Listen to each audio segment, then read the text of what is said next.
Chapter 1836, Arming Teams.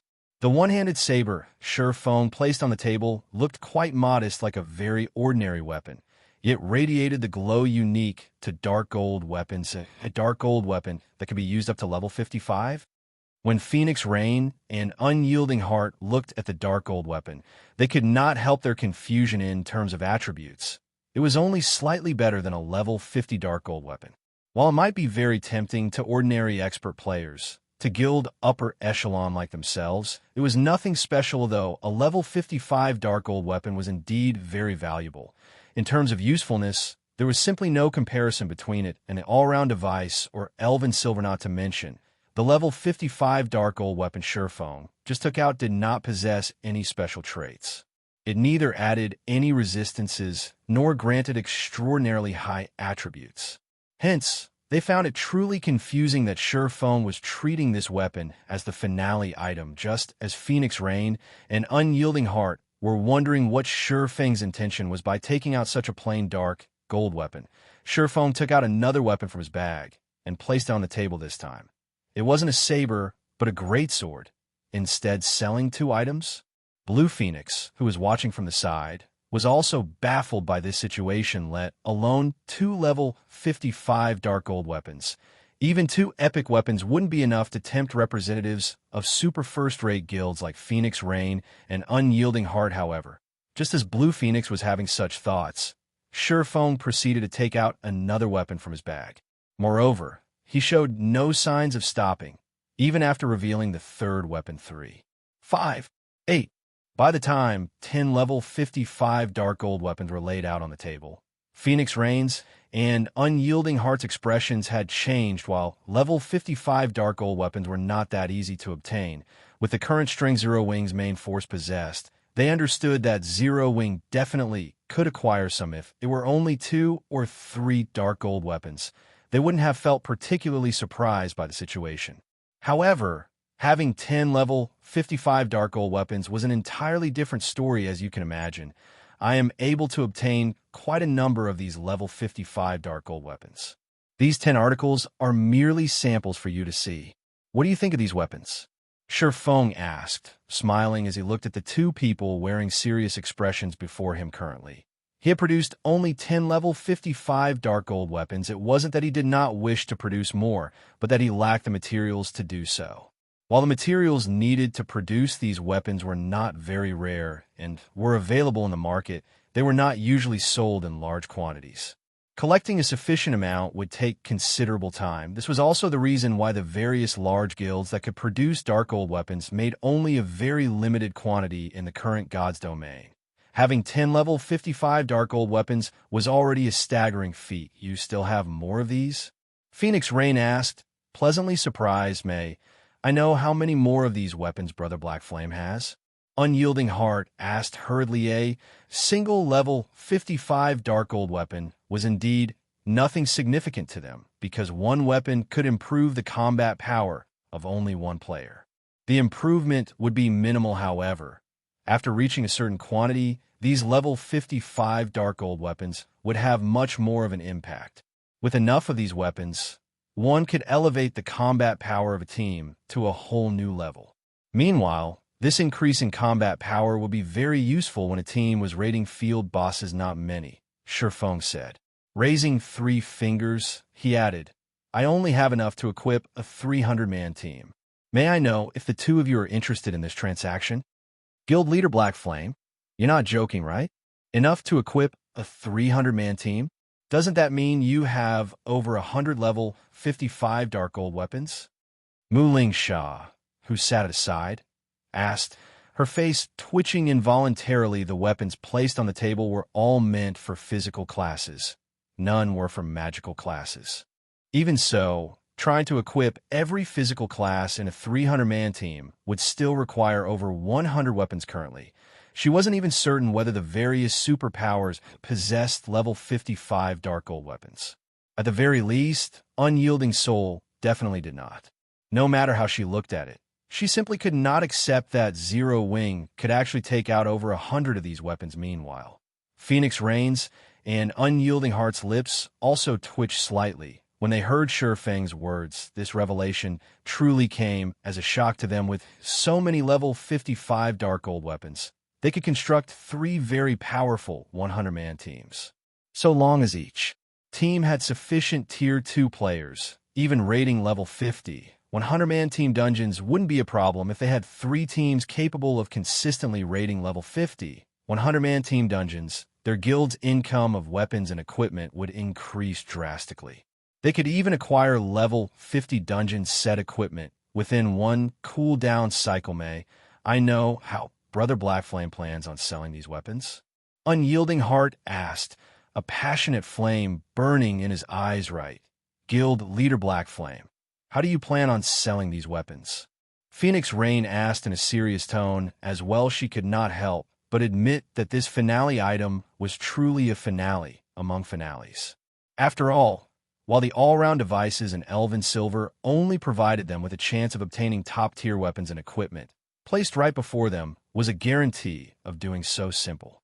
Feng then took out 2 sets of documents listing some rare materials and handed these to the 2 people before him, using the listed materials as the standard and 300 sets of them as one batch. So long as you collect 1 batch of materials, you may purchase 40 weapons. We'll use these 300 sets of materials as the starting bid. You can then increase the price using magic crystals or coins, with each increment being worth no less than 100 gold. After reading the list of materials Feng provided, Phoenix Rain and Unyielding Heart gasped involuntarily. Although the materials listed were not particularly rare, 1 full set was already worth quite a lot. Yet now, they needed 300 sets just to qualify to participate in the auction. Feng's asking price truly wasn't low. We don't have any problems here, Phoenix Rain said.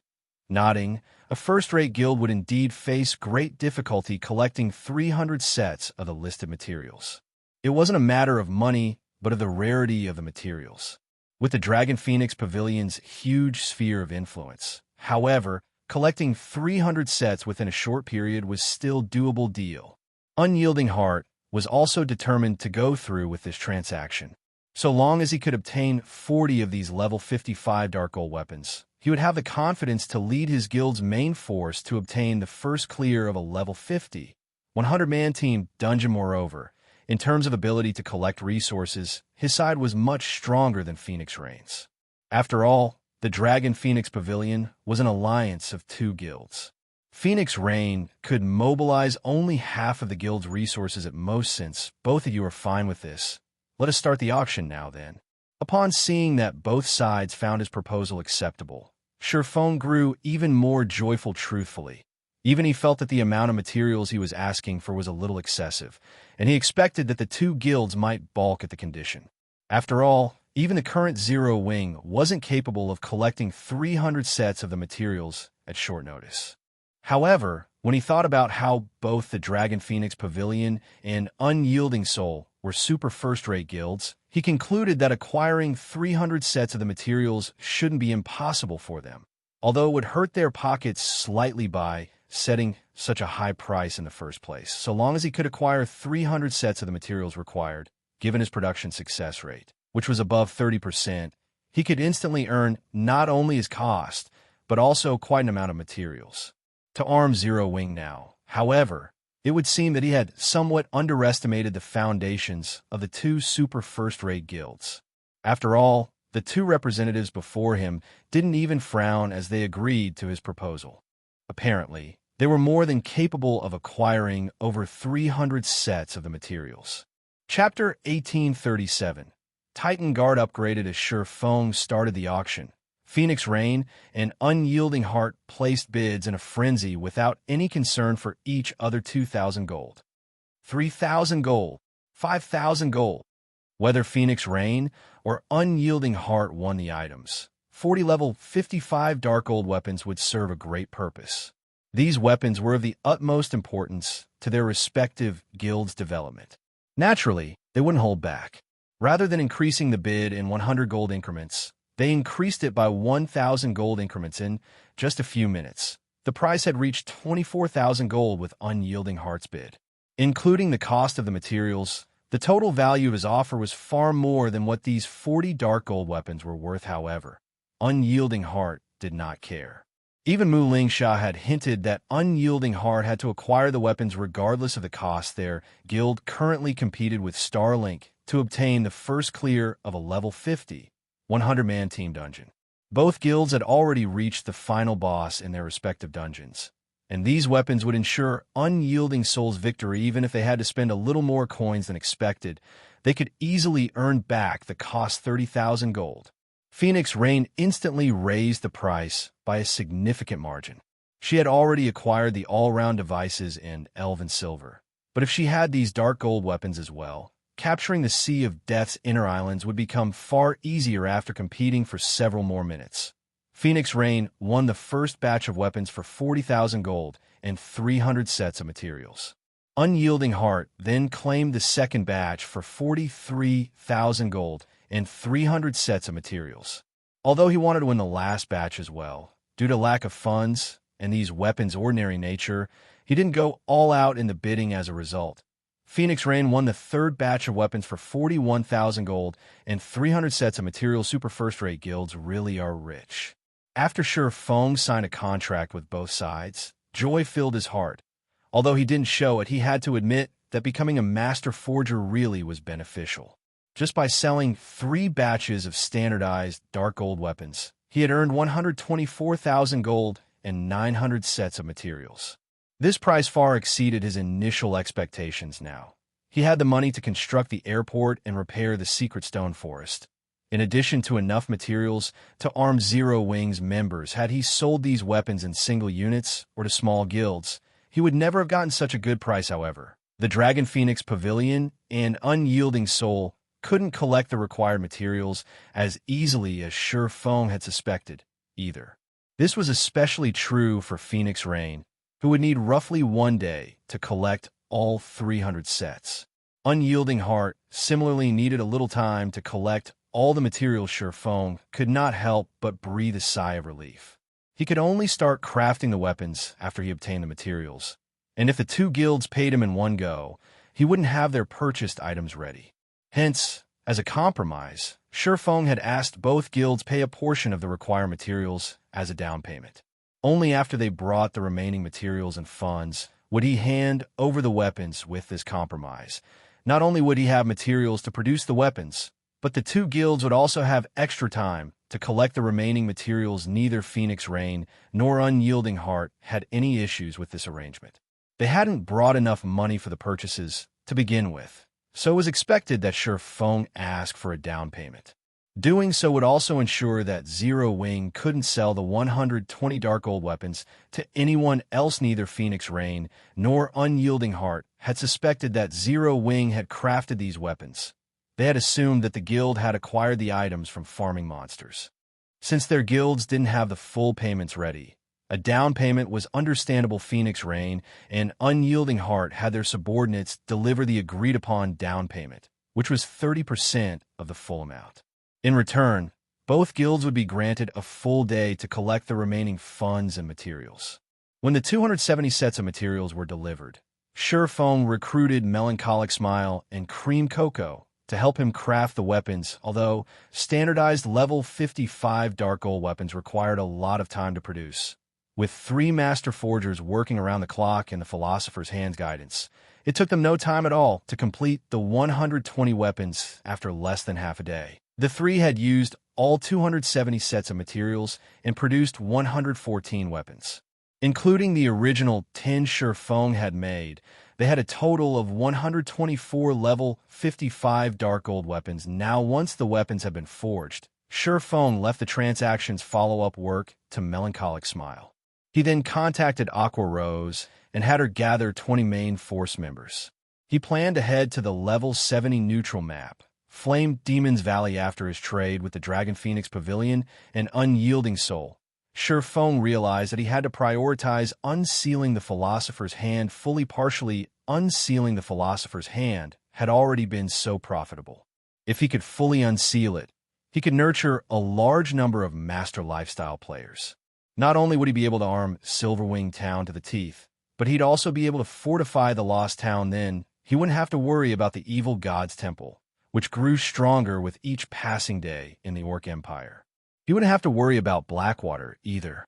He could definitely afford a battle of attribution with both the evil god's temple and Blackwater simultaneously. After all, war was a competition of wealth and resources. Thinking up to this point, Sherfong felt even greater need to head to the Flame Demon's Valley in less than half an hour. Aqua Rose had gathered Cola, Fire Dance, Violet Cloud, and the other core upper echelons. As the group approached the guild's meeting room, they chatted and discussed the recent challengers they had faced in Silverwing Town's battle arena after Sherfong had set the battle arena's new rules. Quite a few famous experts from the neighboring kingdoms and empires visited Silverwing Town to challenge Zero Wing's guild leader. Some experts had also visited the town purely to spar with Zero Wing's experts. The battle arena's popularity in Silverwing Town had skyrocketed, and it was now even more popular than the battle arena in Zero Wing City. Meanwhile, Cola and the others' arrival in White River City's guild hall had caused a commotion among the other guild members. Now that I'm so close to them, I can really feel how powerful our guild's main force members are. Commander Fire Dance is especially powerful. Recently, I've heard that of all the challenges she accepted, she won every single one of them. I've even heard that she defeated the 5th-ranked assassin in the Black Dragon Empire. Commander Fire Dance has a 3-digit winning streak. That's right. I've also heard that on the latest issue of the God's Domain Experts list, Commander Fire Dance ranks as the 319th expert thanks to her excellent battle records. But I still think that she hasn't revealed all of her strength yet. Her rank will definitely climb in the future. That's only natural. However, the current God's Domain ranking list has changed. Now, if you want to earn a spot on the list or improve your rank, you have to be strong enough and have a dazzling battle record. I wonder when I'll become a main force member. I really want to train directly under Commander Fire Dance. The guild holds a qualifying tournament once a month. You can participate as long as you become a core member. Right, I'll work hard to become a core member first. As the players in the guild hall talked about Fire Dance and the other main force members of the guild, a desire to join Zero Wing's main force overwhelmed them. Meanwhile, Sherfong, who had hidden his appearance under a black cloak, couldn't help but chuckle as he overheard the various conversations. He then made his way toward the guild hall's meeting room. Guild leader, are we going on a major operation this time? Cola asked eagerly after Sherfong entered the room. He had improved significantly in the battle arena lately and itched to display his new strength, of course. However, we have to replace your equipment first, Sherfong said, nodding. Replace my equipment? Cola was confused. He currently wore the Dark Corrosion set, the best available Dark Gold set equipment in the game right now, and quite a few of his other pieces were epic rank. He didn't understand what Sherfong wanted to replace. Give me your shield first, Sherfong said. Shield? Cola revealed an excited expression as he guessed. Could it be? That's right. We didn't have enough magic crystals before, but we do now, Sherfong said. Nodding, Cola eagerly handed his Titan Guard to Sherfong, anticipation filling his eyes. Although he had been saving his own magic crystals, it would take him forever to collect 100,000 on his own. Moreover, the guild always needed magic crystals, making it almost impossible for him to upgrade his shield. After Sherfong received the Titan Guard, he immediately chose to upgrade it. Chapter 1838. Fragmented Legendary Shields Hidden Effect inside the Resplendent Meeting Room.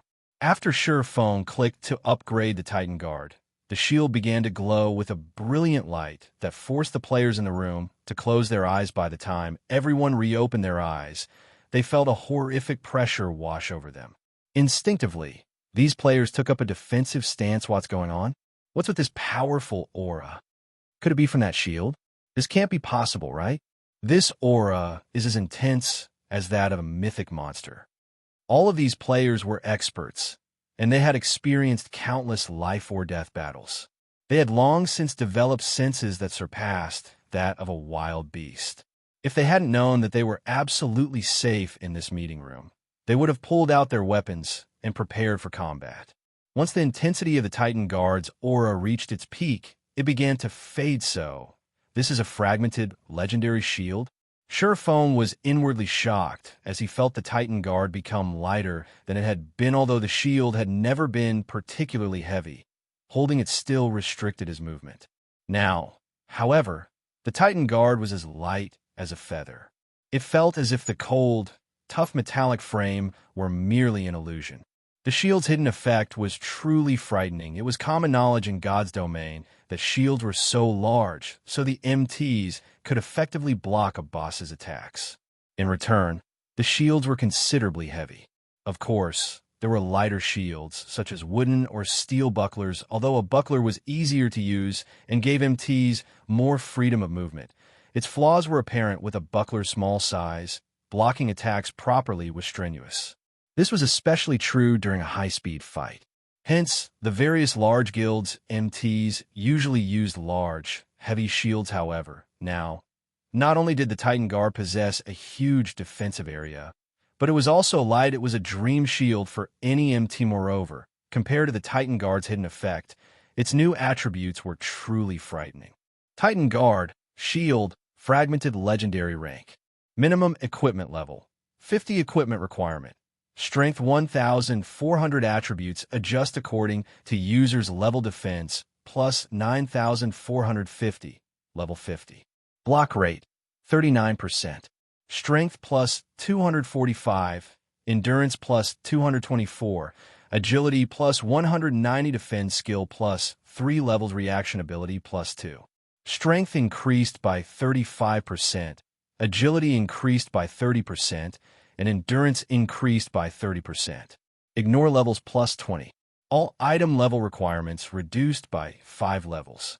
When equipped, all magic damage received reduced by 50%.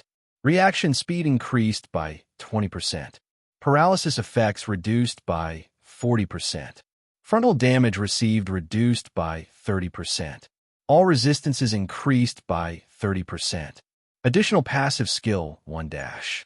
Guardian Shield automatically generates a layer of Guardian energy, which can block an attack and absorb a portion of the attack strength to recover user stamina every 10 seconds. Additional passive skill 2 dash. Iron Wall reduces the impact from incoming attacks by 50%. If attacks are of a lower tier than user, reduces damage by 70%. If attacks are of the same or higher tier than user, reduces damage by 30%. Additional active skill 1 dash. Titan's Heart generates 3 layers of protective energy that absorbs damage equivalent to 10 times of wielder's maximum HP. Increases physique by 30%, reaction speed by 20%, and movement speed by 20% for 45 seconds. During this period, battle recovery improved by 800%, and healing received increased by 100%. Cooldown 5 minutes.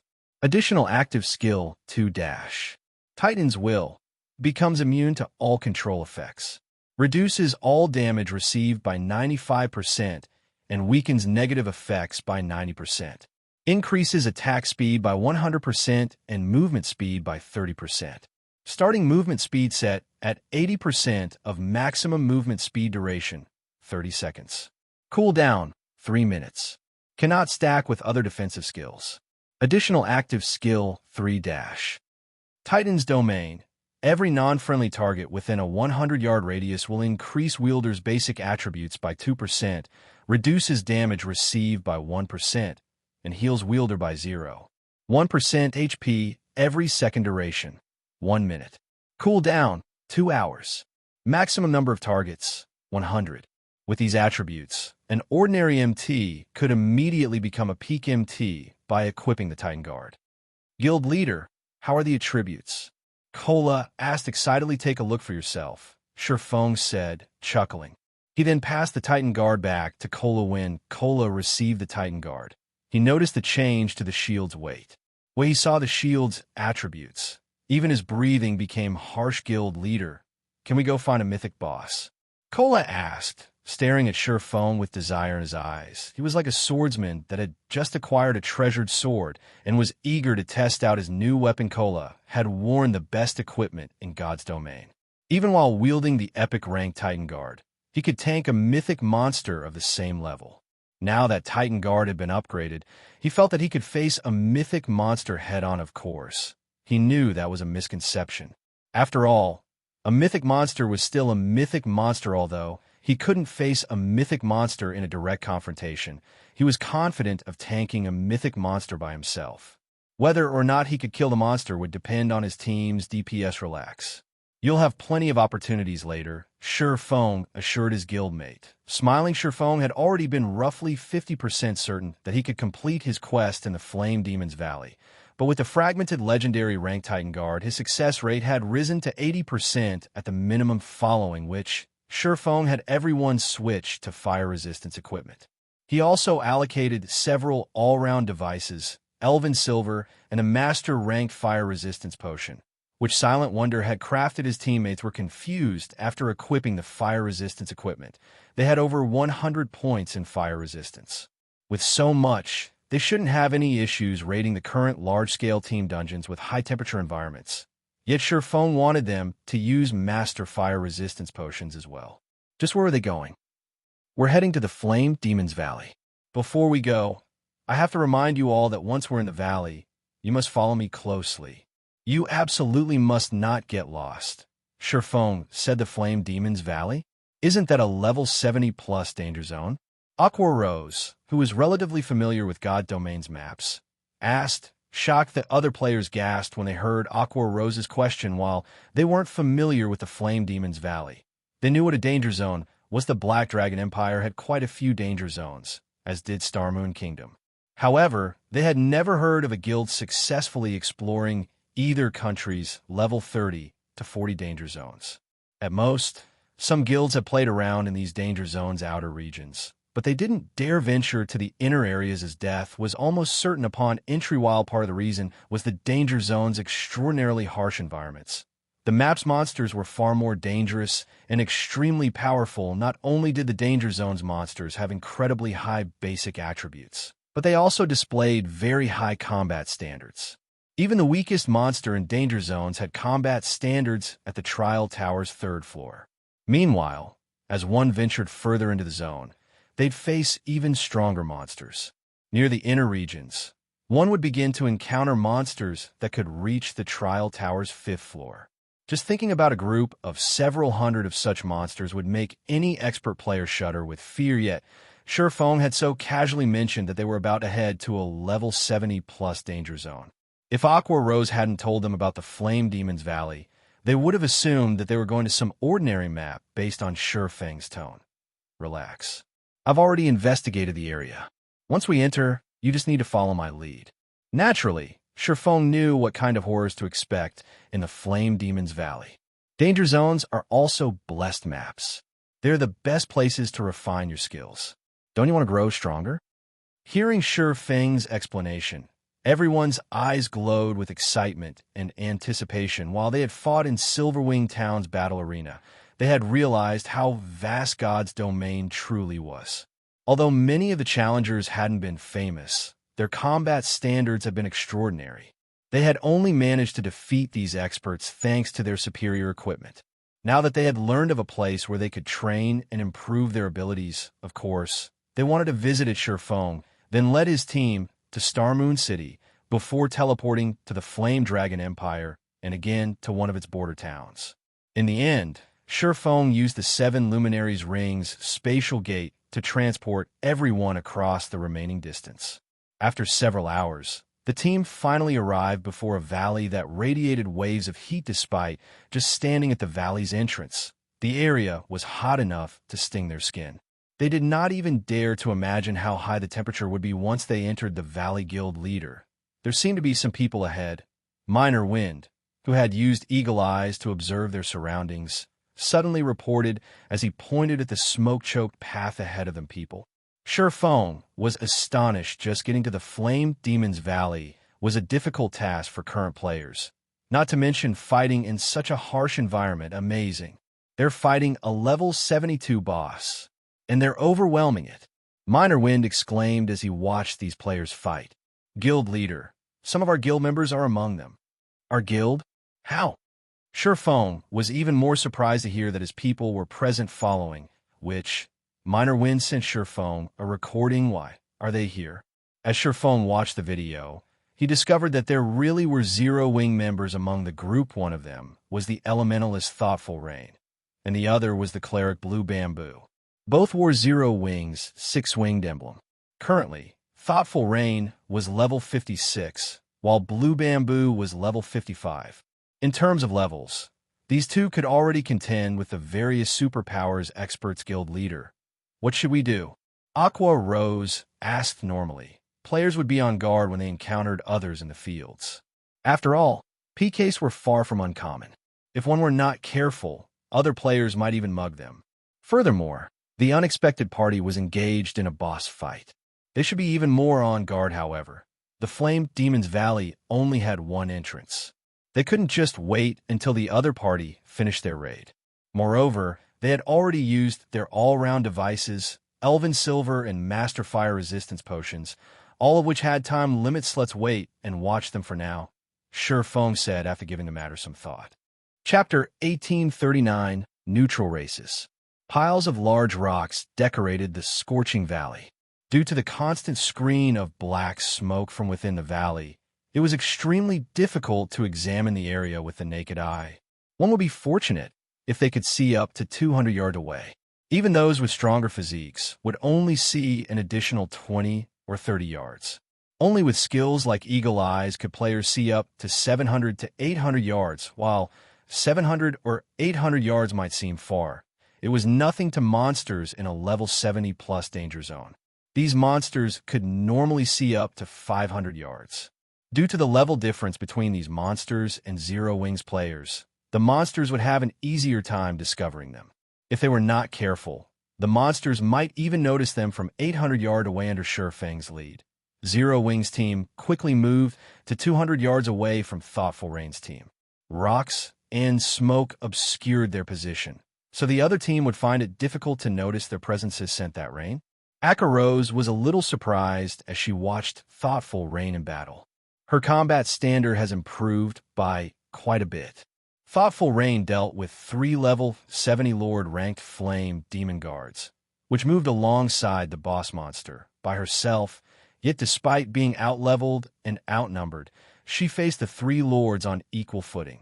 She had thoroughly distracted the 3 flaming humanoids, allowing her teammates to focus on the boss. It was evident that her combat standard had already reached the refinement realm. However, Thoughtful Rain's teammates were even more surprising. None of these players were human, but foreign races. They were either half-beastmen with tiger ears and tails, or half-elves with snowy white skin and pointed ears. What is going on? They're not actually human? Fire Dance exclaimed in shock. Every player on 0 Wings team was shocked. As far as they knew, it was only possible to play a human when starting the game. There weren't any other races to choose from. Although they had encountered demon players and monster players, they were transformations. Technically, they still identified as human. However, the players on Thoughtful Rain's team were different. Their initial statistics showed that they weren't humans who could transform. Instead, their races identified as half-beastmen or half-elves. While Surephone found the situation surprising as well, he did not find it particularly strange. Moreover, he finally understood why these other players were here in God's domain. Players were only allowed to play as human at the start of the game. There were no other racial options to choose from. However, after reaching level 30 and beyond, players could head to neutral races habitats to complete conversion quests, becoming half-beastmen or half-elves. Although players would gain some racial abilities after becoming half-beastmen or half-elves, they'd abandon their identities as human and lose the protection of God's domain's ruling race. These players would find it far more difficult to move about on the continent, and in the game not all kingdoms and empires permitted entry to neutral races. Only a very small number of countries did so. Even so, there were still many expert players that willingly converted neutral races. Racial abilities were very tempting, and although these abilities wouldn't improve one's basic attributes directly, they would improve one's physical abilities. For example, half-beastmen generally gained more mobility, reaction speed, and perception. Half-beastmen were natural-born warriors. As for half-elves, they were magic's favored children. They would find magic-related tasks far easier than the other races. Both the half-beastmen and half-elf races also provided higher innate resistances. As a result, neutral players could survive and fight in maps with harsh environments, such as danger zones. In addition, like demon players, half-beastmen and half-elves were differentiated based on their bloodline purity. The purer one's bloodline, the stronger their racial abilities would be in exchange for these benefits. Not only would players face racial discrimination, but they'd also have a more difficult time upgrading their tiers with the same combat standards and combat power. A human might be promoted to Tier 3, but a half-beastman or half-elf might only reach Tier 2. This was one of the main reasons that the human race oppressed the various neutral races. The human race had far more apex members than the neutral races. This was the law of equivalent exchange in God's domain, and it would be up to players to decide which path they would take. Those who were confident in their strength could definitely challenge the limitations neutral races faced. If they successfully broke past those limitations, they would no doubt become much stronger than human players of the same tier. After Shurfang's team observed these neutral players for some time, the level 72 Great Lord rank Flame Demon Commander's HP finally fell to 50% suddenly. A level 56 half-elf female elementalist shouted, "Melee players, pull back. Dodge the boss's team wipe skill." Hearing this half-elf's command, the 9 half-beastmen players fighting the Flame Demon Commander darted back from the boss. The 6-meter-tall Flame Demon Commander roared. Towering pillars of fire rose from the ground around it, melting the earth until it was molten lava. In the blink of an eye, the monster had formed a field of lava void of life. As the lava field continued to expand, the half-elf elementalist used a Tier 2 Ice-type curse. Ice River. The lava then stilled, cooling until only frozen dirt remained. The Flame Demon Commander was also frozen, becoming an ice sculpture attack with everything you've got. The half-elf elementalist shouted with the half-elf elementalist command. Everyone bombarded the level 72 Great Lord with their most powerful attacks, decreasing the Great Lord's HP much faster than before. Frightening damages appeared above the Great Lord's head, one after another. Even the weakest attacks dealt over minus 10,000 damage, whereas the stronger blows dealt over minus 20,000 damage in 2 short minutes. The Flame Demon Commander's HP fell to 30%. Once it did, the Great Lord's flaming body split into balls of flame, forming miniature Flame Demon Commanders. There were 50 miniature versions of the Great Lord, and each one had half of the Flame Demon Commander's basic attributes. They were still stronger than the Lord-ranked Flame Demon Guards, but they only had 600,000 HP each. Despite so many miniature Flame Demon Commanders, the half-beastmen and half-elves coped. Each player fought 2 or 3 copies and steadily shaved away the copy's HP. Once every miniature Flame Demon Commander had died, the flames gathered and merged once more. In the blink of an eye, the real Flame Demon Commander stood before the team. This time, however, it only had 10% of its HP remaining. It took less than 2 minutes for the team of neutral players to kill the Flame Demon Commander.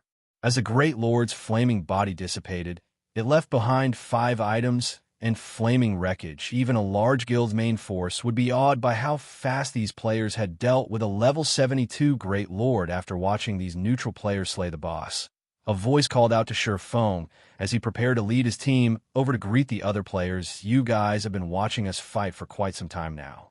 It's about time you show yourselves, don't you think?" The female half-elf elementalist asked coldly as she turned towards a rock Shurfang and the others hid behind. "If you refuse, we'll come to you." Hearing the female half-elf statement, the other half-beastmen and half-elves turned towards Zero Wings members with frosty expressions. Chapter 1840. No need for explanations. Guild leader, it seems that we've been discovered, Aqua Rose said as she felt the killing intent radiating from the female half-elf elementalist. However, she did not reveal any signs of panic at being discovered. Instead, she calmly smiled and said, "It also seems that the other party doesn't appreciate our good intentions." "Forget it since they don't. So be it," Shurfang said, shaking his head and laughing. "Since they've spoken, let's head over." Kill-stealing was a frequent occurrence in the fields. For such expert neutral players to come all the way to such a high-level danger zone, it was highly unlikely that they were just here to kill bosses. The only possibility he could think of was that these players were here for a high-rank quest or had found a clue leading to one. Either way, they wouldn't like being discovered by other players, for example. Silverwing didn't want anyone to learn about his quest to unseal the Philosopher's hand. If they did, it would definitely cause trouble for him and his guild. Even now, he hadn't told anyone about the quest. Not even his teammates. Any players that had an important quest or were trying to pick one up would conceal their activities. When discovered, they'd greet the offending players with hostility. It wouldn't even be surprising if these players attacked without warning hints. To avoid a misunderstanding, Silverwing had decided to maintain his distance, hiding his team throughout the raid first. He wanted to avoid unnecessary combat second. Thoughtful Rain and Blue Bamboo were members of this neutral team. If Zero Wings members suddenly showed up in this deserted area, the team would suspect Thoughtful Rain and Blue Bamboo of leaking information third. He didn't want others to know what Zero Wing was doing in the Flame Demon's Valley, however. The female half-elf elementalist perception had exceeded Silverwing's expectations. He had never expected the woman to sense them 200 yards away despite her involvement in the intense battle. Even with his physique, he had barely seen the battle from this distance. The only other player that had seen the battle clearly was Minor Wind, who had activated Eagle Eyes. The other team's members had been busy with the fight, making it impossible to maintain Eagle Eyes. Hence, he hadn't expected to be discovered, however. Since the team had noticed them, he had no choice but to reveal himself and see how events unfolded. Meanwhile, the half-beastmen and half-elves warily watched Silverwing's group approach. Guild leader, our tracks have been discovered. Should we kill them? A level 55, Tier 2 Berserker, a half-beastman in armor and wielding a white-bone spear, asked, lacing his words with killing intent. Let's hear them out first. At the end of the day, this map is controlled by the human race. Moreover, we're already halfway through our quest. An interruption will only make it more difficult to complete. The female half-elf elementalist quietly responded during the battle.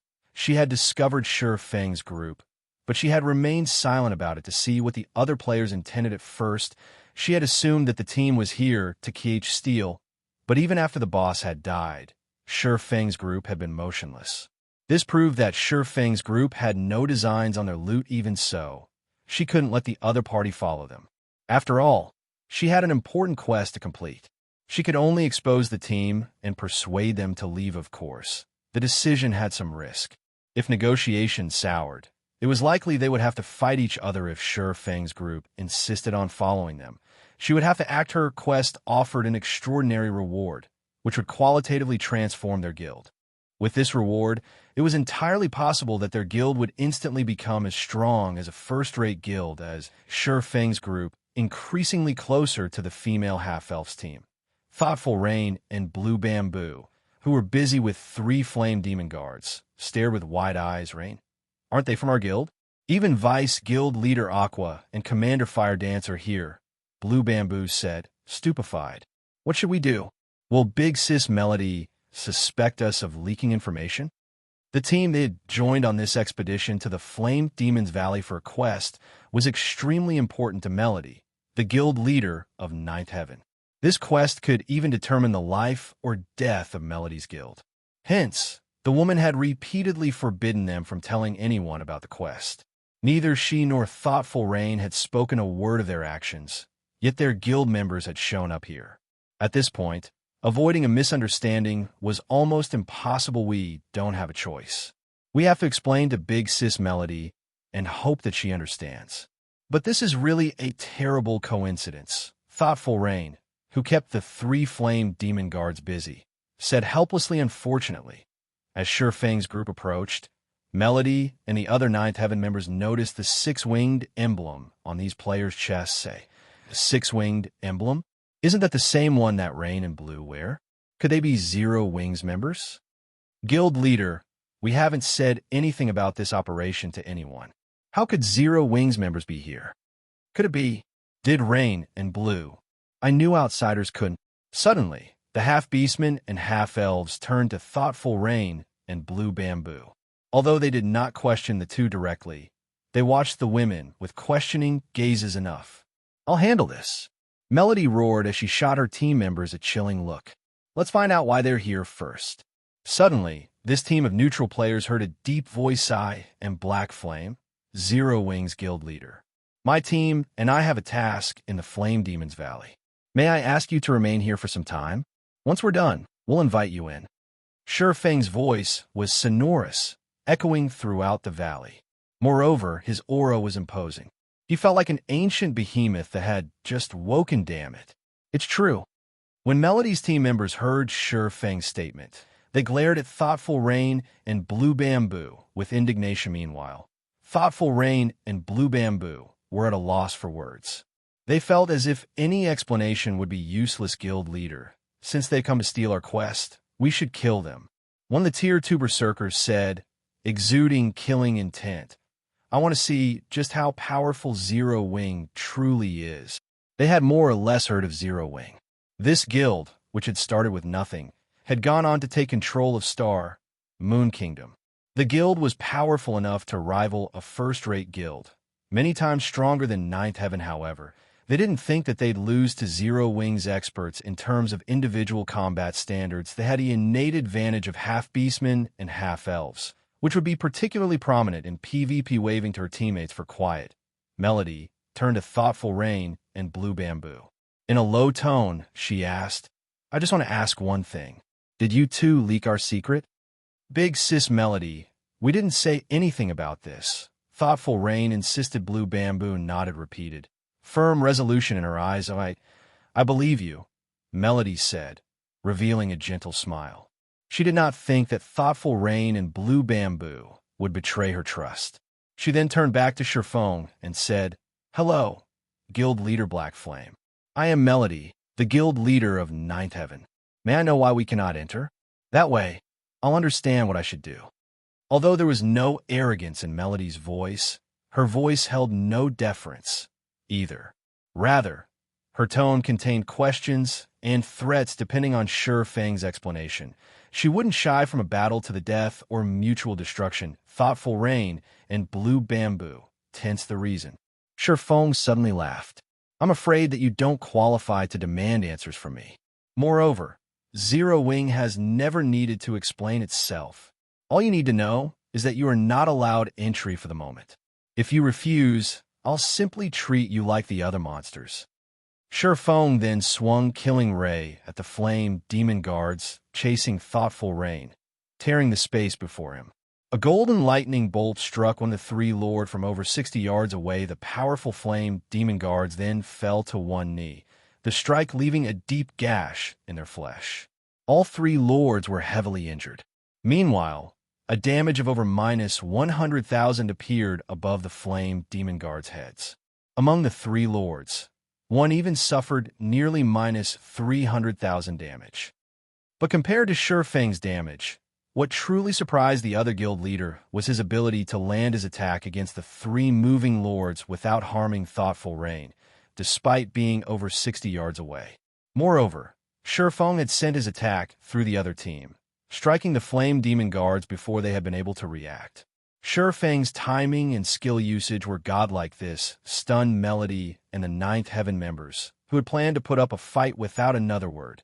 Sure Feng led his team into the Flame Demon's Valley, leaving the dumbstruck members of Ninth Heaven behind. Chapter 1841, Rich Danger Zone. Melody and her teammates only breathed a sigh of relief after Sure Feng's group had vanished too strong. The strength and frightening aura Sure Feng had displayed had been stifling. For a moment, they even thought that they had already died. So, that is Rain and Blue's guild? How could such a powerful expert exist? When Ninth Heaven's members turned to Thoughtful Rain and Blue Bamboo, who still fought the three Flame Demon Guards, they watched the women with shock and fear. They had never realized that Zero Wing was so powerful. The racial talents they were so proud of were little more than a joke before Sure Feng. Even Thoughtful Rain and Blue Bamboo, who had thought that they understood their own guild, couldn't help but gape after witnessing Sure Feng's attack. Not only had Sure Feng's single attack alleviated the pressure they faced, but he had also shocked Ninth Heaven's experts, deterring them from attacking. Among the Ninth Heaven experts present, quite a few were even stronger than the two of them. This was especially true for Melody. Melody wore 3 pieces of epic equipment and had stronger combat standards than them, yet against Sure Feng's attack, even she had failed to react. Melody also could not help but shake her head and smile bitterly as she looked at the 3 flame demon guards' wounds she had intended on threatening Zero Wing and questioning Zero Wing's purpose in the Flame Demon's Valley. After all, both teams had roughly the same number of players. Even if their teams fought, she did not think that her team would lose. At worst, their teams would suffer mutual destruction. However, reality proved that her thoughts were laughable. Guild leader. What should we do? Are we going to give up just like that? A tall, robust Tier 2 Tigerman Berserker asked before he had seen Sure Feng's power. He had been confident in defeating Zero Wing's members. But after, he understood one thing. He absolutely must not clash with Sure Feng. He would only find his death. If he did, he hadn't only come to that conclusion because of Sure Feng's superior basic attributes, but also because of the technique the swordsman had displayed. Why should we give up? We've gone to great lengths to find this quest, and Flame Demon's Valley is so large. Do you really think that they have eyes in every corner of the valley? A Tier 2 female ranger carrying an icy, crystalline bow said, clicking her tongue. She had no intentions of giving up on their quest. Moreover, she refused to believe that Sure Feng's group would notice them sneaking into the Flame Demon's Valley. Forget it. Let's just wait here, Melody said, shaking her head. I don't think that Zero Wing is here for our quest, anyway. They must be here for something more important. Otherwise, with Zero Wing's strength, they wouldn't need to waste words on us. They could have simply gotten rid of us before entering the valley. Hearing Melody's decision, the other members nodded in agreement. Seeing the logic in her words, it would have been much easier and safer just to get rid of them, rather than asking them to wait at the valley's entrance. They had just witnessed Sure Feng's prowess personally, and they doubted that he'd need long to annihilate their team. If Sure Feng wished it, he could have killed several of them with that attack, and they would have been powerless to do anything about it. We should also thank Rain and Blue. Large guilds generally dislike others following them during a large-scale operation. Generally, they seal off the area. Even if they don't, they tend to get rid of any potential threats, yet Black Flame had simply forbidden us from entering the valley, rather than kill us. Let's not stir up any more trouble, Melody explained. When large guilds were on an important mission, they definitely didn't show mercy. The fact that they were still alive was all thanks to Thoughtful Rain and Blue Bamboo's membership in Zero Wing. If not for these 2 women, she didn't dare imagine what kind of outcome her team would have suffered. Upon hearing Melody's explanation, her teammates gave Thoughtful Rain and Blue Bamboo grateful and apologetic looks. They now felt that their decision to invite the women on this mission had been a wise one. Otherwise, they would have likely died an unjust death at the entrance of the Flame Demon's Valley.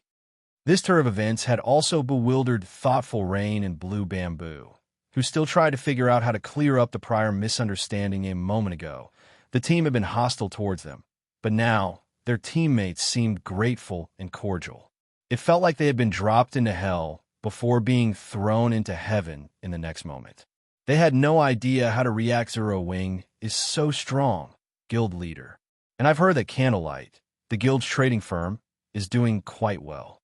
Both Rain and Blue are Zero Wing's core members. If we can get acquainted with Black Flame through them and partner with Zero Wing, our guild's development in Forest City will definitely go more smoothly, the Tigerman Berserker quietly suggested as he looked at Thoughtful Rain and Blue Bamboo. I get what you're trying to say. I'll ask them for their opinions later. However, I must say this. If they don't want to help us in that way, or find it too difficult, you will let the matter rest. Melody nodded as she turned to the Tigerman Berserker in surprise. Previously, the Tigerman Berserker had been very opinionated about Thoughtful Rain and Blue Bamboo's participation in this operation. She had never expected him to suggest that they cozy up to the women. The Tigerman Berserker nodded silently in response. Meanwhile, in the Flame Demon's Valley, Sure Feng remained ignorant of the fact that his behavior had made Thoughtful Rain and Blue Bamboo VIPs in Ninth Heaven. He simply led his team toward the Flame Demon's Valley's core region. Although the Flame Demon's Valley didn't house a lot of flame demons as a danger zone, its severe environment was incredibly uncomfortable for those who entered despite having equipped fire resistance items and drinking Master Flame resistance potions. Zero Wing's team sweltered in the heat. This prevented them from displaying their full strength, although Feng had been very careful in selecting their path. Due to Aqua Rose and the others' low levels, they still attracted flame demons. They had no choice but to engage in a few fights, slowing their advance considerably, however.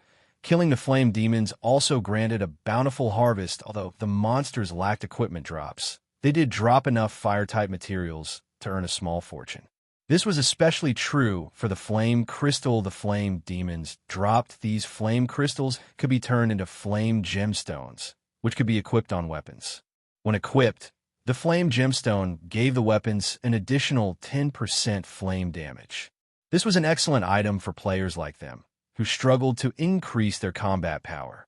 Unfortunately, the flame gemstones were consumable items, unlike ordinary attribute gemstones, which could be used indefinitely. Even so, the flame gemstones were an excellent item. After advancing for around 4 hours, Zero Wings members finally reached the Flame Demon's Valley's core.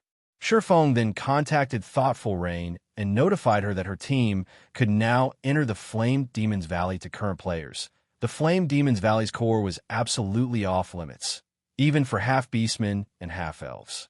Without the all-round devices, Elven Silver, and sufficiently high fire resistance, players would die in a matter of seconds upon setting foot in this area. Hence, he was not worried that others would discover his activities after another half an hour. Fire Dance, who scouted ahead, excitedly reported in the team chat, "Guild leader, I found something. Something good."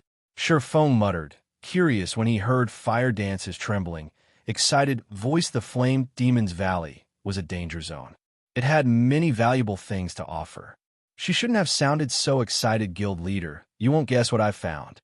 I actually found an Orvain," Fire Dance proudly proclaimed. Chapter 1842, Attributed Orvain. Upon hearing Fire Dance mention an Orvain, everyone's eyes glowed with excitement. Orvains were extremely rare in God's domain, and particularly in Starmoon Kingdom. This was because Starmoon Kingdom was a relatively balanced kingdom. While the kingdom had no lack of herbs, ores, wood, and food materials, it did not specialize in any of these resources. Hence, Orvains were very rare in the kingdom. Whenever one was found, it would be highly contested over an Orvain. "What type is it?" Feng asked curiously. He wasn't particularly surprised by the fact that an Orvain had appeared in the Flame Demon's Valley. After all, this was a mountainous region. It was also a danger zone, a map famed for abundant resources. However, although Orvains were generally quite valuable, they were also differentiated by rank. For example, the difference between a bronze vein and a magic crystal vein was like heaven and earth. Although a bronze vein could tempt ordinary large guilds, it wouldn't be particularly helpful to Zero Wing. At the very least, it wouldn't be occupying if it were in the Flame Demon's Valley. The Flame Demon's Valley was a danger zone and home to very dangerous monsters. The map's harsh environment would only make it even more difficult to mine the vein. Even super guilds had a hard time setting up mining operations in danger zones within kingdoms and empires, and the Flame Demon's Valley was both a neutral map and a danger zone. Normally, superpowers ignored Orvains in danger zones. The rewards simply weren't worth the effort. A source fire vein. Fire Dance exclaimed when Fire Dance reported the vein's identity. Her teammates let out a gasp. In their opinion, finding a copper or mithril vein was already exciting, yet they had stumbled across a source fire vein. Source fire? Feng's heart raced upon hearing Thesis source fire vein was a bona fide grade 2 vein. Unlike ordinary grade 2 veins, a source fire vein was also an attributed Orvain. It was extremely rare even among grade 2 veins normally. An Orvain didn't attributes, just like how ores were normally unattributed. However, if an ore had an attribute, its price would increase by several fold. For example, frost steel ore was an ice type ore. When using this type of ore to forge weapons, the weapons produced would deal additional frost damage. When used to produce equipment, the equipment would have additional ice resistance. This was why attributed Orvains were far more valuable than their non-attributed counterparts. Superpowers would even fight over a grade 3 attributed vein, Not to mention a Grade 2 vein if the various superpowers found out about this source fire vein. They would do everything they could to acquire it. The vein might not be as valuable as a Grade 1 vein, but it would greatly help their members when raiding dungeons or exploring new maps. Even if the price were great, they would pay it to secure the source fire vein, however. Shifeng had never heard of an attributed or vein in the Flame Demon's Valley in the past, leaving him a little confused. Had such a vein existed, the Flame Demon's Valley would have been a battlefield for the various superpowers, rather than some obscure map that no one cared about. Send the coordinates. We'll head there immediately. Thinking up to this point, Shifeng wanted to verify the authenticity of the vein. If the source fire vein were real, it could help Zero Wing's rapid advance in both ship and weapon production. After Fire Dance relayed her current coordinates, Shifeng led the team, slowly approaching the assassin's location. Fire Dance was situated before a canyon that was surrounded by mountains and lava.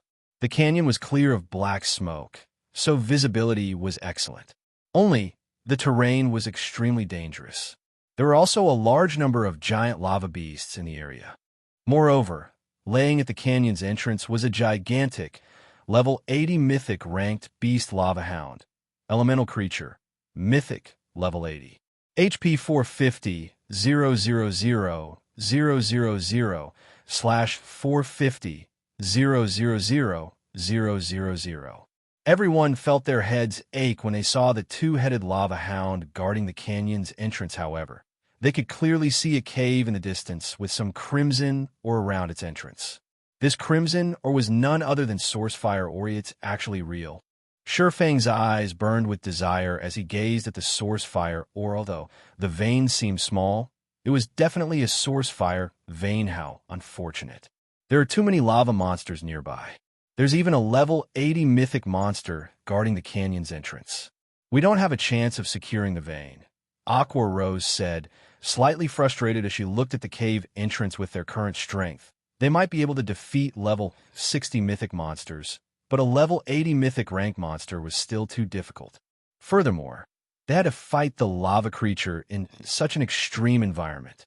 Under such circumstances, they wouldn't be able to defeat the lava hound even if they were level 80. This was because this was a danger zone. The monsters here had much higher combat standards than monsters in a normal map. Including the frightening attributes of a mythic monster, they had no hope against the level 80 lava hound unless they returned at level 90 or 100. Lava creatures were different from ordinary monsters. Players would be subjected to the burning heat radiating from the monster's body if they got close to it. Even if players had sufficiently high fire resistance to avoid taking any damage, they'd still feel the searing pain. This pain would significantly affect players' combat power and prevent them from fighting at their best. However, this was not the most frightening aspect about lava creatures. Lava creatures' corrosive ability was far more dangerous. Weapons and equipment would rapidly lose durability when they came into contact with these creatures. If the items lost all durability mid-battle, they'd be permanently lost. Because of this, players tried to avoid lava monsters as much as possible. Meanwhile, every monster in the canyon was a lava creature. Trying to clear out these monsters long-term would be hell. Not only would they fail to acquire the vein, but they would also sacrifice a large number of weapons and equipment if they tried to construct a mining base here. A large number of monsters would assault the base during its construction. If the mining base were destroyed, all resources they had invested would be lost on the off chance that they managed to construct a mining base here. There was also the problem of manpower. Zero Wing simply couldn't afford to station a lot of players here. This was the Flame Demon's Valley's core. Its harsh environment could easily kill the guild's players. Players needed sufficiently high fire resistance to survive here. They were only able to explore this area because they were fully equipped in fire resistance equipment and had consumed master fire resistance potions. If any other players stood in their place right now, the extreme temperatures would have long since claimed their lives. The rest of the team agreed with Aqua Rose's assessment, a little disappointed. While the source fire vein before them was a priceless treasure, they could only afford to view it from afar.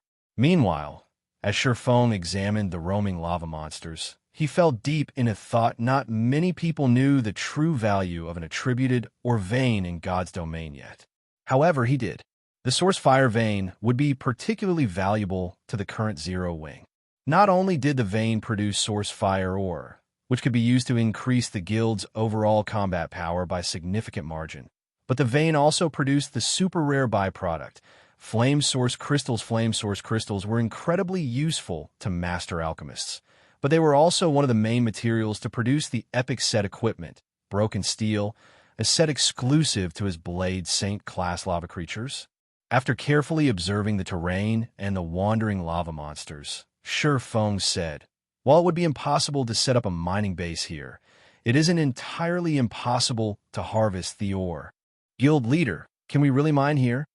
Anticipation burned in Aqua Rose's eyes as she looked at Feng. Nowadays, fire-resistance weapons and equipment were in high demand since the various large guilds had realized how necessary these items were to their development. If Zero Wing could harvest the Source Fire Vein, it would definitely increase the guild's development speed.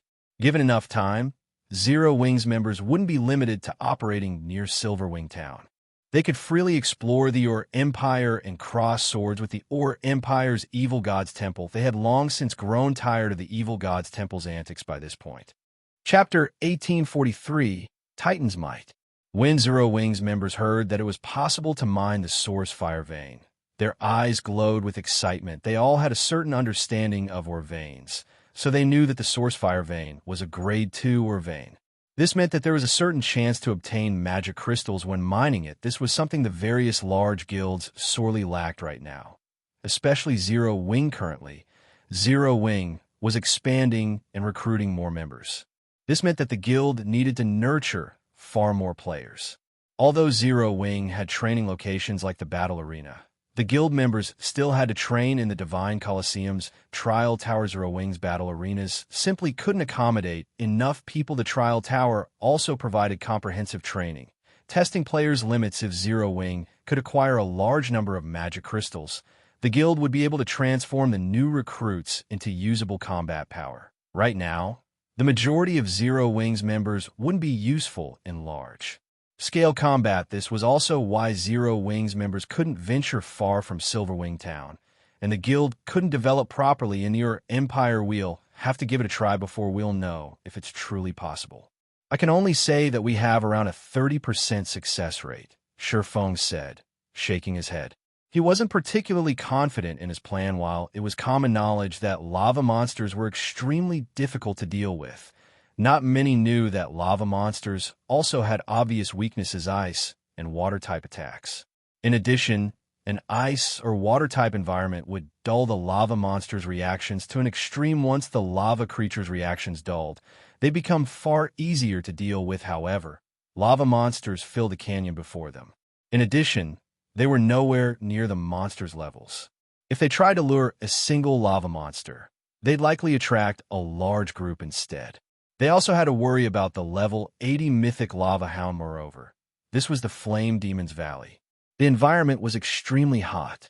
Even after equipping fire resistance equipment and drinking master fire resistance potions, the heat still affected them considerably, and they couldn't fully exhibit their combat powers. Picking a fight with a lava hound would be suicide. Hence, he wasn't confident in success. A 30% success rate? It's so high. Some hope is better than none at all. Guild leader, just tell us what you need us to do. When they heard their chance of success, the team grew excited. Rather than disappointed, even the various superpowers weren't likely to occupy this Source Fire Vein. But if Zero Wing could, it could grow into a super first-rate guild within a short time. Zero Wing would then be able to compete for dominance over God's domain. It would no longer be limited to its status as a kingdom's #1 guild. Aqua Rose, who had once been an honorary elder in the veteran first-rate guild, Twilight Echo, had never thought that Zero Wing would one day have a chance of becoming a super first-rate guild despite so many years of development. Twilight Echo had never reached the point where it had the potential of becoming a super first-rate guild. Yet Zero Wing already had a right, since everyone is in agreement, Aqua and those with the Sea God's Legacy. Ready your spells. You should have learned quite a few water-type spells. As for the remaining elementalists, prepare to use ice-type spells. Try to use as many AoE spells as possible. I don't need you all to attack. I just need you to transform this canyon into a world of ice and water. As long as you can change the environment, the lava monsters will weaken and become much easier to deal with. If you succeed, we'll have a chance of getting the Veincola, Turtle Dove, and Yiwumian. Once Aqua and the others begin, you three need to do everything you can to lure the monsters away from the canyon's entrance. Cola, you'll be responsible for tanking the lava hound. All you need to do is lure it away. Everyone else will use the ice and water-type magic scrolls I'll distribute in a moment. I don't need you to buy a lot of time. 5 or 6 minutes will be enough. No matter what happens, do not use Power of Darkness. We'll need it later. When Shurfeng finished explaining his plan, his teammate gulped as they glanced at the 8-meter-tall lava hound. They had no confidence of defeating the mythic monster. The other level 70-plus lava monsters shouldn't be an issue, but distracting a level 80 mythic monster for 5 or 6 minutes would be a massive challenge. An unsuppressed level 80 mythic monster would most likely kill them with a single slap, and they weren't allowed to use their berserk skill surprisingly. However, Cola brimmed with fighting spirit. If nobody has any problems, let's begin, Shurfeng said after scouting the terrain for about 10 minutes. Aqua Rose and the other casters finally decided on their positions. Meanwhile, after Cola, Turtle Dove, and Yiwumian prepared to pull every monster's aggro in the canyon good. Let's begin, Shurfeng commanded once everyone was in position immediately. Aqua Rose and the others started to chant incantations and draw runes, drawing a large amount of water and ice-type mana towards them. The non-magical class players also activated their water and ice-type magic scrolls. The flow of mana soon attracted the attention of nearby monsters. These monsters instantly searched for the change's source, however. Before these lava monsters discovered Aqua Rose and her companions' locations, Zoe spells began to descend. Boom, boom, boom. Suddenly, icicles and waterfalls rained down from the top of the canyon walls as the streams of ice and water reached the bottom of the canyon. The molten lava vaporized the ice and water, filling the canyon with a dense mist. At the same time, the canyon's temperature began to decrease. Unfortunately, Aqua Rose and the other spells were only temporary. Their spells couldn't stop the lava from spewing out of the ground and canyon walls, damn it. Why is there so much lava? If we can't stop it, changing the environment will be impossible, Blackie said, anxiety filling his heart as he watched water and ice become steam. If they failed to change the environment, the lava monsters would easily annihilate them. They shouldn't even dream of securing the source fire. Vane, seeing the swarm of lava monsters charge up the canyon, Cola and the other MTs began to grow nervous. These level 70-plus lava monsters hadn't weakened in the slightest. It seems the effects are quite good. Everything is coming along just as I expected. Shurfeng smiled as he watched the rising steam.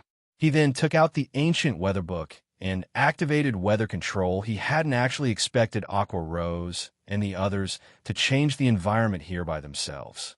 After all, only powerful domain skills could accomplish such a feat. Only a fool would try to change an area's environment with ordinary AoE spells. While the ancient weather book could alter an area's weather, it was too difficult to do so in such an inferno. It would take a very long time for the ancient weather book to alter this environment enough to impact the lava monsters. Meanwhile, the lava hound would have killed the entire team several times hence. He needed Aqua Rose and the others to create enough steam in the valley to hasten the ancient weather book's alteration process. Suddenly, a powerful storm began to brew above the canyon, dark clouds forming in the sky. After 5 seconds, rain began to fall, showering the lava monsters. As the rainwater covered their bodies, the lava monstress cried out in pain. Their body temperatures rapidly began to cool. Not only did the lava monsters' movement speed begin to decrease, but they also seemed sluggish. The lava hound raged as the rain drenched its body, its howl so powerful that it even pushed away the descending rainwater and rubble on the ground. The lava hound then charged for Shurfeng, swiping a paw as it pounced on the sword. Not getting past me. When the lava hound ignored him, Cola activated Titan's domain and ran at the beast with his shield raised. Boom. Sparks scattered when the lava hound's nails scratched against Cola's Titan guard. The lava hound's gigantic body came to an abrupt halt. Meanwhile, Kola only stumbled 3 steps backward, a damage exceeding -1,000 appearing above his head. To Kola, who had over 90,000 HP, this damage was practically negligible, so strong. Kola can actually tank that thing by himself. Everyone was surprised to see Kola barely harmed. This was a level 80 mythic monster they were talking about. Although the rain had somewhat weakened the lava hound, it was a mythic monster, yet Kola had received its attack effortlessly without any help. Even Sherfong was shocked by how little damage Kola had taken. He finally understood just how frightening a fragmented legendary shield was. By the looks of it, the Guardian Knight should have no problems tanking the lava hound by himself, even if he didn't use Titan's domain. Sherfong also dismissed the worry that plagued his heart. He then activated Gale Domain and flew toward the cave entrance in the distance. He quickly reached the mine, realizing that its entrance was so small that barely 3 people, shoulder to shoulder, would be able to enter at the same time. The instant Sherfong set foot in the mine, a series of system notifications reached his ears. Moreover, he wasn't the only person to receive the system notifications. Everyone in the Flame Demon's Valley had received them. Chapter 1844, Underground Country. System, congratulations. You have discovered the Fire God's Ancient Land Flame Demon's Valley Region System announcement. A player has triggered the new expansion pack, Underground Country, and activated the Primordial Taboo Seal. Players may enter the Underground Country in 10 days. The system announcement repeated 3 times, the system's indifferent voice echoing in everyone's minds for quite some time. Underground Country? Sherfong was stunned. Fire God's Ancient Land. He had never heard of the Flame Demon's Valley containing some kind of underground country during his previous life. He only knew that the Fire Demon's Valley's monsters had a high drop rate for source fire, ore, and magic crystals, and a few superpowers had fought fiercely over the area. However, this new expansion pack had never been triggered in the past, although he had never heard of the Fire God's Ancient Land before. He was very familiar with ancient lands. Any location that was considered an ancient land had existed before the Great Destruction. Only, these locations had disappeared from the public eye after the Great Destruction.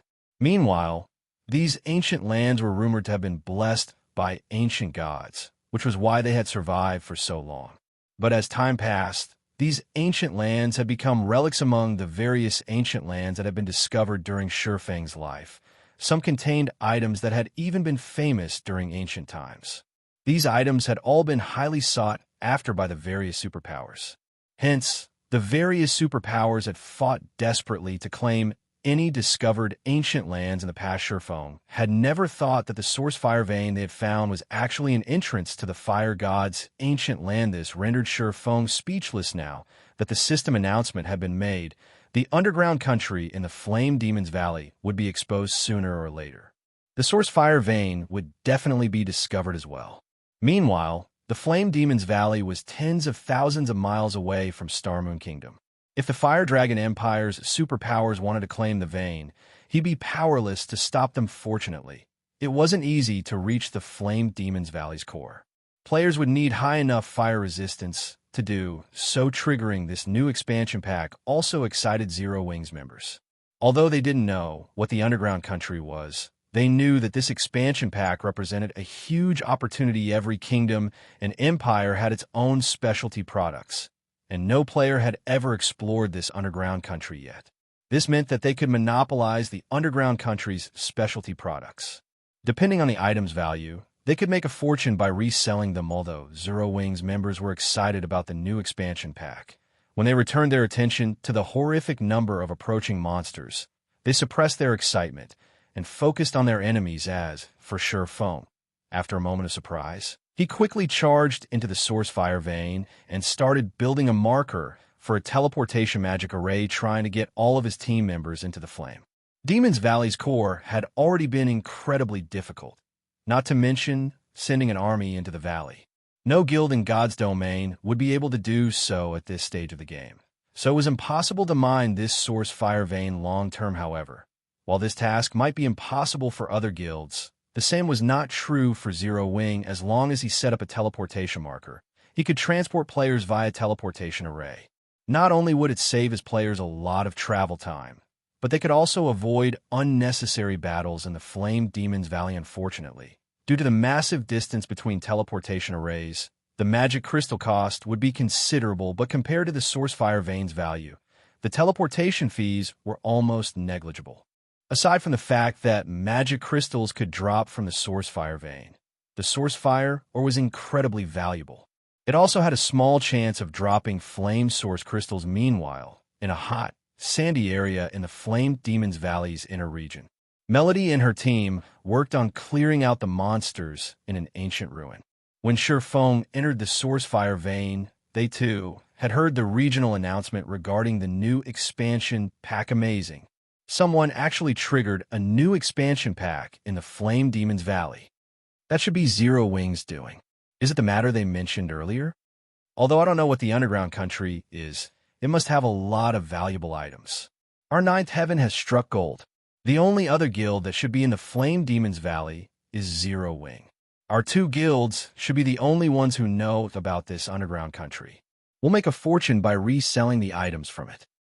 Excitement flashed in the eyes of the Ninth Heaven's members when they heard the system announcement. Traveling into human kingdoms and empires was intensely difficult for neutral races. So any items they purchased in Forest City were far above market price. Now that they had discovered the underground country, they could sell its unique items in Forest City. They'd be able to make a fortune and rapidly develop their guild. So, this is Zero Wing's strength? Melody revealed a bitter smile when she read the system announcement. She had been smug and satisfied because she had accepted a high-ranked quest with an extraordinary reward. In contrast, Zero Wing had triggered a new expansion pack in the Flame Demon's Valley. The difference between them was immense. Previously, she had still suspected Zero Wing of targeting Ninth Heaven, but now her suspicions were laughable. To Zero Wing, her high-ranked quest wasn't likely worth a second glance, while Ninth Heaven's members envied Zero Wing for activating a new expansion pack. Shurfeng frantically set up the teleportation arrays. Setting up a teleportation marker was not an easy task. Players needed a considerable understanding of magic arrays to succeed. The procedures were extremely complex, and normally, a player would need a lot of time to set up the marker and connect it to a teleportation array. However, to Shurfeng, who is adept in drawing advanced magic arrays, this task was easier. He swiftly etched magic arrays on one crystal after another before placing the crystals on a large magic array he had carved into the ground very quickly. The mana in the mine started to gather in the magic array. Shurfeng could feel the mine's dense mana begin to dwindle. Suddenly, Shurfeng heard a furious howl from outside of the mine, echoing on the mine's stone walls. Guild leader, trouble. The lava hound went berserk and is charging towards you. It's ignoring aggro completely. Aqua Rose shouted in the team chat when she saw the enraged lava hound rush back to the canyon of current players. A berserk level 80 mythic monster was an absolute nightmare. Cola had tried to stop the lava hound with a shield, but had instantly lost over 30,000 HP when the boss had responded with an angry swipe. The lava hound's strength was terrifying.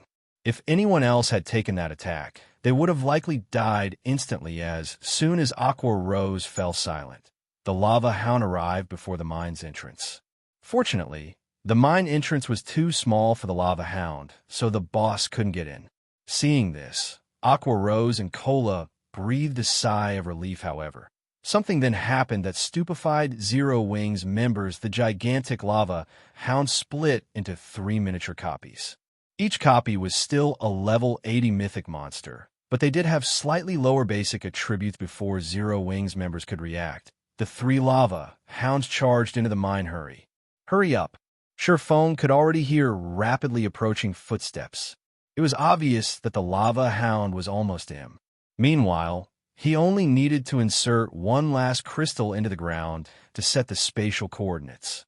Unfortunately, the loading bar, which had swiftly filled before, felt extremely slow to Shurfeng.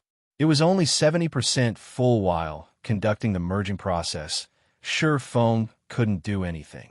He couldn't even activate a skill when the loading bar reached 90%. 3 1-meter-tall lava hounds appeared before Shurfeng. Despicable mortal.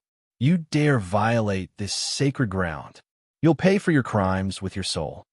The three lava hounds spoke in the human language, rage flaring in their eyes as they spat three scorching, white beams at Surefoam. Like lasers, the white beams vaporized everything in their path. Chapter 1845, Evil God's Sword. Just before the three scorching beams slammed into Surefoam, the loading bar before him finally reached 100% when the beams were less than 10 yards away from Surefoam. A barrier of divine runes appeared. When the three beams met the barrier, it shook violently. As for Surefoam, he shot backward like a cannonball boom. Surefoam crashed into one of the mine shaft's sturdy walls. Watt power. Surefoam was shocked as he stared at the mine shaft's deformed terrain. He had never thought that the lava hound would possess such frightening power, even after dividing itself into three copies. They were currently inside a source fire vein. The walls surrounding them were sturdy and fire-resistant, especially the source fire. Ordinary flames wouldn't melt it, let alone vaporize it. One could easily imagine how high the lava hound's flames were if those white-hot flames struck a player's equipment. Not even magically enhanced, dark gold equipment would survive. Only epic equipment might. If he hadn't activated Absolute Domain in time, he likely would have died from that attack retreat. Everyone retreat immediately. Surefoam shouted through the team. Chet, once the flames dissipated, Cola could barely tank one lava hound. Now that they had to face three miniature lava hounds, which were only slightly weaker than the full version, he knew they couldn't stay here for a moment longer. After issuing his command, he switched the aura of Earth to the aura of space, preparing to teleport out of this map. Oh, as Surefoam was about to escape using space movement, the three lava hounds howled as one. Three light red ripples radiated from the beasts, and as if space had frozen, the seven luminaries' ring failed to open a tear in spatial lockdown. Surefang's expression darkened when he saw the growing spatial tear before him disappear. A monster with such peerless strength and the ability, spatial lockdown, were a nightmare for players. Coming across one such monster almost guaranteed. Death monsters that possessed the spatial lockdown ability were extremely rare in God's domain. Normally, only NPCs at the peak of God's domain could execute the ability. Surefoam never thought that an elemental creature like the lava hound would be able to use it, as well. You have touched on the almighty fire god's taboo. Sacrifice your soul to beg forgiveness from the fire god. The three lava hounds spoke in a chilling tone before charging at Surefoam. Although the three lava hounds were small, their movements were so powerful that space itself trembled in their wake. Their strength could even rival the complete lava houndess. As the three lava hounds approached Surefoam, they split up and assaulted Surefoam from three different directions, transitioning into a battle formation as smoothly as NPC's eyes. This a God's guardian? Surefang's expression turned somber as he watched the three lava hounds approach. It was normal in God's domain to find treasures guarded by powerful monsters, and there were some incredibly powerful existences among these guardian monsters. These guardians have been created by the gods normally. Gods only created such powerful guardians to protect their wealth. Not only did these guardians have an eternal lifespan, but they were also undying. In addition, they commanded extremely powerful skills and spells. They were even more difficult to deal with than archaic species of the same rank and level. I can only give a try. Surefoam gritted his teeth and used Heavenly Dragon's power before activating Divine Steps. In the next moment, 10 doppelgangers with the exact same aura and attributes as Surefoam appeared. Surefoam and his doppelgangers then charged at the three lava hounds. Although the lava hounds were powerful, Surefoam managed to nullify their attacks by constantly switching positions with his doppelgangers. Using this opportunity, Surefoam quickly made his way towards the mine's exit. Normally, guardian monsters would give up the chase once they were a certain distance away from what they were supposed to protect. As long as Surefoam moved out of range, he could shake off the lava hounds. However, the lava hounds were incredibly difficult to get away from. Not only was their strength incredibly high, but their speed was also impressive. They constantly interrupted Surefang's advance and left very little space for him to move forward by. the time Divine Step's duration ended. Shifeng had only crossed a little over 50 yards. He was still over 100 yards away from the mine's entrance. The instant Shifeng's doppelgangers disappeared, a lava hound swiped its paw at Shifeng so fast that it was impossible to dodge. With no other choice, Shifeng raised Killing Ray to block the attack punch. The instant the lava hound's palm met Shifeng's sword, he felt his entire arm go numb. The impact sent his body flying backward over 20 yards, dealing over minus 40,000 damage. What incredible strength. This should be close to rivaling a high mythic strength. Shifeng thought as he stared at the lava hound that his encounter with the lava hound had been brief, and the beast hadn't used any skills, yet he had lost so much HP. He had already activated Heavenly Dragon's power, as well, drastically increasing his strength and defense. Right now, his defense was even higher than Kola's. Although he didn't have the passive skills that provided damage reduction, even then, he had still lost over 40,000 HP. The current lava hound before him definitely had much higher strength than the original. Meanwhile, he had to face 3 of these lava hounds. Before Shifeng could figure a way out of this situation, another lava hound pounced at him. Hurriedly, Shifeng activated parry to block its attack punch. Once more, Shifeng flew backward by over 20 yards. Not only hadn't he moved closer to the mine's entrance, but he was actually further from it. This was clearly what the lava hounds had intended to do with their attacks. These lava hounds' combat standards were in no way inferior to expert players. Am I going to die here? Shifeng could not help his bitter smile as he watched the third lava hound pounce at him. It would seem that he had taken on too large of a risk to set up the teleportation marker. While he did not mind losing 1 level of EXP, he carried multiple tools that would drop on his death.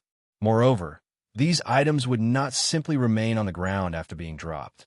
After a certain time had passed, these valuable items would disappear. Meanwhile, when players died, they'd only resurrect after half an hour unless someone resurrected them with a skill or special tool. By the time he returned to this mine, his dropped items would be gone from this world. As Shifeng clashed with the lava hounds, his HP continued to decrease 80%, 70%, 60%.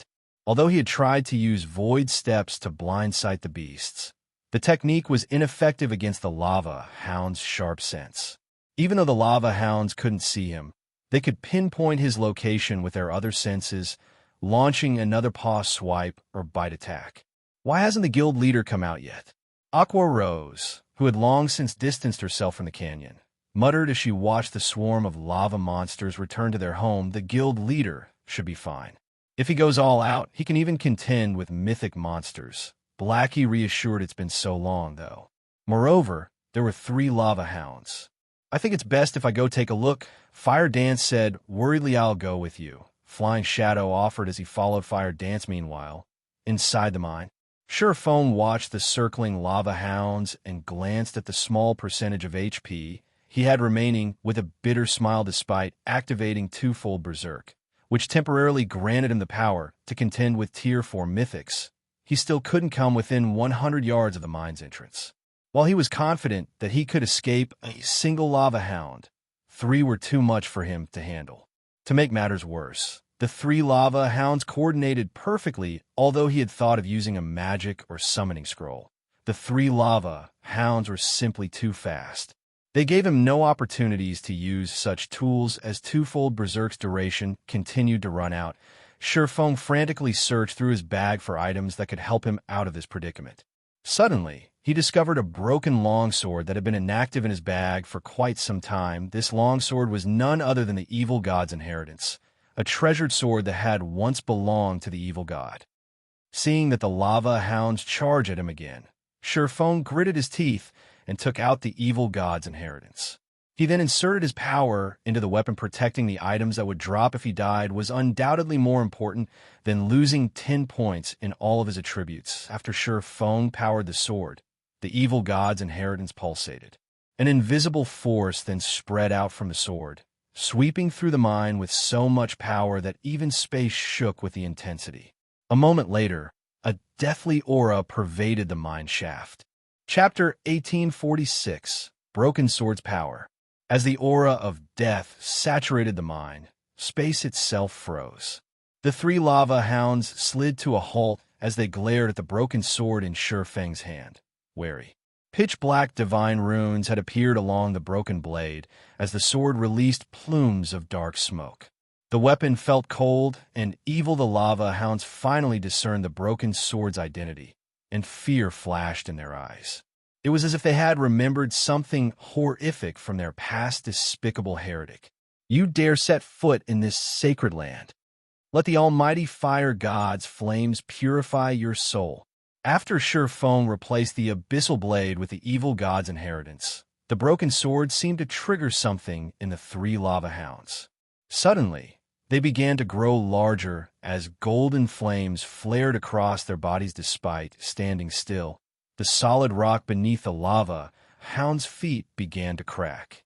Space tore around them as if it couldn't withstand the golden flame's power. It was as if the space around them was no longer able to withstand the power of the golden flame. Feng could also sense a threat of death from that golden fire.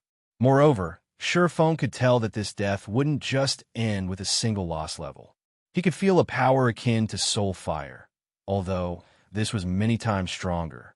Burning and devouring his soul would be child's play for this strange fire. If these golden flames burned a player's soul, the player's account would likely be left permanently crippled. Before Feng could think of a plan to get out of this troubling situation, the three lava hounds pounced as one at this point. Feng had no skills that he could use to protect himself. In addition, the lava hound's movement speed had significantly increased.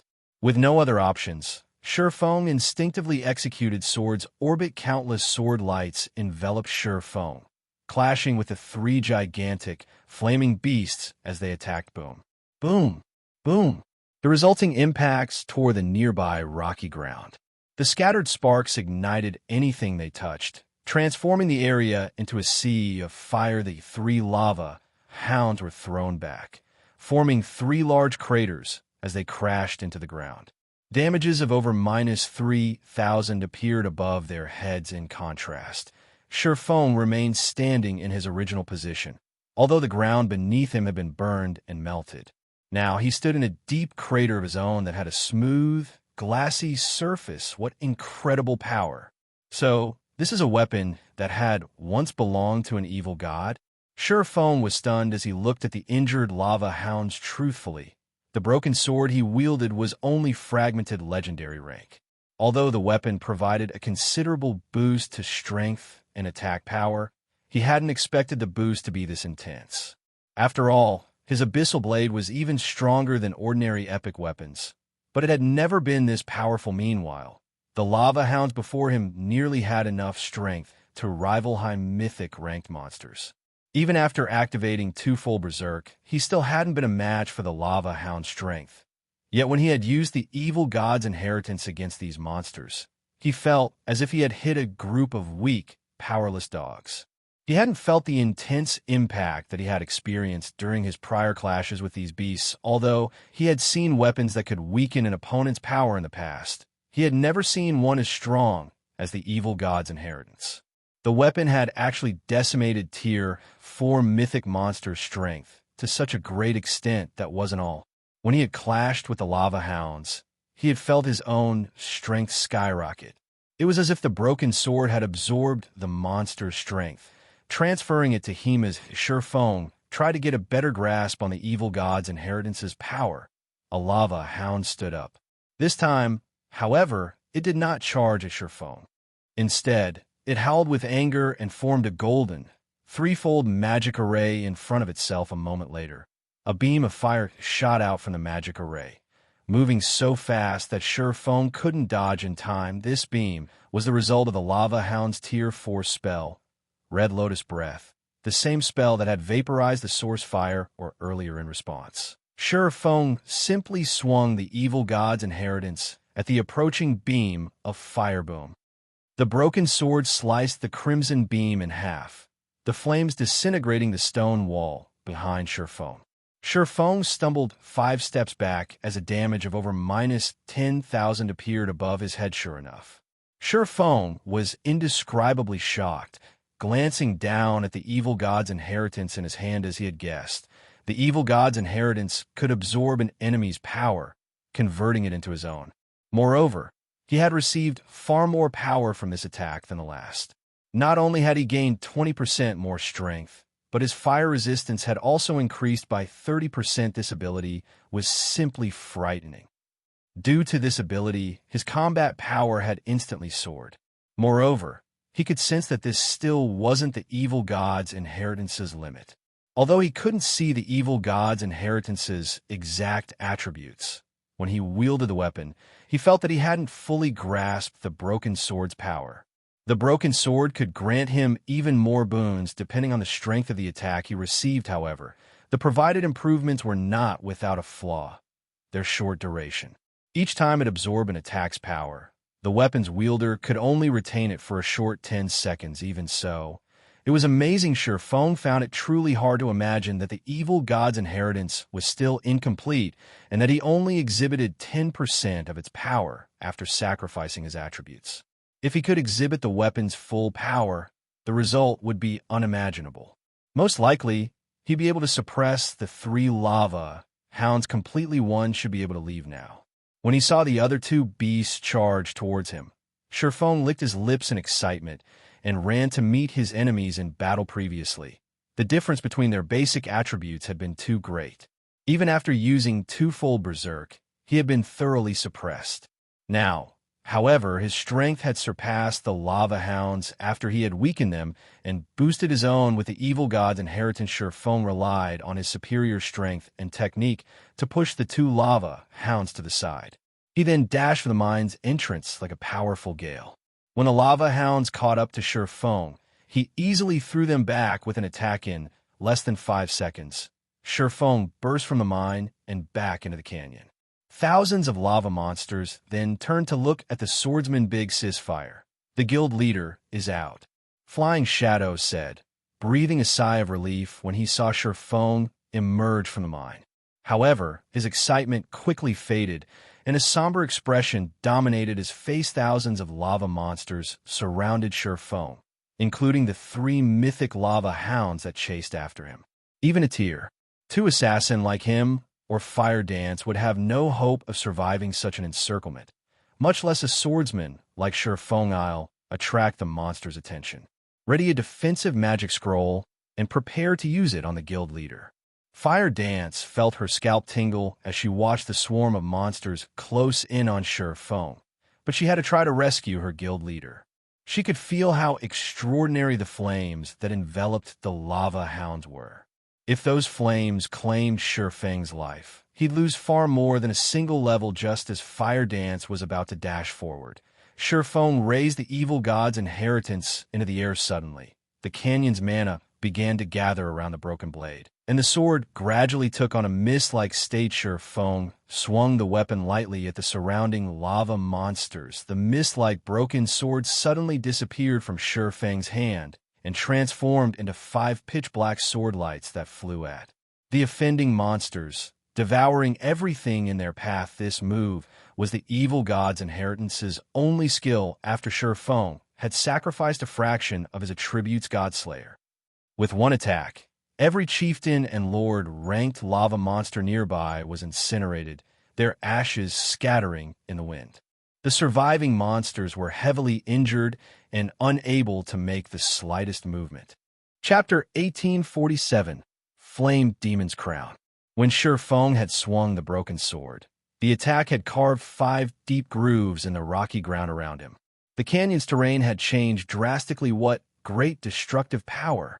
Shock filled Silverwing as he gazed at the evil god's inheritance in his hand. Godslayer's destructive power was even greater than that of a Tier 4 super large-scale destruction spell. He had turned several hundred level 70+ lava monsters into ash instantly. The skill truly had the power to decimate heaven and earth. Unfortunately, the monsters he had killed with Godslayer hadn't granted Silverwing any EXP. In fact, he would not gain any EXP from slain monsters while he had the evil god's inheritance active. The sword would absorb it all after killing so many monsters. The black mist the evil god's inheritance emitted had become denser, following which Shurfeng heard the sound of a system notification system. Evil God's inheritance has accumulated sufficient life force and recovered the first Evil God's mark, activating a portion of its power. That Evil God's inheritance has such an effect? Shurfeng was surprised. He had thought that he could only repair the weapon by collecting the missing fragments. He had never expected the broken blade to recover some of its lost power by absorbing others' life force. Evil God's inheritance. One-handed sword. A treasured sword that the Evil God had once used. However, the sword had been destroyed in a battle, shattered into 3 pieces. Although the Evil God's treasured sword had been destroyed, the Evil God's power within remains intact. As long as one gathers all 3 fragments, it is possible to restore the sword to its past glory. This piece is the sword's broken hilt. By permanently sacrificing 10 points of all attributes, the user may temporarily use the sword's power. Although this sword has been severely damaged, it can still exert 1/10 of its original power. First Evil God's mark. Power absorption can increase strength by a maximum of 100%, stamina by 20%, and all resistances by 100%. When this fragment is within 1,000 yards of other fragments, the fragment will resonate. Drops upon death cannot be traded. Although he could strengthen the Evil God's inheritance by killing a large number of monsters, he had no intentions of doing so. While Shurfeng might wield extraordinary power when he used the Evil God's inheritance, he'd have to sacrifice 10 points from every basic attribute permanently each time he wielded the weapon. While 10 points in all attributes might not be much to a Tier 2 player, it would add up. If he used the weapon for too often, he would cripple his account.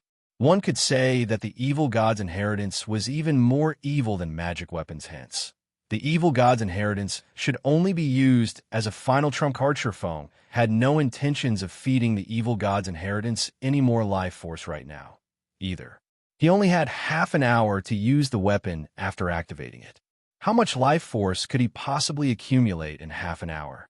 However, the ability to strengthen the Evil God's inheritance had truly been an unexpected boon following, which Shurfeng charged out of the hole he had opened in the monster encirclement.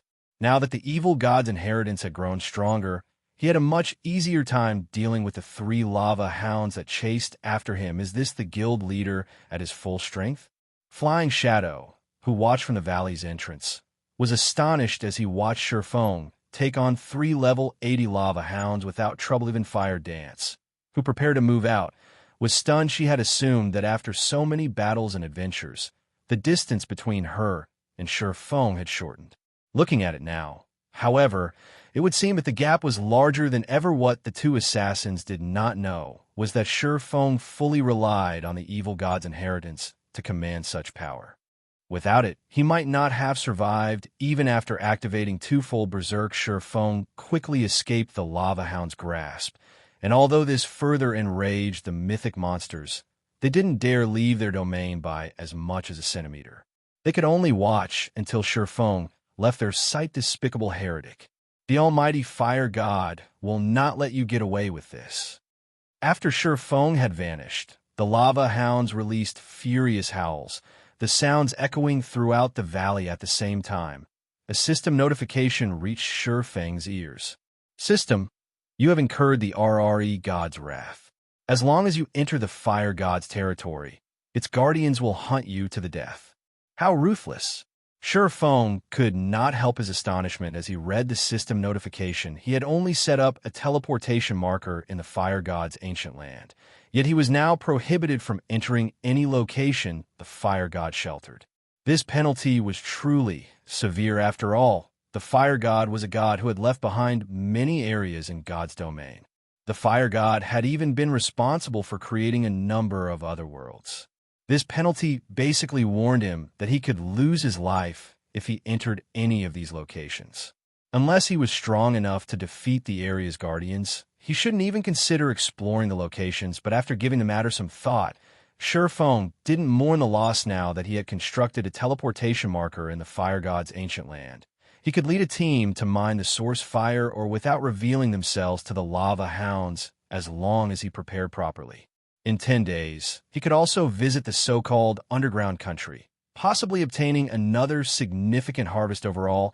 He considered this transaction quite profitable after leaving the canyon. Surephone regrouped with Zero Wing's other members. He then briefed Aqua Rose about the teleportation marker and had her contact her subordinates to prepare they would need enough fire resistance to survive in the Flame Demon's Valley's core region. Moreover, only intermediate miners or higher could mine the source fire ore. They'd only be able to revisit the mine after fulfilling these two conditions.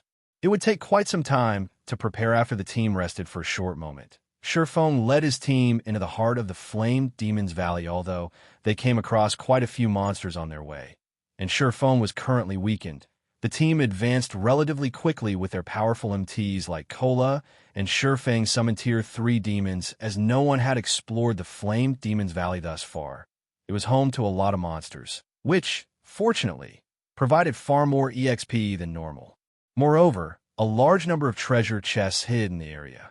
After venturing through the core region for 4 hours, some of the team's level 56 members had risen to level 57. Fire Dance and Flying Shadow had also discovered 6 treasure chests in the area. They had found 3 bronze treasure chests, a mysterious iron treasure chest, a secret silver treasure chest, and a fine gold treasure chest. The discovery surprised both Fire Dance and Flying Shadow, who frequently searched for treasure chests in the fields. It was common knowledge that treasure chests were extremely rare in God's domain. Normally, a map only had 2 or 3 at one time. Yet after wandering in a small section of the core region, they had discovered 6 moreover. One was a fine gold treasure chest past level 50. A bronze treasure chest would contain loot that could rival the items a High Lord dropped, while mysterious iron chest items were on par with a Great Lord. And secret silver treasure chests dropped items on par with a Grand Lord's loot. As for a fine gold treasure chest, its loot could rival that of a mythic monster. However, in the Flame Demon's Valley, both the monsters and the treasure chests offered weapons and equipment that were all level 70 or higher. Unfortunately, current players couldn't use these items unless they had weapons and equipment that could reduce level requirements by 15 levels or more. As Surephone activated the fine gold treasure chest, it released a light that illuminated the gloomy sky above the Flame Demon's Valley. Even players several thousand yards away could see the glow of the Flame Demon's crown. Surephone was flabbergasted when he saw the exquisite, flaming crown inside the treasure chest. Chapter 1848, Ancient Demon. Guild Leader, did you find something good? Aqua Rose asked curiously as she watched Surefang's blank expression. The rest of the team turned to look at Surephone as well, anticipation flashing in their eyes. They all wanted to know what kind of treasure a fine gold treasure chest had to offer. A fine gold treasure chest was almost impossible to find in level 50+ maps. The best players normally found were secret silver rank. Meanwhile, even mysterious iron treasure chests could cause a heated struggle between guild teams. The higher quality treasure chest players found, the more of a commotion activating the treasure chest would cause. In turn, this would lead to more players finding out about the treasure chest. Moreover, after players acquire the items inside a treasure chest, there was a 2-hour period when the items would be guaranteed to drop upon death. Hence, whenever a treasure chest appeared in the fields, a slaughter would soon follow. Fortunately, Zero Wing's team didn't have to worry about being attacked. After all, this place was the Flame Demon's Valley. The only other players that might see the glow from the fine gold treasure chest were the Ninth Heaven members. Even if other players with hostile intentions discovered them, they had no fear that anyone would try to rob them. Something good has dropped, Surephone said, laughing. He then retrieved the Flame Demon's crown and shared its statistics in the team chat. Flame Demon's crown, head, fine gold rank. Equipment requirement, strength 800, agility 800, and intelligence 800 defense plus 100 additional passive ski H-. Flame Demon's body allows the wearer to gain the body of a flame demon, increasing fire resistance by 200 and becoming immune to burning effects. Additional active ski H-. Flame Avatar becomes immune to all flame damage for 1 minute cooldown, 10 minutes. After reading the Flame Demon's crown's details, the team lost their prior excitement. Guild Leader, this crown is a scam. Not only does it have such a high equipment requirement, but it doesn't actually offer any basic attributes.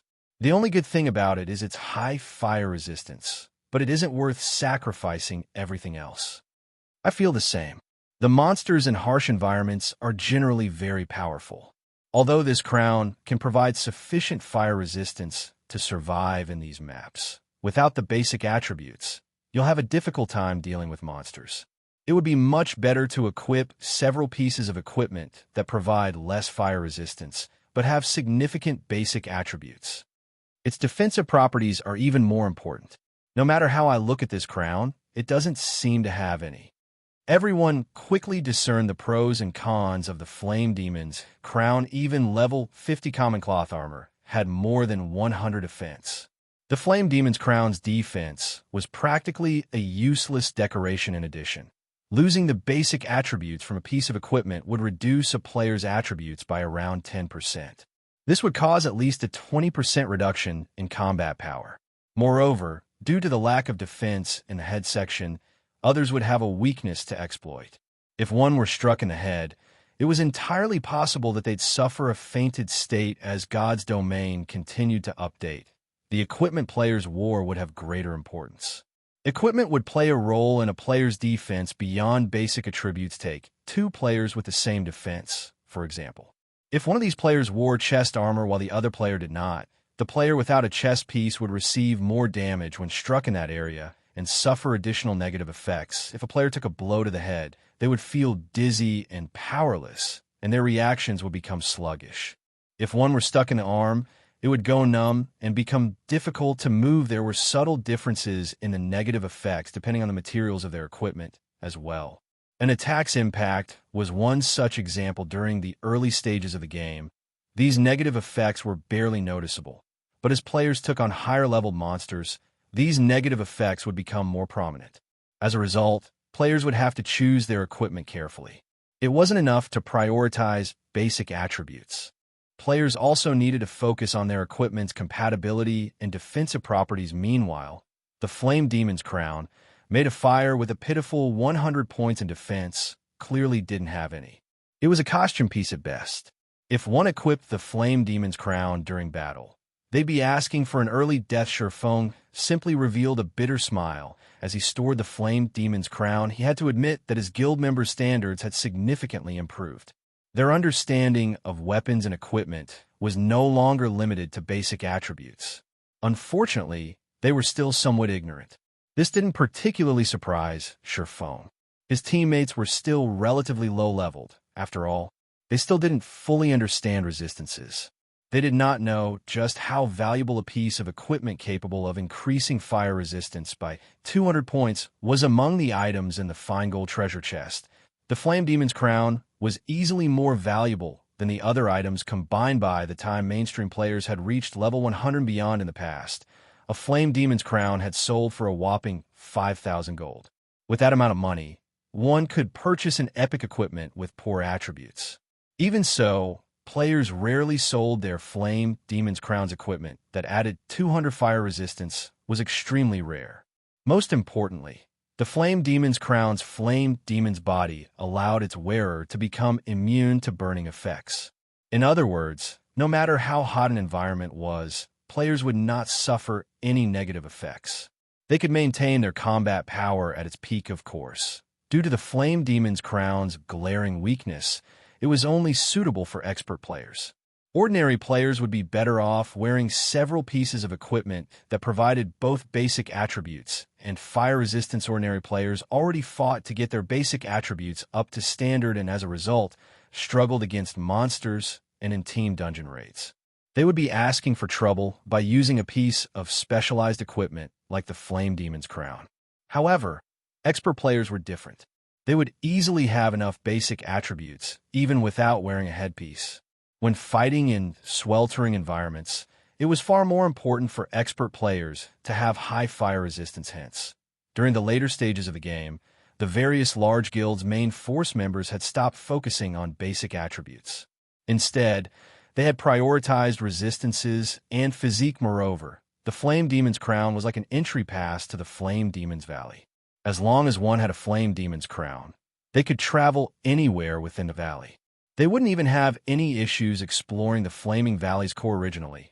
Shifeng had worried that he didn't have enough fire resistance to survive in the central area. But now that he had the Flame Demon's crown, he wasn't concerned. Now, only the Flame Demon King himself would be a problem. In God's domain, the Flame Demon King was categorized as a world boss counter to most expectations. World bosses were not much stronger than ordinary field bosses.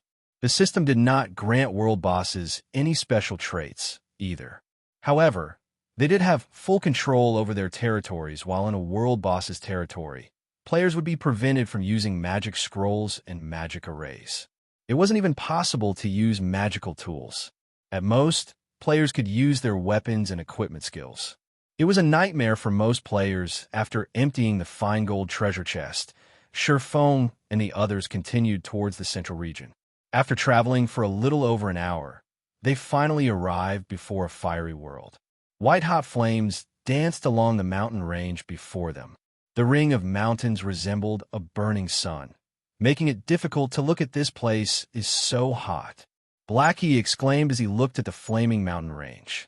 Despite standing some distance away from the mountain range, he felt as if like roasting meat. Everyone on the team felt the sweltering heat. Even walking exhausted their stamina. Meanwhile, a gigantic figure wielding a trident patrolled the center of this mountain ring. Every one of this figure's movements stirred the flames around it as lava rose into the air. Even from several thousand yards away, Zero Wing's team could feel the figure's fierce aura. When they saw the Flame Demon King's true appearance, they couldn't help their gasps. Even Shifeng was shocked. Flame Demon King, elemental creature, ancient fiend, mythic, level 83. HP 720,000/720,000,000. An ancient fiend? How is this possible? Shifeng was indescribably shocked when he saw the Flame Demon King statistics. Shouldn't it be an archaic species? Chapter 1849. World Gate. Guild Leader, don't tell me we're supposed to fight that boss? Is that really a mythic monster? The Flame Demon King was a 50-meter-tall giant. Every one of its movements stirred up a storm in the sea of fire around it. Zero Wing's team could tell how terrifying this monster was just by looking at it. When he saw the Flame Demon King, Kola, who had brimmed with confidence, felt his scalp tingle. This boss could likely even slay a 1,000-man team of level 80, Tier 2 experts. Compared to the mythic monsters they've encountered thus far, the Flame Demon King was on an entirely different level. Could the new expansion pack I triggered have made the Flame Demon King stronger? Shifeng pondered as he looked at the Flame Demon King.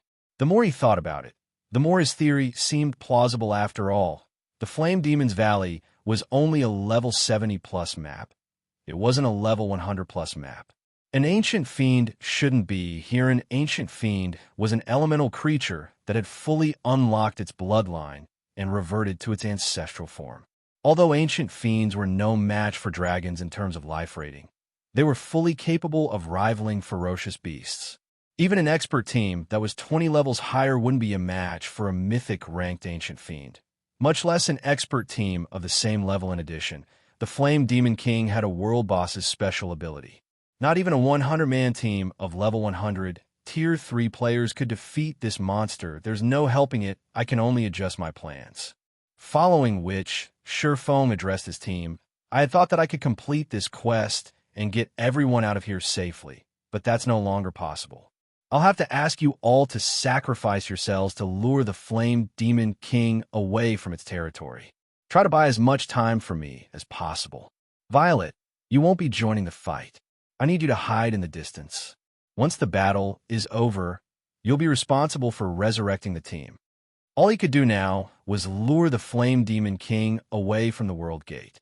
The players that would be responsible for buying time would die, but with the resurrection skill he had given Violet Cloud, they could reduce the death penalty his teammates suffered. I understand. Violet Cloud nodded. None of his teammates had any objections to Shifeng's proposal. They were the guild's main force members. Their weapons, equipment, and levels had been granted by their guild. It wasn't unusual to die for their guild's benefit very quickly. The team followed Feng's instructions. Kola would be the first player responsible for attracting the Flame Demon King's attention and luring it to the designated area. After Kola died, Turtledove and Iwumian would take over. Once all three MTs had died, the rest of the team would split up and flee, forcing the Flame Demon King to waste as much time as possible chasing them down. Move out. Feng commanded once he was in position a short distance away from the valley's entrance. Following his orders, Kola charged into the flaming valley. Shortly after he had set foot in the sea of fire, a deafening roar echoed from the valley's center. Little human, you dare trespass in the Flame Demon King, Monacoland's territory? I'll show you just how frightening fire's anger is. As the voice faded, the Flame Demon King emerged from the raging flames, its movements causing waves of fire that washed over Kola, not daring to be careless. Kola immediately activated Power of Darkness and hid behind Titan Guard Boom. As the firestorm slammed into him, Kola stumbled 3 steps backward, a damage exceeding minus 20,000 appearing above his head. So strong. Just its movements caused such a powerful attack. Aqua Rose, who watched from afar, could not help her shock when she saw Kola lose 1/8 of his HP despite his active Berserk skill. Normally, Kola could face a level 70 mythic monster head-on after activating his Berserk skill, yet he had just lost so much HP after an indirect attack from the Flame Demon King. The team's other members paled when they saw this. If they had received that indirect attack, they would have likely lost over 50% of their HP. They felt like ants before this world bosses. The Flame Demon King's frightening strength stunned Zero Wings players. The boss had arrived before Kola. The Flame Demon King then thrust its trident at the Guardian Knight with so much speed that the attack had been invisible to the naked eye. Fortunately, Kola had already raised Titan Guard and blocked the attack in time. After blocking the attack, however, Kola had lost all feeling in his arms. Like a cannonball, he had been thrown back, only stopping as he crashed into a massive boulder. Kola's HP instantly fell by over 80,000, more than half of his total. The team was stunned. Just one attack had left Kola so miserable. The gap in strength was despairing. Heal him quickly. Feng shouted through the team. Chat. The outcome didn't surprise him. After all, their opponent was a mythic-ranked ancient fiend. If not for the fragmented legendary-ranked Titan Guard, Kola might have died instantly upon hearing Feng's command. The Tier 2 healers snapped out of their daze and cast healing spells on Kola, instantly restoring the Guardian Knight's HP to 70%. However, the Flame Demon King was already stabbing its trident at Kola again, the weapon releasing white-hot fire. The white-hot flames shocked Kola. Hurriedly, he activated Protection Blessing after its upgrade to Tier 2. Protection Blessing reduced the damage he took by 60%. However, when the trident met Kola's shield, the stone under his feet shattered, forming a crater. Meanwhile, Kola's HP fell by more than 60,000, dropping his HP into the red. By the time the Flame Demon King executed another attack, the team's healers only recovered Kola's HP to 50% of his total. Realizing how precarious his situation was, Kola used Titan's Heart, forming 3 layers of protective energy, which could absorb up to 10 times his maximum HP around him. With Titan's Heart in effect, Kola quickly fled the sea of fire. Seeing Kola pull away from the valley, Feng breathed a sigh of relief. Fortunately, he had upgraded Titan Guard to the fragmented legendary rank earlier. Otherwise, the 3 MTs wouldn't be able to lure the Flame Demon King away before they died. Even if Kola, Turtledove, and Yiwumian worked together afterward, equipping the Flame Demon's crown, Feng activated Gale Domain and charged into the flames that could even melt fine iron as expected of the Flame Demon's crown. It really is wondrously effective. When Feng soared through the fire, he only felt a little warm. He wasn't in any pain at all due to the additional 200 fire resistance the crown provided. He now had over 400 fire resistance. His HP only fell by a little over 100 each second he remained in the fire. After flying for about 40 seconds, he noticed Kola's name darken among the list of his team members. It was obvious that the Flame Demon King had killed Cola so quickly. When Sherfong realized that he was still over 200 yards away from the stone gate in the center of the valley, his expression darkened. Cola was the sturdiest player in the team.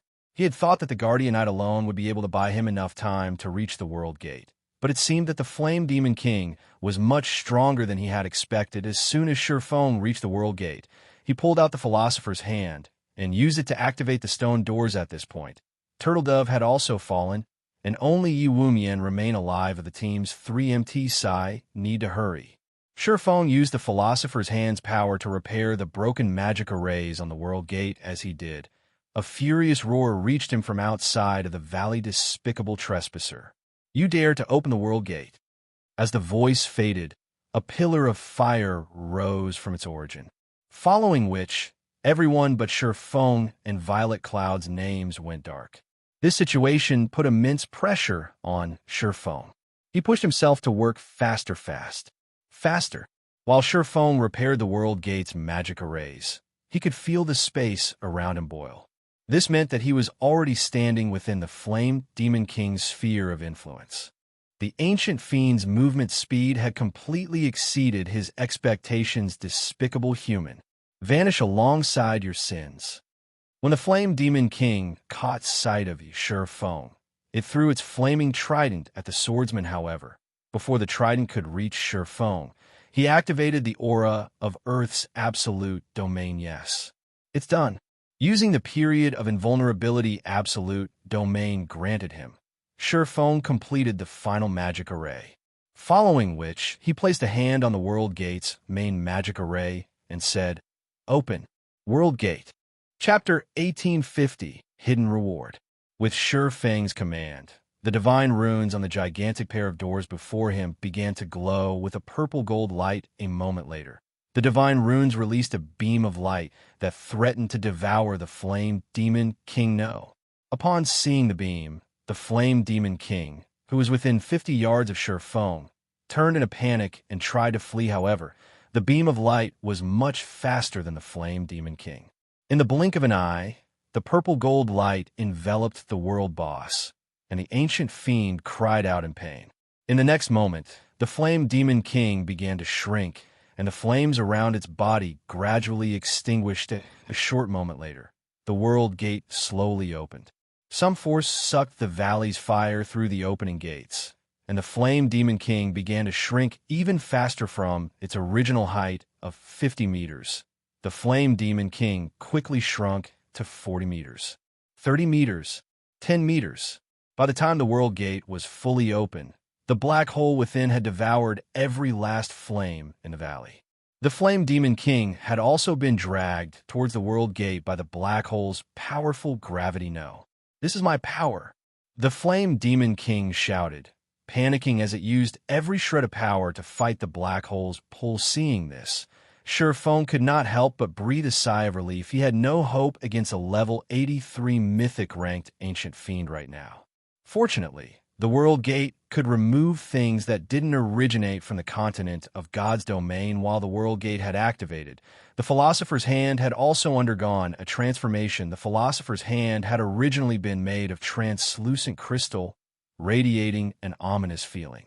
Now, however, not only had the ominous feeling disappeared, but the translucent hand had also transformed into a blood-red bead. What pristine mana! As Sherfong held the blood-red bead, he could feel incredibly pure mana emerge from it. This mana was even purer than that from the 7 luminaries' crystals. Suddenly, Sherfong heard the sound of a system notification. System, congratulations! You have completed the epic ranked main storyline quest Philosopher's Wish before level 80.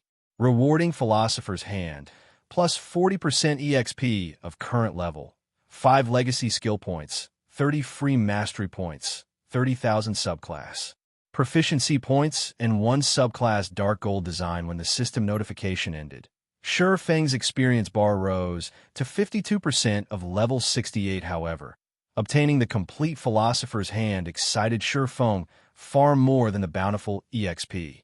This was a bona fide legendary item. Any superpower in God's domain would easily go mad over this. Moreover, Feng was surprised by the additional reward for completing the quest before reaching level 85 legacy skill points were no small matter.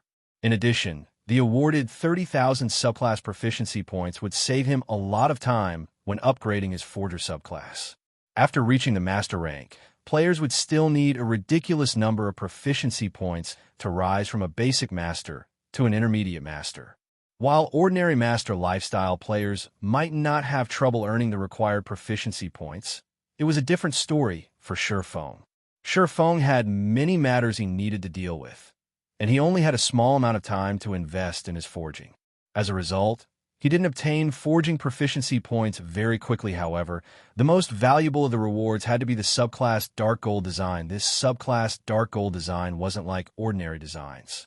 Not only could it upgrade a design to Dark Gold rank, but the new design would be a player creation. It was common knowledge that becoming a Master lifestyle player was incredibly difficult. Players needed to create completely new items, which had to meet certain requirements. To accomplish this feat, players needed a certain understanding of items and materials. This was also the case when players tried to rise from a basic Master to an intermediate Master. In fact, the promotion to an intermediate Master was even more difficult since players would have to create 1 Dark Gold item or 3 Fine Gold items. This hurdle had been the end of the line for many basic Master lifestyle players during Feng's previous life. In the past, when one had referred to a Master lifestyle player, they had generally meant basic Masters. The majority of God's Domain's Master lifestyle players had been basic rank. After 10 years in the game, basic Masters hadn't received as much attention from first-rate guilds, although they were still VIPs in second-rate guilds.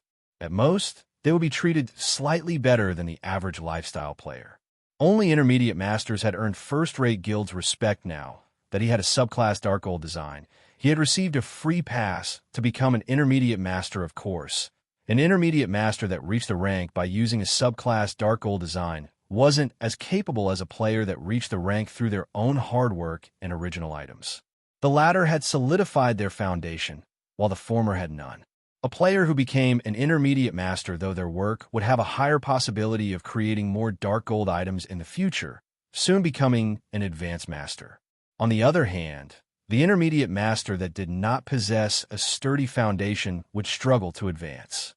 The only real benefit of using such a cheap method to become an intermediate Master was the higher production success rates that came with the rank. Even so, many basic Master lifestyle players had spent their entire life savings to get their hands on a subclass Dark Gold design during Feng's previous life, since they had already reached their limits. As Feng celebrated his additional rewards, the World Gate began to close.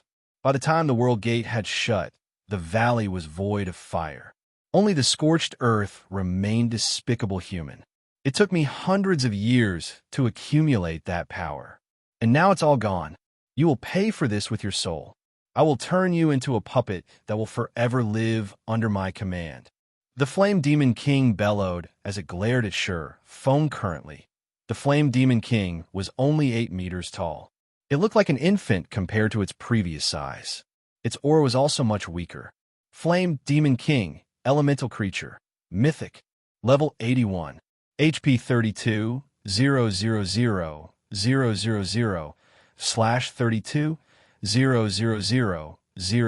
000.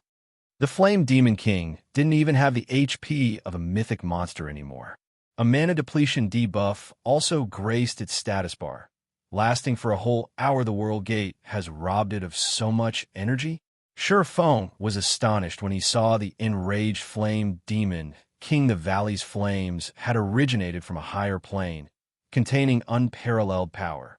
The fire had been highly sought after by fire elementals since they could increase the elemental's power. The Flame Demon King had only grown so strong because it had continuously absorbed these flames' power. Now that the World Gate had returned these flames to their source, the Flame Demon King had lost the power it had accumulated over the years. With the energy that had bolstered its physical form gone, it was only natural that the Flame Demon King had weakened. Only, Feng never thought that the Flame Demon King would grow this weak. Thinking up to this point, Feng abandoned all thoughts of escape. This was a once-in-a-lifetime opportunity. When the time the mana depletion debuff ended, the Flame Demon King would recover its strength. Although it wouldn't be as strong as it had been, it would still be beyond current players' capabilities before the Flame Demon King could launch an attack. Feng activated Power of Darkness, Phantom Kill, and Dragon Solo level 68 High Lord rank Black Dragon should have 0 chances against a level 80 Mythic monster. But now, the Black Dragon had the upper hand against the weakened Flame Demon King. While the Black Dragon kept the Flame Demon King busy, Feng activated every skill he had to the weakened boss Thunder Flame Explosion. Flame Burst, 9 Dragon Slash, Lightning Slash. Although the weakened Flame Demon King was still a world boss, whose ability prevented players from using external tools, it no longer mattered. The Flame Demon King's defense had drastically fallen. After all now, Feng's normal attacks dealt over minus 30,000 damage, while critical hits dealt over minus 70,000 damage. Even the weakest of his skills inflicted over minus 100,000 damage, even when the Flame Demon King used its powerful AoE attacks. Feng, who had over 400 fire resistance, only took a little over minus 3,000 damage from each hit. The Flame Demon King's HP continued to fall 80%, 50%, 20%. When the Black Dragon's duration was almost over, the Flame Demon King had around 10% HP remaining. Once the Black Dragon was gone, Feng would have to fight the world boss head-on. I guess there's no other choice. Feng sighed as he came to terms with his current predicament. A moment later, he retrieved the evil god's inheritance from his bag. Once more, trying to escape a world boss was an extremely difficult task. This was especially true now that he had used all of his skills. Furthermore, it wasn't every day that he found himself in such a favorable position against a world boss die. Gritting his teeth, Feng sacrificed his attributes to activate the evil god's inheritance. He then activated Godslayer 5 pitch black sword lights instantly pierced the Flame Demon King, leaving 5 deep grooves in the rocky ground before Feng despicable human. If the world gate hadn't taken my power from me. The Flame Demon King's eyes burned with rage as it glared at Feng. But despite its fury, the Flame Demon King's HP didn't stop depleting before it eventually reached zero boom. As the Flame Demon King fell to the ground, its fiery body started to dissipate. A short moment later, only Feng remained in the Scorched Valley. Chapter 1851, Flame Demon King's Loot. After the Flame Demon King died, the rampaging mana in the valley settled down. It's finally dead. Feng breathed out a sigh of relief as the Black Dragon disappeared. Shortly after the Flame Demon King died, if not for the Black Dragon's assistance, he wouldn't have been able to defeat the Flame Demon King. After all, even though the Flame Demon King was weakened, it was still a mythic monster. The boss had possessed not only superior strength, but also far more HP. Even if the Flame Demon King had only 10% of its HP left, it would still have had more than enough time to kill him, although he had to sacrifice another 10 points of every basic attribute to kill the Flame Demon King. He forgot about the loss when he saw the small mountain of items the boss dropped. The Flame Demon King was a world boss. Although it had been weakened due to his quest, it was still a mythic ranked world boss, hence the extremely bountiful loot. Not to mention, as this was the first time the Flame Demon King was killed, it was guaranteed to drop a 4-star guild promotion order. Future Flame Demon Kings killed would have only a certain chance of dropping the promotion order. This item was also the reason why he had persisted in killing the Flame Demon King to the point of permanently weakening himself currently. Zero Wing was a 3-star guild and held a significant advantage over other guilds. However, as the various superpowers started raiding level 50, 100-man Hell Mode team dungeons, it was only a matter of time before they became 3-star guilds as well. Meanwhile, compared to Zero Wing, the various superpowers would gain much more of an advantage from being a 3-star guild, be it the Guild Employment Center or Guild Training Room. These two facilities needed guilds to reach a certain scale in order to display their usefulness fully. In other words, the larger a guild was, the better the guild could leverage these two facilities. In the case of Zero Wing, despite the rapid expansion it was currently undergoing, in terms of member count, it was far from rivaling even first-rate guilds. The operations of the various superpowers spanned over a dozen kingdoms and empires. Their member counts naturally dwarfs Wing S. Once these superpowers became 3-star guilds, their development speed would undoubtedly skyrocket. At that time, not only would these superpowers be able to nurture a large number of elite players, but the income their guilds generated would also increase substantially if Wing, a guild that ruled over only a single kingdom, wished to surpass these superpowers, which had become 3-star guilds in terms of development speed. Then there was only one way to do so: be getting promoted into a 4-star guild. Unlike a 3-star guild, the benefits offered by a 4-star guild did not manifest with the scale of a guild. Instead, these benefits were apparent in the finer details. Reaching the 4-star rank would not give a guild the privilege to construct any additional facilities. Instead, what a guild gained from the 4-star rank was the recognition of the Adventurers Association as a large-scale guild. At that time, the Adventurers Association would directly issue large-scale quests to the guild. These large-scale quests ranged from easy to very difficult. Even national-level quests were available. The rewards for these quests were extremely generous. Moreover, these quests also provided players with good opportunities to raise their ranks in the Adventurers Association in addition to receiving large-scale quests. 4-star guilds would be designated a temporary rest area in every Adventurers Association on the continent of God's domain. While this rest area was relatively small, it allowed members of 4-star guilds to receive commissioned quests from every NPC town and city on the continent, not just from towns and cities where their respective guilds had residences. Due to this benefit, members of 4-star guilds could travel all over the continent to do quests, no longer hindered in their leveling speed and acquirement of resources by competition over a limited number of quests. The only downside to this was the Adventurers Association's tax on players' quest rewards when completing commissioned quests accepted from these designated rest areas. This, in turn, reduced the guild's income from these quests. Even so, this benefit would still help guilds generate much more wealth than before. At the same time, guilds would also be able to raise their popularity in the various NPC kingdoms and empires significantly, killing 2 birds with 1 stone. This was the distinguishing feature of 4-star guild. After reaching the 4-star rank, a guild's development would no longer be tied down to the territories they controlled, of course. The consequence of this feature was also very obvious. The amount of competition guilds had to face would increase drastically, however. So long as Wing managed to become a 4-star guild ahead of others, it would seize a significant advantage over the other guilds. Hence Feng's persistence in killing the Flame Demon King, following which Feng started going through the Flame Demon King's loot.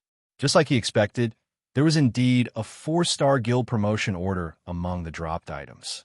So long as a 3-star guild possessed 200,000 guild popularity, it could be upgraded into a 4-star guild using this promotion order as expected of a world boss. Its loot is bountiful. Feng was inwardly astonished as he looked over the statistics of the other dropped items. The Flame Demon King had dropped over 100 items in total, the majority of which were rare materials, including the extremely rare 7 Luminaries crystal. Although only 3 7 Luminaries crystals dropped, the equivalent often units, the value of these 7 Luminaries crystals still exceeded that of the other materials by a large margin. The rest of the loot were level 70+ weapons and equipment. Practically every one of these weapons and equipment was of fine gold rank. Only one of them was epic rank. Among the fine gold equipment dropped, for pieces belonged to the level 70 fine gold ranked Sins of Thunderfire set. The boss also dropped the entire level 70 fine gold ranked Scorching Wind set, while the weapons and equipment dropped looked subpar at best. Feng's eyes glowed with excitement when he saw them. His reaction was because the Sins of Thunderfire set was top-tier set equipment for magical classes. This was set equipment that only level 70+ mythic ranked field bosses dropped. The set had a total of 6 pieces, and even superpowers would need to expend a lot of effort to collect the complete setas for the Scorching Wind set. It was similarly top-tier set equipment, but for plate armor classes instead of magical classes. Not only did the Scorching Wind set provide higher fire resistance than the Dark Corrosion set, but its 6-piece set effect was also extremely heaven-defying. It allowed players to transform into a war god of fire and acquire a life rating that could rival archaic species. Although players would incur double damage from ice and water-type attacks than they normally would, it was still plenty amazing. The Sins of Thunderfire set's 6-piece set effect was similar to the Scorching Wind set's, allowing its user to transform into a Thunderfire messenger due to these two set effects. Despite the ordinary basic attributes the two sets provided, they had ended up publicly recognized as the strongest level 70 set equipment available in the game. Even level 70 Dark Gold set equipment could not rival them. Silverwing had never thought that he would be able to obtain the entire Scorching Wind set. As for the Sins of Thunderfire set, he was just short of 2 set pieces to complete the set. Once he geared 2 guild experts in these 2 sets, he would have himself 2 peak experts. As for the sole epic equipment dropped, it was a pair of cloth armor gloves named Hands of Fire. Not only did the gloves provide a significant amount of fire resistance, but it even increased the spell completion rate of players by 2%. It also had a skill that allowed its user to summon a Lord-ranked fire familiar, making this pair of gloves perfect for Magicka-class players that were not adept in melee combat. After Silverwing was done going through the Flame Demon King's loot, he then took out the Philosopher's Hand from his bag and inspected it, suppressing the excitement in his heart as he looked through its attribute panelas. He needed to deal with the Flame Demon King before. He had not had any time to inspect the fully recovered Philosopher's Hand. Now that the Flame Demon King was dealt with, he naturally had to take a good look at this legendary item, which had disappeared from God's domain in his previous life. Chapter 1852, Complete Philosopher's Hand. The instant Silverwing retrieved the Philosopher's Hand from his bag, he felt the space around him grow heavier. It felt as if space itself couldn't withstand the pristine energy within the Philosopher's Hand. Now that Silverwing had the chance to get a better feel for the Philosopher's Hand, he felt a powerful inspiration well within him. His mind felt sharp and focused like never before. It was as if the world had faded away, leaving him alone with his thoughts. So, this is the true Philosopher's Hand? Silverwing could not help his excitement as he gazed at the crimson bead in his hand. Philosopher's Hand, legendary rank item. A special gemstone crafted by the philosopher Erhard, containing incredible power that is capable of manipulating the sole additional passive effect. The wielder of the Philosopher's Hand will have all of their subclasses temporarily raised by 1 rank. Additional active skill 1 dash. Philosopher's Soul offers players guidance for 10 hours when crafting items cooldown. 12 hours. Additional active skill 2 dash. Soul Fantasy allows players to enter an imaginary world for 8 hours. During this time, players may use the materials that they know of to produce items without limit. Cooldown 15 hours. Although the Philosopher's Hand only possessed 3 skills, these skills were heaven-defying based on Silverwing's knowledge. Only the epic-ranked Icarus's Heart could temporarily raise a lifestyle player to master rank. In Silverwing's opinion, Icarus's Heart's ability to do so was already heaven-defying, but compared to the Philosopher's Hand, Icarus's Heart was a cheap knockoff. However, compared to the Philosopher's Hand, Icarus's Heart couldn't even be considered a cheap knockoff. The fact that the Philosopher's Hand could unconditionally raise a player's subclass by 1 rank meant that it could transform a basic master into an intermediate master or an intermediate master into an advanced master. The Philosopher's Soul also offered the system's guidance, which would be a great help to players when they produced items. Originally, the skill had been limited to a 1-hour duration. Unfortunately, it was almost impossible to accomplish anything useful in that time. Crafting items was a time-consuming process. After all, especially complex items. How many items could players possibly make within 1 hour? Now that the skill's duration had increased to 10 hours, players could attempt to craft far more complex items with the system's guidance. Lastly, Soul Fantasy granted players access to the main God System's resource warehouse. After seeing the Philosopher's Hand's 2 active skills, Silverwing finally understood why the item was capable of producing so many lifestyle masters.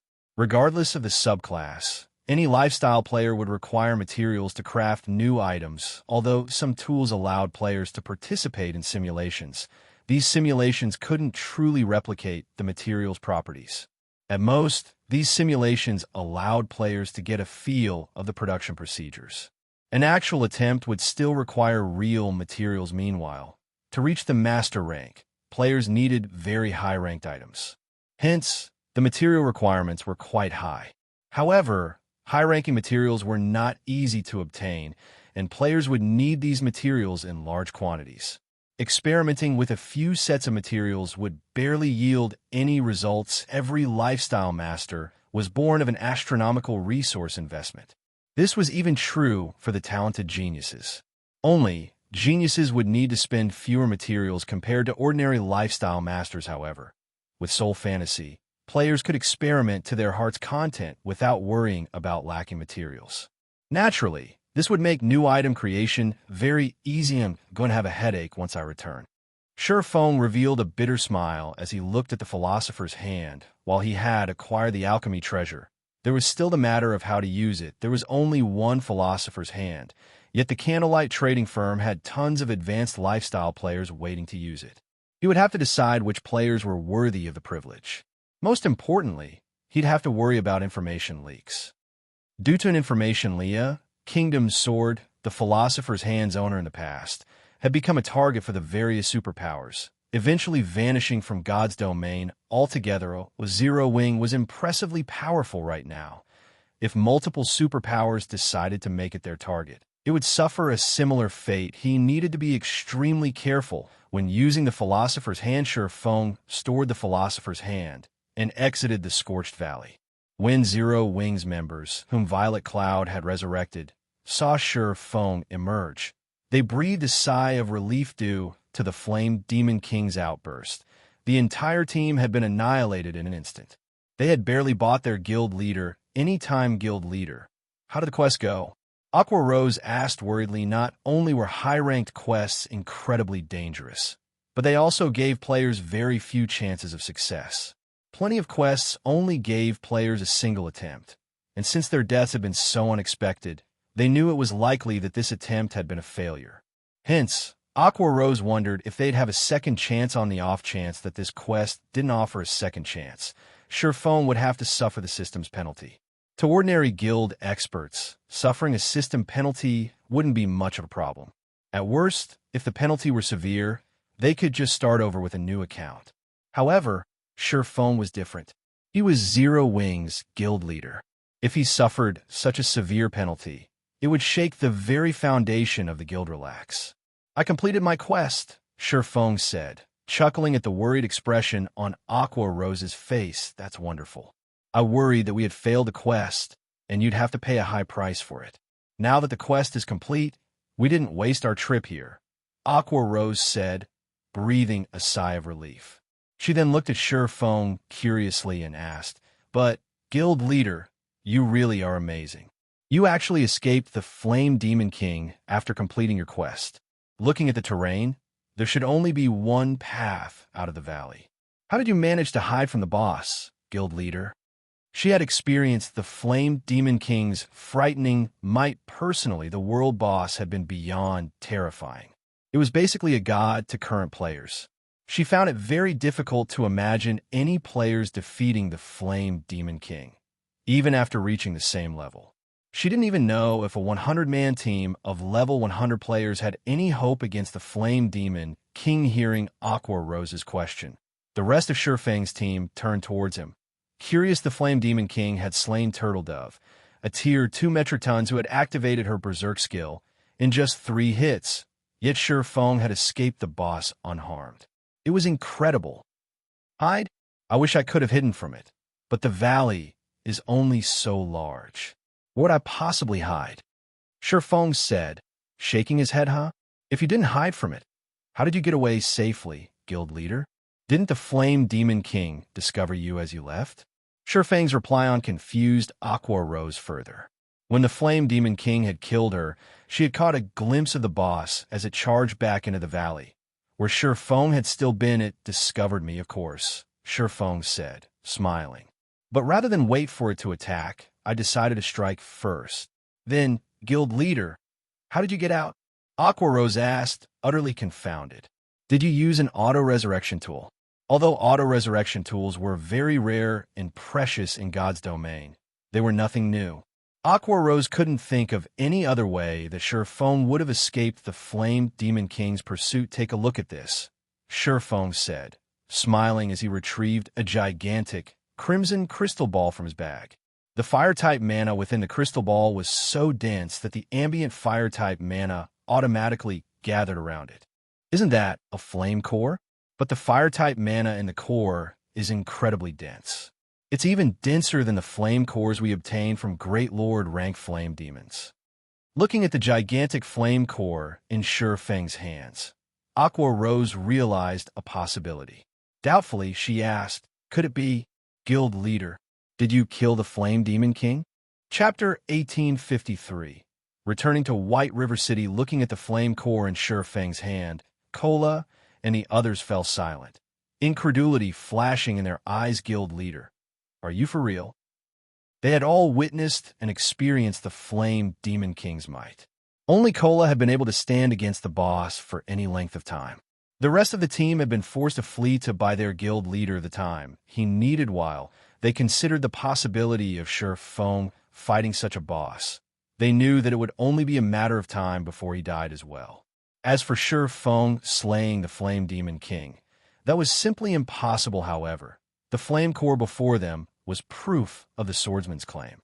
Moreover, the raging inferno that had consumed the valley was gone. Not even a spark remained for a time. They were utterly baffled. I have killed the Flame Demon King, but only its weakened version, Surefong explained, smiling with the explanation. The team could, more or less, accept the fact that Surefong had killed the boss. Otherwise, they would have suspected Surefong of abusing some bug in the game. Right? Kola, how far are you from level 58 right now? Surefong asked as he turned to the M to level 58. After taking a look at his experience bar, Kola said, after my recent death, I'm 73% away from level 58. What about you, Summer? Surefong asked as he turned to alluring Summer, who wore an exquisite set of light blue robes. How far are you from level 59? I'm down to 6% of level 58. I'll need quite a few days before I reach level 59. Alluring Summer said, guild leader, what's going on? Aqua Rose asked, giving Surefong a strange look. She didn't understand why he suddenly asked about those two's level sits. Nothing. You two are a little low-leveled right now. Once we return, stop raiding dungeons and come level with me. Violet, you'll join us as well, Surefong said after giving the matter some thought. Now that he had the Scorching Wind set and Sins of Thunderfire set, it would be a waste to let them collect dust. Although the level 70 equipment requirement was quite high, it wasn't a problem. Without its solutions, both Kola and Alluring Summer had equipment that reduced items' level requirements, though only by 5 levels. However, he had requirement gemstones, which could reduce the level requirements by another 5 levels. Once they equipped the requirement gemstones, Kola and Alluring Summer could wear items that were 10 levels higher than them. Once they donned the set equipment, it would increase the overall strength of the guild's main force by a significant margin. Weary low-leveled, Alluring Summer blinked in astonishment at her own level. She already had the highest level in the team. Even in an empire, she'd be the undisputed #1 player on the Empire's ranking list. However, the comment didn't dampen Alluring Summer's excitement in the least. After all, she was going to level up alongside Surefong guild leader. We've rested already. Let's hurry and head back, Kola said impatiently after hearing Surefeng's intentions. Their teammates looked on with a little envy.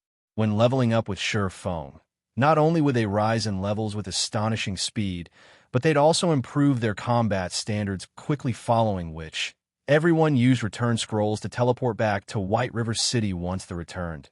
Surefong had Aqua Rose organize a team to mine the source fire vein, only selecting trustworthy players. He then contacted Melancholic Smile, instructing her to select trustworthy advanced lifestyle players from the Candlelight trading firm for the Philosopher's Hand.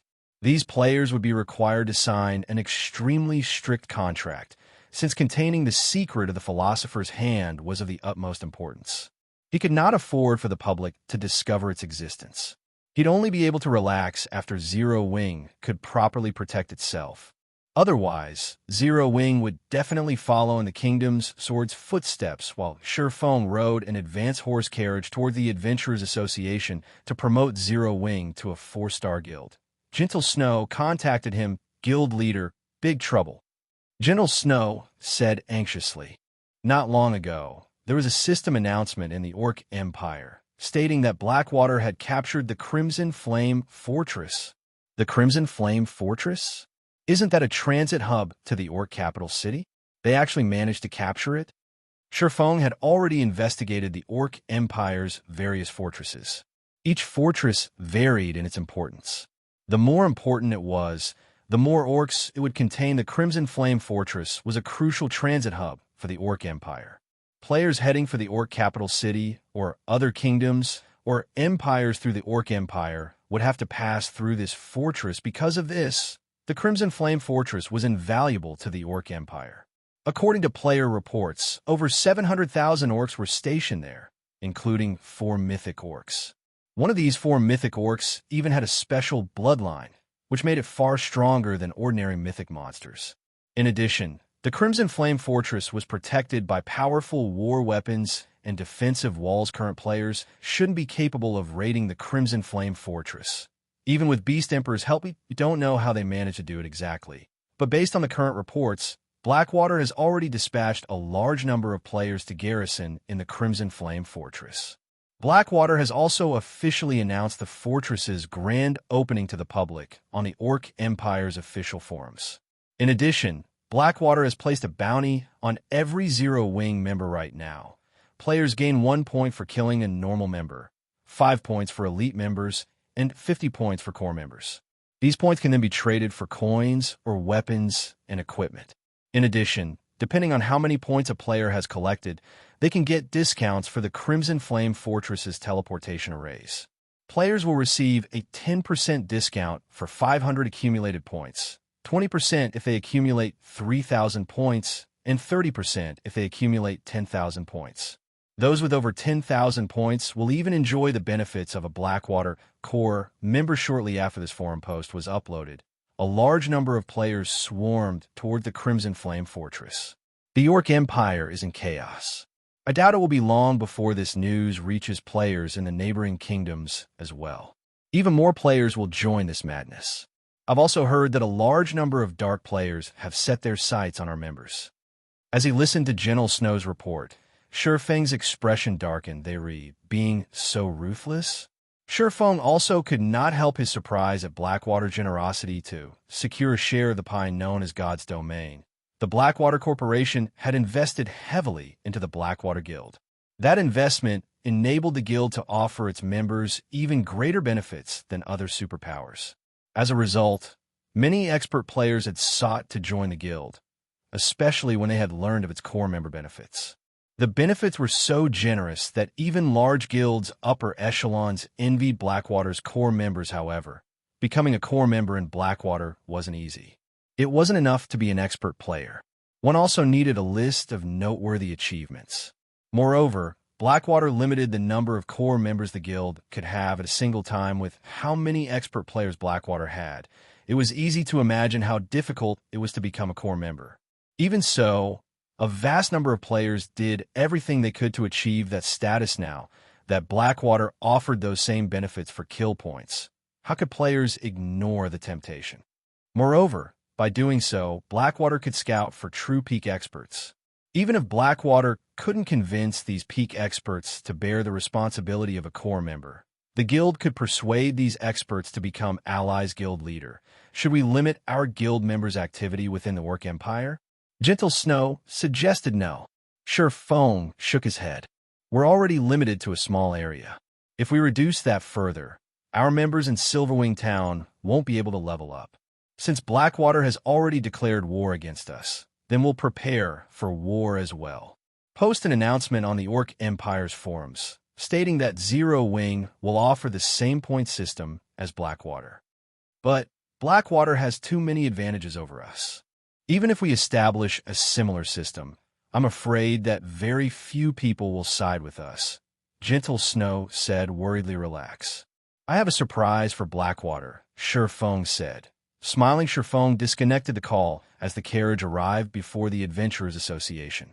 After alighting from the carriage, he walked into the building, brimming with confidence. Chapter 1854, Promotion to a 4-star Guild. Dark Knight Empire, Light Shadow City, Dark Souls main headquarters. Zero Wing is quite interesting.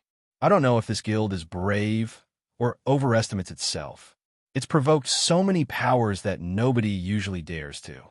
Not only has Liu Xinghua targeted Zero Wing now, but Blackwater also wants to exterminate the guild, Tigerbreaker said, smiling as he read the report he had just received regarding Blackwater's official declaration of war against Zero Wing. This latest move from Blackwater was particularly vicious. Not only could Blackwater's bounty destroy Zero Wing's members regardless of rank, but the guild would also be able to lure a large number of players to the Crimson Flame Fortress, earning considerable profits. In addition, it would have its pick of peak experts, killing 3 birds with 1 stone. Although Zero Wing's foundation was sturdy, Blackwater was on an entirely different level. It wouldn't be long before Zero Wing's economy crumbled. Alliance Master, should we proceed with our original plan? Pathless, the Tier 2 Elementalist, quietly asked for beside Tigerbreaker. Of course. We had only accepted Starling's commission, but now that Blackwater has joined the fray, not only are we going to proceed with our plan, but we'll also increase the number of participating members, Tigerbreaker said, snorting. We suffered quite a loss at Zero Wing's hands. It's time for Zero Wing to pay back that debt tenfold. Notify every adventurer team and tell them to send their experts to the Empire. I'll take command of the operation personally. We'll teach Zero Wing to fear Dark Soul. Understood. Pathless nodded slightly, a hint of excitement flashing in his eyes since Dark Soul had grown famous. His and Tigerbreaker's adventurer team, the strongest in the Alliance, had rarely taken action. Normally, they left the toughest commissions to the Dark Hunters and Shadowclaw adventurer teams. White River City, Adventurers Association. As soon as Shifeng entered the building, he noticed players crowding the lobby, chatting about Blackwater and its Crimson Flame Fortress. Blackwater is amazing. It actually captured the Crimson Flame Fortress so quickly. Exploring the Empire will be much easier now. I've also heard that the Crimson Flame Fortress can teleport players to any nearby locations like Zero Wing City. We'll be able to avoid the Ore's inspection points in the Empire's inner region and reach its core area. That's right. I've heard that the Empire's core area is basically a treasure trove. It has a lot of rare ores and herbs, and the monsters in that area provide far more EXP than in the inner region. If we can get into the capital city, we'll have an even greater time. I've heard that the monsters in the regional dungeon have a chance of dropping magic crystals. I've heard that as well. The capital city is an extremely rare Azura mode regional dungeon. Moreover, it's a level 50 to level 100 super large-scale regional dungeon. Including the fact that it's in a neutral map, it'll offer far better loot than any regional dungeon available right now. Zero Wing is in trouble this time. Now that Blackwater has made such a vicious move, I'm afraid Zero Wing will struggle to survive in the Empire. I've heard that quite a few known and top adventurer teams were doing everything they could to garrison in Silverwing Town, but those that succeeded probably regret their decisions now. When the players in the lobby spoke about the Crimson Flame Fortress, their eyes glowed with excitement and anticipation. When they spoke about Zero Wing, their tone carried disappointment and pity. At this point, nobody had an optimistic view of Zero Wing's chances against Blackwater. After all, the difference between both sides was simply massive. Previously, Zero Wing had held its ground thanks to Silverwing Town, but now that Blackwater had secured the Crimson Flame Fortress, Zero Wing had lost the advantage Silverwing Town granted. News sure spreads quickly. Shifeng revealed a bitter smile when he overheard the conversations around him. It seems Blackwater had prepared to advertise this matter, waiting for the right moment. Blackwater's successful capture of the Crimson Flame Fortress had only been announced recently. Yet White River City's public was already talking about it no matter how he thought about it. This shouldn't be possible. While it wasn't unusual that the various major powers' upper echelons had learned of the situation very quickly. They had intelligence members everywhere, but the same couldn't be said for ordinary players. Most ordinary players only learned about other countries' news through other players. Normally, it took a few hours or even days before White River City's populace would learn of something happening in their empire yet. As soon as he had received news about the Crimson Flame Fortress from General Snow, the ordinary players in the Adventurers Association were already talking about it. The information had spread too quickly. The only explanation was that Blackwater had sent some of its members to White River City to talk about the news, secretly spreading the word. However, Sherfone did not particularly mind. As he headed toward the association's second floor, Sherfone arrived before the VIP counter on the second floor hall. He received a call. The caller was none other than Phoenix Rain Guild leader Black Flame. I've just heard about Blackwater's declaration of war on Zero Wing. As an ally, how can I be of help? Phoenix Rain Zero Wing's development had progressed well lately. Moreover, Zero Wing's naval force continued to grow stronger, assisting her on Thunder Island. This help gave her more leeway. Now that Zero Wing was in such a predicament, she had to pay back the debt she owed since Phoenix Pavilion Master has offered. I won't shy away. I've been informed that Blackwater has been quite close with Nine Dragons Emperor recently. I'm guessing that Nine Dragons Emperor helped the guild capture the Crimson Flame Fortress. I hope that you can help me hinder Nine Dragons Emperor as much as possible, Sherfone said, his gratitude obvious in his voice. That won't be a problem. I'll send some people to cause him some trouble. We'll make sure that Nine Dragons Emperor has no time to assist in your empire, Phoenix Rain said, nodding. However, Blackwater and Beast Emperor are still allies. Their combined forces should not be underestimated. I can have Blue Phoenix lead a team of experts to assist you. Although they wouldn't be enough to contend with Blackwater and Beast Emperor's forces, they could deter dark players from participating. That won't be necessary. Blue Phoenix is your capable and trusted aide. She must have a lot to do as well, Sherfone said, chuckling. As for Blackwater, Beast Emperor, and the dark players, I have a plan to deal with them. They'll soon learn that Zero Wing shouldn't be trifled with. He knew that Phoenix Rain had her own issues right now. The struggle on Thunder Island was far more troublesome than the struggle in your empire. Every competitor on Thunder Island was a superpower with an extraordinary foundation, and a single misstep could eliminate one from the competition. If Phoenix Rain could prevent Nine Dragons Emperor from joining the fight in your empire, that would be enough, right? If you need extra funds, you can contact me for help at any time. Phoenix Rain was a little surprised that Sherfone had rejected her goodwill, but it wouldn't be right to insist on sending him reinforcements after discussing the Dark Corrosion set. Phoenix Rain disconnected the call. Big Sis Rain. How did things go with Zero Wing? Should I lead some of my men over? Blue Phoenix asked curiously. Not at the moment. It seems that Zero Wing has already prepared for this. However, since Blackwater has decided to go all out, I doubt those preparations will last very long. It's best if you are ready to head out at a moment's notice. Phoenix Rain said, I understand. Blue Phoenix nodded. She felt as if Zero Wing was being too stubborn this time. Blackwater had occupied the Iron Empire, and its development speed was ridiculously fast. Even the Great Pavilion Master was awed by Blackwater's success. Blackwater even had more experts than the Dragon Phoenix Pavilion right now. The guild only lacked domain realm experts. However, while Blackwater didn't have domain realm experts, it had countermeasures for such monstrous players. Otherwise, it wouldn't have been able to remove the super first-rate guilds that had occupied the Empire. Meanwhile, inside a VIP room of White River City's Adventurers Association. Lore Protector, how may I be of service today? An NPC senior administrator asked Sherfone respectfully. I wish to promote Zero Wing to a 4-star guild. Here is the promotion order, Sherfone said. He then retrieved the 4-star guild promotion order and placed it on the table for the senior administrator to inspect. Chapter 1855, Town Level Guild.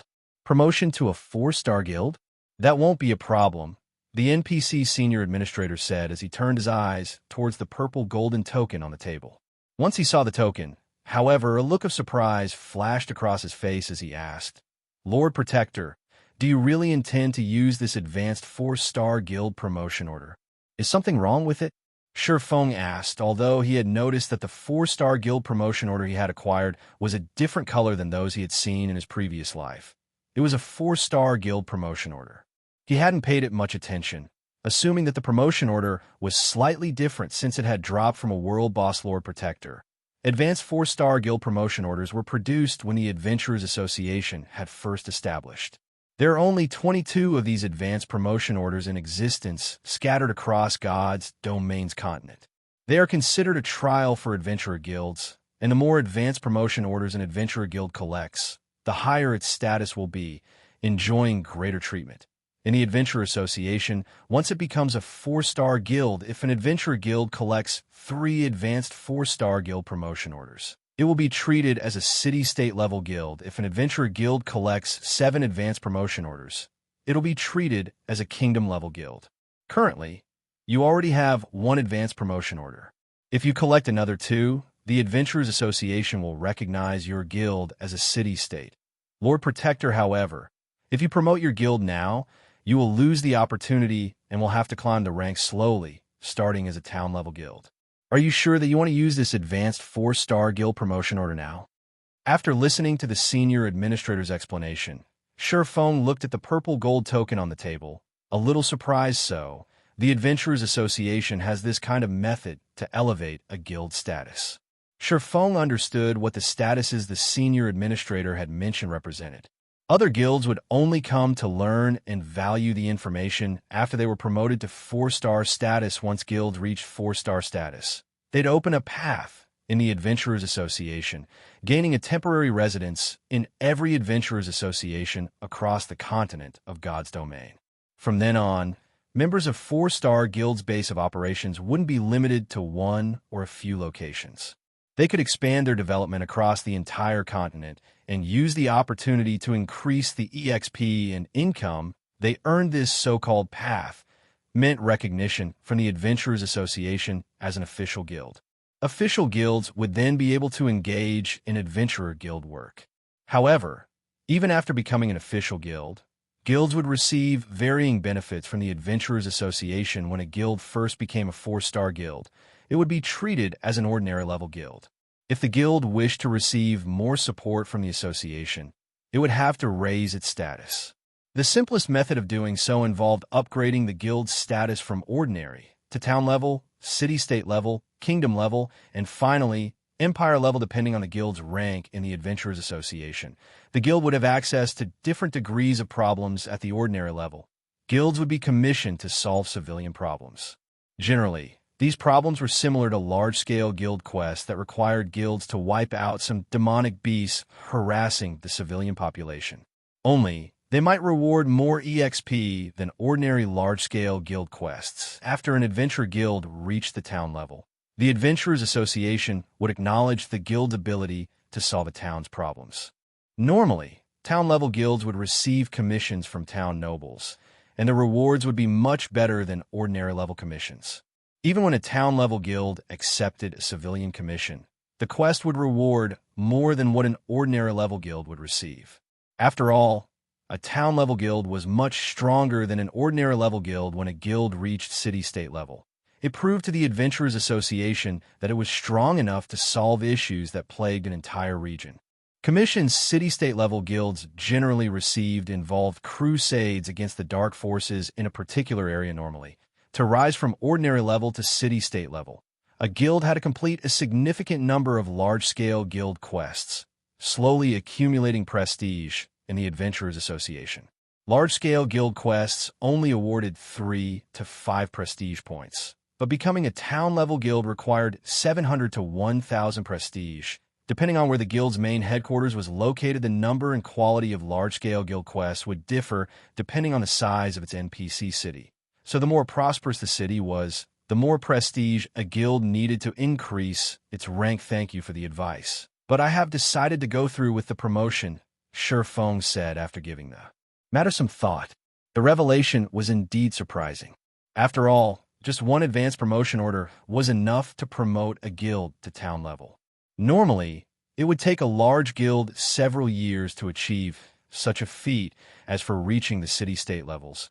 Not many large guilds would rise so high within their lifetimes. This was because promotion to the city-state level required a guild to complete a large-scale promotion quest in addition to earning enough prestige. This promotion quest was despairingly difficult. In the past, only a small number of second-rate guilds had completed the quest, yet a guild only needed 3 advanced promotion orders to become a city-state level guild. As for kingdom level, only a small number of first-rate guilds had reached that rank in the past, however. Silverwing didn't have the time to search for more advanced 4-star guild promotion orders. Most importantly, he didn't have a clear idea of where to obtain them. Even if he knew that world bosses dropped them, he wasn't strong enough to hunt those bosses yet. He had only slain the Flame Demon King, thanks to his quest. If he tried to raid a mythic ranked world boss, he'd only be asking for a beating since Lord Protector has decided the processing fees and guild residence reconstruction fees come to a total of 60,000 gold. However, due to your status, we can offer you a discount of 10,000 gold, dropping your total to 50,000 gold, the senior administrator said after making some calculations. 50,000? Doesn't a normal promotion to 4-star status only cost 12,000 gold? Silverwing had already begun to retrieve the money from his bag, but after hearing the total cost, he froze with shock as you're using the advanced 4-star guild promotion order. The promotion will require more work than usual. We also have to notify the various cities' nobles and announce the officialization of the Silverwing Guild. Hence, the procedural fees are slightly higher. The senior administrator said how fraudulent. The senior administrator's statement rendered Silverwing speechless. However, when he thought about how Silverwing would instantly become a town-level guild, he considered the cost relatively low. This was basically spending money to save time. Following which, he obediently took out 50,000 gold and handed it to the NPC while he had seen to his quest. Phoenix Rain, an unyielding heart, had paid off the materials they had purchased, earning him another 120,000 gold. Otherwise, he wouldn't have been able to afford the promotion fees once the NPC confirmed Silverwing's payment. A series of system notifications reached Silverwing's ears. Chapter 1856. Shock Starmoon Kingdom Region System Announcement. Congratulations to Silverwing for becoming Starmoon Kingdom's first 4-star guild. Rewarding 1 set of intermediate guild defensive magic arrays, 3,000 gold in guild funds, and 50,000 guild popularity. Guild emblem upgraded to Mysterious Iron rank Starmoon Kingdom Region System Announcement. Congratulations to Silverwing for becoming the first guild to own a 4-star guild residence. Rewarding 100 Adventurers Association prestige and 20,000 guild popularity. Guild battle flag upgraded to bronze rank. Upon hearing the system announcements, Starmoon Kingdom's players couldn't help but gasp. Not hearing things, am I? Silverwing actually became a 4-star guild? Silverwing is amazing. I haven't even heard of a 3-star super guild. Yet Silverwing has already been promoted to a 4-star guild. Silverwing's members are so lucky. I've heard that joining a 3-star guild will help new players quickly become elites. The Bronze Guild emblem even increases the buffs when you're in a party with other guild members. A 3-star guild receives more high-rank quests than a 2-star guild, too. What kind of benefits will a 4-star guild enjoy? I don't know, but the benefits are definitely going to be better. Moreover, Silverwing's guild emblem has been upgraded to Mysterious Iron rank. The buffs the emblem provides will be much stronger. Maybe I should try my luck with joining Silverwing. As expected of Silverwing, Blackwater has just declared war on the guild. Yet Silverwing has retaliated with such power. Blackwater will likely find Silverwing a difficult opponent. There's no doubt about that. I just received some insider information from a friend of mine. He just got his Mysterious Iron Guild emblem from the guild residence, and he says it's much stronger than before. The bronze emblem only provides 3% more HP and 1% more attack power, but the Mysterious Iron version provides up to 2% to all basic attributes, attack power, defense, and EXP gain. As long as 6 or more guild members are within 150 yards, players will enjoy the maximum buff. There's no need to be in the same party. Right. There's also the bronze-ranked guild battle flag. That's basically a treasure for raiding dungeons. As long as you purchase it, you can plant it in a dungeon, and all guild members within 200 yards will receive a 10% increase to all attributes for 5 minutes. After seeing the system announcements, Star Moon Kingdom's independent players engaged in a heated discussion on the official forums. Many players had abandoned the thought of joining Zero Wing after Blackwater's declaration of war, but now that Zero Wing was a 4-star guild, it offered even better benefits. When these independent players learned about these benefits, they began to reconsider their position. Zero Wing's new benefits were simply too tempting, especially the guild emblem. Previously, the Bronze Guild emblem had offered free teleportation between guild residences and increased attributes when in a party with other guild members. Not only did the Bronze Guild emblem save Zero Wing's members money, but it also made it easier to grind monsters. Now that the guild emblem had been upgraded to Mysterious Iron rank, its effect had more than doubled. Moreover, the guild now had access to the Bronze Guild battle flag. With the battle flag's help, Zero Wing's members would have a much easier time with dungeon bosses. After all, not every player in the game had the opportunity to learn a Berserk skill. Meanwhile, the guild battle flag's buff was akin to a mini Berserk skill for the entire team. Meanwhile, the various major powers soon learned of Zero Wing's latest promotion, so this is what Black Flame was talking about. Phoenix Rain could not help but shake her head and smile as she read the latest report regarding Zero Wing. Sure enough, Zero Wing hasn't changed. It is always full of surprises. Big Sis Rain, I wish I could see the expressions of Blackwater and Nine Dragons Emperor's people when they hear about this. Blue Phoenix said, giggling, even she was tempted by the benefits a 4-star guild enjoyed, not to mention independent players. She could already imagine the massive crowd that would form outside of Zero Wing's guild residences. Zero Wing would definitely increase its strength in a short time. Moreover, with the Mysterious Iron Guild emblem and Bronze Guild battle flag, she could already foresee Zero Wing's members improving significantly in a short time. After all, both items would drastically reduce the difficulty of raiding team dungeons. Players that had struggled to increase their attributes could now raid these dungeons, acquiring better weapons and equipment. These players could then use these weapons and equipment to raid team dungeons of greater difficulty and acquire even better items, creating an endless cycle. Black Flame's latest trump card is certainly impressive. With the benefits of a 4-star guild hastening its development, Zero Wing has a chance in a war of attrition against Blackwater in the Orc Empire. As more time passes, Zero Wing will also be able to include more members in the fight. On the other hand, Blackwater severely lacks manpower, Phoenix Rain said, nodding. She hadn't actually thought that Sherphone was capable of such a move. It was no wonder why the man had rejected her offer for reinforcements. Orc Empire, Crimson Flame Fortress. After the Crimson Flame Fortress had opened to the public, a large number of players had gathered there, seeking the Orc capital city's treasures.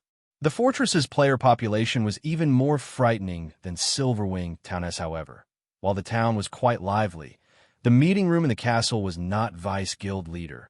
According to our investigation, many experts from the neighboring kingdoms have begun to consider visiting Star Moon Kingdom to join Zero Wing due to its promotion to a 4-star guild, Falling Fire said. Reading the report in his hands with a grim expression, all 20-plus guild upper echelons inside the meeting room were deathly silent as they looked at the woman in the seat of honor. The woman had long, light red hair draped over her shoulders, and she wore a suit of sacred crimson armor. The woman looked to be around 25 or 26 and radiated a majestic charm. However, when everyone present looked at this charming beauty, fear and cowardice overwhelmed them, clear on their faces. Even Falling Fire, who was responsible for Blackwater's forces in the Orc Empire, only engaged this woman with trepidation. Their reaction was not because she was a level 57 Tier 2 shield warrior. Rather, it was due to her identity as one of Blackwater's Vice Guild leaders and her title as the Iron Valkyrie, granted by the secret pavilion Xuanwu Qisha. Despite her age, Xuanwu Qisha had become a master-level expert in the Blackwater Corporation's dojo. She was also one of the corporation's heirs. After joining God's domain, she had displayed monstrous talent. First, she had defeated over 50 experts on the God's Domain experts list. Then, she had challenged several old monsters from the various super guilds before leading Blackwater's forces to dominate the Iron Empire, relying on her vicious tactics until she secured the guild's position as the Empire's overlord now. To secure Blackwater's hold of the Orc Empire, she had arrived to oversee the guild's development personally. She was also responsible for the plan to target Zero Winggood. Then, can anyone here tell me why we only learned about Zero Wing's promotion after the fact? Xuan Wuqisha asked softly as she swept her gaze over the people before her. Chapter 1857, Airport. The atmosphere inside the quiet meeting room became even tenser as Xuan Wuqisha's question after the silence continued for some time. A young man, who was a level 56, Tier 2 assassin, stood up. Vice Guild Leader. My subordinates did not do their job properly and failed to notice Zero Wing's actions in time. Afterward, I'll have them transferred. No, I'll send them packing right away. The assassin youth said nervously. Blackwater has no need for incompetent people. When everyone present heard the intelligence team leader's decision, they did not express any opinions about it.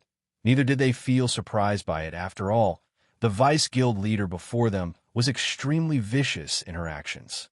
Moreover, her viciousness wasn't limited to her enemies, but extended to her allies as well.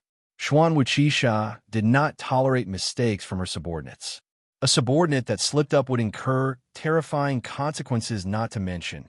Zero Wing's promotion to 4-star guild was a huge incident, yet the intelligence team spying on Zero Wing had actually failed to get any hint of it. Well said. Xuan Wuqisha smiled, clapping her hands as she walked up to the assassin youth. In that case, you can also get lost now.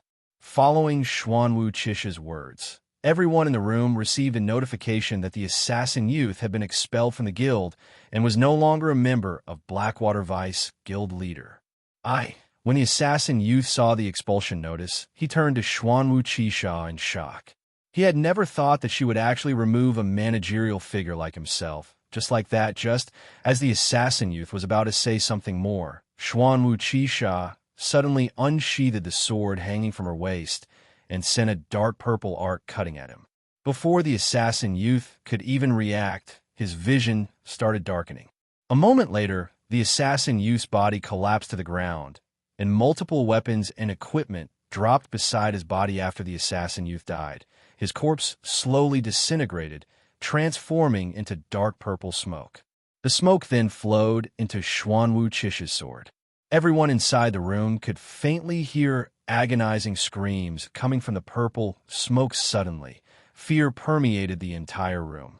Everyone present looked at Xuan Wuqisha with a dumbfounded expression. The assassin youth, named Greyblade, was the vice commander of the Empire Branch Guild's main force. At the same time, he was the head of the Branch Guild's intelligence department. Despite his high position, Xuan Wuqisha had actually expelled him after just a few words. She had even killed Greyblade without hesitation. This situation evoked an unprecedented fear in everyone. They could tell that Greyblade had not died an ordinary death. Otherwise, the assassin youth wouldn't have dropped over half of the weapons and equipment he wielded and let loose such soul-piercing cries. He also definitely did not lose just one level once Greyblade resurrected. His account would most likely be crippled after Xuan Wuqisha sheathed the glowing purple sword she wielded. No one inside the meeting room dared to look at her in the eye. Everyone simply lowered their heads and fixed their eyes on the floor, deeply afraid of becoming the next Greyblade Snowscar. You'll take over his job from now on. I believe you won't disappoint me, right? Xuan Wuqisha said as she looked toward a cloaked and thin level 56. Tier 2 Berserker standing by the entrance of the room. Vice Guild Leader, please rest assured. The Heavenly Eagle Legion I lead definitely will not disappoint you. The Berserker addressed as Snowscar said respectfully as he lowered the hood of his black cloak. Upon hearing the name Snowscar, everyone present turned automatically to look at the Berserker. When they saw the man's appearance, they could not help but gape in shock. Snowscar? Isn't he the #1 Berserker of the super first-rate guild? Puzzled Star? Falling Fire was also surprised when he saw Snowscar. Everyone present was no stranger to this name. Puzzled Star was a super first-rate guild that had contended against Blackwater over the Iron Empire. Meanwhile, among Puzzled Star's forces, the berserker named Snowscar had given Blackwater plenty of headaches, yet now, Snowscar had actually joined Blackwater. Moreover, he had even become one of Xuanwu Chish's direct subordinates. This revelation was simply too shocking since Zero Wing plans on using the benefits of a 4-star guild to fight a war of attrition with us. Let's play along with them, Xuanwu Chisha said as she eyed the map of the Empire displayed at the center of the meeting table. When she looked at the terrain around Silverwing City, the corners of her lips curled up slightly. The Iron Empire has become very boring lately, now that no more enemies remain there. Hopefully, Zero Wing can bring me some entertainment. Meanwhile, inside Zero Wing's residence in White River City, the atmosphere was extremely lively due to Zero Wing's promotion to 4-star guild. The guild residence in White River City had gotten upgraded into a 4-star residence. The new guild residence was much more majestic than before. The guild hall was now a massive 9-story tall building. Not only were there more private rooms available, but even the first-floor lobby had undergone significant changes now. Aside from the counter that issued high-ranking quests, there was also a counter operated by the Adventurers Association inside the lobby. This counter allowed players to pick up high-ranking quests that were normally out of reach. Meanwhile, these quests could help Tier 2 players not only quickly raise their reputation in the Adventurers Association, but also acquire tons of EXP and remuneration guild leader.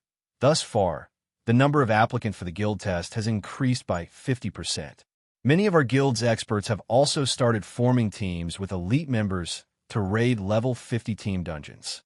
I believe it won't be long before our guild elites have level 50 secret silver equipment as well, Aqua Rose reported excitedly. Then, we'll be able to dispatch large numbers of well-equipped elite and expert members to Silverwing Town and show Blackwater and those dark players who's boss. Although mainstream players had already reached level 50, due to the sharp decrease in drop rate for level 50 weapons and equipment, players weren't particularly well equipped right now. Let alone elite players. Even level 50 plus expert players currently had only a few pieces of level 50 secret silver equipment on them. Excellent. Since so many people in the guild wish to raid level 50 team dungeons, let them prioritize raiding these team dungeons, Shurfeng said as he pointed out a few level 50 team dungeons in Starmoon Kingdom. Although these team dungeons did not drop the best weapons, equipment, and materials, they were sources of fire essence stones, ice crystal water, and Titan ore. These 3 materials were extremely rare and were very difficult to acquire from the market. However, they were also the main materials necessary for the Hell tank currently. Due to Zero Wing's promotion to 4-star guild, the guild's fame had skyrocketed, and the guild's growth potential had risen considerably. As a result of this change, however, the guild had also earned the attention of many superpowers originally. He had planned on directly taking control of the Secret Stone Fortress. However, if he did so now, the consequences would be extremely severe. The various superpowers coveting the fortress would definitely go crazy over the matter. Hence, what he needed to do right now wasn't to take control of the Secret Stone Fortress, but to boost the guild's combat power. Meanwhile, the simplest way to do so was to expand the guild's arsenal of war weapons currently. He had 2 new war weapons he could make. One was the Guardian Puppet, while the other was the Hell Tank. He had just acquired the Philosopher's Hand, and it would take Melancholic Smile some time to select trustworthy advanced lifestyle players. Nurturing these advanced lifestyle players into masters would also take quite a lot of time. The production of the Guardian Puppet required too many masters. It simply wasn't feasible to nurture the necessary masters within the amount of time remaining to take control of the Secret Stone Fortress. Hence, the only option he had left was the Hell Tank with sufficient Hell Tanks. Although these wouldn't allow Zero Wing's members to roam the Empire uncontested, defending the Secret Stone Fortress should not be a problem. I understand. I'll have our guild members focus on raiding these dungeons, Aqua Rose said, nodding. She then started making the necessary arrangements. Meanwhile, after Shurfeng was done assigning tasks, He went to White River City's teleportation hall and teleported to Starmoon City, then headed to the capital's City Hall. Lord Protector, how may I be of service to you today? An NPC senior administrator greeted Shurfeng as soon as he entered the building. Hello. I wish to construct an airport linked to Starmoon City in Silverwing Town. Here is my airport's construction certificate, Shurfeng replied as he retrieved an ancient parchment from his bag. Chapter 1858, Medium Airship. After the senior administrator verified the airport building order's authenticity, he presented a list of airport designs for Shurfeng to choose from. Unlike other advanced constructions, players only needed an airport building order to construct an airport. The airport size would depend on the player's budget. Players had 3 sizes to choose from: small, medium, and large. The larger an airport was, the more airship docks it would have. Moreover, the system would allocate higher quality airships. How expensive? As Shurfeng examined the various airports' prices, he felt like a poor bastard. The cheapest airport on the list the senior administrator had provided cost 50,000 gold to construct, whereas the most expensive small airport cost 150,000 gold. Needless to say, the medium and large airports cost even more. Although he had known the minimum price for constructing a small airport, he hadn't expected such a large price disparity between the cheapest and most expensive small airports available. Of course, the most expensive small airport was worth every coin. The 50,000 gold airport looked shabby next to the 150,000 gold option. A 50,000 gold airport only had 4 small docks, which were only available to ordinary small airships. The 150,000 gold option had 6 small docks, and all 6 housed small bronze airships. Not only were small bronze airships 30% faster than ordinary small airships, but their load capacity was also 50% higher.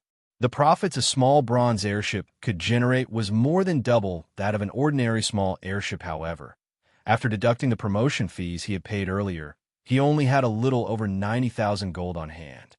It was obviously not possible to construct the best small airport available right now. Moreover, if he wished to become the Secret Stone Fortress's advanced manager, he needed to fork over another 60,000 gold.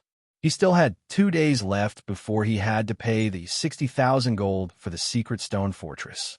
Although he could earn a lot of money through the guild's territories and selling the rare materials from the Ice Crystal world, he should have barely enough money for the cheapest airport and the required fees for the Secret Stone Fortress. With the total profits, it seems I have no choice but to go with the cheapest option for now and rebuild a better one once I have the money to do so.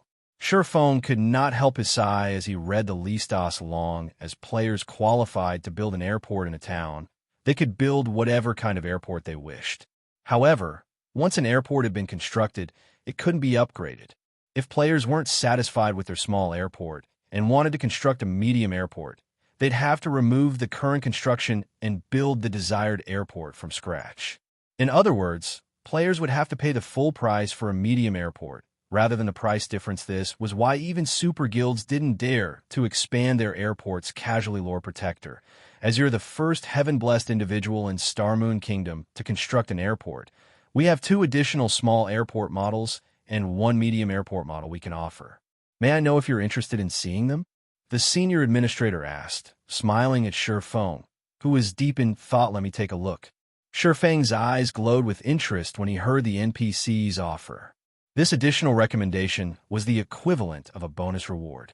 Naturally, he wouldn't ignore the potential opportunity. The senior administrator then retrieved a second list, handing it to Shurfeng. Although the list only had 1 page, listing only 3 airport variations, descriptions covered the page. Only a fraction of the descriptions included simple introductions, while rules and regulations took up the majority of the page. Model 024, small airport. Price: 150,000 gold. Has 5 small docks, each equipped with a small bronze airship. Has 1 medium dock, equipped with a medium bronze airship installment plan. Down payment of 60,000 gold, and pay an additional 200,000 gold within 1 month. If payment is not completed within that time, the airport will be repossessed. Model 039, small airport. Price: 180,000 gold. Has 6 small docks, each equipped with a small bronze airship. Has 1 medium dock, equipped with a medium bronze airship. Installment plan: down payment of 80,000 gold, and pay an additional 240,000 gold within 1 month. If payment is not completed within that time, the airport will be repossessed. Surefeng couldn't ignore the temptation of these two models. Not only could he pay in installments, but the small airports even had a medium dock and a medium bronze airship normally. This benefit was only included with medium airports. Say, a medium airship wasn't just larger than a small airship. It also allowed NPC merchants to transport large and special cargo that small airships couldn't handle. As for the medium airport, the NPC recommended, Surefeng had instinctively ignored it.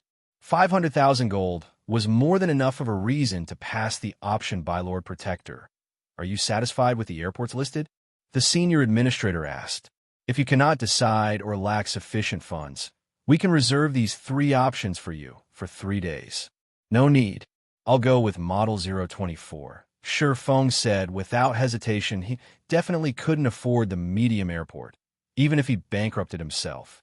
As for Model 039, he would have chosen it if he could have. After all, it only cost an additional 30,000 gold, or a total of 60,000 if he chose the installment plan, for an additional small dock and small bronze airship. However, if he paid the 80,000 down payment, he would have a very difficult time collecting the 60,000 gold required to claim the secret stone fortress. Hence, he had chosen Model 024, although playing the remaining 200,000 gold within 1 month would be a little troublesome. With Zerowing's current development rate, it wasn't entirely impossible. Moreover, with an additional medium dock and medium bronze airship, his airport would likely generate enough income to cover a significant portion of his debt. Furthermore, the airport's construction would increase the income from Silverwing Town's other facilities. Lord Protector, the Model 024 you have chosen comes to 150,000 gold. Would you like to issue a one-time payment or pay in installments? The senior administrator asked respectfully. I'll pay in installments, Surefeng said. He then retrieved 60,000 gold from his bag, leaving him with just a little over 30,000 gold. Right. Once the senior administrator confirmed the payment, he explained, I have received the 60,000 gold. I will soon send people to Silverwing Town to start the construction. The airport will take 2 natural days to complete. If you wish it, you can reduce the construction time to 1 natural day by paying an additional 6,000 gold. Just build it normally. Surefeng replied. Building an airport required a lot of time, which he knew. That was also why he had chosen to construct the airport now. If he completed the airport a day before schedule, it would do more harm than good. Once Surefeng finished with the airport selection, he returned to White River City's candlelight trading firm. He had to set aside his original plan of helping Kola and Alluring Summer level up, sending the 2 to Beslow Hills, a neutral map near Star Moon Kingdom. Once they had formed a 6-man party, instead the Beslow Hills was a level 70 neutral map and home to the undead. Although the monsters there were roughly as strong as the monsters in the Flame Demon's Valley, the party would face far less danger than in the valley. Moreover, undead generally had below average HP. With Kola's current equipment, he'd be able to resist the undead army in the area. His 5 party members would simply need to consume holy light potions, converting their attacks into light type. Light type attacks dealt double damage to undead, which would significantly increase the party's grinding speed. Many of Star Moon Kingdom's large guilds had used this method to power level new, low-level members in the past. The only downside to this was that undead monsters were very poor. Even after killing an army of several hundred undead, one wouldn't earn enough money to cover the cost of a single holy light potion. After making the necessary arrangements for Kola and Alluring Summer's leveling, Surefeng returned to his special forging room in the candlelight trading firm. He then took the subclass dark gold design from his bag. Anticipation flashed in Surefeng's eyes as he gazed at the blank parchment before him. He then pulled the Hell Tank design from his bag. The Hell Tank required multiple subclasses to craft its various components. The Forger subclass was only one of them among the parts the Forger subclass had to craft. The most important were the power source and the sturdy outer shell. As an intermediate tank, both were fine gold rank. If he could upgrade one of them to dark gold rank, it would definitely improve the overall Hell Tank. With his current forging standards, modifying the Hell Tank's power source or outer shell would be impossible. Not even an advanced Master Forger was guaranteed to accomplish the task. However, the subclass Dark Gold design before him could forcefully modify and upgrade a low-rank design to Dark Gold rank, making the impossible possible. Of course, he had never actually heard of anyone achieving the feat, so he wasn't sure if it was possible. But if he succeeded, the Hell Tank would become far more powerful. Improving the outer shell will only increase the tank's defense and durability. But the tank's offensive abilities are more important. Let's go with the power source. After examining the Hell Tank design before him for some time, Silverwing decided to upgrade the tank's power source. Silverwing activated the subclass Dark Gold design and designated the Hell Tank's power source design as the target. A loading bar then appeared as the system analyzed and modified the design. Please succeed. Silverwing silently prayed as he watched the loading bar slowly fill. TL notes. Hell Tank. Changed Hell Chariot from Chapter 1771 - Hell Tank. Chapter 1859 Improved Power Source. As the light blue loading bar filled, the analysis began to take more time to complete. Once the analysis reached 90% completion, each subsequent percentage took over a dozen seconds. Don't tell me it's going to fail. Silverwing couldn't help his growing nerves as he watched the loading bar. Blank subclass designs generally had a 100% modification success rate. But as far as he knew, no one had ever tried to modify parts of a design. The subclass design with a one-time use item, vanishing regardless of whether the modification succeeded or not. Nobody would take the risk of losing an opportunity to upgrade their subclass to the next rank. Finally, after more than 10 minutes, the modification finished and Silverwing heard the sound of a system notification system. Congratulations.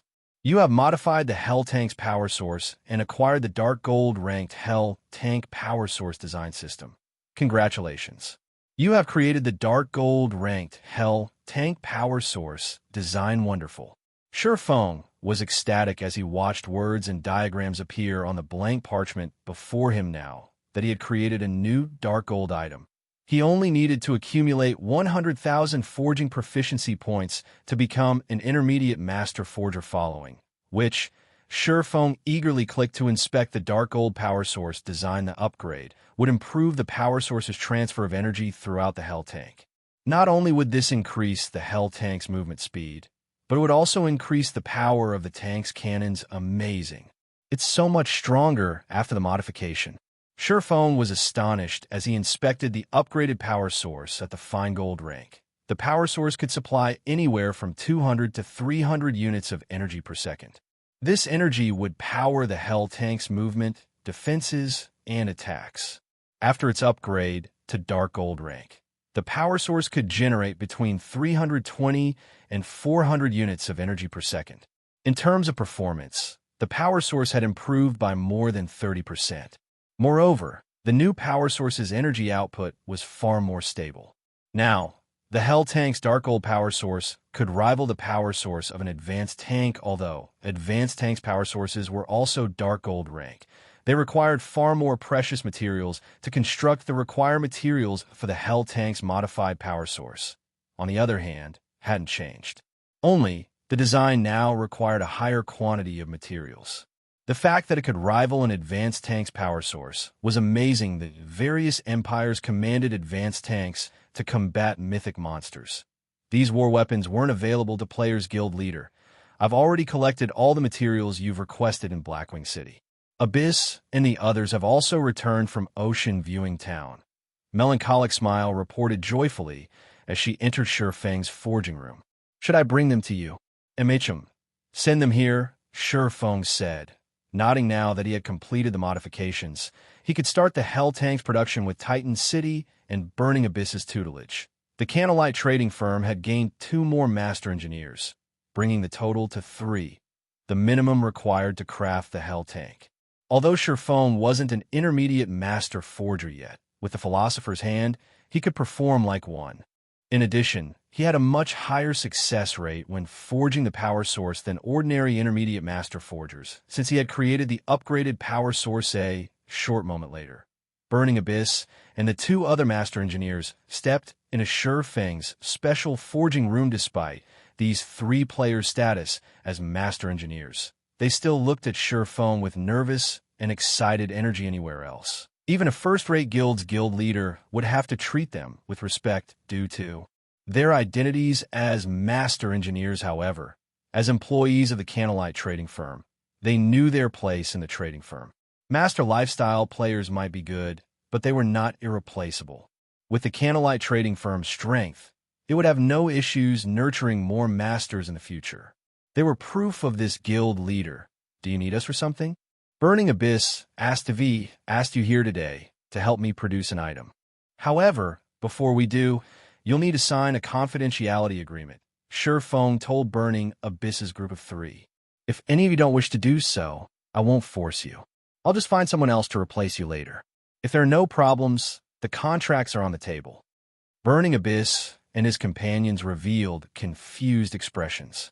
Before they had become master engineers, they had signed Candlelight's core member contract, which was already quite strict.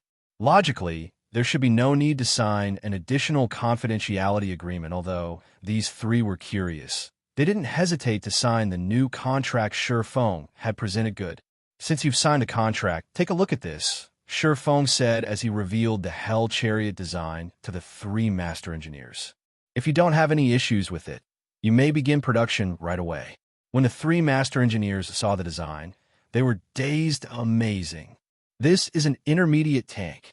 Burning Abyss's eyes glowed with excitement as Head read the Hell Tank's introduction. The other 2 master engineers couldn't tear themselves away from the design after seeing it, and they wanted nothing more than to test their skills on the Hell Tank's production. Although they had learned a lot while producing speedboats, the knowledge they had gained was a drop in the ocean compared to what they would learn as they crafted this intermediate tank.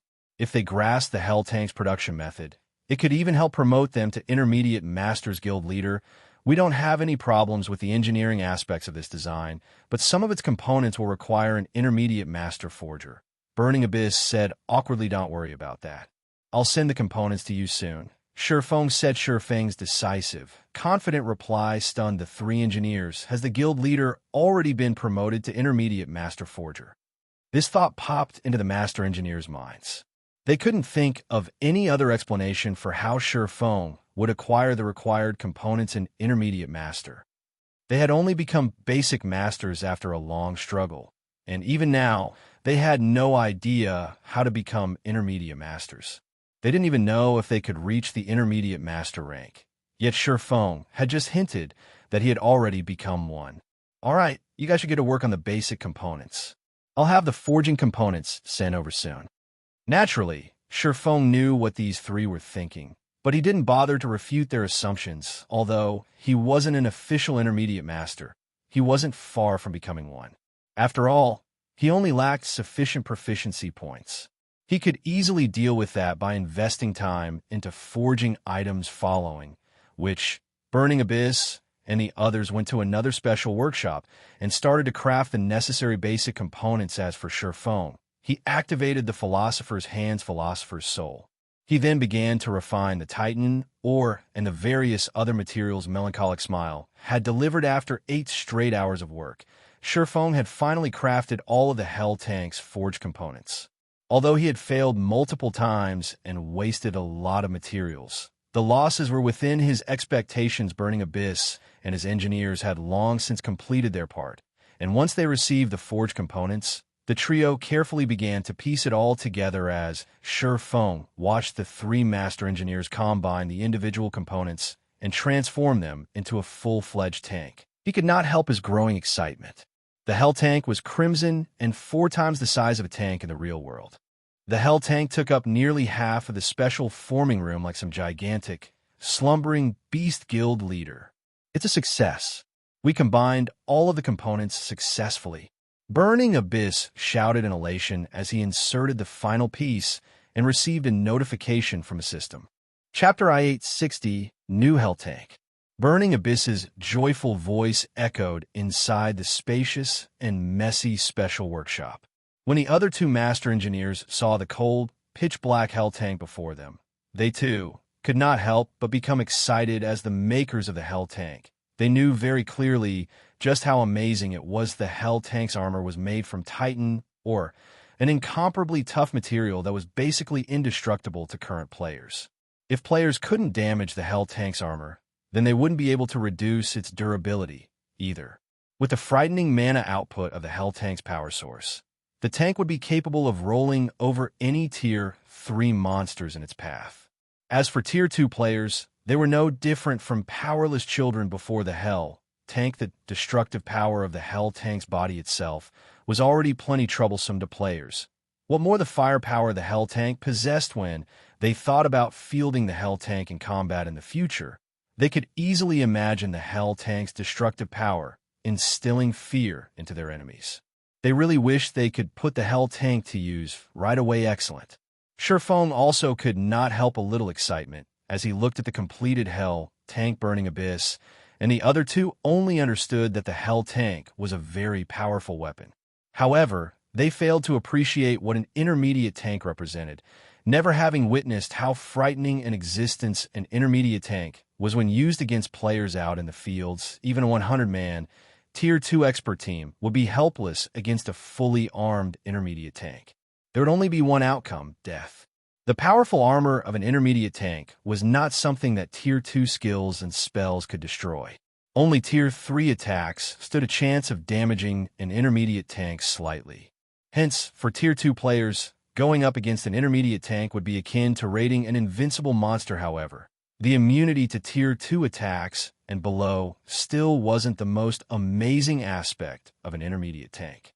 The crucial detail about an intermediate tank was its speed and power. If one had an intermediate tank, one could basically move unhindered, so long as one did not come across Tier 3 or above players and monsters or players that wielded war weapons. After verifying that the production was a success, Silverwing arrived before the Hell tank and stored it inside his epic rank spatial bag.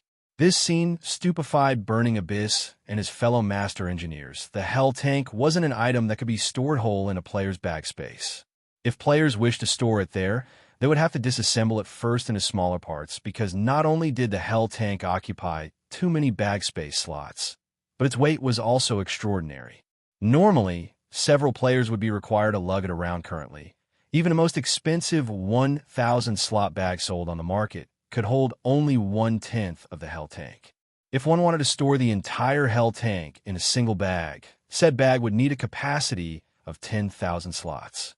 However, this was still not the most crucial point. That the deciding factor was the weight. Carrying a Hell tank required at least 5 strength-focused Tier 2 players. Nevertheless, Silverwing had actually stored the entire Hell tank all by himself. What Burning Abyss and the other two did not know was that epic rank spatial bags existed in God's domain. Take Silverwing's spatial bag, for example. Not only could it store 12,000 slots worth of items, but also had a built-in warehouse that allowed the storage of non-bag space items. In addition, items stored inside the spatial bag wouldn't add to the load of players. Hence, Silverwing was able to store the Hell tank without problems. After collecting the Hell tank, Silverwing had to inspect its attributes, as the Hell tank was a war weapon. Its attribute panel could not be inspected while it was present in the outside world. At most, one would see only its name when inspecting it. Only after storing it in a bag space could one inspect it. Hell tank, intermediate tank equipped with a dark gold rank power source. Maximum capacity: 20 people. Increases movement speed by 210%. Possesses upper rank Tier 2 defensive capabilities. Durability 400 additional skill 1 dash. Magic shield constructs a Tier 3 magic barrier that can absorb up to a maximum of 3 million damage for 24 minutes. Each use costs 18 magic crystals. Cooldown 10 minutes. Additional skill 2 dash. Hell cannon 1,700 yard range. Deals a devastating blow at the Tier 3 standard to a 35-yard radius. Each use costs 90 magic crystals. Cooldown 14 seconds. Additional skill 3 dash. Flame spears creates 14 flame spears. Each flame spear carries power at the peak of Tier 2 and has a 150-yard attack range. Cooldown 7 seconds. It's improved by so much. Silverwing hid his astonishment as he looked at the attributes of the Hell tank. The original Hell tank was already top tier among intermediate tanks. However, upgrading its power source to Dark Gold rank had improved it significantly in every aspect. Not only did the higher mana output bring a 30% increase to its movement speed, but it also amplified the magic runes carved on the Hell Tank's armor, boosting the Hell Tank's defensive capabilities from Tier 2 to upper rank Tier 2. With this, even Tier 3 attacks would barely damage the Hell Tank. Aside from that, the upgraded power source had also strengthened the Hell Tank's firepower slightly and reduced its energy consumption somewhat. Overall, the Hell Tank's combat power had improved by at least 40%. Although it still wasn't comparable to an advanced tank, it also far superior to an ordinary intermediate tank guild leader. Now that we've completed the first Hell Tank, may we start production on the second one? Burning Abyss asked carefully as he looked at the silent Sherfone. He was already captivated with the Hell Tank at this point. The engineering techniques involved in the Hell Tank's production were superior to the production techniques for the ships he had made thus far. One could say that tanks were his current romance right now. All he wanted to do was mass-produce the Hell Tank and research the theories behind its production so that he could create his own tank in the future. However, the materials required to produce the Hell Tank were simply too staggering. Just the engineering materials needed were already extremely difficult to acquire, not to mention the forging materials. Without permission from the guild, the Hell Tank was not something he could produce as he wished, of course. Currently, what you all need to do is produce the Hell Tank's engineering components from the materials on hand. If you run out, you can ask Melancholic for some more. I'll also try to have the forging components delivered to you as soon as possible, Sherfone replied. Nodding after seeing the Hell Tank's strength, he was even more certain of its necessity. Although Melancholic Smile had collected barely enough materials for 3 or 4 Hell Tanks, which would be hardly sufficient to accomplish anything major. He had already mobilized the entire guild's power to collect the necessary main materials. It wouldn't be long before they acquired more Titan, or upon hearing Sherfang's command, the 3 master engineers grew even more excited. Without hesitation, they rushed back to their respective workstations and resumed producing the engineering components. As for Sherfang, he returned to his special forging room and crafted the forging components. He wanted to fabricate as many Hell Tanks as possible before the airport's completion, like so. 2 days passed by in the blink of an eye. During this time, Zero Wings members were continuously raiding the dungeons Sherfone specified and collected a large amount of Titan Oregon, including the other rare materials Melancholic Smile sourced from other kingdoms and empires, which were integral to the Hell Tank's production. Sherfone and the others had managed to build 5 more Hell Tanks. Now, a total of 6 Hell Tanks were sitting inside the Candlelight Trading Firm's underground warehouse. Looking at the 6 Hell Tanks, Sherfone found them to be a spectacle to behold. Sherfang's forging proficiency had also increased rapidly during this period. Including the proficiency points the system awarded him before, he had over 70,000 forging proficiency points accumulated. He now needed just a little over 20,000 points to officially reach the intermediate master rank. Sherfone was considering producing the components for the 7th Hell Tank. He suddenly received a system notification system. The construction of Silverwing Town's airport is completed. Please check and ratify the construction work. Chapter 1861. Airport opening time's up already.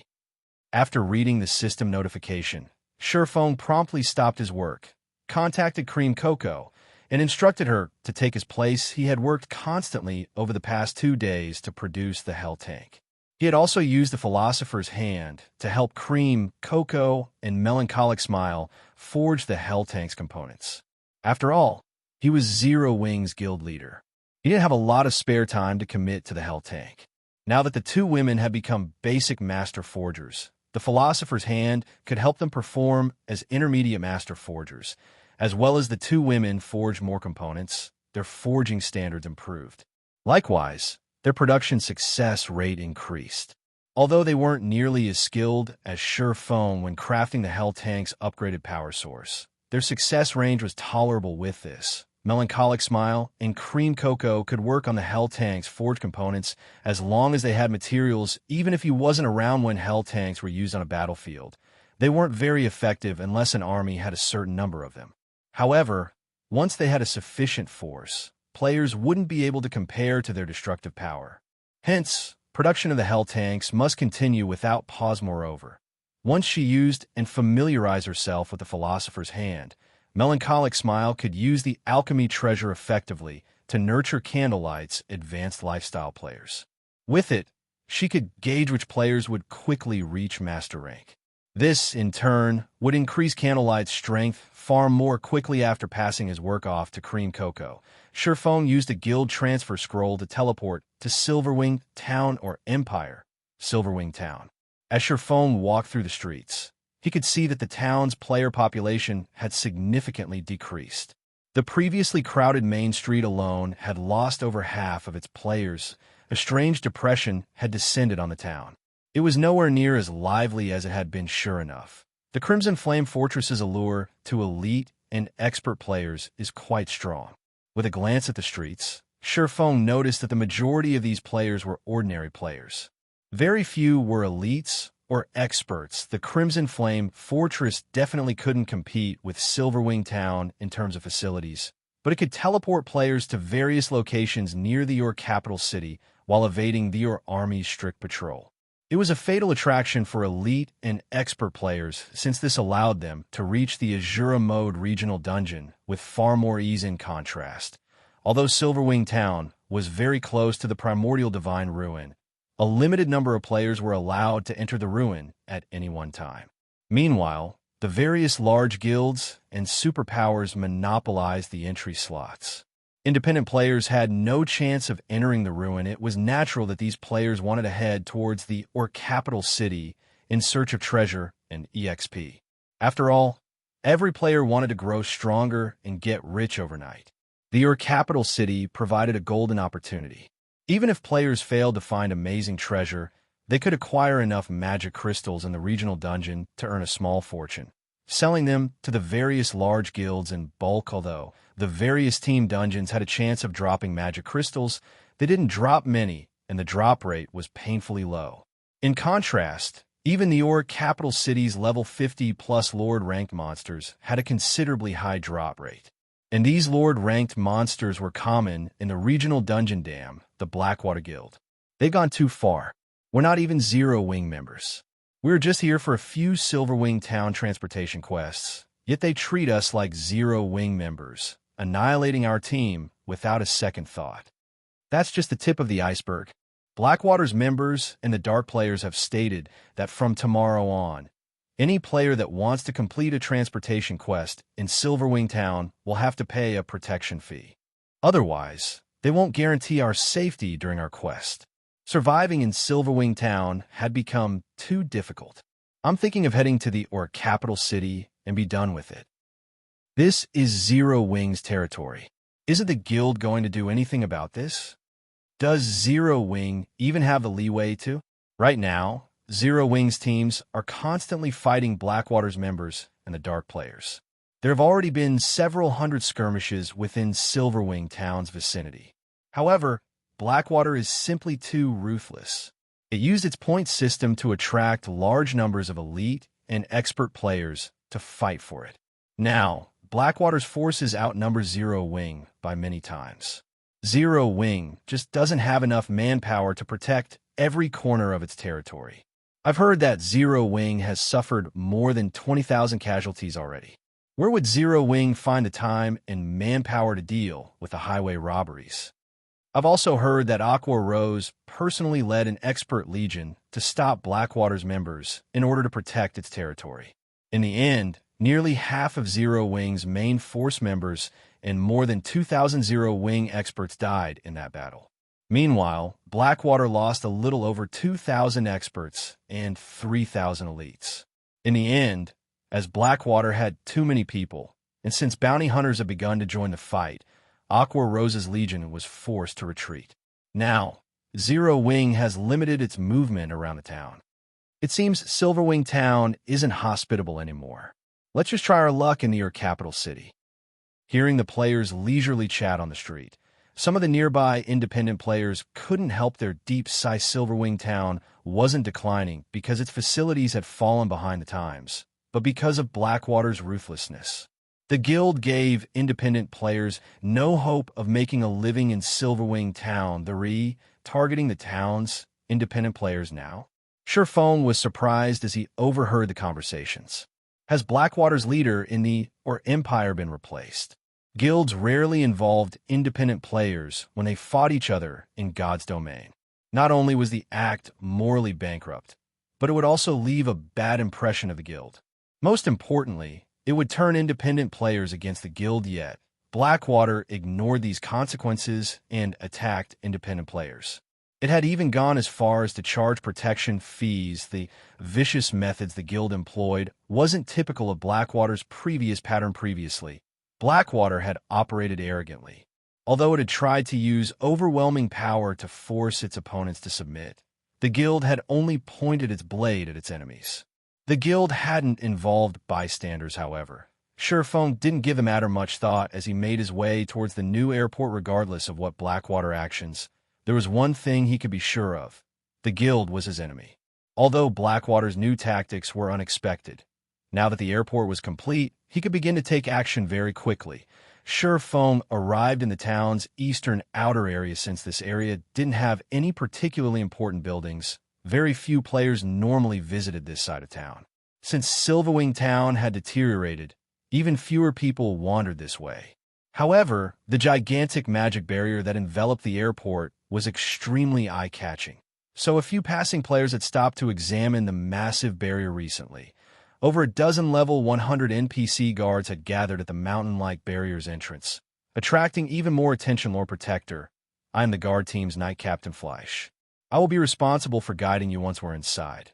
Fleisch, a Tier 3 Knight Captain, respectfully introduced himself as Sherphone arrived. I'll have to trouble you. Then Sherphone said, nodding, as he followed Fleisch into the magic barrier. The moment he entered the magic barrier, a luxurious, spacious airport appeared before his eyes.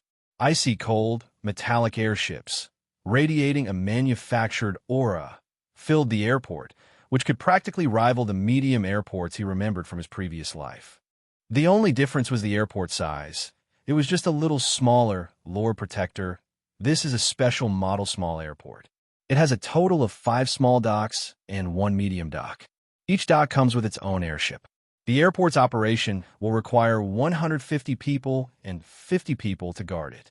The 5 small airships will require 25 intermediate machinists to fly, and a medium airship will require 8 advanced machinists. Once the personnel has been assigned, the airport can open to the public, Fleisch explained as he guided Sherphone through the airport. As you're a city protector, we can help recruit these people for you.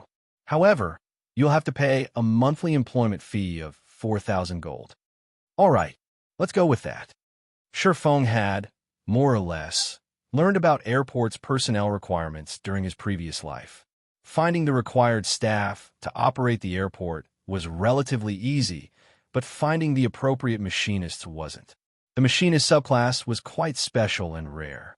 It required one to have the engineer, forger, and magician subclasses. Ordinary players already had plenty of trouble developing one subclass, let alone 3. Moreover, one needed to know how to merge the 3 subclasses techniques. It would take far more time to nurture a machinist than other subclasses as well. With how suddenly he had acquired the airport, he hadn't prepared for this aspect. Naturally, the fact that the system was willing to handle this issue was a welcome reprieve, following which Sherphone paid the 4,000 gold monthly employment fee. I have received the 4,000 gold. All staff members will arrive in 10 minutes. Once they do, we can open the airport to the public when you're ready. If there are no issues, I will take my leave, Fleisch said before turning to exit the airport, following which Sherphone toured the airport to pass the time. 10 minutes flew by in the blink of an eye. System. Do you wish to open the airport to the public? Chapter 1862, Situation Changes. When the system alerted him of the notification, Sherphone, who stood on one of the flight platforms, noticed that NPCs had already begun their work in the airport. He then called up the airport's system interface and chose to open the airport to the public immediately. The pitch-black barrier that enveloped the airport began to disintegrate. As it did, it revealed a colossal building, which was over 100 meters tall and as large as a stadium that could accommodate 50,000 people. 6 airships were suspended on their flight platforms, which were located on the airport's top floor. In the blink of an eye, the airport had become the most iconic building throughout Silverwing Town. Crap. Is that an airship? How is this possible? How does Silverwing Town have airships? I thought only NPCs could have them. What's going on? Zero Wing has constructed an airport in Silverwing Town. The airport's revelation shocked every player in Silverwing Town. It was difficult to ignore since the 6 airships were so eye-catching. The town's players would see these massive vessels by simply lifting their heads, especially the medium airship. It was nearly the same size as a large passenger plane in the real world. It looked like a flying battleship. As everyone discussed the airport, the sound of a system notification reached their ears or Empire Region System announcement. Congratulations to Silverwing Town for being the first to construct an airport in your Empire. Rewarding Silverwing Town 30,000 popularity and 1 city passage. Order the system announcement repeated 3 times, confirming player suspicions. Are you kidding me? That's really an airport. Zero Wing actually built one. Now that Silverwing Town has an airport, doesn't that mean we won't have to run all the way to visit the town anymore? We just board an airship. That's exactly what it means. What other use would an airport have? I wonder which NPC city this airport is connected to. Silverwing Town's independent players couldn't help but cheer with joy. They might not know an airport's exact purpose, but they knew that it would make travel to Silverwing Town far easier and more convenient. Instead of running from their home countries to the Empire, they could simply board an airship to Silverwing Town. They were incredibly excited just thinking about it. Meanwhile, when they heard the system announcement, the players grinding in the Empire read it with glowing, excited expressions. They had long since learned to loathe running from place to place, especially when venturing into a dangerous, neutral map like the Empire. Now, however, they could just hitch a ride on an airship. This new convenience would allow them to travel between their Empire and their home countries frequently, saving on repair fees, particularly because the repair fees in their Empire were unusually high. Meanwhile, a large number of Dark players fought Zero Wing's members on a gravel hill not far from Silverwing Town. However, due to the unexpected system announcement, the battling Dark players froze in shock. Big Sis Aqua, our guild leader, is simply too awesome. He actually got his hands on an airport as well. Operating in the Empire will be much easier now. With the airport, players that had avoided the Empire due to the troublesome travel can take an airship straight to Silverwing Town. As more players visit, these Dark players will have a harder time near Silverwing Town. Moreover, with so many independent players, it'll be impossible for Blackwater to continue suppressing Silverwing Town. Turtle Dove exclaimed as she watched the Dark players slide to a halt since so many Dark players had gone overboard.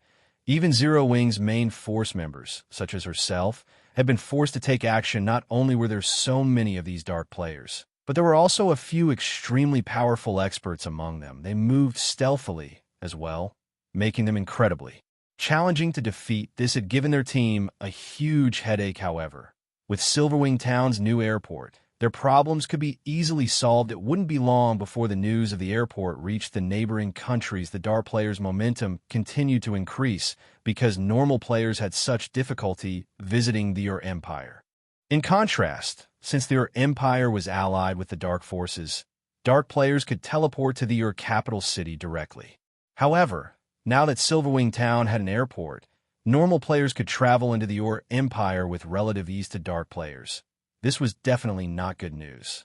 This would turn the tables on them. In the Empire, not only would this allow normal players to earn glory points by killing Dark players in the Empire, but they could also acquire the Dark players' weapons and equipment, killing 2 birds with 1 stone. Once the airport gained popularity and independent players flooded into the Empire, Dark players would have an even worse time in the Empire than they did in human kingdoms and empires indeed. But we can't let down our guard. Blackwater and Beast Emperor are our main enemies. Based on the latest reports, Blackwater has dispatched its capable vice guild leader, Xuan Wuchisha, to lead the fight in the Empire. Xuan Wuchisha's actions thus far have been minor tricks to wear us down. If Xuan Wuqisha takes this seriously, we'll definitely be in trouble.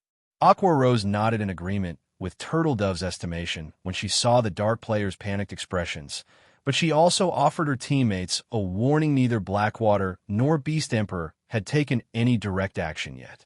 The two forces have been relying on others to do their dirty work, yet they'd forced Zero Wing into such a precarious position. Big Sis Aqua, the guild leader, has asked us to return. He says that he has something he wants to discuss with us. Flying Shadow Sadie, understand. Let's retreat then, Aqua Rose said. With a last glance at the scattering Dark players, she gave up the idea of chasing them down and led her team back to Silverwing Town. Now that the airport had been constructed, the Dark players' days were numbered. Even if Zero Wing didn't try to exterminate these pests, these Dark players wouldn't dare linger near Silverwing Town, Zero Wing's residence.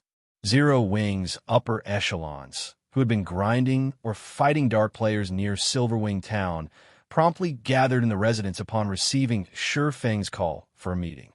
The spacious meeting room practically vibrated with activity as its occupants chatted about Silverwing Town's new airport. The more they talked about it, the more energetic they became. Their exhaustion after ceaselessly fighting had vanished. Guild leader, aside from Cola and the others that are leveling up on your orders, everyone has arrived. Aqua Rose reported to Shifeng, who remained silent in his seat. Good. Let's begin the meeting then. Shifeng nodded, following which Aqua Rose stood from her seat with a light cough.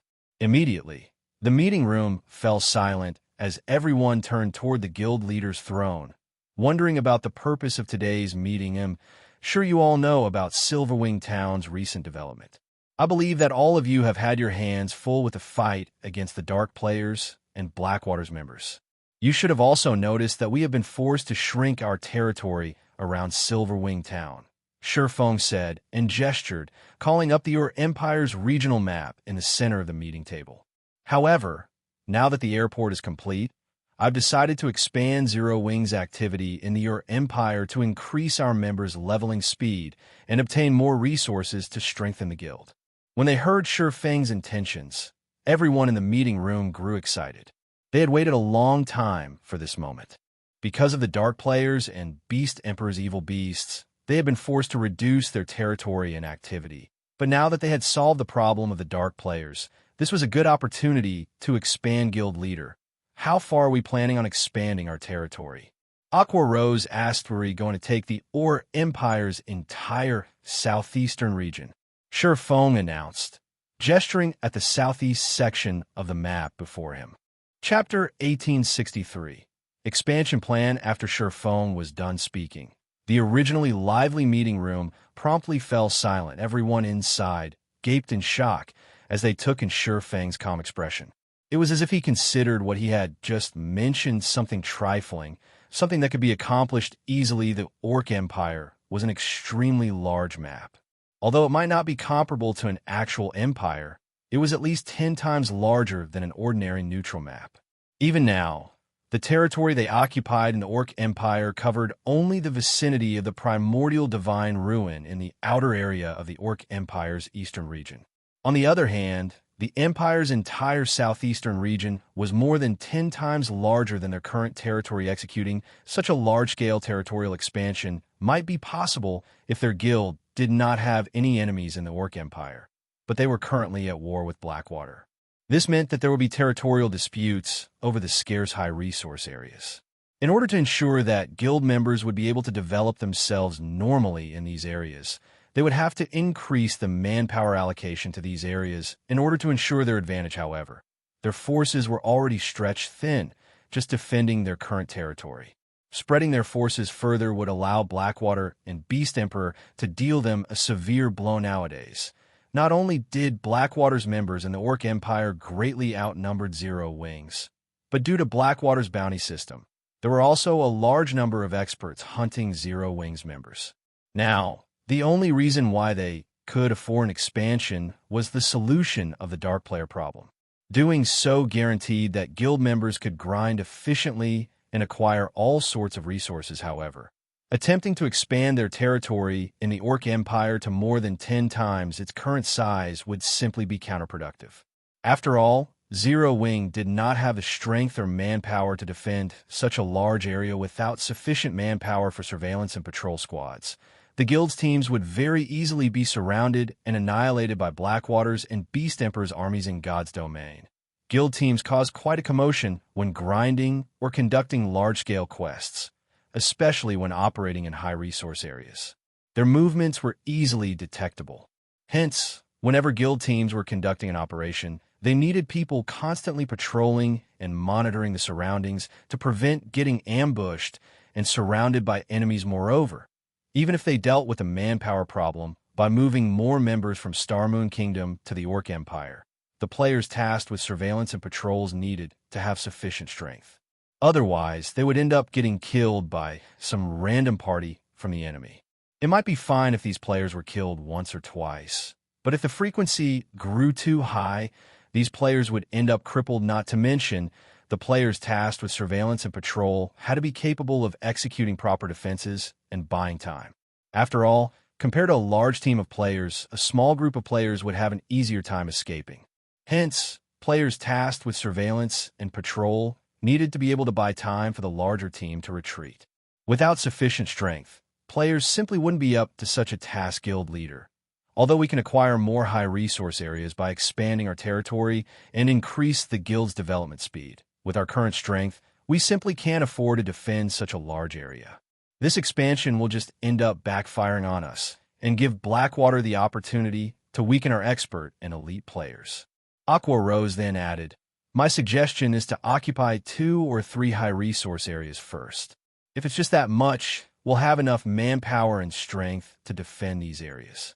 Once we stabilize our strength, we can then proceed with occupying more high-resource areas." The crowd inside the room expressed their agreement after hearing Aqua Rose's suggestion. While expanding Zero Wing's territory by more than 10 times would indeed increase the guild members' leveling speed significantly and rake in a lot of wealth that was dependent on them being able to defend their territory. If their members were to get killed repeatedly by Blackwater's and Beast Emperor's forces, then the expansion would just do more harm than good to their guild. Well, it is indeed good to take things step by step. We simply do not have the time for that right now, Shurfeng said, shaking his head. If we go by the current number of members we have in Silverwing Town, your suggestion is indeed excellent. However, I plan to transfer at least 150,000 members from Starmoon Kingdom once we're done with the expansion. If we occupy just 3 high-resource areas, there simply wouldn't be enough resources to go around. 150,000? Aqua Rose could not help but be shocked by Shurfeng's words. Why are we suddenly transferring so many people over? Thus far, Zero Wing had only 120,000 members operating in Silverwing Town. Moreover, this number was a result of Silverwing Town recently becoming an intermediate town. If the number of guild members operating in Silverwing Town more than doubled, the current leveling resources available around Silverwing Town wouldn't be enough to allow them all to develop rapidly.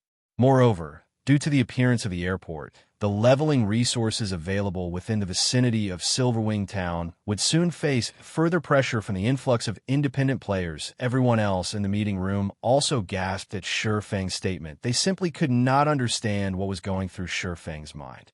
Their guild leader's plan was ludicrous. While increasing the number of guild members operating in the Orc Empire would bolster Silverwing Town's strength, at the end of the day, God's domain was still a virtual reality game. In every virtual reality game, leveling resources were finite. Each leveling area had only so much resources available. Too many players sharing them would impact the leveling speed of these players, although transferring so many guild members over would increase Zero Wing's momentum in the Orc Empire within a short period. As more time passed, Zero Wing's members would fall behind Blackwater's members in terms of both levels and equipment. This was also the reason why the various superpowers did not concentrate all their members in a single location. Despite having a huge advantage in strength and numbers, even if a superpower were trying to target a power in a particular area, it would only dispatch a small number of expert and elite members.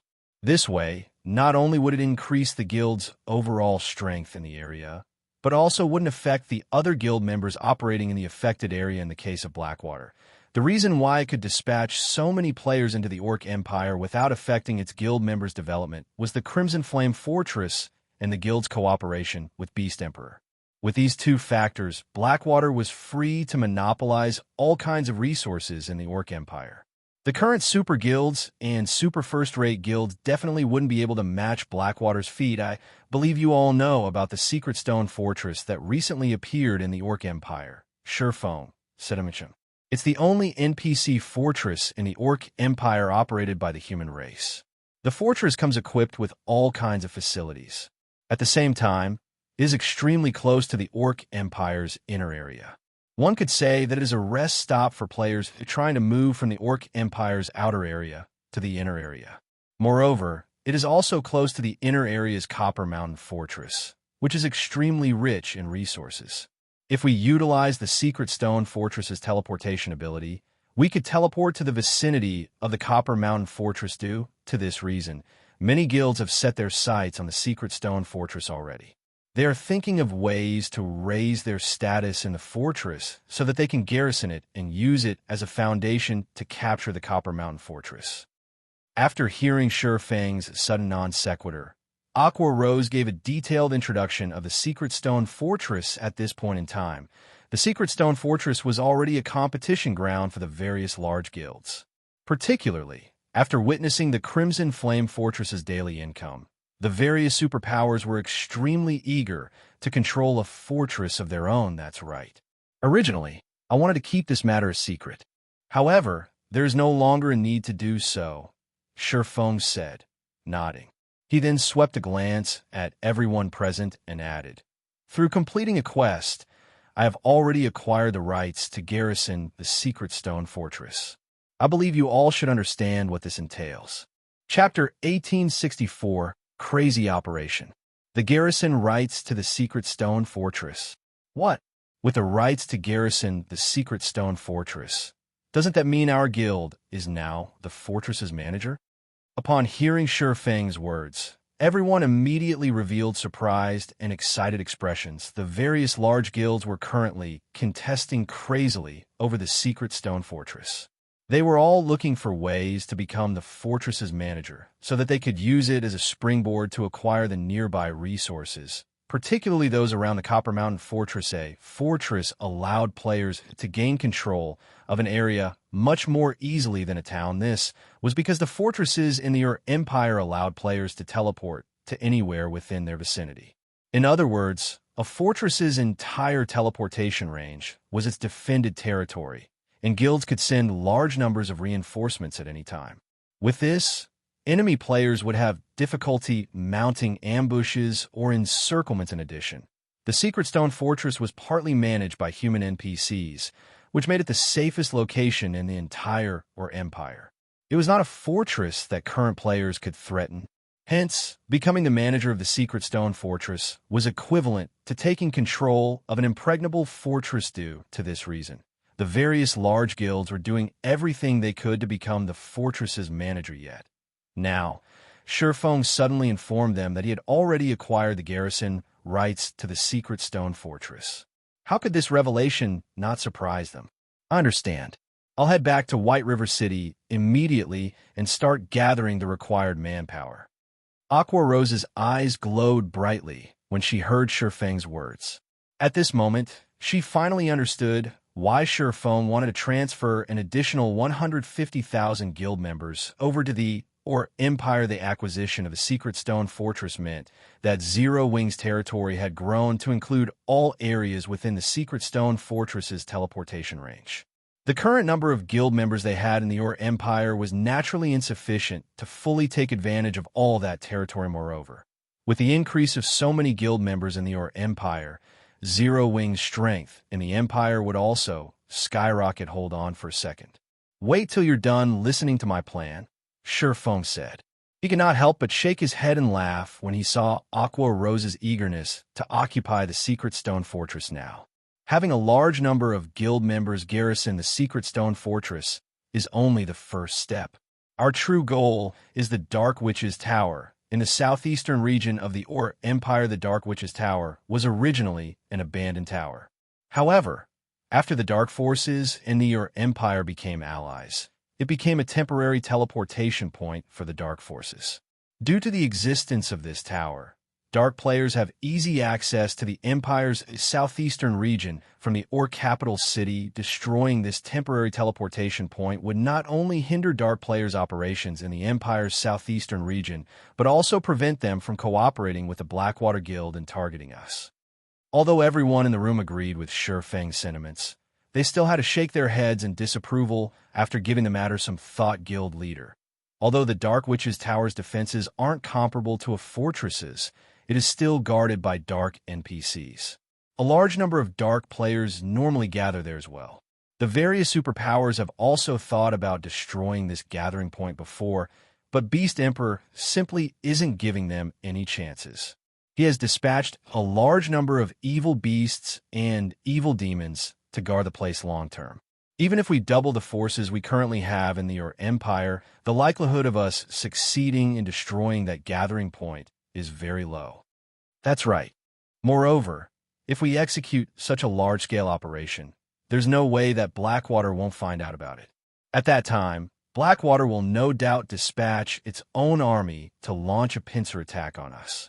At this point in time, the Dark Witch's Tower had become a target of hatred of normal players operating in the Empire's southeastern region. Many wished they could burn it to the ground. Unfortunately, their hatred was useless. Not only did Dark NPCs guard the Dark Witch's Tower, but there was also the presence of Beast Emperor's minions. Current players couldn't do anything about the place. If not for these reasons, the various superpowers would have long since eliminated the tower from God's domain and curbed the activity of Dark players in the Empire. Relax. I've already thought about this point. When the time comes, Aqua, you'll lead an army of 100,000 players and 200 miniature ballistas to assault Beast Emperor's ancient rock city. If we do that, Beast Emperor will definitely gather his minions to defend the fortress, drawing down his forces at the Dark Witch's Tower. Not to mention, those Dark players will no doubt come seeking to take advantage of the siege battle, which will further reduce the number of players defending the tower. When the time comes, I'll personally lead a 1,000-man team and thoroughly destroy the Dark Witch's Tower. Feng said destroy the Dark Witch's Tower with just 1,000 players? Guild leader, isn't this too dangerous? After all is said and done, that place is a gathering point for the Dark Forces. No matter how deserted it becomes, there should still be around 2,000 or 3,000 players inside the town. Not to mention, there are also several hundred Dark NPCs there. Everyone in the room chimed in worriedly. A team of 1,000 is just right. Any more, and our movements will be discovered very easily. Plus, even if our team of 1,000 is discovered, our enemies will just treat us as a team that's going out to grind or do a quest. They will never think that we are actually going to destroy the Dark Witch's Tower, Feng said, shaking his head. For the operation this time, the key point will be whether the main army will be able to lure away the evil beasts and evil demons. The more monsters lured away, the higher my side's chances of success. Guild leader, leave it to me. I'll definitely make our movements known. I'll let Beast Emperor and Blackwater think that we're going for a final stand. At that time, they'll surely spare no effort in trying to deal us a heavy blow, Aqua Rose said. Only, are you really fine with just 1,000 players? 1,000 is more than enough, Feng replied, chuckling. If nobody has any problems, we'll start the operation right away. With this battle, Zero Wing will claim the entire southeastern section of the Empire in one fell swoop. The 1,000-man team he planned on bringing with him to the Dark Witch's Tower wasn't actually meant for battle. The team would be there only to serve as support and scouts. The main actors in this operation would be the 6 Hell tanks he produced, although 6 Hell tanks were still far from enough to siege a city. Destroying a small gathering point for Dark players would not be a problem for them. Moreover, he also wished to take a good look at the power of the Hell tanks. Understood. Everyone felt their blood boil with excitement at Feng's words, although they weren't sure whether Feng was actually capable of destroying the Dark Witch's Tower. They'd been waiting a long time for such a large-scale war. The fights they fought before had been scuffles at best. They had also been suppressed by the Dark players and Blackwater's members all this time, and had long since gotten fed up now that they had an opportunity to fight on a real battlefield. They more than welcomed it. Immediately, everyone took action according to Sure Feng's arrangements. As for Melancholic Smile, she hurried back to Star, Moon Kingdom, and started gathering the guild's elite and normal members, readying them to head toward the Secret Stone Fortress for a time. The entire Zero Wing Guild was a beehive of activity. This situation befuddled the spies the various large guilds planted in Zero Wing. They all wondered what Zero Wing was trying to do this time. After getting a thorough understanding of the situation, they all involuntarily fell into a daze. What's going on?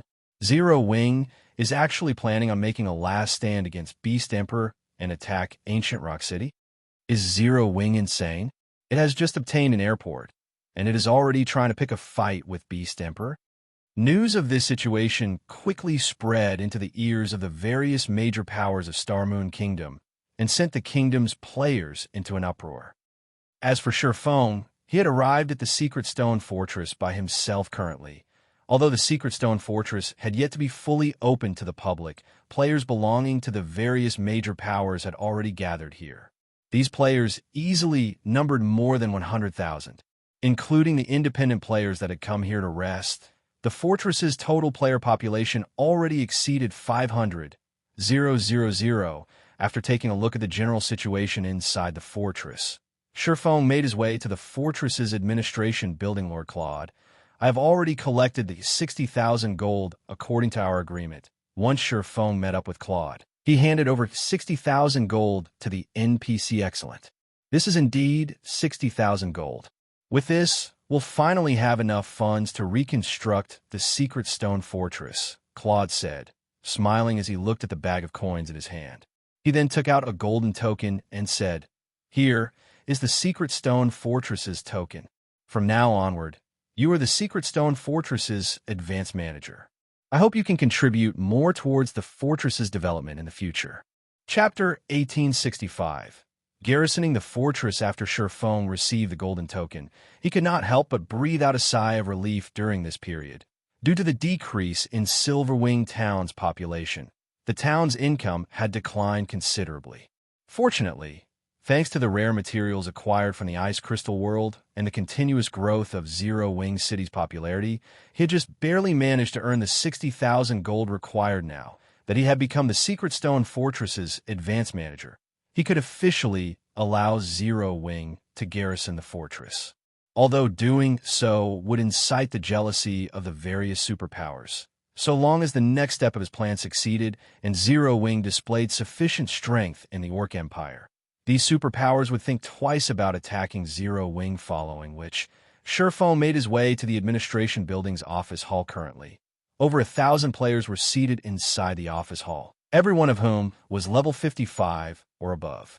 They were also fully equipped in level 50 secret silver equipment, with some powerful ones even sporting several pieces of level 50 fine gold equipment. Aside from being high-leveled and well-equipped, these players also shared another similarity. They were all guild players. Currently, these guild players were grouped in parties as they waited for their turn to meet with the NPCs at the front desks. The queue is moving so slowly. Hopefully, the leader will pick up a good quest. The previous quest we got was simply fraudulent. It actually required us to collect 500 orc weapons, yet gave only 3 guild contribution points in return. There weren't even any additional rewards. You guys got a lot better. Our quest was the real fraudulent one.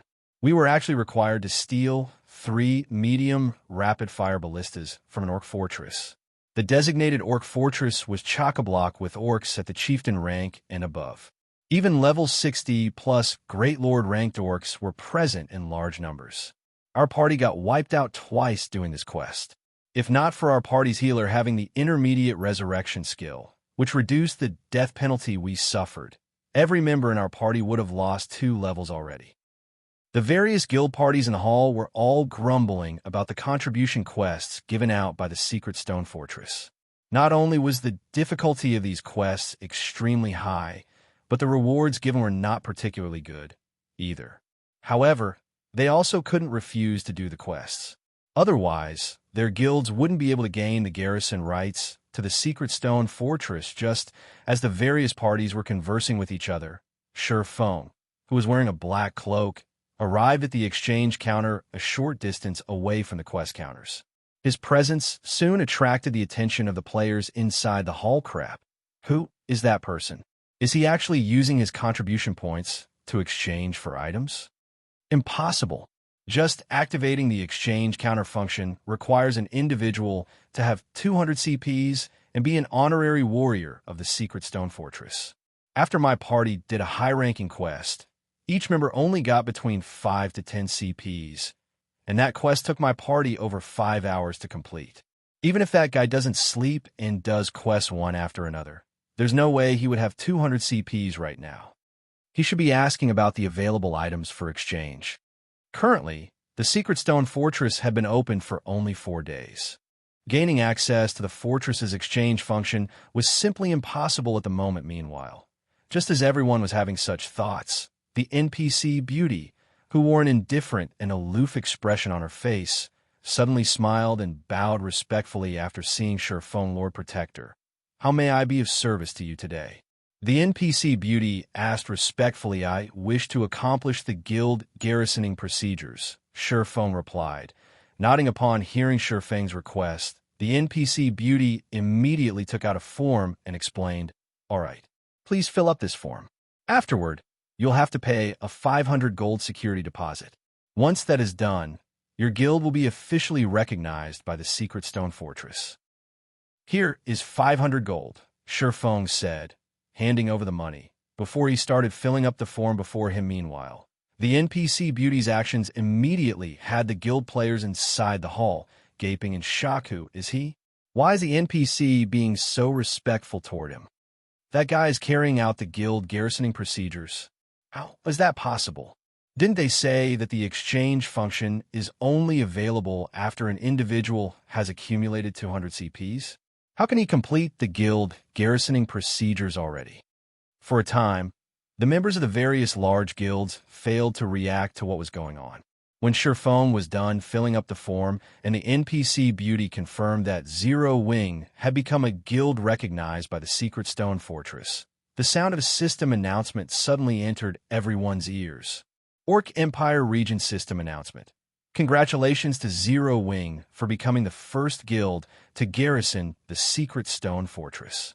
Rewarding 500 Secret Stone Fortress Guild contribution points and the rights to rent a large residence in the Secret Stone Fortress. The system announcement repeated 3 times. Only after the system's voice faded away did the various guild players inside the office hall snap out of their daze. Zero Wing. Damn it! How did Zero Wing acquire the garrison rights so quickly? There must be a secret to this. We need to report to our superiors immediately. At this moment, the eyes of the various guild players present had already turned bloodshot. The large guilds had long since made the Secret Stone Fortress a priority. In order to secure the garrison rights to the fortress, their guilds had invested a ridiculous amount of manpower. However, even now, their guilds still had little to show for their efforts. Nevertheless, Zero Wing acquired not only the garrison rights, but even a large residence. This benefit would provide significant help to a guild in competing for the Orc Empire's resources very quickly. News of this matter entered the ears of the various superpowers upper echelon to Zero Wing, just an up-and-coming guild. Now, it is not only an airport, but also the garrison rights to the Secret Stone Fortress. Not bad. If our guild can obtain these things, we'll be able to monopolize at least half of the Orc Empire's bountiful resources. Have someone contact Zero Wing and tell them that King's Return is willing to invest in Zero Wing and let it become a subordinate guild of King's Return. Good. Very good. Zero Wing's development speed is truly surprising. It's no wonder Blackwater is constantly trying to devour it and has gone as far as to send that woman over. Immediately have someone contact Zero Wing and tell it that the Crimson Emperor is willing to deal with Blackwater together with it and help it protect the resources it has. In return, however, Zero Wing has to become Crimson Emperor's subordinate guild. Upon receiving this piece of news, The various superpowers all started taking action previously. They could ignore the existence of Zero Wing, as the guild still couldn't threaten their interests. However, the Secret Stone Fortress was a strategic location that involved a significant portion of the resources available in the entire Orc Empire. This was not a realm that Zero Wing should be allowed to touch. Shortly after the system announcement, Aqua Rose, who was currently in Starmoon Kingdom arranging for the transfer of members to the Orc Empire, received invitations for a meeting from various superpowers, as many as 7 at this point, which made her scalp tingle just dealing with Blackwater. A large guild with a powerful background was already enough to put Zero Wing in a precarious situation. If Zero Wing were to provoke all these superpowers now, the consequences would be unimaginable. Finding herself a loss as to what to do, Aqua Rose immediately contacted Sherfone and asked, "Guild leader, more and more superpowers have sent representatives to meet with me. Do I accept their invitations?" Even if the representatives of the various superpowers did not state their intentions, she could already guess the purpose of these meetings. Back when Zero Wing was still operating solely in Starmoon Kingdom, it could afford to provoke these superpowers, as it had the home ground advantage. At worst, the superpowers would only feel slighted by Zero Wing's rejection. They wouldn't take any real action against Zero Wing. After all, they had more important matters to deal with. They simply didn't have enough time and manpower to do something unprofitable. However, the situation was different now. The Orc Empire was the competition ground for the various superpowers. Meanwhile, the matter regarding the Secret Stone Fortress involved the future of the entire Orc Empire. Hence, these superpowers would not take Zero Wing's refusal lightly. If the various superpowers got serious, they were very likely to destroy Zero Wing. After all, if they could not acquire the Secret Stone Fortress, then they wouldn't allow others to acquire it, either, much less leave Zero Wing to monopolize it. Chapter 1866, Stepping Stone. They sure moved fast, Sherfone said, chuckling when he saw the anguished expression on Aqua Rose's face. He had long since anticipated that the various superpowers would make such a move previously. Zero Wing had already incurred the envy of the various superpowers over Silverwing Town. However, as Silverwing Town couldn't affect the overall situation at the Orc Empire and Zero Wing's territory, there was still relatively small. The various superpowers weren't that concerned about Zero Wing. The Secret Stone Fortress, though, was different. Every location within the teleportation range of the Secret Stone Fortress could be considered the fortress's territory. Not to mention, the Secret Stone Fortress was the safest fortress for human players in the entire Orc Empire. The fortress was also relatively close to the Copper Mountain Fortress, presenting a stepping stone for the capture of the Copper Mountain Fortress. One fortress already provided an extensive territory. One could easily imagine what kind of temptations 2 fortresses held. In particular, seeing Blackwater occupy the Crimson Flame Fortress made the various superpowers even more anxious to obtain a fortress of their own now that Zero Wing had acquired the garrison rights to the Secret Stone Fortress. It would be strange for the various superpowers not to take action. Guild leader, you still have a leisure to laugh? Aqua Rose exclaimed, thunderstruck. If we meet them now and refuse to cooperate with them, it would be tantamount to declaring ourselves their enemy. So, it's best not to meet them for now, Sherfone said, but if we don't meet with them, I'm afraid the end result would still be the same. Aqua Rose felt that Sherfang's proposal wasn't a good idea, either.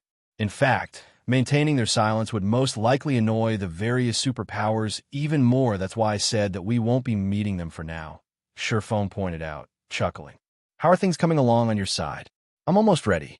I'll be able to have our members transfer over in half an hour or so. Aqua Rose said another half hour?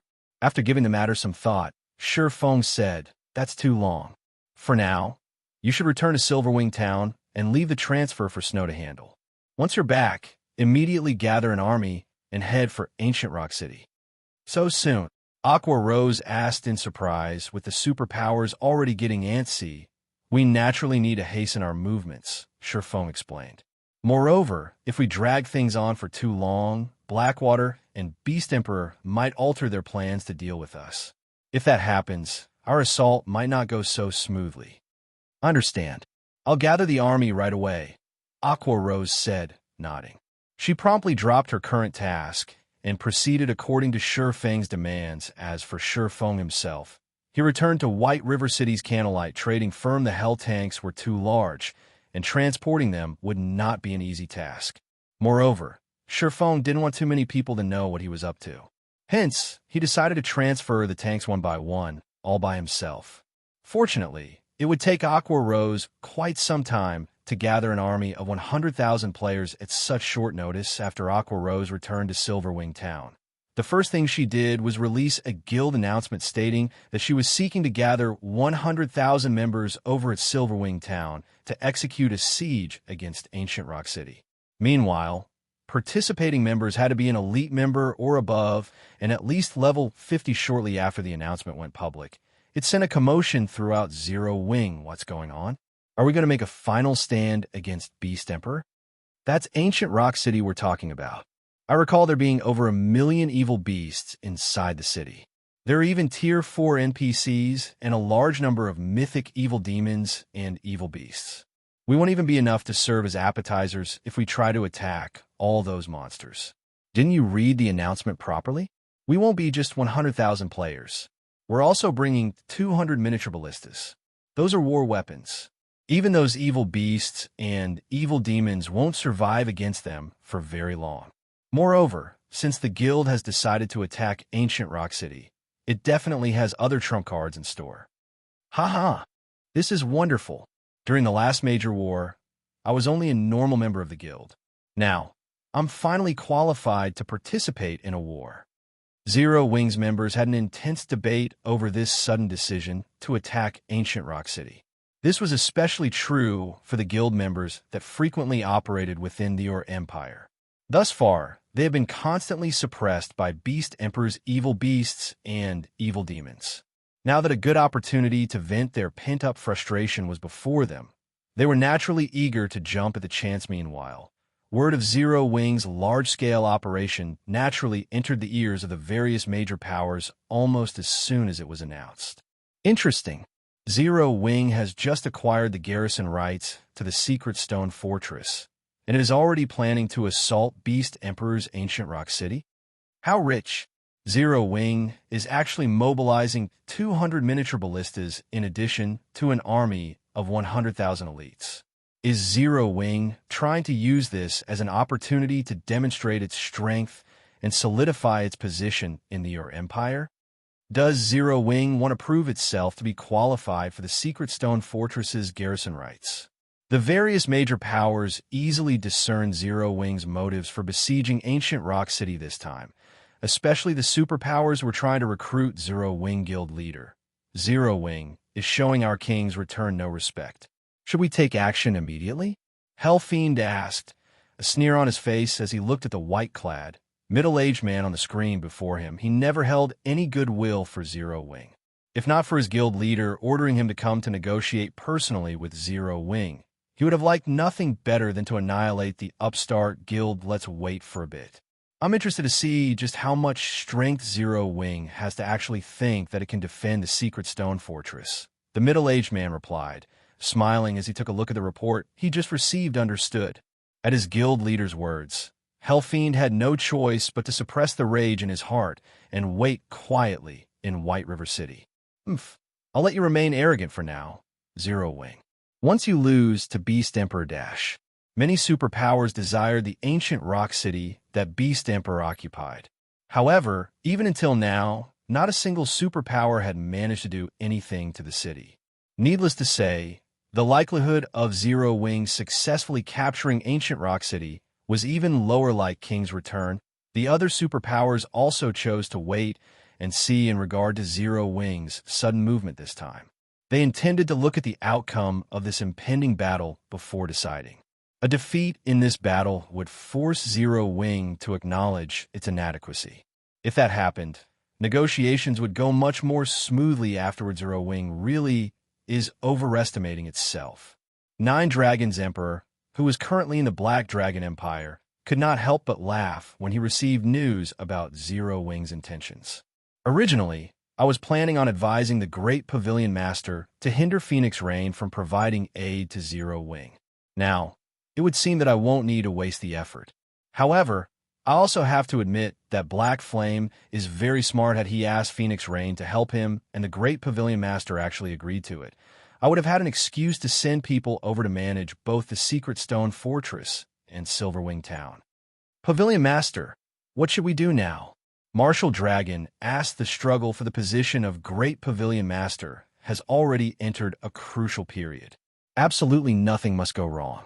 Bring a legion of experts over to Ancient Rock City right away. Once Zero Wings members start escaping, cooperate with Beast Emperor to slaughter Zero Wings members. It's fine even if you can't wipe them out completely. Just make sure to deal enough damage so that Zero Wing's development stagnates. To prevent Zero Wing from helping Phoenix Rain, 9 Dragons Emperor said. Once I'm done dealing with Phoenix Rain, it'll be Zero Wing's turn to die. In response, Marshal Dragon nodded and took his leave. Meanwhile, inside the Evil God's Branch Temple in Ancient Rock City. Good. Very good. You want to use me as a stepping stone to raise your position in the Empire. Beast Emperor flared up in rage after finding out about Zero Wing's actions. Since you are so eager to die, I'll fulfill your wish. Immediately notify all apostles and have them transfer their evil beasts and evil demons over. If Zero Wings members dare come to Ancient Rock City, I'll make sure none of them leave this place alive. At this moment, even a fool could tell what Zero Wings' goal was. Just as Beast Emperor and his allies were making their move, Aqua Rose finally finished organizing an army of 100,000 players guild leader. Just like you guessed, Beast Emperor has already recalled the evil beasts and evil demons to Ancient Rock City. By the looks of it, he plans on smiting us. Aqua Rose said, smiling good. Let's begin our operation. Sure Phone commanded, nodding. Chapter 1867, Battle at Ancient Rock City. On Sure Fang's command, Aqua Rose gathered the army of 100,000 elite and expert players in Silverwing Town, boldly advancing on Ancient Rock City. A total of 100,000 Zero Wing members atop majestic Thunder Wolves exited Silverwing Town. Some of these Thunder Wolves had even been promoted to bronze rank, and not only were they much larger than their ordinary counterparts, but faint arcs of blue electricity also danced along their bodies. In comparison, ordinary Thunder Wolves only gave off electricity from their paws. There were over 5,000 of these bronze-ranked Thunder Wolves, which were also players' companions in battle, wielding skills that could assist their masters. Seeing these Thunder Wolves greatly shocked the players in Silverwing Town. Amazing. Why do these mounts feel even stronger than ordinary players? Crap, my guild has only just built its stable and is preparing to nurture a guild mount. Yet so many of Zero Wings members have already nurtured their guild mounts to bronze rank. Although I have heard that Zero Wings members are well equipped, isn't this a little much? Those are 100,000 players we are talking about. Yet every single one is wearing at least 1 or 2 pieces of level 50 secret silver equipment. These players can rank among the top of my guild's elite members. Look at the experts wearing the core member emblem. Their weakest piece of equipment is level 50 secret silver rank. They even have several pieces of level 50 fine gold equipment. Although my guild has a lot of experts, those experts have only managed to collect 4 or 5 pieces of level 50 secret silver equipment so far. Zero Wing is cheating. The players in Silverwing Town, in particular, knew that Zero Wing could nearly rival first-rate guilds and had a very large number of experts. However, when they saw Zero Wing's organized and powerful army, they re-evaluated their opinions of the guild. No first-rate guild could hope to amass such an army. As they watched Zero Wing's players march by, many of the guild experts in the town even considered leaving their guilds to join Zero Wing. They had worked arduously in their respective guilds, raiding dungeons and questing every day, but they had only gotten their hands on a few pieces of level 50 secret silver equipment. In contrast, even Zero Wing's elite members possessed 1 or 2 pieces of level 50 secret silver equipment, with the more powerful elite members wearing 5 or 6 pieces. However, the most enviable part about Zero Wing's members had to be the Thunder Wolf.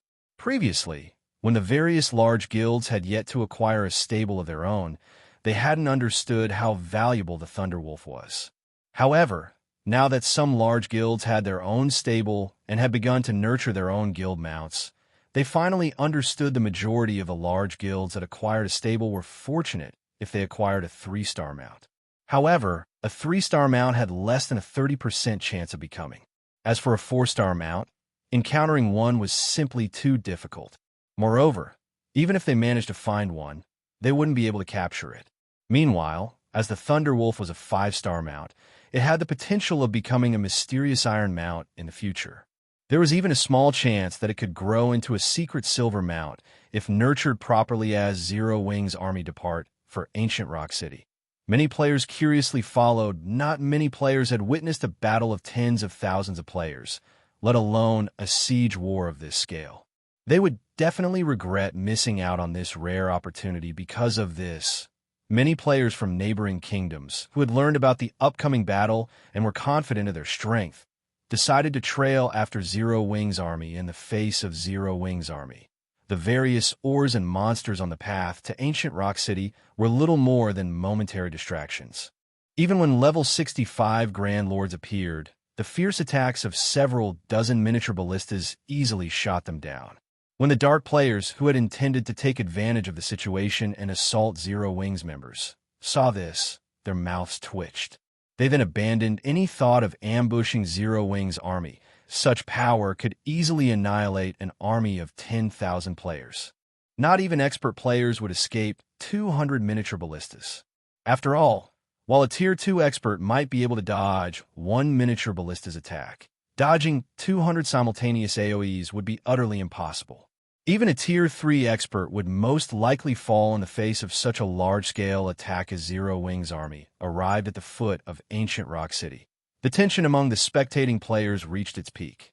Some spectating players had even started to tremble. The scene before them was simply too spectacular. Zero Wing's 100,000 mounted players had stopped a short distance away from Ancient Rock City, and the 200 miniature ballistas the army had brought were sparsely lined up in 2 neat rows, surrounding Ancient Rock City's small hill. However, Ancient Rock City wouldn't just lie down before this force. With its troops' disposition even stronger than Zero Wing's at a glance, one could easily spot over 300,000 evil beasts and evil demons waiting outside the city walls, ready for battle. Even the weakest among these monsters was a level 60 special elite, and 5 50-meter-tall, level 80 mythic evil beasts stood at the forefront to current players. This army was invincible. Upon seeing this army of monsters, the players observing the battlefield from several thousand yards away with magic mirrors could not help but shudder. Wiping out a guild town would be child's play for this frightening army. If Beast Emperor wanted to, he could easily drag them into this fight. Zero Wing. Do you think that just because I exhausted a large portion of my forces at Crimson Flame Fortress, you will have an opportunity to strike? Beast Emperor sneered at the distant Zero Wing army from atop the city walls. Unfortunately, 100,000 players aren't even enough to serve as a warm-up. Previously, to assist Blackwater, he had exhausted a lot of his forces. During the battle to acquire the Crimson Flame Fortress, he had lost a total of 6 mythic evil beasts and mythic evil demons. The number of Grand Lords and Great Lords he lost was also massive. Even so, he still had 7 mythic monsters under his control, 5 of which were evil beasts, and 2 were evil demons. For this upcoming battle, he intended to use the 5 mythic evil beasts as the main force, while reserving the 2 mythic evil demons as a trump card. Although his current army was far from ideal, it was more than enough to stop Zero Wing's army. In reality, he wished that he could avoid pitting his army against Zero Wing's, utilizing his defender's advantage to whittle the enemy forces down. However, as he was responsible for summoning the Evil God's Branch Temple in Ancient Rock City, he was responsible for protecting Ancient Rock City. He could not allow any damage to come to the city. If the city were damaged, not only would he have to spend his own money to repair it, but he would also lose Evil God's Temple contribution points. Boss, Blackwater's members are in position. Blackwater has dispatched 3,000 experts and 20,000 elites. In addition, 9 Dragons Emperor has dispatched a 1,000-man expert legion. Roughly 7,000 dark players are also participating in this battle. Once we crush Zero Wing's formation, These players will eliminate Zero Wings members. Wind Hunter reported, a bunch of scavengers. But so be in any case, we just need the corpses. It doesn't matter who dies in the end. Beast Emperor said, sneering boss. I also received a report stating that a 1,000-man team from Zero Wing has left Silverwing Town and is heading toward the Dark Witch's Tower.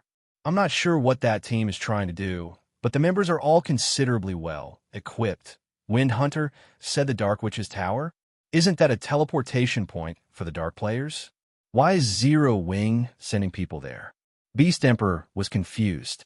Could they be trying to attack the Dark Witch's Tower while they attack Ancient Rock City? That shouldn't be the case. That's the Dark Witch's Tower we're talking about. Not only is it guarded by several hundred Dark NPCs, but there are also 3,000 to 4,000 Dark players there on a regular basis. Wind Hunter said in surprise, even if it's true, it doesn't matter.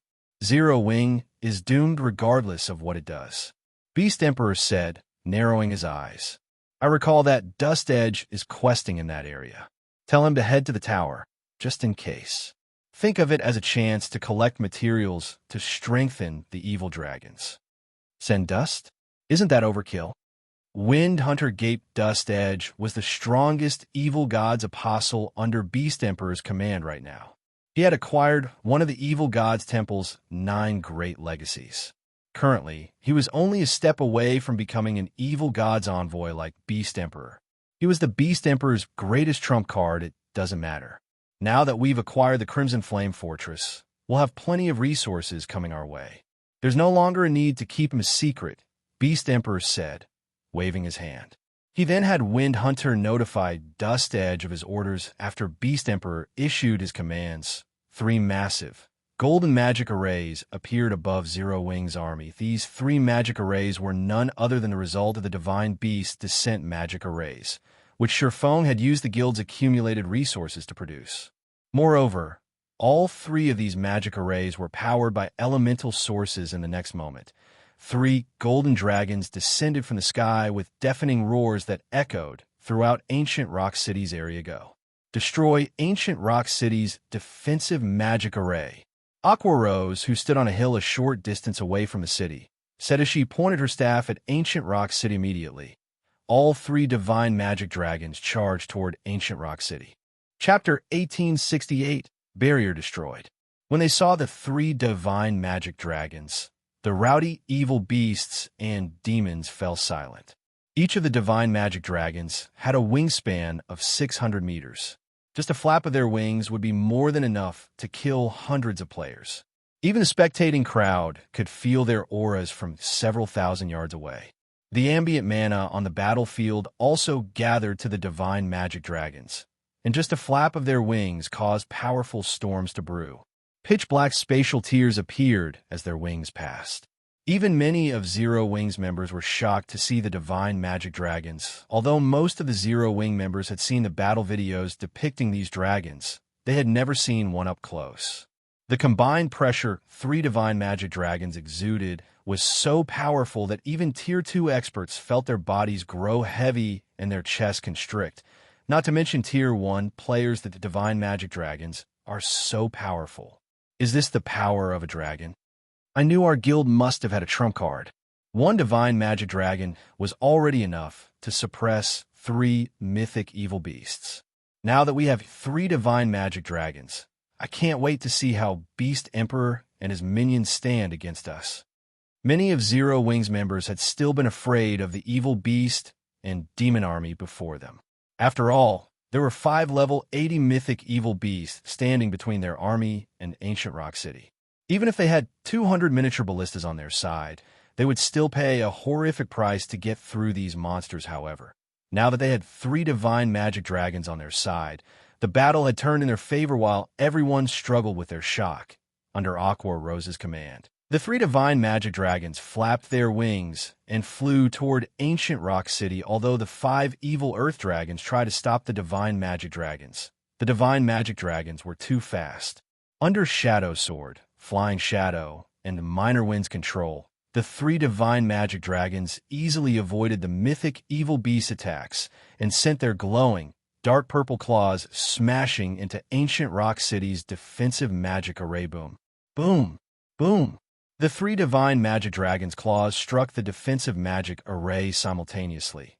The force behind their powerful attacks instantly creating three intense storms that spread around them. Meanwhile, the magic barrier protecting ancient rock city shook violently, dimming considerably. Seeing this, Beast Emperor's expression darkened. The various major powers' upper echelons, who watched via magic mirrors, were astonished. What a powerful attack! When the various superpowers had assaulted ancient rock city, that barrier hadn't even faltered under a Tier 4 attack, yet trembling after those divine magic dragons struck it. It seems the dragon's damage exceeds the barrier's threshold. At this rate, it will take no time at all to deplete the magic array's energy reserves. 3 divine magic dragons? I hadn't thought that Zero Wing still had such a trump card. It's no wonder why it dares provoke Beast Emperor. It seems Zero Wing really is confident of striking down ancient rock city. The various upper echelons were similarly shocked by the 3 divine magic dragons' power. However, while they were shocked, they weren't particularly afraid. After all, tools that could summon such powerful monsters certainly weren't indefinite. It simply wasn't a permanent source of strength, damn it. Just one attack from those dragons depleted nearly 6% of the magic array's energy reserves. We can't let those dragons continue to attack the barrier. Activate the Evil God's Temple's offensive magic array and annihilate these dragons. Beast Emperor hurriedly commanded when he saw the defensive magic array's energy reserves. Boss, it'll cost us 3,000 CPs to activate the offensive magic array once. Are you sure you want to use it? Wind Hunter hesitantly asked. Evil God's Temple contribution points were extremely difficult to acquire. These points could not be acquired just by completing quests. They also needed to trade a large amount of resources for these points. Although they had acquired a lot of resources from Blackwater to capture the Crimson Flame Fortress, they had expended a considerable amount. Now they had less than 8,000 CPs available. Do it. I don't want to see the defensive magic array destroyed. Beast Emperor growled as the divine magic dragons launched their second wave of attacks. If the defensive magic array fell, anybody could enter ancient rock city. If the divine magic dragons entered the city, they would wreak unimaginable destruction. As Beast Emperor finished speaking, the defensive magic array lost another 6% of its energy. Seeing this, Wind Hunter bit his tongue. Hurriedly, he activated the Evil God's Temple's offensive magic array. Suddenly, a gigantic, dark gray magic array formed above the Evil God's branch temple, located in the center of ancient rock city. The magic array enveloped the city lord's mansion. Even Zero Wing's members, who stood several thousand yards away, noticed this sudden development. Due to the appearance of this magic array, the mana inside and around ancient rock city was obliterated. Now, there was not a single trace of mana in the area. After activating the offensive magic array, Wind Hunter aimed and fired at the 3 divine magic dragons. He instantly lost 3,000 Evil God's Temple contribution points. Meanwhile, several hundred dark gray longswords shot out of the dark gray magic array, reaching the divine magic dragons in the blink of an eye. However, to Flying Shadow and the others, who controlled the divine magic dragons, the attack wasn't fast enough to be unstoppable. Immediately, the trio controlled the divine magic dragons to swipe at the approaching swords. Boom, boom, boom. The instant the divine magic dragon's claws met the long swords, however, Flying Shadow and the others felt their arms numb. Several dozen long swords then sliced into them suddenly. One deafening explosion after another rang out above ancient rock city, radiating shockwaves that even made the city's defensive magic array tremble, following which the 3 divine magic dragons crashed to the ground, creating 3 deep craters where they fell. Some low-ranking evil beasts and evil demons even died as they were crushed. After a few moments, the 3 divine magic dragons stood back up. Now, however, wounds covered their bodies, and many of their tough dragon scales had been shattered. Their wings had also been destroyed, preventing flight. Even more frightening was the fact that these dragons couldn't regenerate the damage the dark gray swords had caused. Everyone gasped when they saw the horrific attack. A powerful move. The various major powers were dazed for a long moment. They had witnessed the power of the divine magic dragons, so they knew just how powerful these summoned creatures were. Yet Beast Emperor had injured them heavily with a single move. Beast Emperor's foundations clearly exceeded their estimations after such a devastating blow. It was almost impossible for Zero Wing to capture ancient Rock City. The evil beast army had surrounded the divine magic dragons soon after they had fallen, and Zero Wing summoned creatures were embroiled in a heated battle. They couldn't even reach ancient Rock City. With only the miniature ballistas and its players' attacks, Zero Wing would need hours of nonstop combat to destroy the city's barrier. Big Sis Aqua, I'm struggling to control my divine magic dragon. Even fighting the mythic evil beasts is taxing. I can't approach ancient Rock City's defensive magic array at all. What should we do? Flying Shadow, who currently controlled the divine magic dragon, reported. It felt as if he were trying to control a broken machine. Not only were the divine magic dragon's reactions delayed, but the dragon's strength had also fallen. Sure enough, trying to strike down ancient Rock City won't be easy. Aqua Rose could not help but sigh. Since that is the case, let's go all out. The three of you use the divine magic dragon's final power. Understood. Flying Shadow, Shadow Sword, and Minor Wind nodded to Aqua Rose's command. In the next moment, the three divine magic dragons released furious roars, the resulting shockwaves shoving back the Great Lord-ranked evil beasts. Suddenly, the divine magic dragons spread their jaws as a threefold magic array manifested before them. The three dragons then fired 3 black-white breath attacks at ancient Rock City's defensive magic array. This move was the strongest these divine magic dragons possessed. Tier 4 Curse, Shadow Light Breath. In the blink of an eye, all 3 breath attacks plowed into the barrier around ancient Rock City. After persisting for 2 seconds, the indestructible magic barrier shattered, transforming into countless particles of light before it disappeared. Chapter 1869, Dark Witch's Tower.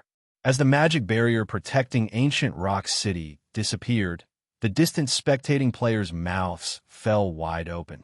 They simply could not bring themselves to believe that the 3 heavily injured divine magic dragons actually destroyed such a powerful defensive magic array. Damn it. How is this possible? Beast Emperor's complexion became incredibly gloomy when he saw the magic barrier disappearing. The magic barrier was the protective canopy of ancient Rock City. Without it, anybody could enter and leave the city freely, as well as rain destruction upon the city. Before Beast Emperor could react, Aqua Rose raised her staff and commanded, "Miniature ballistas, advance. Attack ancient Rock City with everything you've got." In the next moment, all 200 miniature ballistas started closing in on ancient Rock City. When Heaven's Burial took control of ancient Rock City, the guild had repaired and constructed defensive structures around the city. However, after the evil god's temple took over, as evil demons and evil beasts lacked the knowledge and ability to control these defensive structures, these things all became decorations. As a result, the miniature ballistas could approach ancient Rock City with impunity. Ancient Rock City soon entered the miniature ballistas' attack range. Shio. Immediately, 200 exploding arrows flew into the sky and pelted down on the buildings inside ancient Rock City, following which a series of blasts reverberated throughout the city. Just one volley of arrows already flattened many buildings in the city's outer area. Beast Emperor felt his heart bleed when he saw many of the accommodations for evil demons getting razed. He angrily commanded all of his evil beasts and evil demons, "Go. Destroy every one of those ballistas." At this moment, he no longer cared about the defense of the city. All he cared about was the destruction of Zero Wing's miniature ballistas. Meanwhile, due to the miniature ballistas' attacks, the evil beasts and evil demons, controlled by NPCs belonging to the evil god's temple, also took action. These powerful monsters joined the evil beasts and evil demons under Beast Emperor's control in charging towards Zero Wing's army. Suddenly, a swarm of monsters could be seen rushing towards Zero Wing's army. This scene made the Zero Wing members handling the miniature ballista shudder involuntarily. However, Aqua Rose remained utterly unfazed by this situation, immediately ordering the activation of the movement type, Defensive Magic Array. A moment later, a magic barrier enveloped the entire army miniature ballistas. Focus on those monsters. Everyone else, coordinate your attacks with the ballistas. Flying Shadow, your group will deal with those mythic monsters. Everyone in Zero Wing's army responded quickly and started executing Aqua Rose's commands, although the monsters were numerous and high-leveled. Their side also possessed a defensive magic array. As long as the defensive magic array held, these evil demons and evil beasts could not hurt them. Not to mention, their side also had the firepower of 200 miniature ballistas for a time. The miniature ballistas could be seen continuously firing exploding arrows at the approaching evil demons and evil beasts, the resulting blasts even sending the great lords stumbling backward. The lords that got struck were immediately placed in a heavily injured state. As for the chieftains, they got killed with just a few shots in the meantime. Zero Wing's members were also launching attacks in a frenzy from inside the defensive magic array, however. Despite Zero Wing's fierce offensive, the evil demon and evil beast army showed no signs of stopping. They assaulted Zero Wing's defensive magic array relentlessly, depleting its energy reserves as the evil beasts and evil demons died one after another. The energy reserves of Zero Wing's defensive magic array also declined rapidly. This forced Aqua Rose to replenish its energy repeatedly, using magic crystals for a time. The sounds of roars, slaughter, and explosions became the main theme of this hilly land. In this battlefield, an individual's strength was extremely insignificant. Only the magical class players capable of using large-scale spells were slightly more useful than the average player. The magnificent battle stupefied the spectating players. The dark players, who had been planning to ambush Zero Wing's army, simply stood still right now, none of them daring to join the fray after all. The level of this battle exceeded their understanding of battles between players in this conflict. Individual techniques were absolutely meaningless. If they dared charge into the battlefield, let alone reaching Zero Wing's army, just crossing the miniature ballista's field of fire was already plenty difficult. With the defensive magic array up, they wouldn't even get to touch Zero Wing's members. They would only become live targets for Zero Wing's members if they entered the fray now. Meanwhile, as Zero Wing's army was fighting a war of attrition with Beast Emperor, Shurfeng's team of 1,000 arrived at a location a short distance from the Dark Witch's Tower. The Dark Witch's Tower stood next to a small lake inside a valley. The environment around the tower was considerably good. In fact, this place was originally a nice town. Unfortunately, an undead great wizard had targeted the town and turned it into a place of death. The great wizard had also specifically constructed the Dark Witch's Tower here to research death magicus. More time passed. The town here became a locus for the dark forces. At this point, it was already a resting place for dark players in the Empire when Shurfeng's team moved within 3,000 yards of the Dark Witch's Tower. Sirens in the town suddenly rang, putting every player inside the town on high alert. Someone actually dares approach the gathering place of us dark players. It should be a team that lost their way. With so many of us dark players here, who would possibly dare approach this place willingly? Lost their way. Whatever. This is a good opportunity. I haven't completed my kill quest for today. It's not a bad idea to use these players as a sacrifice. The dark players inside the Dark Witch's Tower all started laughing and chatting merrily, convinced that this team of players was a bunch of fools to have actually stumbled upon the Dark Witch's Tower. After all, these players had not investigated which places normal players should avoid in the Empire, as the dark forces were relatively weak on the continent of God's domain. The Dark Forces gathering spots and neutral maps would all have alarms set up to help the gathering spots residents to take precautions to protect themselves. These alarms would give out a warning when over 100 normal players or NPCs entered a certain range of the gathering spot. They really came. A black-clad man covered in bandages, who was enjoying a glass of wine in the town's bar, could not help but smile when he heard the town's alarms going off. He then turned to look at the beautiful woman dressed in dark blue robes sitting beside him and asked, "Will Commander Spirit take action first?" or shall I do the honors? Although I very much wish to repay Zero Wing for what it did to my adventurer team, I am more curious about how capable the treasured apostle nurtured by Beast Emperor is, Veiled Spirit replied, smiling as she looked at the bandaged man beside her nowadays. Beast Emperor was extremely famous among dark players. After all, he controlled an army of evil beasts and evil demons, a force that nobody could afford to underestimate. Meanwhile, although Dust Edge himself did not possess much fame, Beast Emperor had praised him highly and even agreed to cooperate with Dark Soul, so long as the Alliance provided Dust Edge with as many resources as possible, seeing as Beast Emperor was willing to invest so many resources in a single person. It was obvious just how much Beast Emperor valued Dust Edge's potential. Beast Emperor and Dark Soul had been acquainted with each other for quite some time already, yet Dark Soul had yet to dig up any information on Dust Edge even now. Zero Wing's arrival presented Veiled Spirit with a good opportunity to witness Dust Edge's abilities. She naturally wouldn't let it go to waste. Fine. Then let's treat this as the beginning of the mutual trust between our two sides, Dust Edge said, nodding.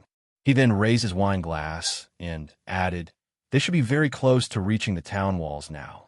Let's head out as well. After saying so, Dust Edge stood up and left the bar. Veiled Spirit and the dozen or so subordinates that came with her followed after him. Chapter 1870, Helltank's Might. A large number of dark players had gathered in the Dark Witch's Tower's watchtower, gazing down at Zero Wing's members as they fell into formation in the distance. They actually planned to attack the Dark Witch's Tower? They're insane. Hundreds of NPCs guard the town, not to mention the defense turrets and arrow towers. Repelling a 1,000-man team isn't even a warm-up. The dark players could not help but laugh, ridiculing Zero Wing as they watched Silverwing and his companions prepare for the assault. Although the Dark Witch's Tower was a very small town, it had robust defenses. Not only did the town have defensive structures, but it also had a defensive magic array. Furthermore, thousands of dark players occupied the town. Even an army of tens of thousands of elite players would fall swiftly if it tried to attack the town, let alone a 1,000-man force. Even a superpower would have to pay a hefty price to destroy the Dark Witch's Tower. This was why most superpowers simply ignored this dark player hub. Look at their guild emblems. They seem to be Zero Wing's members, a Tier 2 ranger stated, surprised after using Eagle Eyes. Isn't Zero Wing attacking Ancient Rock City? Why has it come all the way here to attack the Dark Witch's Tower? They must have gotten the wrong memo from their superiors, a level 56 assassin said, laughing. But since they're here, we can have some fun. Blackwater has offered a generous bounty for Zero Wing's heads. Normally, Zero Wing's members are very challenging prey, but this is a golden opportunity. We have over 3,000 players in the Dark Witch's Tower. Wiping out this 1,000-man team will be a piece of cake. We can't let the town's NPCs get to them first. The various dark players present in the Dark Witch's Tower didn't take these Zero Wing members seriously in the least. Rather, all they saw as they looked at their enemies were walking sacks of cash. Meanwhile, Dust Edge and Veiled Spirit's group had left the Dark Witch's Tower's walls and quietly observed Zero Wing's team. Astonishment flashing in their eyes. All of these Zero Wing members were merely elites. Aside from the 100 or so players that wore black cloaks, every member of the force was a Tier 1 player. Moreover, they could tell that the 100-plus cloak players weren't actually combatants, so they were even weaker than Zero Wing's elite members. Big Sis Spirit, is Zero Wing attempting suicide? It's actually attacking the Dark Witch's Tower with such a team? With such standards, we won't even need to get involved. The town's usual players are more than enough to eliminate this force. A level 57, Tier 2 Berserker said, clicking his tongue as he observed Zero Wing's team. They had come all the way to the Dark Witch's Tower precisely because they had heard that Zero Wing might attack the town, but this 1,000-man team was simply disappointing. It would have a painful time just trying to reach the town's gates, let alone destroying the Dark Witch's Tower. Veiled Spirit pondered the situation in silence. She couldn't figure out what Zero Wing was trying to do. This is indeed disappointing. I had wanted to give Zero Wing a taste of an evil god's apostle's might, but this team isn't worth the effort.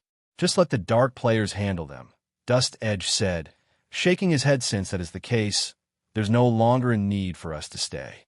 The battle in ancient Rock City is growing increasingly intense. If we hurry, we should be able to claim some scraps. Veiled Spirit agreed with Dust Edge's estimation. They couldn't afford to casually reveal either Shadowclaw or Dust Edge's trump cards. Using them against a 1,000-man expert team from Zero Wing might be worth it, but it will be a waste to use them on a 1,000-man elite team as Veiled Spirit and the others prepare to leave. The town's dark players were about to make their move.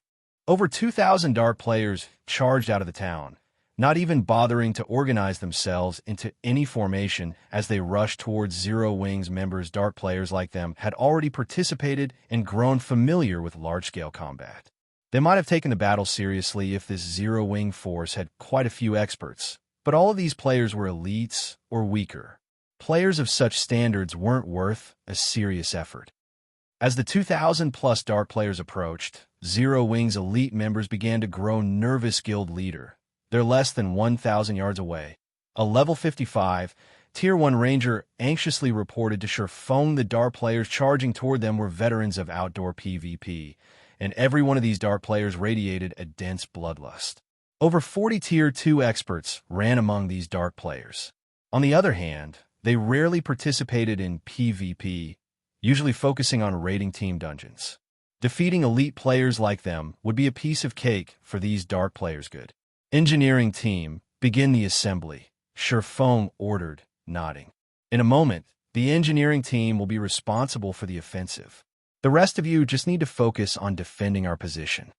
Hearing Shurfeng's command, the cloaked engineers removed their black cloaks and retrieved the Hell Tank's components from their bags.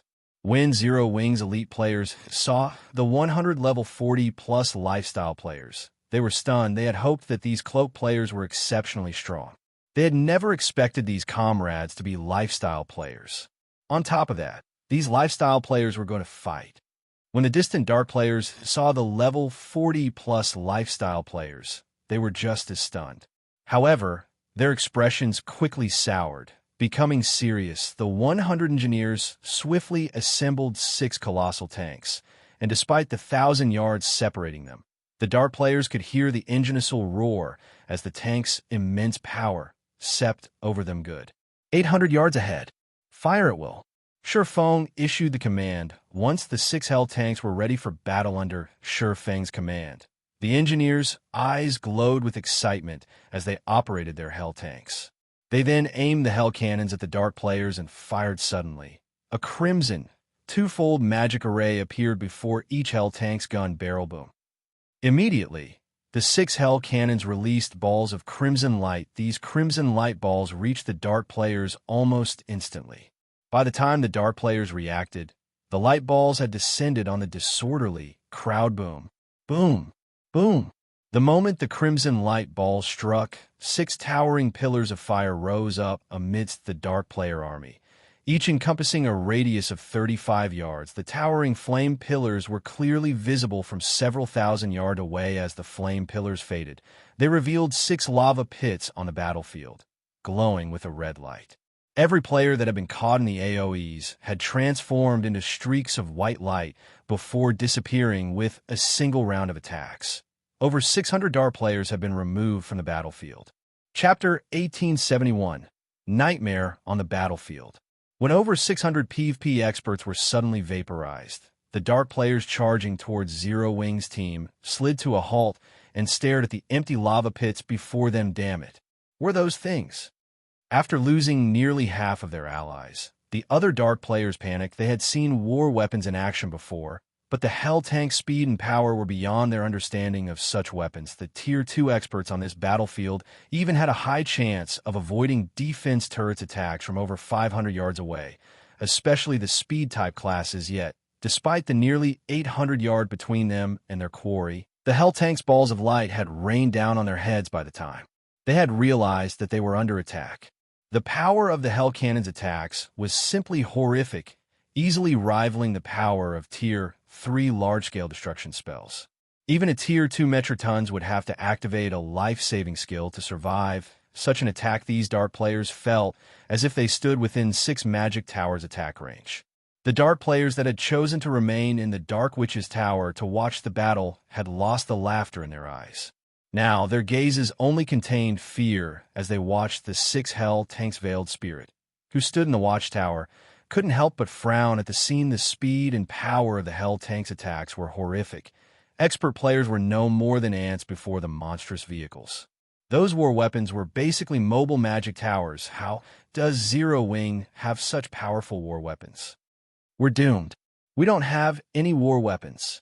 How are we supposed to deal with those things? What's there to be afraid of? We may not have war weapons, but the Dark Witch's Tower does. Moreover, the town has a defensive magic array. If Zero Wing's war weapons get near the town's NPCs will bombard them with the defense turrets.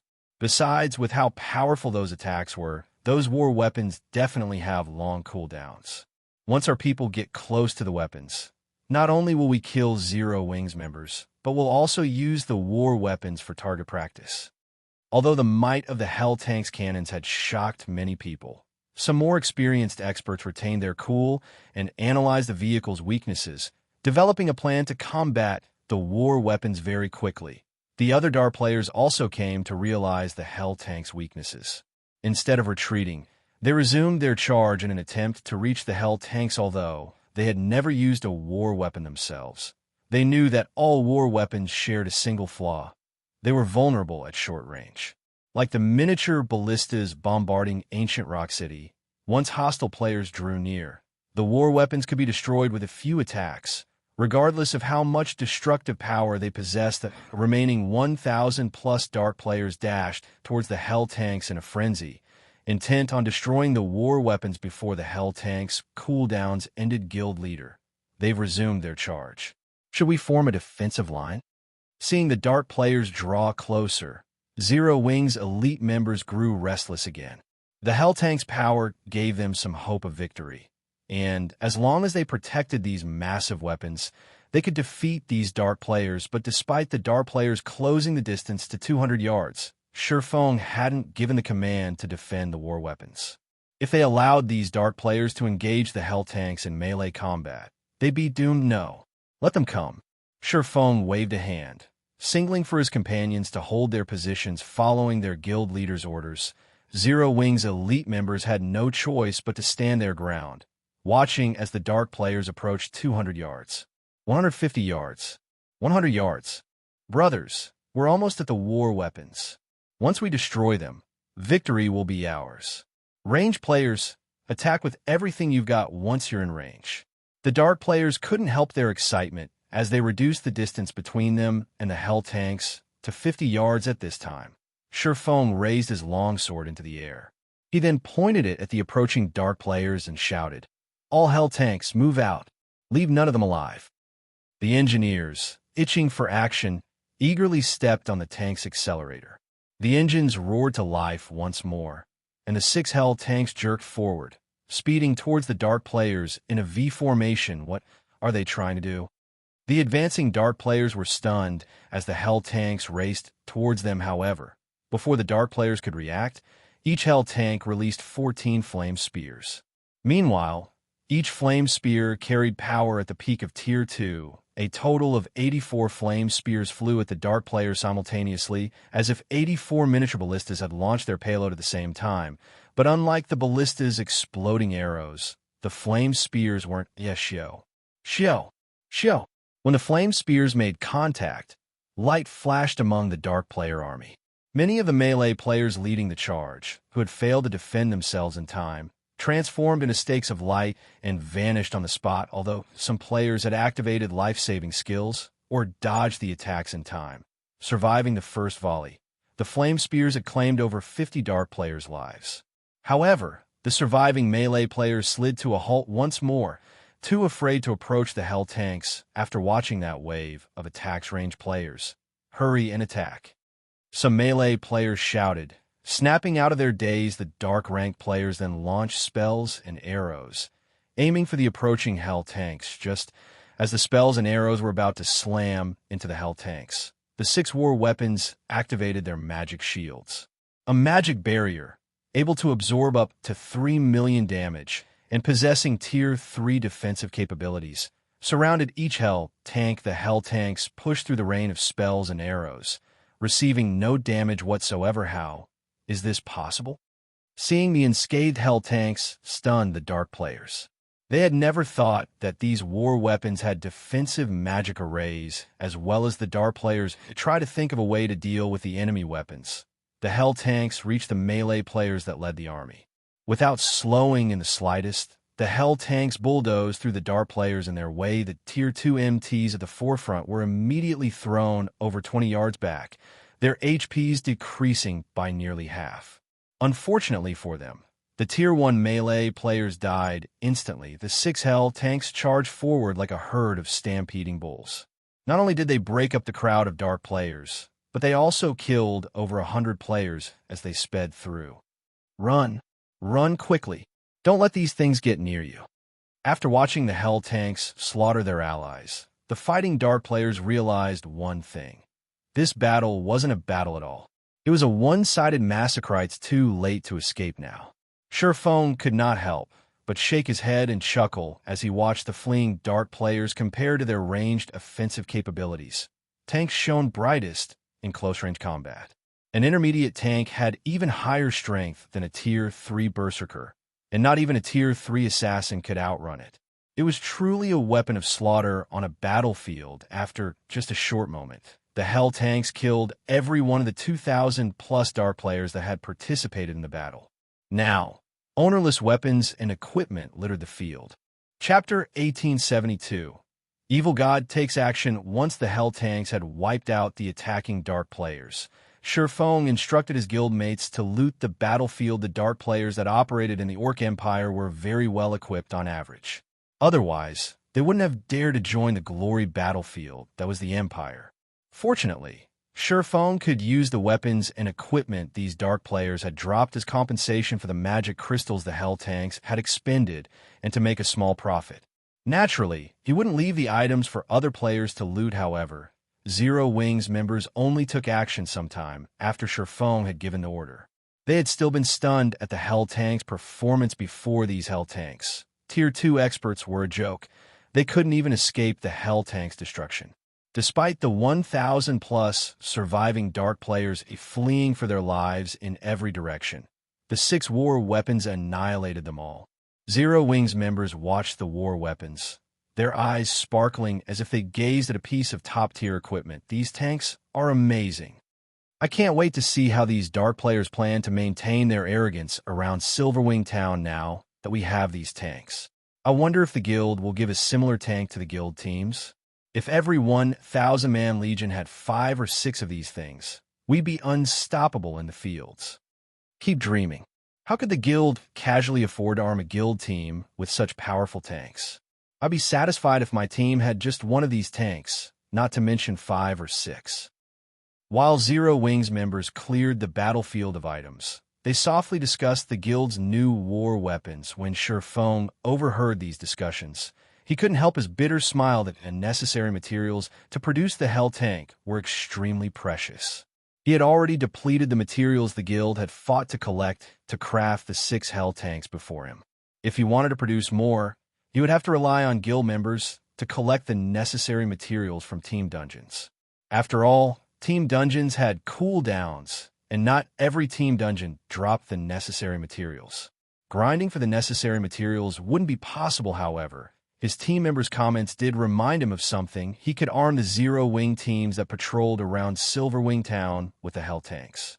Although doing so would cost a lot of magic crystals and rapidly deplete the Hell tank's durability, it would significantly increase Silverwing Town's security.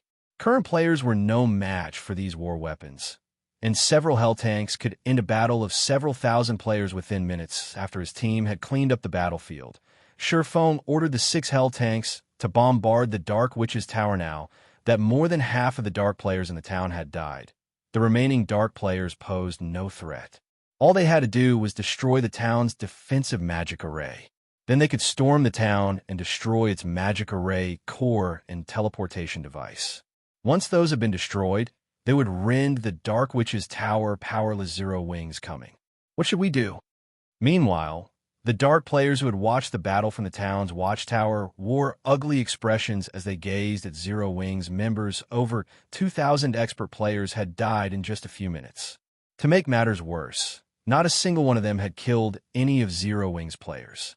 This was utterly terrifying. These dark players had been confident that Zero Wing's members couldn't touch the Dark Witch's tower, much less destroy the town.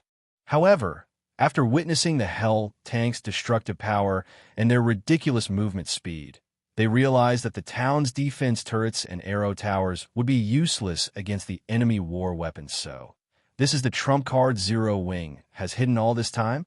Even Veiled Spirit was a little afraid as the 6 tanks approached the town. Although she had prepared a trump card in the form of a magic array that enhanced players' power, she wasn't certain that any player at this stage of the game could stop those tanks, regardless of their buffs. Not bad. It's no wonder why Zero Wing only sent a 1,000-man elite team here. It turns out that they've prepared such a move. Dust Edge gave the Hell Tanks a bright smile. I hadn't thought that those players were worth my involvement, but it seems that they just barely qualify. You have a way to defeat them? Veiled Spirit asked curiously as she gave Dust Edge, who brimmed with confidence, a look of course. I can also use this opportunity to show you your collaborator's strength, Dust Edge said, nodding. However, I will require some sacrifices. Do you mind if I trouble you to capture some? Sacrifices? Veiled Spirit repeated. Confused. I am talking about players. I need a large number of players. The more, the better. Since this is a hub for the dark forces, these NPCs won't mind if players slaughter each other. And the remaining players in the Dark Witch's tower aren't particularly valuable anymore. Anyway, right? Dust Edge asked, chuckling as he eyed the dark players as they tried to flee from the town. I'll also need to borrow 2 of your peak experts. My subordinates? Veiled Spirit frowned, turning to Dust Edge with a frosty expression. Although she did not know why he needed sacrifices, it definitely wasn't for something good.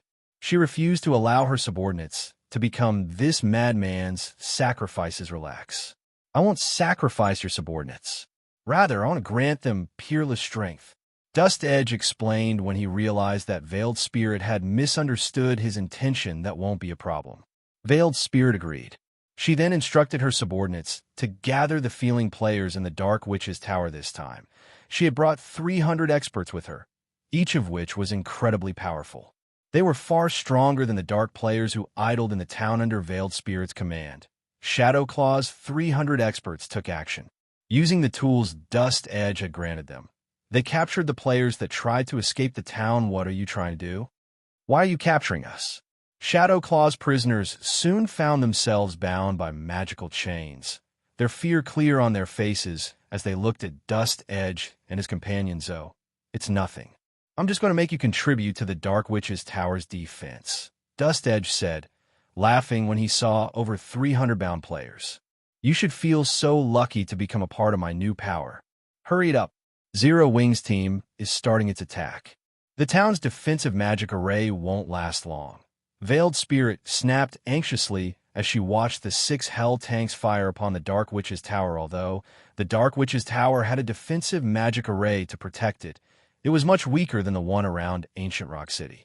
If Tier 3 large-scale destruction spells bombarded it, it wouldn't last long. Relax. My preparations are complete. Now, we just need 2 of your subordinates to stand in the center of the magic array. Dust Edge responded as he finished writing over 30 lines of crimson divine runes in the air. He then merged the divine runes with the crimson magic array before him, excitedly proclaiming, "Soon, you'll get to witness the power of the almighty evil god." At Dust Edge's words, the 2 experts Veiled Spirit had chosen began to panic as they stared at the magic array. However, when their leader urged them forward, they had no choice but to steel their resolve and step into the array. Almighty evil god, I offer you immortal souls. Please grant me an immortal body to smite my enemies. Dust Edge sang before tapping the butt of his staff on the array. The 300-plus dark players inside the magic array instantly collapsed like puppets as their strings were cut. In the next moment, the space above tore, leaving a gaping black wound. A boundless aura then poured out of the spatial tear, and everything within the Dark Witch's tower froze within its presence. Chapter 1873, Evil Dragon's Power. The appearance of the spatial tear above the Dark Witch's tower immobilized every player inside the town. It was as if time around them had stopped. What kind of monster is in there? Veiled Spirit and the others could not help but be frightened when they felt the horrific pressure flooding out of the spatial tear. They could sense that this horrific pressure did not originate from the spatial tear itself, but from a creature residing inside the spatial tear instead. This was a pressure that they had never felt in all the time they played God's Domain. They did not doubt that should the creature inside the spatial tear come out, they would instantly die and disappear just from the pressure the creature exuded. A few seconds after the spatial tear appeared, the two Shadow Claw members standing inside the Crimson Magic Array started screaming in agony, their lung-piercing shrieks giving all who heard them goosebumps. Dust Edge, didn't you say nothing would happen to them? Veiled Spirit questioned, a chilly expression appearing on her face as she glared at Dust Edge. The two members she selected were peak experts of Shadow Claw. They were also one of the few Tier 2 experts the adventure team had. If their accounts were to get crippled due to this incident, Shadow Claw would sustain a tremendous blow. Relax, they'll be fine. In fact, once the ritual is over, they'll feel much better than before. You can even label them as the strongest players in existence in God's Domain right now. Dust Edge explained, laughing as he looked at the two Shadow Claw members in the Magic Array. Veiled Spirit was utterly confused by Dust Edge's words. Just as she was about to demand a clearer explanation from him, the two people standing inside the Magic Array suddenly started transforming. Originally, the two people were already tall and robust men. Now, however, their muscles started bulging rapidly like balloons. Very quickly, their bodies lost their human form. A pair of dark gray wings sprouted out of their backs, and silver scales covered their bodies. The transformation process continued for roughly 7 seconds and produced two 10-meter-tall dragons. The two dragons then let loose deafening roars that echoed throughout the town. Dragons. Veiled Spirit and the others could not help but be stupefied by this sight. They could clearly feel that the two dragons before them were different from the pseudo-dragons they had come across before. Although the two dragons before them were only level 56 _, the same level as the players themselves _, they could feel a pressure coming from the dragons that was a result of a difference in life ratings. This meant that the two dragons before them were not pseudo-dragon creatures, but real dragons. 3 still not at the level of real dragons. However, they have been given new life by the evil god. Although their life ratings are not at the standard of dragons, they should be at the level of archaic species. You can call them evil dragons, Dust Edge said as he looked at the two evil dragons. With a hint of excitement in his tone, he continued, unlike lowly evil demons, evil dragons are players. They are somewhat similar to the dark mutation you guys have, but the transformation is more thorough than dark mutation. Moreover, it is also much stronger. At this moment, they are already at the Tier 3 standard. They possess greater power and life force than even Tier 3 NPCs of the same level, of course. This is not their peak strength, yet my power is still incomplete right now. I'll need many more resources to unlock my strength. Once I have fully grasped this power, I'll be able to make them even stronger. Evil dragons? Veiled Spirit was shocked as she looked at the massive creatures before her. No wonder Beast Emperor is willing to nurture you at all costs.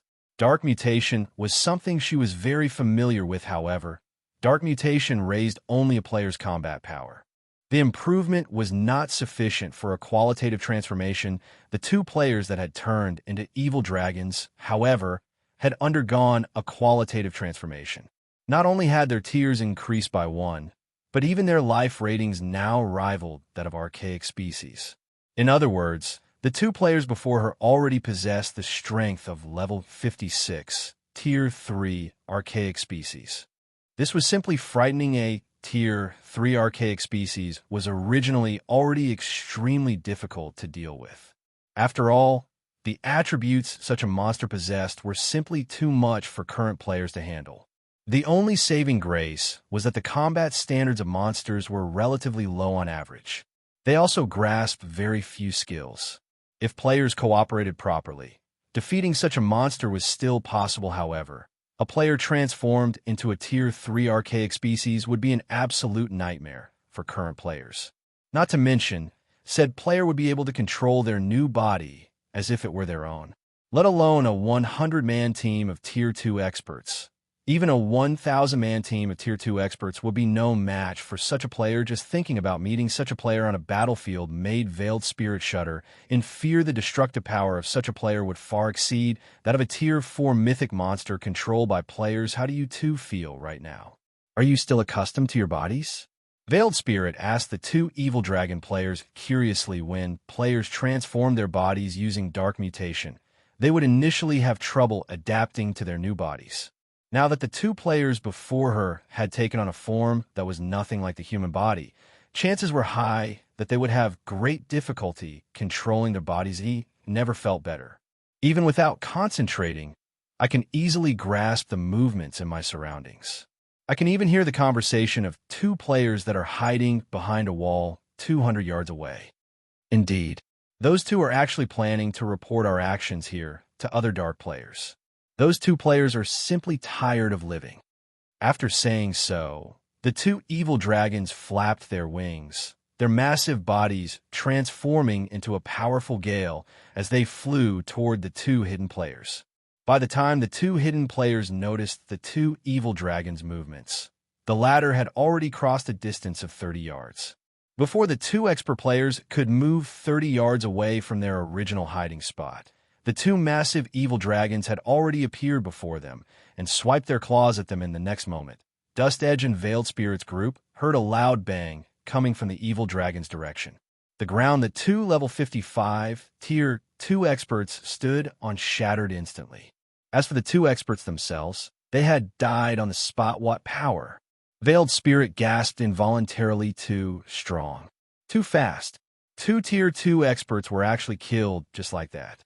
Even level 56 mythic monsters weren't capable of executing such a clean and swift attack. Meanwhile, the other Tier 2 expert of Shadow Claw also shrank back reflexively. Their reaction was because they'd imagined themselves in the place of those two Tier 2 experts and realized that they wouldn't fare all that much better than those two players either. They would almost certainly suffer the same fate as that unfortunate duo. Good. Very good. After witnessing the two evil dragon players killing two Tier 2 experts instantly, Dust Edge turned to look at Veiled Spirit and said proudly, "This is the evil god's temple's true power. What do you think?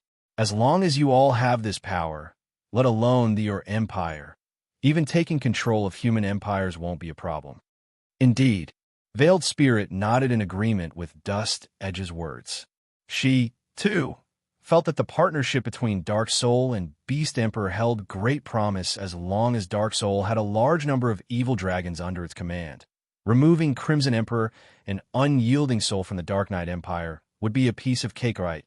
Now that you two have warmed up, it's about time we go greet our guests, Dust Edge said, smiling as he turned to look at Zero Wing's members, who were close to destroying the Dark Witch's Tower's defensive magic array already at Dust Edge's words. The two evil dragon players promptly turned to look at the approaching hell tanks, sneers appearing on their faces. Previously, they had still felt somewhat fearful of the hell tanks. Now, however, there was a different story following which the two evil dragon players flapped their wings and swiftly flew out of the town's magic barrier and straight toward the hell tanks. Chapter 1874, Evil Dragon vs. Tank. As the two dark gray evil dragons ascended, leaving the Dark Witch's Tower, their massive frames, powerful roaring, and the intense pressure they radiated due to their upgraded life ratings quickly attracted Zero Wing's attention. Are those dragons? How does the Dark Witch's Tower have two dragons? How is this possible? They're actually Great Lord ranked archaic species. Zero Wing's members, who stood some distance behind the hell tanks, watched the two massive beasts fly away from the town with astonished expressions. They could not understand why dragons would be in the Dark Witch's Tower. Tier 3 archaic species were an absolute nightmare for current players, and although the two evil dragons were only level 56, They wouldn't be easy opponents, guild leader. What should we do? The dragons are too fast, slightly faster than the hell tanks. The engineers controlling the team's war weapons asked worriedly as engineers. They were familiar with the hell tanks' flaws, although the hell tanks were extremely powerful against players. They were fairly useless against monsters. Monsters had much higher HP and defense, and if they pitted a hell tank against a great lord of the same level, it would take a considerable amount of time to defeat the monster with the hell cannon and flame spears.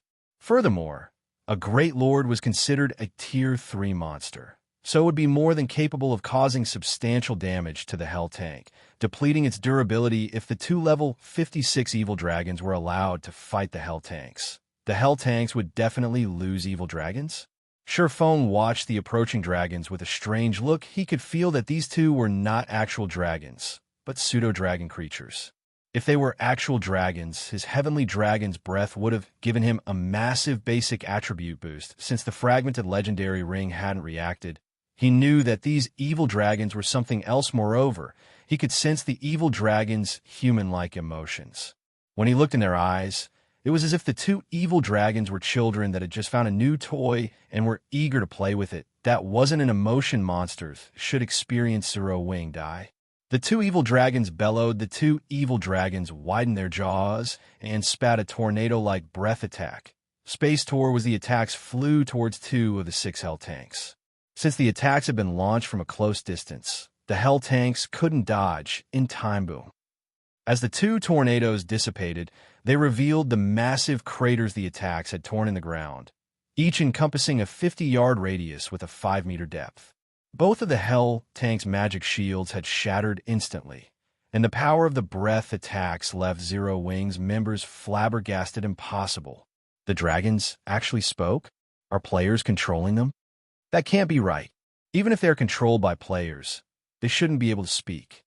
Their destructive power is insane.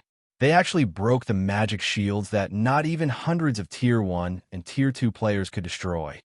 Everyone was shocked as they watched the hell tank's magic shield shatter, and the battlefield's new craters. The evil dragon's breath attack was clearly stronger than the hell tank's hell cannons. But the watching players were more confused by the dragon's ability to speak. Moreover, the dragon's words had been meant for Silverwing. NPCs and monsters definitely weren't capable of such a thing, so this is the power of the evil dragons? Veiled Spirit, who stood in the town's watchtower, was just as shocked by the evil dragon's power. With such great destructive power, these evil dragons would be of immense help when sieging a town or city. If Dust Edge could mass-produce such beings, the evil god's temple would truly be invincible in the Empire. Haha. Wonderful. Destroy Silverwing's tanks, and teach those players how foolish they really are.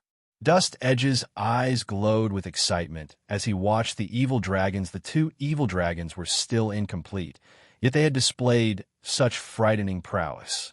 Once he collected the remaining materials and perfected the magic array, he could create even stronger evil dragons. A measly guild like Silverwing would pose no threat to the evil god's temple, and the temple would claim the Empire for its own. The 2 evil dragons nodded in response to Dust Edge's command, elation filling their hearts. The hell tanks, which had slaughtered thousands of Dar players like helpless sheep, were now at their mercy. This newfound power was intoxicating. The 2 evil dragons flew toward the 2 hell tanks, which had lost their magic shields, and assaulted the war weapons with claw swipes. Crap. They're coming. The engineers controlling the hell tanks panicked and tried to move out of the dragon's way, but the creatures were too fast before the hell tanks could adjust their trajectory. The evil dragons had reached them, reaching towards the vehicles with their massive claws. Boom. The earth beneath the 2 tanks shattered as dust and dirt flew into the air due to the shockwave. As the dust settled, a new shocking scene was revealed. Dust Edge, Veiled Spirit, and their dark companions had assumed that the hell tanks were finished, but the 2 tanks were safe and sound. The evil dragon's claws had only left a few white scratches on their armored shells. How are they so tough? The 2 evil dragons stared at the tanks in astonishment. When their claws struck the hell tank's armor plating, they felt as if they had scratched an indestructible wall. Their claws even stung from the impact. Even the engineers were stunned. They hadn't realized that the Hell tanks had such ridiculous defense. The evil dragon's claw attacks had only reduced each of the Hell tanks' durability by 2 points. In other words, the evil dragons would have to land 200 claw attacks to destroy the war weapon. Stop daydreaming. All tanks, ignore the Dark Witch's tower and prioritize the evil dragons. Silverwing suddenly shouted through the team chat. He was not surprised in the least that the evil dragons had failed to do any substantial damage. After all, the Hell tank's outer shell had been made with Titan Oregon normally. It was a material used to craft epic weapons and equipment. It wouldn't be easily destroyed by a Tier 3 archaic species, however. Silverwing was relieved that he had upgraded the Hell tank's engines, increasing the vehicle's defensive capabilities. Otherwise, those claw attacks would have reduced the tank's durability by at least 4 points. After hearing Silverwing's command, the engineers promptly targeted the 2 monstrous dragons. Without hesitation, the 2 tanks before the monsters fired their Hell cannons at the hovering evil dragon's 2 balls of crimson light, then slammed into the evil dragon's boom.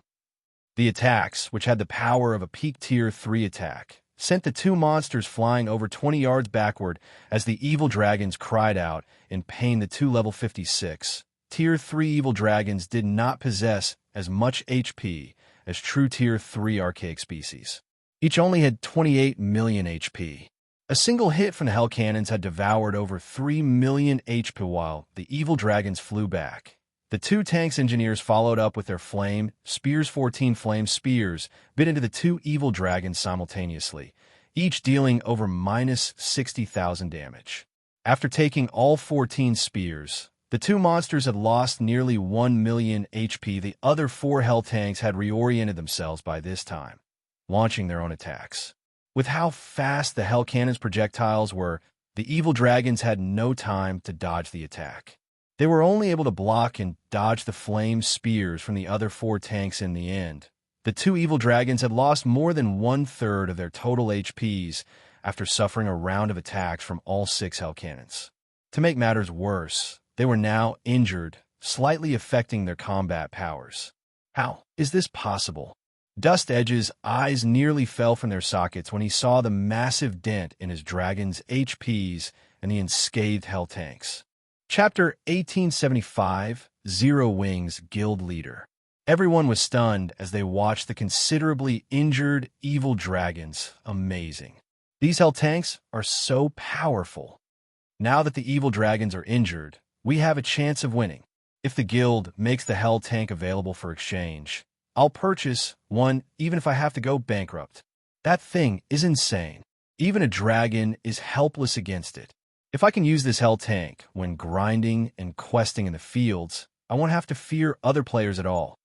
Zero Wing's members cheered as they looked at the 2 collapsed evil dragons. When they had first seen the evil dragon's prowess, they had thought they were doomed, but they had learned that not only did the Hell tanks have the strength to overwhelm players, but the weapons could even contend with the horrific evil dragons normally. Even a 100-man expert team would have to take the long way around a Tier 3 archaic species. Yet these Hell tanks had allowed a small number of players to fight 2 such monsters.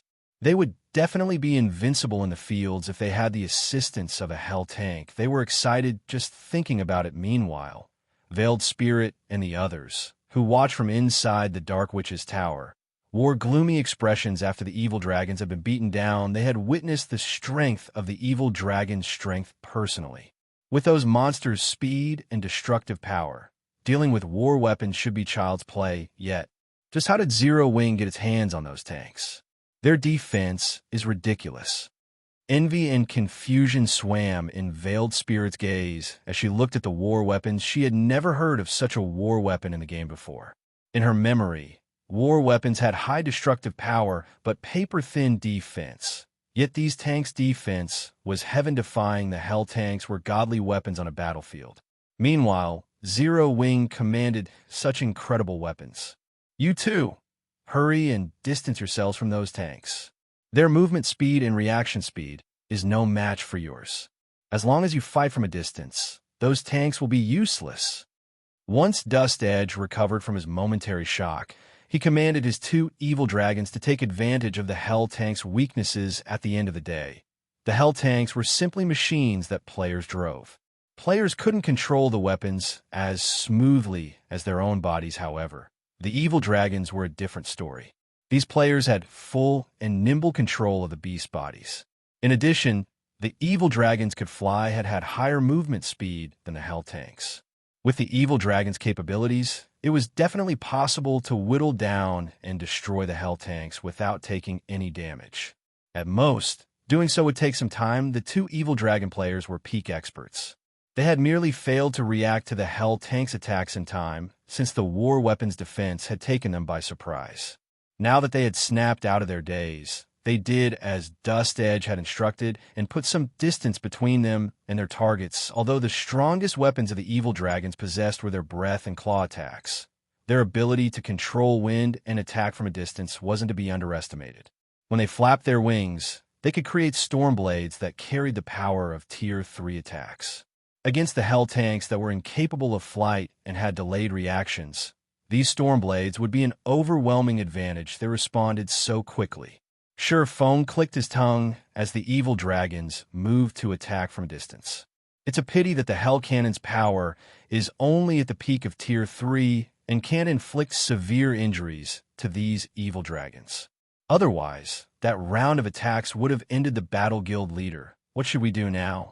One of the engineers, who drove the Hell Tank Phone occupied, asked. At this rate, those monsters will whittle us down until we die. Since the evil dragons had put some distance between them and the Hell Tanks, they could now dodge and block the tank's flame spears easily. The evil dragons could also strike with their storm blades. By the time the drivers noticed the attacks, it would be too late to evade now that storm blades bombarded the Hell Tanks. They steadily lost durability. It was only a matter of time before the Hell Tanks ran out. It seems that we can't rely on the Hell Tanks to defeat these 2 monsters. After giving the matter some thought, Phone said, all tanks, group up and take up a defensive formation. Once your Hell Cannon's cooldown has ended, wait for my command to fire. We'll launch a concentrated assault on the evil dragons. The 6 Hell Tanks then circled, using their flame spears to prevent the evil dragon players from landing casual attacks. For a moment, the tank's decreasing durability slowed, however, as the seconds passed by. The vehicle's durability rapidly depleted under the dragon's frenzied assault. 386, 357, 324. I'm pretty surprised with Zero Wing. I didn't think it actually had such a trump card. It's no wonder why it dares to raid the Dark Witch's tower with such a small team. Unfortunately, Zero Wing's luck will end here. I want to see how long those tanks can last against my evil dragons, Dust Edge said, chuckling as he watched the evil dragons suppress the Hell Tanks. Meanwhile, the Zero Wing members watching from a distance were extremely nervous. Although they wanted to help, they were powerless in this situation. The engineers who drove the Hell Tanks sweated with anxiety. 15 seconds had never felt like such a long time. Just as the Hell Cannon's cooldown was about to end, Phone leaped out of the Hell Tank, attracting the attention of everyone present. Guild leader? Zero Wing's members were stupefied as Phone suddenly emerged from his Hell Tank. The Hell Tanks were under heavy fire by the evil dragons, and a shockwave from the creature's attacks was more than enough to kill players. Yet Phone had left the relative safety of his Hell Tank, exposing himself to the evil dragon's attacks. Are they trying to surrender now that they know they can't win? Dust Edge joked when he saw someone exit one of the tanks. The Shadow Claw members were similarly surprised. They could not understand why someone would leave the safety of the tank and put themselves in death's path. The evil dragons could even instant kill a Tier 2 player. As everyone chatted about this reckless player quietly, Veiled Spirit watched with a somber expression. Commander, has something happened? A female cleric asked curiously when she noticed the ugly expression on Veiled Spirit's face. Crap, that is Black Flame. Veiled Spirit shouted after getting a closer look at the figure. She hadn't been able to get a clear look at him since the evil dragon storm blades had kicked up dirt and dust around the Hell Tanks. But after watching carefully with squinted eyes, she recognized the player. Veiled Spirit could never forget Black Flame's appearance. After all, he was the sole reason that Shadow Claw's ambush on Zero Wing had failed so miserably when They heard their commander's comment, the other Shadow Claw. Members grew nervous in their minds. Black Flame's name was synonymous with monster. The man's most memorable feat was his ability to contend with a mythic monster by himself. Although he had only stood against the monster for a short moment, it was a display of strength that countless experts dreamed of commanding. Oh, he is Black Flame? Hearing Veiled Spirit's warning, Dust Edge squinted his eyes as he looked at Sherfone. Currently, Sherfone stood beside a hell tank, yet the man was utterly unfazed by the evil dragon's frightening aura. It was as if the evil dragons didn't even exist to Sherfone. Sure enough, he really is extraordinary. Unfortunately, even if Zero Wing's guild leader is here, there is no changing the guild's fate here. You two, get rid of him. It's time to put an end to Black Flame's undefeated legend. Upon receiving Dust Edge's command, the two evil dragon players licked their lips in anticipation and fanaticism as they watched Sherfone. He was the most famous individual in the Or Empire. Almost no one throughout the Empire or Dark Soul didn't know the name Black Flame. When they had faced off against Black Flame during their previous battle with Zero Wing, their only thought had been of escape. However, this situation was different. They were now in possession of an evil dragon. They wielded strength that no player could hope to rival. Moreover, their superior life ratings elevated their senses to unprecedented levels. Both players had been some distance from the flowing water realm previously, but now, not only had their combat powers reached that realm, but they were also nearly at the void realm. They were confident that they could easily defeat this legendary player. They were also extremely eager to fight Black Flame. Black Flame, hand over your life. The two evil dragon players flapped their wings and flew toward Sherfone, madness filling their eyes. Chapter 1876, Slaying Dragons in One Hit. Upon seeing the two evil dragon players flying toward Sherfone, the engineers controlling the hell tanks grew anxious. Protect the guild leader. Immediately, all 6 hell tanks fire their flame spears to hinder the movements of the two evil dragons. The 84 flame spears shot at the two evil dragons simultaneously. Normally, a Tier 2 player would have no choice but to wait for their death when faced with such an attack. However, dodging these attacks was no problem at all for the two Shadow Claw experts who possessed the physique of an evil dragon. Even if their huge bodies prevented them from evading all the flame spears, they could still rely on their claws to block the ones they couldn't dodge very quickly. The two evil dragon players weave their way through the flame spears and arrive within 15 yards of Sherfone. They then simultaneously swung their massive paws at him, their silver claws tearing space apart as they sped toward Sherfang's head. Just as the two paws were about to hit Sherfone, the sacred sword in his hand suddenly flashed.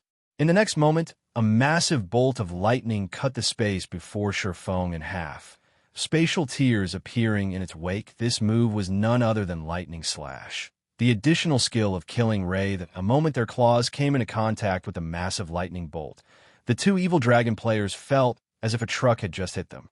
Their bodies went flying over a dozen yards before crashing heavily into the ground, cratering it. Impossible. Is he really a player? Dust Edge and the others gaped in shock when they saw this scene. They simply could not believe their eyes. Sherfone had actually sent 2 level 56, Tier 3 archaic species flying. The shock they felt from seeing this scene was akin to that from seeing an ant flipping over an elephant. The other dark players hiding within the Dark Witch's tower were also rendered speechless at this scene. They didn't even know what had just happened. After all, everything was too quick. All they saw were the two evil dragons flying toward Sherfone, then a bright blue flash coming from Sherfone. Before they realized it, the two evil dragons were already tumbling backward. Is he a monster? The two evil dragon players wore looks of horror as they stared at Sherfone. A single slap from them had managed to kill a Tier 2 expert. However, when they tried to do the same thing to Sherfone, not only did they fail to kill him, but they also actually lost in a competition of strength. However, what the two players did not know was that Sherfang's strength already rivaled the great lords of the same level.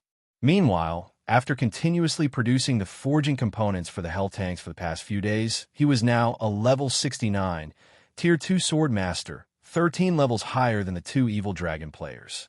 Lightning Slash also provided him with a 330% increase to his strength attribute. Although he still couldn't reach the standard of a mythic monster of the same level, his strength was more than enough to deal with level 56. Tier 3 archaic species. No, that's not right. He must have used a skill that increases his strength. He shouldn't be able to use such a skill often. As long as we work together to attack him, he'll definitely fall. That's right.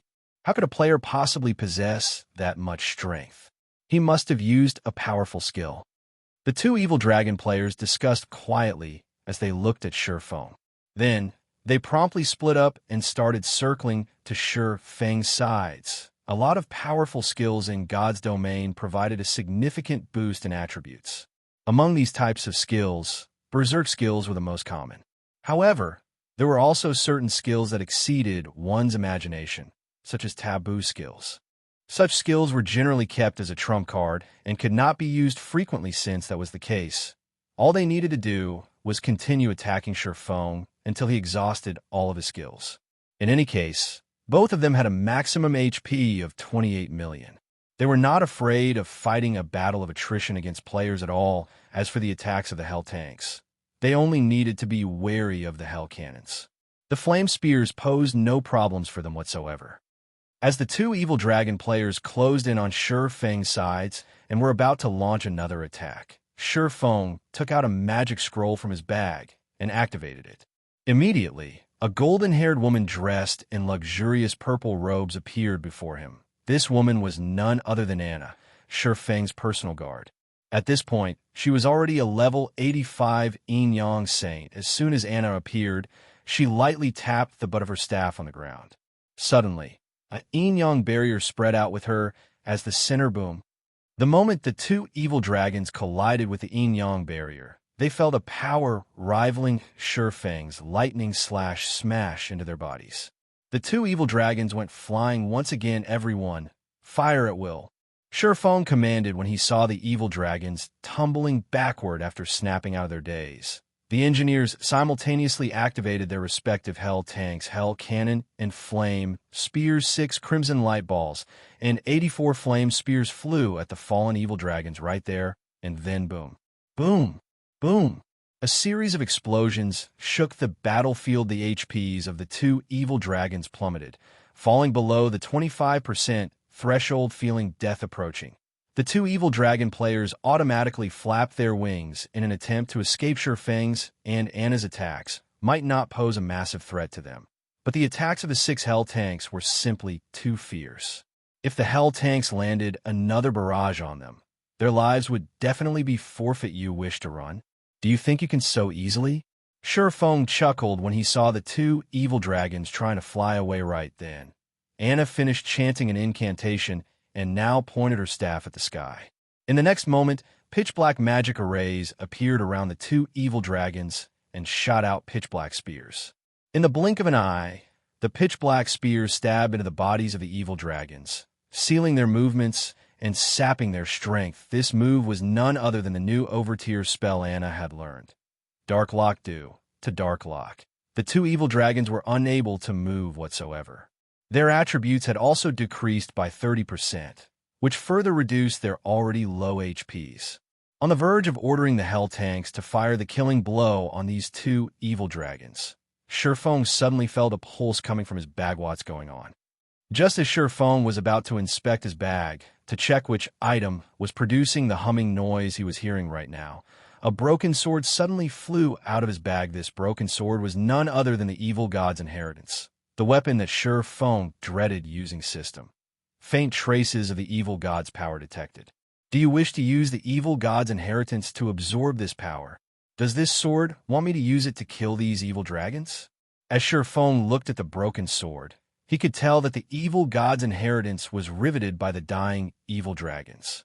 He then clicked to use the weapon in order to see what would happen if he killed the evil dragons with the evil god's inheritance. After Feng made his selection, the abyssal blade suddenly vanished from his hand, and taking its place was the evil god's inheritance.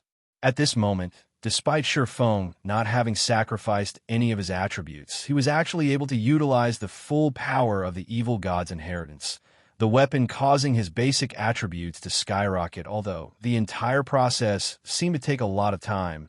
In reality, only 3 seconds had passed since the evil god's inheritance started humming until now tightening his grip on the evil god's inheritance. Feng activated Instant Strike and appeared above the heads of the 2 evil dragons. He then sent a slash at them Godslayer. Suddenly, 5 pitch-black sword lights devoured the 2 evil dragon players seen from afar. It looked as if a gigantic, pitch-black mouth had swallowed the 2 evil dragons whole as the pitch-black sword lights faded away. The 2 evil dragon players' HPs instantly fell to 0. Their bodies petrified into 2 stone sculptures, which then disintegrated into dust particles that scattered on the wind. A short while later, all traces of the 2 evil dragons had thoroughly disappeared from the battlefield. Chapter 1877, Second Evil God's Mark. As the 5 pitch-black sword lights disappeared, the 2 evil dragons disintegrated into dust and scattered with the wind. The players spectating from the distant watchtower only reacted after the 2 evil dragons had vanished. Died. Is Black Flame really a player? Everyone had gasped when they saw Feng's sudden attack, although they understood that the 2 evil dragons had very little HP left. Each had held on to over 1,000,000 HP. Yet Feng had slain both with a single attack. The man's damage was horrific. When the dark players in hiding saw this, they abandoned any thought of killing Feng. They now considered the idea laughable and ignorant. It was no exaggeration to say that no player at this stage of the game could survive Feng's last attack. Unless they used an invulnerability skill, they would die in an instant if they tried to take on the swordsman. Furthermore, Feng had summoned a level 85 personal guard to his side. Anna had only moved her staff slightly, yet she had repelled both evil dragons. With such a personal guard, getting close to Feng would be utterly impossible. As for the person responsible for the evil dragon's deaths, he finally snapped out of his daze. A powerful weapon. Not only was the Godslayer skill was much stronger than before, but the weapon had also granted a much higher boost to his physique. He could feel his strength rival that of a Tier 3 player. Gaining a Tier 3 physique was a qualitative transformation for any player. Once players' physiques reached Tier 2, their 5 senses would sharpen, but when they wielded a Tier 3 physique, their natural response time would also improve. Originally, only talented players possessed the ability. Although ordinary people could improve their neural response time by training, there was a limit. In addition, the training process would be intensely arduous, and very few people would be able to endure the hardships that awaited them. However, when players' physique reached Tier 3 in God's domain, their neural response time would improve. Although the improvement was a measly 10% or so, when applied in a high-speed battle between Tier 3 existences, the effects would be significant. For example, if a player with a Tier 2 physique could execute 10 attacks in a fixed time, then a player with a Tier 3 physique and the same basic attributes could execute 11 attacks. This additional attack would allow the player with a Tier 3 physique the chance of landing an attack on their opponent. By relying on the advantage of 1 extra attack, the player with the Tier 3 physique could eventually achieve victory. This was also why reaching Tier 3 was so difficult in God's domain. In the past, Tier 3 had been a threshold to determine whether a player was a true expert or not. Meanwhile, despite the evil god's inheritance being a shadow of its former self, equipping it had nearly boosted Feng's physique to the Tier 3 standard. One could easily imagine how powerful the evil god's inheritance was. It definitely wasn't something an ordinary legendary weapon could compare to. After killing the 2 evil dragons, the sound of a system notification reached Feng's ear system. Evil God's inheritance has accumulated sufficient life force and recovered the second Evil God's mark. Activating the second Evil God's mark's ability. As the system notification ended, the Evil God's inheritance began to transform. The blurry divine runes that covered the broken sword became much clearer. The ambient mana also avoided the broken sword due to these divine runes. Naturally, the broken sword's attributes had changed significantly. Evil God's inheritance, one-handed sword, a treasured sword that the evil god had once used. However, the sword had been destroyed in a battle, shattered into 3 pieces. Although the evil god's treasured sword had been destroyed, The evil god's power within remains intact. As long as one gathers all 3 fragments, it is possible to restore the sword to its past glory. This piece is the sword's broken hilt by permanently sacrificing 8 points of all attributes. The user may temporarily use the sword's power. Although this sword has been severely damaged, it can still exert 1/10 of its original power. First, Evil God's Mark. Power absorption can increase strength by a maximum of 120%, stamina by 30%, and all resistances by 120%. Second, Evil God's Mark. Soul Devourer. Can cause tremendous damage to the target's soul when this fragment is within 3,000 yards of other fragments. The fragments will resonate drops upon death. Cannot be traded. Soul Devourer. How tyrannical. Silverwing looked down at the evil god's inheritance in his hand with slight astonishment. In God's domain, items that could attack a person's soul were exceedingly rare. After all, the soul was a creature's foundation. Even if a player's soul only received a small amount of damage, it could double the player's death penalty. Depending on the severity of the damage, the affected player might even be prevented from logging into God's domain for several days. If a player's soul were thoroughly destroyed, they'd be forced to start over. This was why any item that could target a soul was incredibly precious. Superpowers treated these items as ultimate trump cards to deal with peak experts, and Soul Devourer was such a frightening ability. Of course, this ability wasn't without a price. To use the evil god's inheritance, Silverwing still needed to sacrifice 8 points from every basic attribute, though 8 points weren't cheap. If Silverwing could deal a devastating blow on his enemies, the price would be worth it to him, following which, Silverwing stored the evil god's inheritance and returned his gaze to the Dark Witch's tower. He then commanded, "The evil dragons are dead. There is no longer anything in our path. All hell tanks, fire at the Dark Witch's tower. Destroy the teleportation device and the town's core magic array." As Silverwing gave the command, the 6 hell tanks advanced as one on the Dark Witch's tower, firing their weapons at the town's defensive magic array. Although the barrier could protect the town from intermediate Tier 3 attacks, the hell tanks dealt bonus damage to magic arrays and constructions. In addition, the hell cannon's attacks were at the peak of Tier 3. Under the bombardment, the defensive magic array's energy reserves visibly drained. "Commander, are we going to continue this fight?" Shadow Claw's members asked Veiled Spirit when they realized that the barrier was near to crumbling. Originally, they had been very confident of defeating Zero Wing. They were also eager to pay back the humiliation they had previously suffered. However, after witnessing the hell tanks and Silverwing's power, they shed the idea that they could annihilate this team from Zero Wing retreat. Veiled Spirit growled in frustration, a hint of reluctance flashing in her eyes as she watched Silverwing's figure in the distance. There was no point in staying here any longer. They would only get themselves killed if they did. After all, they had no other means of dealing with the hell tanks. Although several hundred NPCs still guarded the Dark Witch's tower, the tank's defense was simply too high. Even the evil dragons, Great Lord-ranked archaic species, were incapable of damaging the vehicles. How could Tier 2 and Tier 3 NPCs fare any better?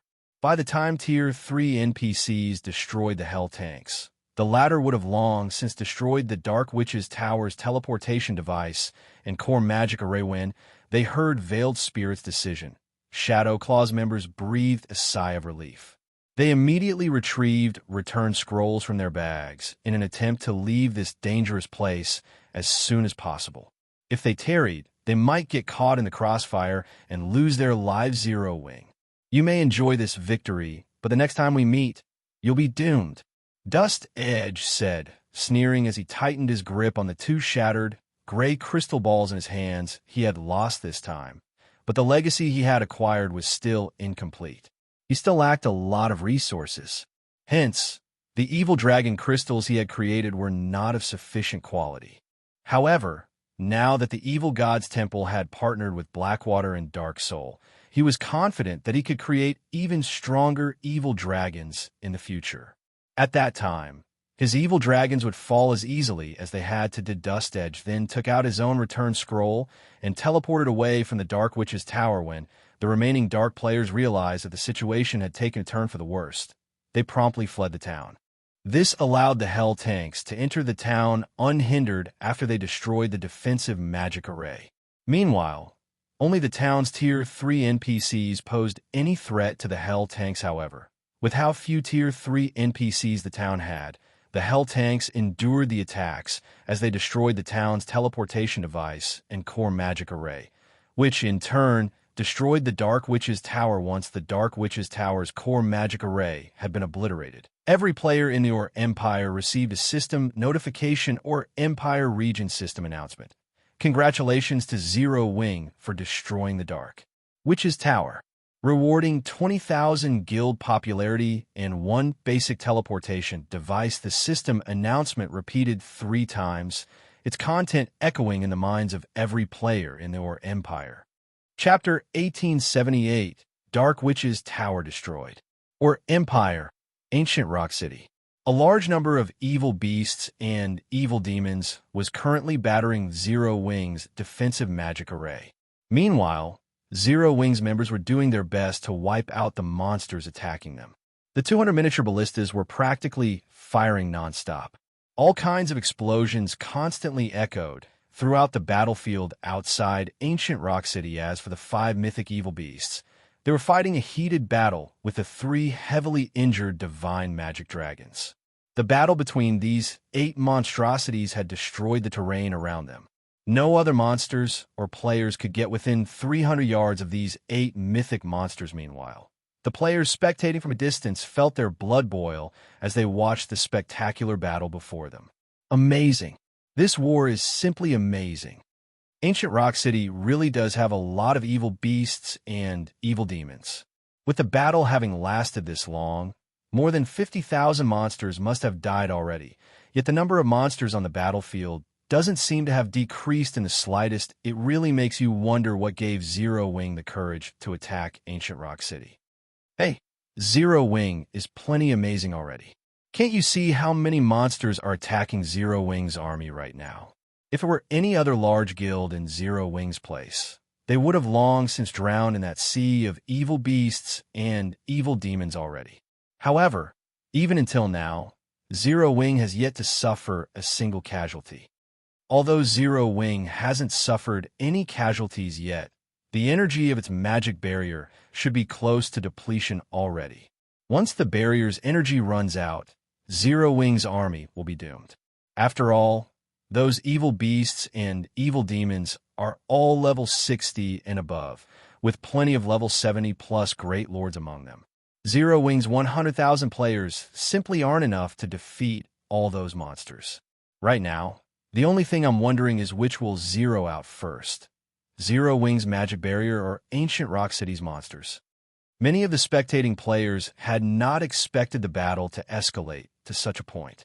The evil demons and evil beasts under Beast Emperor's command weren't existences that current players could go up against. However, by relying on its movement type, defensive magic array, and miniature ballistas, Zero Wing had actually managed to fight Beast Emperor's forces to a standstill and even shattered Ancient Rock City's defensive magic array. These were feats that were beyond most superpowers the Dark players that were originally planning on ambushing Zero Wing's army, in particular, were now standing at the sides and quietly observing the battle, not daring to set foot onto the battlefield. After all, the fusillade of 200 miniature ballistas was simply too powerful. Each volley of arrows could easily kill several hundred evil beasts and evil demons, let alone players. However, while the independent players were surprised by Zero Wing's performance and had their opinions toward the guild change drastically, the spectating upper echelons of the various superpowers remained very calm. In fact, some even reveled in Zero Wing's current predicament. Zero Wing sure is tenacious. Unfortunately, the outcome of this battle has already been decided. No matter how Zero Wing struggles, nothing will change. That movement-type defensive magic array costs a lot of magic crystals to sustain. However, there are millions of evil demons and evil beasts inside Ancient Rock City. At the end of the day, Zero Wing is simply too immature to try and use Beast Emperor as a stepping stone to rise to power in the Empire. With this, Zero Wing should also understand its limitations. If it still insists on monopolizing the profits of the Secret Stone Fortress, then we'll have no choice but to have Zero Wing disappear from the Empire. However, Zero Wing has really given us a great surprise this time. I never thought that it could force Beast Emperor to use one of his trump cards. When we try to capture Ancient Rock City in the future, we'll have to think of a countermeasure for that attack. First, the spectating upper echelons of the various superpowers sneered as they watched Zero Wing's members. Ordinary players might not know much about Zero Wing, but they did.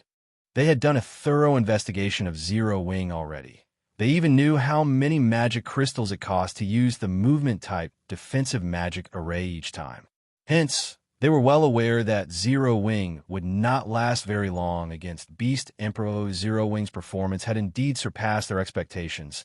That still wasn't enough to convince them of Zero Wing's strength.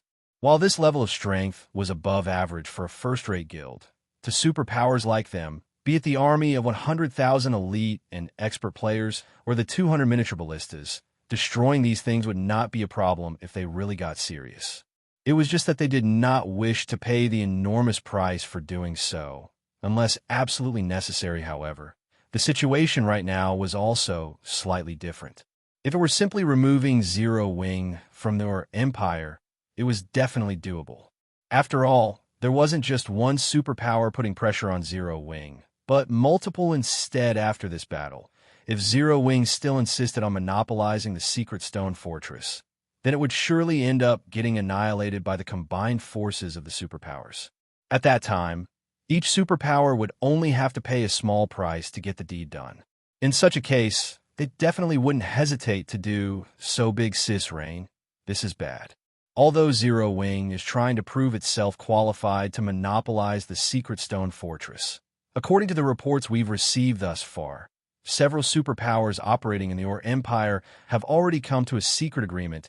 As long as Zero Wing refuses to become a subordinate guild of one of them, they will remove Zero Wing from the Empire. At that time, even if we try to intervene, the Great Pavilion Master will most likely stop us in fear of the alliance formed by those superpowers. Blue Phoenix, who was observing the battle at Ancient Rock City in person, reported to Phoenix Rain. According to Phoenix Rain's original plan, if Zero Wing really wasn't a match for Beast Emperor, then they would use the Dragon Phoenix Pavilion's identity to back up Zero Wing. If they did that, the various superpowers might decide not to take action against Zero Wing. After all, individually, these superpowers couldn't take down the Dragon Phoenix Pavilion easily. Not to mention, if the Dragon Phoenix Pavilion gained access to the Secret Stone Fortress via Zero Wing, the superpowers would have an even more difficult time dealing with the Dragon Phoenix Pavilion and Zero Wing. However, it was a different story if these several superpowers cooperated. Even the Dragon Phoenix Pavilion would not dare to go up against multiple superpowers simultaneously. Just what is Black Flame trying to do?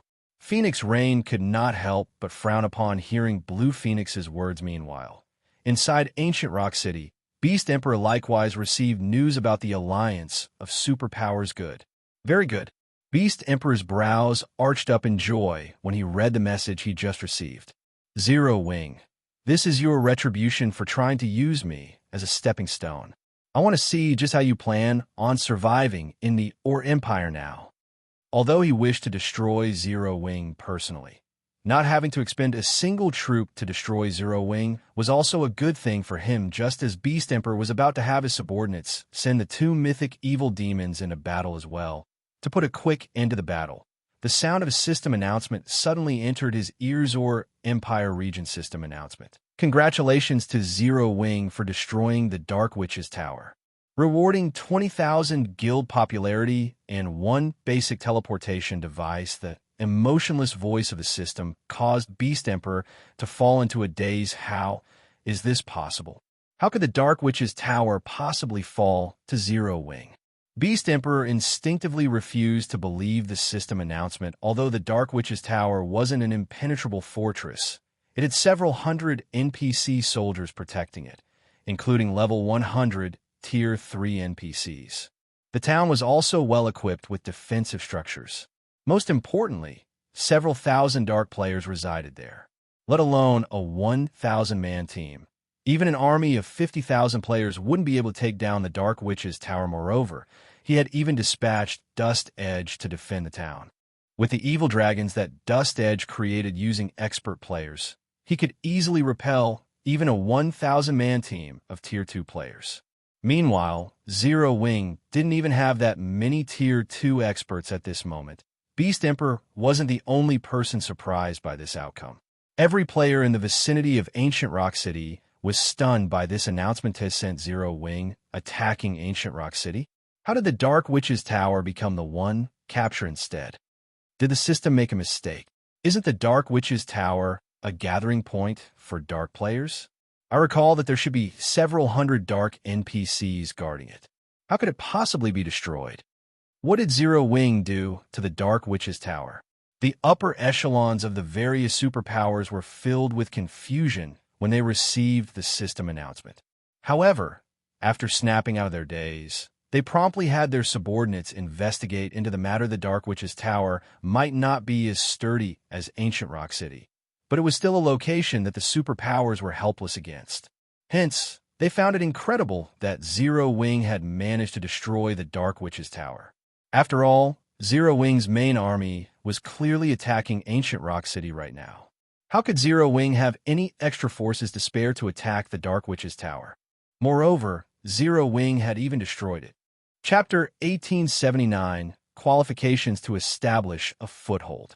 The sudden news of the Dark Witch's tower's destruction stupefied the dark players at Ancient Rock City. The Dark Witch's tower is gone? What's going on? Pathless frowned when he received the system announcement. Shouldn't Shadowclaw be over there? The Dark Witch's tower was an important stronghold for dark players like him. It was also the only teleportation point in the Empire's southeastern region, serving as an important foundation for dark players to take control of this region. Losing the Dark Witch's tower meant that dark players would have much more difficulty operating in the Empire's southeastern region in the future. After all, with how large the Empire was, traveling around the Empire without teleportation points was very inconvenient. Hence, Dark Soul and the other dark powers normally stationed some experts to guard the Dark Witch's tower. After hearing that Zero Wing had sent a 1,000-man team toward the town, Pathless had even made a point to instruct Veiled Spirit to bring some of Shadowclaw's experts over.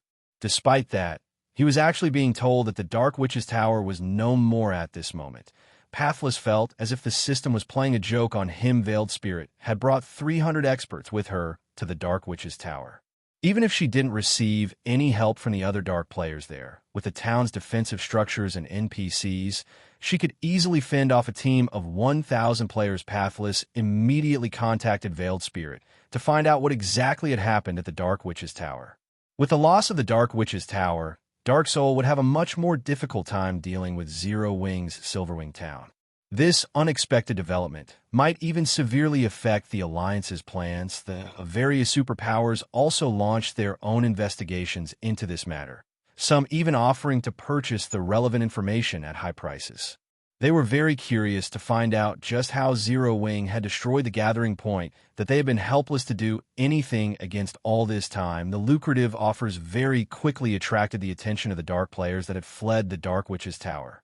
They promptly sold the battle videos they recorded to the superpowers after watching the battle at the Dark Witch's tower. The superpowers were thoroughly rendered speechless, although the battle at the Dark Witch's tower was not as stirring as the one at Ancient Rock City. It displayed Zero Wing's frightening combat power, and potential 6 Hell Tanks had actually managed to slaughter 2,000 dark players without taking any damage. The destructive power the Hell Tanks possessed could practically rival that of the Magic Tower. Meanwhile, the battle against the evil dragons afterward was even more jaw-dropping despite being Tier 3 archaic species. The 2 evil dragons had actually failed to inflict any noticeable damage on the Hell Tanks, even for the various superpowers. This was the first time they had heard of or seen such a frightening war weapon. The Hell Tank boasted both heaven-defying destructive power and defensive capabilities, which would make it an absolute nightmare on a battlefield. Of course, dealing with the Hell Tanks wasn't exactly impossible. Only the cost would be exorbitant. For example, Tier 4 large-scale destruction magic scrolls. Attacks at the Tier 4 standard would definitely be effective against the Hell Tanks. However, The question was, how effective would they be? How many of such magic scrolls would be needed to destroy a hell tank? Even superpowers like themselves had great difficulty getting their hands on Tier 4 magic scrolls, not to mention Tier 4 large-scale destruction magic scrolls. These things were treated as their guild's foundations. They were tools that should not be used casually. Moreover, the most frightening aspect about the hell tank was that, aside from being useful in siege battles, it would also be effective in guerrilla warfare. 6 hell tanks could effortlessly slaughter over 2,000 expert players. In the future, when Zero Wing came across ambushes involving hundreds or thousands of players, it could deploy just one hell tank to fend off these ambushes. With this, try to whittle down Zero Wing's strength by ambushing its members would become much more difficult. As for conducting ambushes on the scale of parties or small teams, such attacks would simply be a waste of time and resources, as they would not cause Zero Wing any substantial damage. So, this is the trump card Black Flame has kept hidden. Truly amazing. Blue Phoenix was filled with envy after she finished watching the video of the battle at the Dark Witch's Tower. The 6 hell tanks were akin to 6 mobile magic towers. It was no wonder Zero Wing did not need any direct assistance from the Dragon Phoenix Pavilion. One could say that, with these hell tanks, Zero Wing had the qualifications to establish a foothold in the Or Empire. Although the various superpowers operating in the Or Empire had banded together, there was still a limit to the number of forces each superpower was willing to dispatch. They would not send their main armies to fight Zero Wing in a frontal confrontation. After all, Silverwing Town's defenses were no laughing matter. Even if they could capture the town, the price of doing so was not one that the various superpowers were willing to pay. At best, they would dispatch some members to conduct guerrilla warfare against Zero Wing or economic wars. The appearance of the hell tanks threw a wrench into the various superpowers' plan of dealing with Zero Wing using guerrilla warfare. As for economic warfare, that was even more impossible. Zero Wing possessed Silverwing Town, Stone Forest Town, and Zero Wing City. So long as the safety of these 3 money-printing machines remained unthreatened, Zero Wing would not lack for income. Now that the various superpowers no longer had any means of dealing with Zero Wing without paying a huge cost, they would naturally give up on targeting Zero Wing altogether. After all, the superpowers were not actually friendly with each other. Every one of them had their own agenda. Unless they bore some deep-seated hatred for Zero Wing, or one of these superpowers lost their mind, none of them would persecute Zero Wing at all costs. Damn it. How did Zero Wing get these tanks? 9 Dragons Emperor frowned as he read the report in his hands. Immediately have someone look into this. Find out how Zero Wing managed to obtain these tanks regardless of the cost. He felt true jealousy toward Zero Wing at this point. When he looked at the hell tanks, it was as if the doors to a whole new world opened up to him. While expert players were important, tanks could also play a huge role in future struggles in God's domain. Understood. Marshal Dragon nodded before turning around to leave. In reality, 9 Dragons Emperor wasn't alone in having such thoughts. Every major power that had watched the battle at the Dark Witch's Tower basically had the same thought as well. The appearance of the hell tank signaled the end of the era of numerical strength.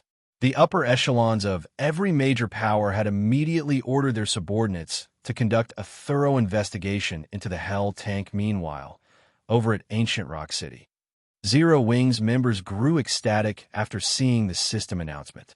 They never thought that their guild had actually managed to destroy a dark gathering point without anybody finding out about it prior to succeeding. The Dark Witch's Tower was a dark gathering point that even the various superpowers were helpless against. Moreover, now that the Dark Witch's Tower was no more, they would have a much easier time operating in the vicinity of Silverwing Town. The guild leader did it. Aqua Rose could not help but smile when she saw the system notifications. Since that is the case, start retreating. With the destruction of the Dark Witch's Tower, Blackwater and Beast Emperor had lost a crucial tool against Zero Wing. Without the threat of the Dark players, Silverwing Town's development would recover to its peak. After including the benefits offered by the Secret Stone Fortress, Zero Wing would definitely be able to compete against Blackwater in the Empire. After Aqua Rose gave the command to retreat, Zero Wing's members started slowly withdrawing from the battlefield. Boss Zero Wing seems to be retreating. Should we give chase? Wind Hunter asked in a quiet tone. Chapter 1880 Descend. Hearing Wind Hunter's question, Beast Emperor could not help but turn towards the Blackwater members and Dark players watching the battle outside of the city when Zero Wing had begun its retreat. A hunger to take action swept through the two groups of players, although the movement-type defensive magic array protected Zero Wing's army. It could only withstand up to Tier 3 attacks. Tier 4 attacks would exceed the magic array's tolerance and shatter the array, although the 3 divine magic dragons had the 5 mythic evil beasts tied up right now. He still had 2 mythic evil demons on reserve following which. Beast Emperor gazed at the many destroyed buildings behind him with a cold glint flashing in his eyes. He felt his heart ache as he looked at the destroyed buildings. Although the buildings had only been basic constructions, they were still important for nurturing evil beasts and evil demons. It would cost him a lot of evil gods' temple contribution points to repair them all. Meanwhile, Zero Wing, the cause of this destruction, wanted to get away from the battle without suffering a single casualty. Zero Wing. First, you used me as a diversion to attack the Dark Witch's tower, and now, you want to disengage safely. Do you think you own this place? Beast Emperor sneered at Aqua Rose and the others' retreating figures. Mobilize all mythic and Grand Lord ranked evil demons. Send in Elder Whales. I want to teach Black Flame how foolish his decision was to send an army up against Ancient Rock City. If he allowed Zero Wing City to leave Ancient Rock City unscathed after this incident, both he and the Evil God's Temple would become a laughingstock throughout the Ur Empire.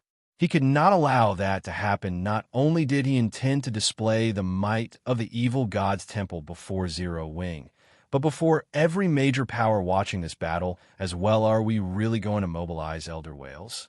Wind Hunter gasped when he heard Beast Emperor's command.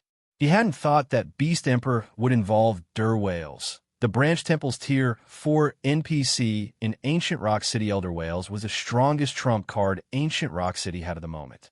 They had also gone through great lengths to secure a single opportunity to request the NPC's assistance. Initially, they had planned to save the opportunity for their assault on Silverwing Town. He had never expected Beast Emperor to use it here, of course. I want a Black Flame to learn how foolish it was to send a measly army of 100,000 players to attack my city. If we destroy Zero Wing's army here, the guild's hold over the secret stone fortress will crumble, Beast Emperor said, a hint of madness in his eyes, although mobilizing Elder Whales now would ruin his original plans. Destroying 100,000 of Zero Wing's elite and expert players would land a heavy blow to the enemy guild. This defeat might even be enough to encourage the various superpowers to strike against Zero Wing. Understood, Wind Hunter said, clearly eager. He couldn't wait to see the enemy's expressions when they were dragged to the pits of hell only moments after celebrating a victory. Meanwhile, Blackwater's members quietly observed the battle outside of Ancient Rock City from a safe distance. Commander Scar, Zero Wing has begun its retreat. When are we going to make our move? Finally, this is our Heavenly Eagle Legion's chance to show the Vice Guild leader our worth. I don't think there's a need to wait until both sides are severely injured. We can simply charge in and slaughter Zero Wing's members. Isn't it just a defensive magic array? That Beast Emperor really is useless. He still hasn't destroyed it. The 20-plus players behind Snow Scar, a Tier 2 Berserker, were growing impatient after such a long wait. If Phoenix Rain were present, she would have been astonished to see these players. Not only were they all level 56-plus Tier 2 players, but they were also famous experts in the Iron Empire. Originally, they had either been known independent players or top-ranked experts from first-rate guilds. Some were even dark players overall. Everyone in the Iron Empire was familiar with these players. They all wielded a level of power that even first-rate guilds were helpless against. Some of them even had special means that could cause the various superpowers headaches. Yet, these 20-plus players had gathered here. Moreover, they had joined Blackwater. Why wouldn't this be shocking? Let's wait for a bit. Ancient Rock City should make its move soon. If the situation hasn't changed in the next few minutes, it won't be too late for us to attack, Snow Scar said, smiling at the restless group of players around him honestly. Even he felt somewhat powerless against this group. These people usually acted like lawless criminals in the Iron Empire, since so few players weren't capable of challenging them. A few of these players even had the strength to rival him. If they decided to rampage, he wasn't confident that he could stop them. Only Xuanwu Qisha was capable of truly controlling these madmen, however. She was also the reason that this bunch had joined the Heavenly Eagle Legion after hearing Snowscar's decision. The other Heavenly Eagle Legion members fell silent, returning their attention to Zero Wing's army. As Zero Wing's army organized its retreat from the battlefield, over a dozen figures flew out of ancient Rock City. Upon seeing these figures, the watching crowd, all of whom had assumed that the battle had reached its end, were stupefied. What's going on? Why is a Tier 4 NPC here? There's not just the Tier 4 NPC. 2 mythic evil demons have joined the battle as well. I knew Beast Emperor wouldn't let Zero Wing escape. This is going to be interesting. Beast Emperor is too ruthless. Zero Wing will suffer a massive loss this time. Beast Emperor still had so much power hidden. The spectating crowd was stunned as they watched the dozen or so figures rapidly approach Zero Wing's force. Even the spectating superpowers were astonished, although there were only a dozen or so new arrivals. The group had enough combat power to capture a guild town. After a moment of silence, Wales, a level 80, Tier 4 NPC, appeared above Zero Wing's army. He then pointed his staff at the sky above him. Offenders of the evil god, the punishment for your crimes is death. Suddenly, countless small magic arrays appeared in the sky before silvery gray arrows descended like a storm. Tier 4 large-scale destruction spell, Death's Twilight. As the silver arrows rained down, the defensive magic array's energy reserves rapidly depleted. After a short moment, the defensive magic array's energy reserves were empty. Aqua Rose hadn't even had time to replenish the reserves before the magic array shattered. Taking advantage of this opportunity, the 2 level 80 mythic evil demons and the dozen or so Grand Lord ranked evil demons flew towards Zero Wing's army. Beast Emperor is quite ruthless. We merely destroyed ancient Rock City's defensive magic array. Does he really need to send a Tier 4 NPC after us? Blackie felt an intense pressure weigh down on him as he looked up at Wales. The man's aura was even stronger than that of a Tier 4 monster, and despite standing so far away from the NPC, Blackie felt stifled. Sure enough, guild leader's guess had been correct. Beast Emperor won't let us get away so easily. Aqua Rose looked at Wales with a bitter smile. She had to admit that Beast Emperor was a formidable foe. There was a reason that the various superpowers had been powerless against ancient Rock City. Aside from the large number of evil beasts and evil demons under his command, Beast Emperor also had so many powerful trump cards. Elder Wales, please punish these offenders and transform them into nutrients for our evil demon army, Wind Hunter said, laughing as he pointed at Zero Wing's army. 100,000 elite and expert players. The corpses of these players would elevate the evil god's temple's evil demon army to a whole new level. They'd be able to create far more mythic evil demons in the future. As soon as Wind Hunter finished speaking, Wales began to chant an incantation. Meanwhile, the mythic and Grand Lord ranked evil demons charged for the movement type defensive magic array in an attempt to destroy the barrier around Zero Wing's army, preventing it from erecting another. It seems that there's no other way. Since he won't let us leave, we'll drag him to hell with us. Aqua Rose sighed. She then pulled an ancient magic scroll and a beautiful crystal from her bag. This magic scroll was none other than the Tier 4 continuous use magic scroll, Vulcan's Sigh. As for the beautiful crystal, it was an elemental source Melancholic Smile had acquired with great difficulty after scouring through the various kingdoms and empire source of blazing fire. Vulcan's Kin Descend. Chapter 1881, Disaster Incarnate. When Aqua Rose activated Vulcan's Sigh, which was powered by the source of blazing fire, darkness suddenly flooded the sky above the battlefield, following which a gigantic spatial tear opened up in the sky. Meanwhile, at this moment, the players and the monsters on the battlefield had frozen in their tracks, gazing at the black hole in the sky in fear. What did she do? Wind Hunter, who currently stood on ancient Rock City's city wall, shuddered in fear when he saw the hill-sized eyeball inside the black hole. Right now, he could clearly feel death looming over him, let alone Wind Hunter. Even the Tier 4 NPC whales turned pale when he sensed the dreadful aura coming from the gigantic eyeball. He couldn't even move his body right now. As the aura intensified, the black hole spat out flaming meteors in the blink of an eye. The flaming meteors illuminated the sky brightly before anyone could react.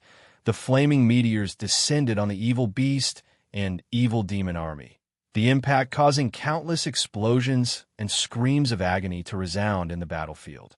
At this moment, it was as if Armageddon had arrived, as the entire battlefield shook among the evil beasts and evil demons caught within the range of the flaming meteors. Those at the Lord rank and below were killed instantly. Meanwhile, the meteor shower covered a 700-yard radius at the very minimum. By the time the meteor shower ended, the terrain of the battlefield had undergone an earth-shattering transformation. Aside from the monsters at the Great Lord rank and above, everything else caught within the AoE of Vulcan's Psi was now ashes. Even the two mythic evil demons, which were unfortunate enough to be in the attack's AoE, had fallen into a heavily injured state, their combat power plummeting in just one attack. More than 5,000 evil beasts and evil demons were killed. The destructive power of Vulcan's Psi stupefied everyone on the battlefield. The dark players that were originally planning on charging into battle all gulped audibly, their backs growing cold as they watched this scene play out before them. That was close. Fortunately, we didn't charge into battle too quickly. I never thought that Zero Wing would actually have such a trump card hidden as well. Had we charged into battle, we probably would have died to this large-scale destruction spell. However, Zero Wing is already at the end of its tether. The number of evil beasts and evil demons killed is nothing to Beast Emperor. How does Zero Wing plan on repelling Beast Emperor's remaining forces? I refuse to believe that Zero Wing still has another magic scroll like that. I guess you're right. Once Zero Wing's members get scattered by the evil beasts, it'll be our turn to make a move. Zero Wing's members are all walking sacks of money. We'll be able to make a fortune if we manage to kill a few of them. Although everyone was shocked by the might of Vulcan's Psi, none of them was an ordinary player. They understood that such a powerful large-scale destruction spell could be used only once. This was merely Zero Wing's last gasp before it got annihilated. It wouldn't stop Beast Emperor's forces from giving chase at this moment. Snowscar, who was watching the battle from a short distance away, unsheathed the two sabers he carried in his bag and commanded, "Prepare to move out." This was the moment he had been waiting for. When cornered, even a rat would bite back at the cat, not to mention a guild like Zero Wing. Meanwhile, now that Zero Wing's last-ditch defense was over, it was the perfect opportunity for them to take action. At Snowscar's words, the eyes of Blackwater's members glowed with excitement and anticipation. The experts of the Heavenly Eagle Legion, in particular, had long since been dying to make a move. If not for Snowscar holding them back, they would have charged at Zero Wing's army already. However, just as the Blackwater members and Dark players were preparing to rush down on Zero Wing's members, a deafening roar suddenly came from the fiery plains created by the meteor shower. Following the first roar, more roars shook the battlefield one after another. Then, the meteors that landed on the battlefield started transforming. The flames surrounding the meteors grew considerably. As for the meteors themselves, they took on a humanoid form. In the blink of an eye, over 500 flaming giants appeared on the battlefield. Even the weakest among these flame giants was a level 75 Great Lord that was 10 meters tall. Meanwhile, the majority of the flame giants on the battlefield were 20-meter-tall Grand Lords. There were also 4 60-meter-tall mythic flame giants. These 4 mythic flame giants looked like 4 flaming mountains as they stood on the battlefield. Everywhere these mythic flame giants passed became a sea of flames. Lava also flowed down from their bodies continuously, turning the area within 100 yards of the mythic flame giants into a lava field. Any evil beasts and evil demons caught within this lava field got burned and lost chunks of HP over time after taking shape. These flame giants slaughtered the evil beasts and evil demons before them and charged straight towards Ancient Rock City. The level 83 mythic flame giants, in particular, were simply unstoppable, sending even the mythic evil beasts flying with a single slap. Meanwhile, the Lord-ranked evil beasts caught within the lava fields formed by the mythic flame giants lost HP at a rate visible to the naked eye in the blink of an eye. Several hundred evil beasts and evil demons had been killed. The battlefield had been turned into a sea of flames as well. It was no exaggeration to say that this legion of flame giants was disaster incarnate, damn it. Stop them. Quick. We must not let them enter the city. Beast Emperor shouted, his complexion turning deathly pale when he saw the flame giants charging toward Ancient Rock City. The flame giants' bodies were massive.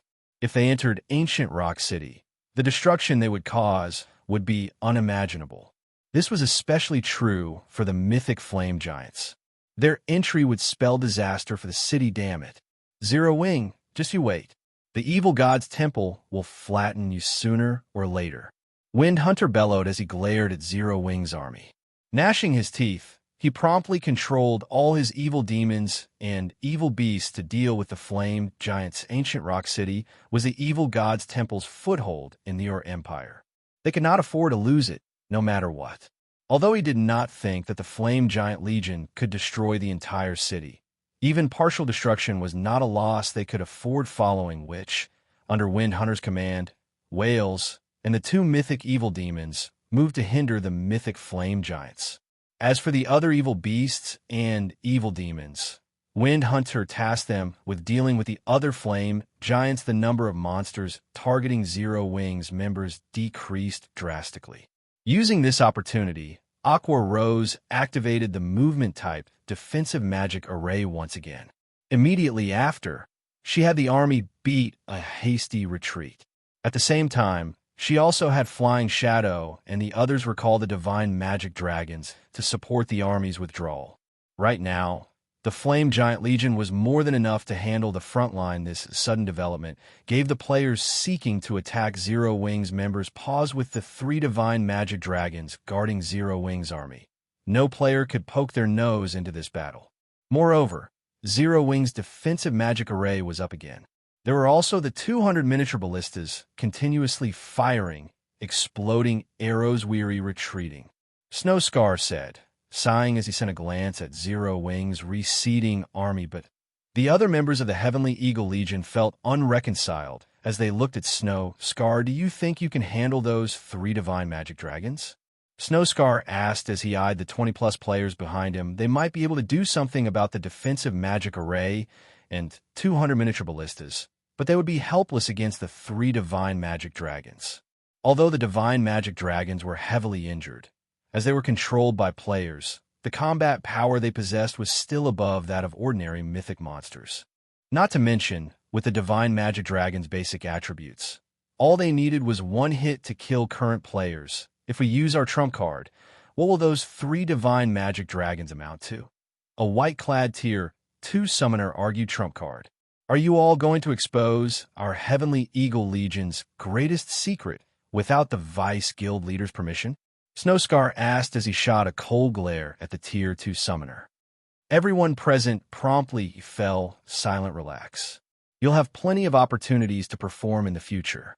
Not to mention, we got to see Zero Wing's trump cards this time. A guild that has its trump cards exposed is no different from a beast that has lost its claws and fangs.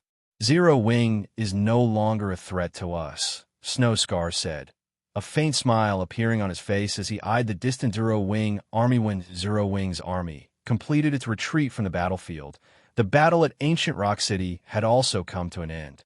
Although Zero Wing had failed to capture Ancient Rock City, it had managed to destroy the city's defensive magic array and retreat entirely unscathed.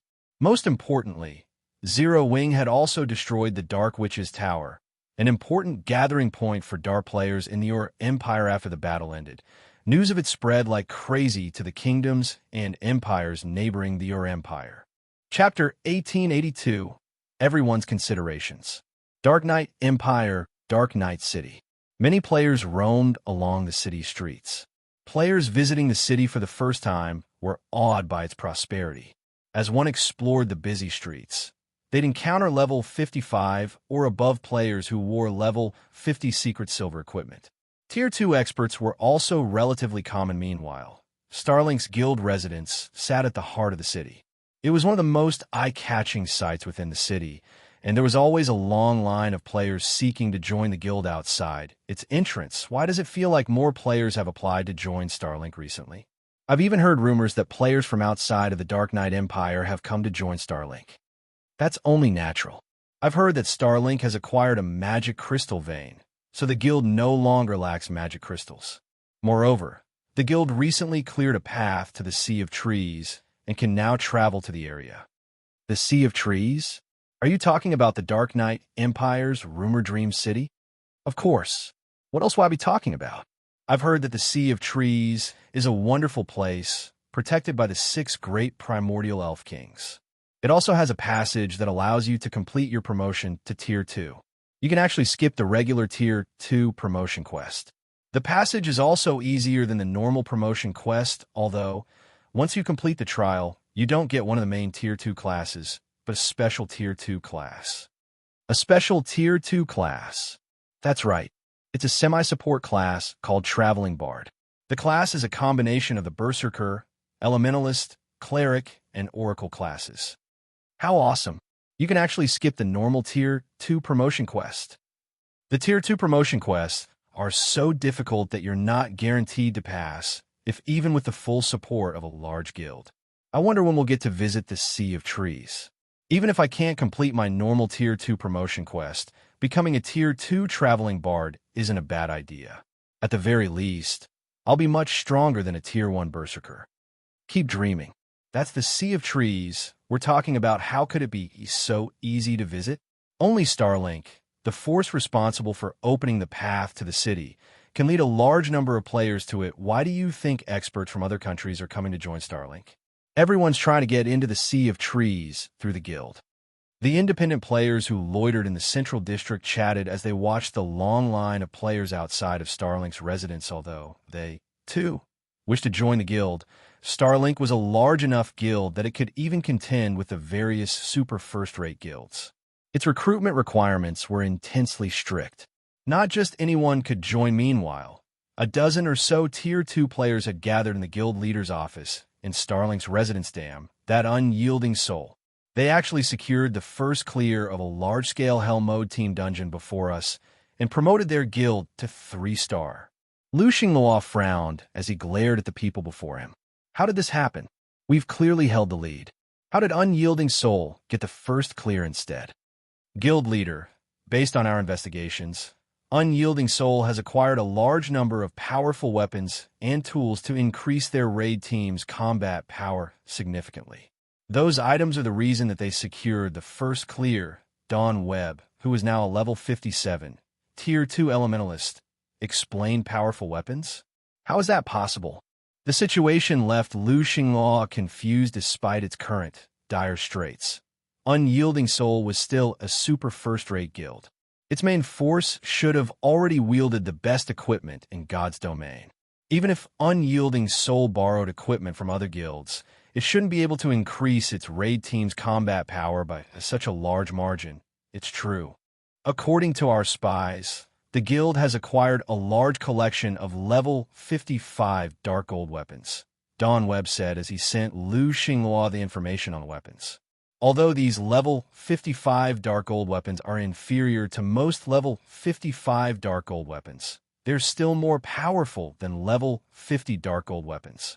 Level 55 dark gold weapons? How'd they get their hands on these?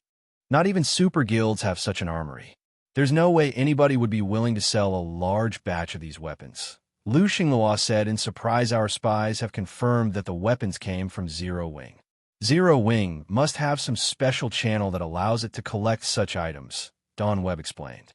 I've already had someone investigate the guild, but Zero Wing has kept a tight lid on this matter.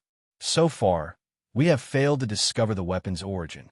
However, if I were to guess, it is highly likely that Zero Wing's forgers crafted the items. Even the various superpowers are struggling to raid level 50 team dungeons. Other than special quests or high-level field bosses, It is almost impossible for players to acquire level 55 Dark Gold weapons right now.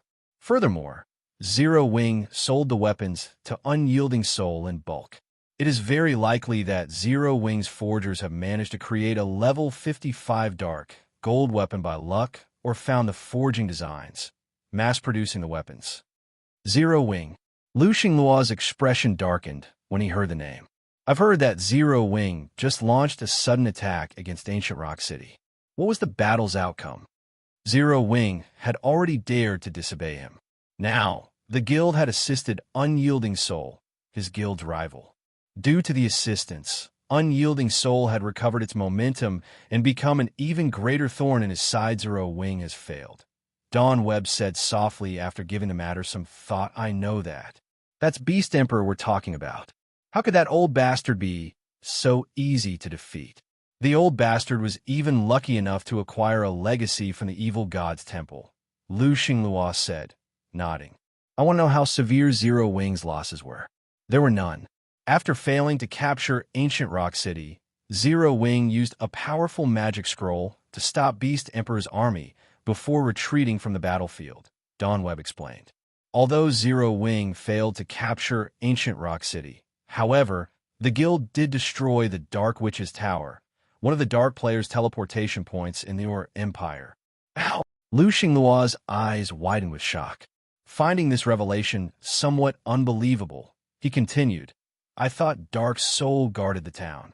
Although he did not know exactly how powerful the Dark Witch's Tower was, even superpowers would have to pay a high price to destroy it, since it was protected by high-level NPCs, much less a guild like Zero Wing. Moreover, Zero Wing had been engaged in a battle against Ancient Rock City while it had attacked the Dark Witch's Tower. That's correct. During the battle with the Dark Witch's Tower, Zero Wing revealed war weapons that no one has seen in the game before. This weapon operates like a mobile magic tower. It even has extremely high defense. The attack on the Dark Witch's Tower succeeded due to these weapons. All of the various superpowers are looking into it to find a way to acquire the weapons for themselves, Dawn Webb reported, nodding. He then forwarded the Dark Witch's Tower's battle video to Lu Xingluo, the ability to produce level 55 Dark Gold weapons. And now this. Zero Wing is unexpectedly capable. After Lu Xingluo watched the video, his lips curled into a smile as he said, very good. I had simply planned to destroy Zero Wing, but it seems that the guild still has some value. Change of plans. Notify our subordinates to bring me these items. What about the Sea of Trees? We've gone to great lengths to acquire the 8 keys from the Thorn Fortress. Are we going to give up now that we're so close to the final struggle? Dawn Webb asked hurriedly. Of course not. We'll deal with the Sea of Trees first, then. We'll take care of Zero Wing, Lu Xingluo said. As he looked at the hell tanks on his screen, a hint of greed flashed in his eyes. All right, go. See to the necessary preparations. Understood. Dawn Webb nodded. He then led his men out of the office. Meanwhile, in Silverwing town, the return of Zero Wing's army caused a huge commotion in the town. After all, the battle's outcome had been striking. Although Zero Wing had failed to take down Ancient Rock City, the Dark Witch's Tower's destruction ensured that dark players would no longer pose a threat to Silverwing town, including the guild's occupation of a secret stone fortress. Zero Wing had secured the Empire's southeastern region. No force would be able to hinder the guild's members now. With the rich, leveling resources in the Empire, Zero Wing's development speed would skyrocket for a time. Independent players from other countries traveled to Silverwing town in hopes of joining Zero Wing. Many among them were expert players. Guild leader, the various superpowers representatives have left. They all expressed their congratulations on garrisoning in the secret stone fortress. Aqua Rose said, smiling at Sure Fong as he organized and inspected the loot he had acquired from the Dark Witch's Tower. However, Hellfiend from King's Return wore a particularly grudging look when he left. You should have seen how funny it was. It seems that they intend to give up on pressuring our guild. Sure Fong nodded. The outcome didn't surprise him. Now that the potential losses outweighed the gains, it was only natural that the various superpowers gave up on targeting Zero Wing. Right. Unyielding Heart has also come to meet you. He has brought a few people with him this time. He says that he has a huge business proposition for you, Aqua Rose said. They're currently waiting in the second floor's VIP reception room. Would you like to meet with them now? A business proposition? All right, let's head over and see what they have to say. Feng was relatively curious about Unyielding Heart's sudden visit. He and Aqua Rose then left the guild warehouse and headed for the second floor VIP reception room. Chapter 1883, Set Equipment of Astronomical Value. For people sat in the second floor VIP reception room in Zero Wing's guild residence. When Feng and Aqua Rose entered, these four people shifted their gazes toward the door. Sorry for the long wait. Feng said he was already acquainted with two of the four players, Unyielding Heart and Mu Lingsha. Feng also recognized the other two. They had been experts that every large guild in God's domain had known about during his previous life. One of these two was a level 57, Tier 2 elementalist called Long Soul, while the other was a level 57, Tier 2 Guardian Knight called Hunting Blade. In the past, Long Soul had also been known as the Crimson Wizard, whereas Hunting Blade had been known as the Iron Giant, although neither had ranked on the God's Domain's experts list in the past. The Secret Pavilion had given them official titles they hadn't ranked simply because they hadn't wanted to. Every superpower had their own secrets, and none of them would display every expert they had. Hence, under pressure from the various superpowers, the Secret Pavilion hadn't included every expert on the God's Domain experts list. However, the Secret Pavilion had still provided a brief description of some of these experts. All of the experts that had earned a title had striking battle records. Although Long Soul and Hunting Blade hadn't been as famous as Unyielding Heart, they weren't any weaker than the guild leader, of course. The two players had only earned their titles after reaching Tier 3 in the game. At this point, few people knew these players' true abilities. Guild leader Black Flame. You've come, Unyielding Heart said, smiling as he stood. He then gestured to Long Soul and Hunting Blade and said, "Let me introduce you. This is Long Soul, Unyielding Soul's chief elementalist, and this is Hunting Blade, Unyielding Soul's chief guardian knight." Hello. Both Long Soul and Hunting Blade nodded at Feng as they carefully observed the swordsman's every action, attempting to determine Feng's capability. Feng was a large part of the reason for Zero Wing's current success. The guild had even secured a foothold in the Empire and forcibly dissuaded the various superpowers from targeting Zero Wing some time ago. Zero Wing had even sold Unyielding Soul a large number of level 55 Dark Gold weapons, which allowed Unyielding Soul to earn the first clear in a level 50 large-scale team dungeon and become the first guild in the Dark Knight Empire to reach 3-star status. It was because of these achievements that Unyielding Soul now had more capital to contend with Starlink in its home empire. Once everyone had been introduced, Unyielding Heart removed a list from his bag and handed it to Feng. A quick glance at the list left Feng confused. Guild leader Black Flame. I suspect that you might be interested in the items listed. Am I correct? Unyielding Heart asked, smiling. You are? Zero Wing is very interested in acquiring these items, Feng said.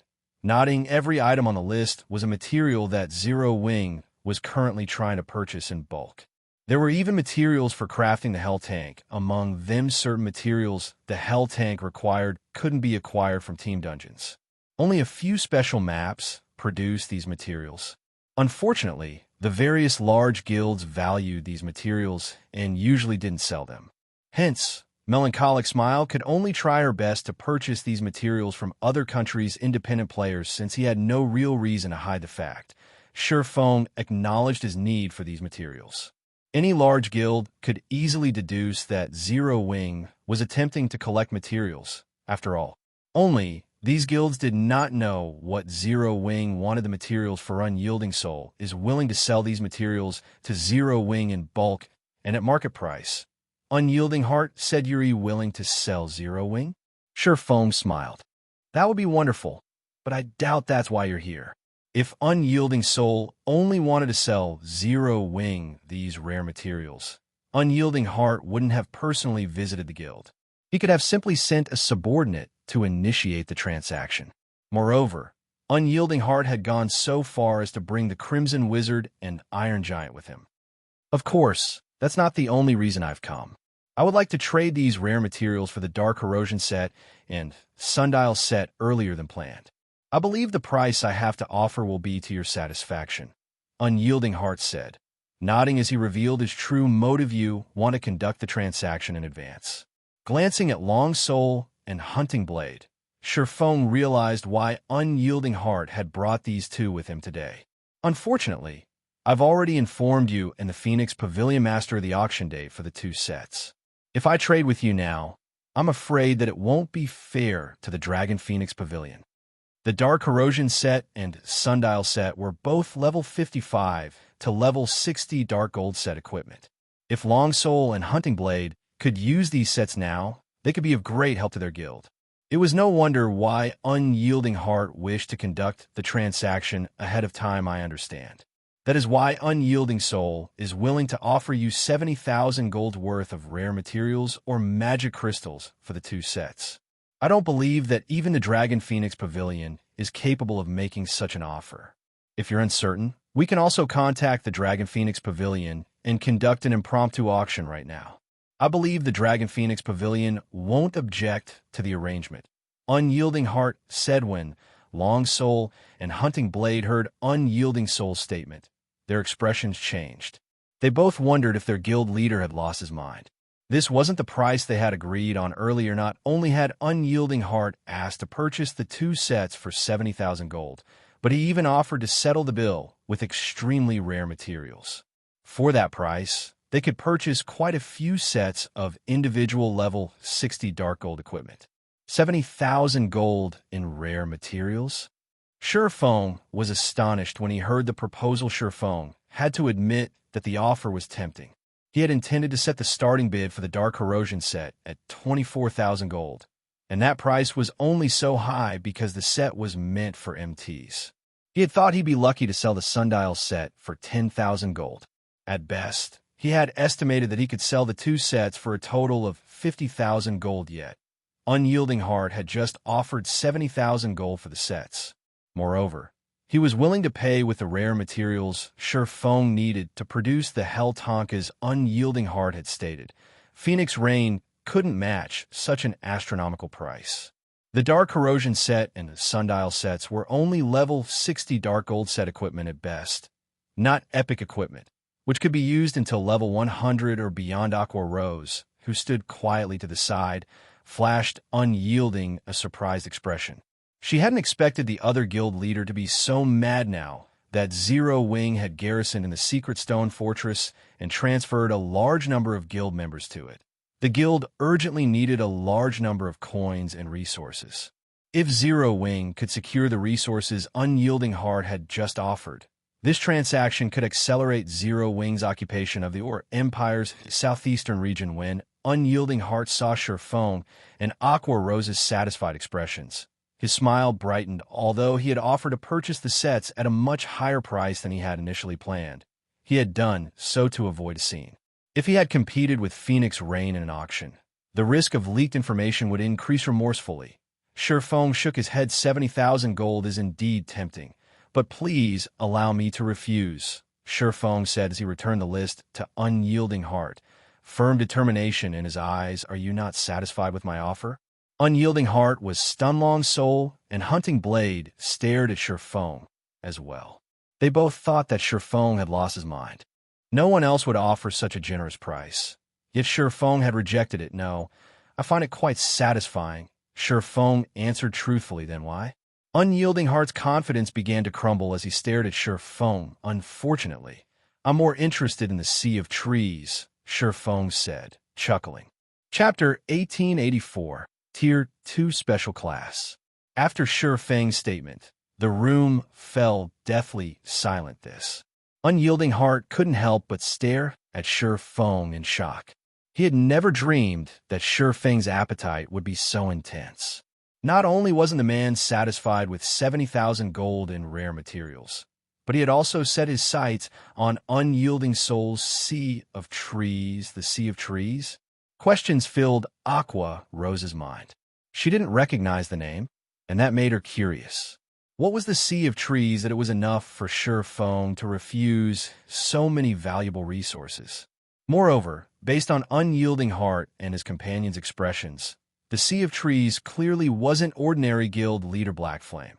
If you wish to involve the Sea of Trees in this transaction, Unyielding Soul will have to bow out. Long Soul firmly declared as he stood. It is best if you consider something else. The Sea of Trees was a legendary city in the Dark Knight Empire. Anybody could learn that much after a little research. Besides, it was no longer a secret in the Empire. Many experts had already learned of the Sea of Trees and traveled to Dark Knight City to join Starlink, however. Unlike Starlink, Unyielding Soul had no intentions of sharing the Sea of Trees. Hunting Blade nodded as well from beside Long Soul. The Sea of Trees was far beyond Unyielding Soul's bottom line. Zero Wing must be dreaming if it thought it could demand a share of the profits in exchange for 2 dark gold set equipment. Don't be in such a hurry to refuse. Aren't you interested in what I have to offer? Long Soul's reaction didn't particularly surprise. Sure, Feng, the Sea of Trees was a unique secret land, which had been created by the 6 great primordial elf kings. Like Primordial City, the Sea of Trees could provide players immense help, but the Sea of Trees primarily focused on magic research.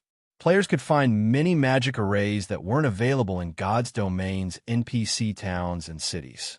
Players could also improve their grasp on magic arrays, as well as their spell completion rates. Because of this, the various major powers in the past had placed heavy importance on the Sea of Trees. After the Sea of Trees activated, players would only be able to visit the city if they had a key. As a result, the city's entry slots were incredibly precious. However, as players continued to unlock more of the city's features, the entry conditions would loosen.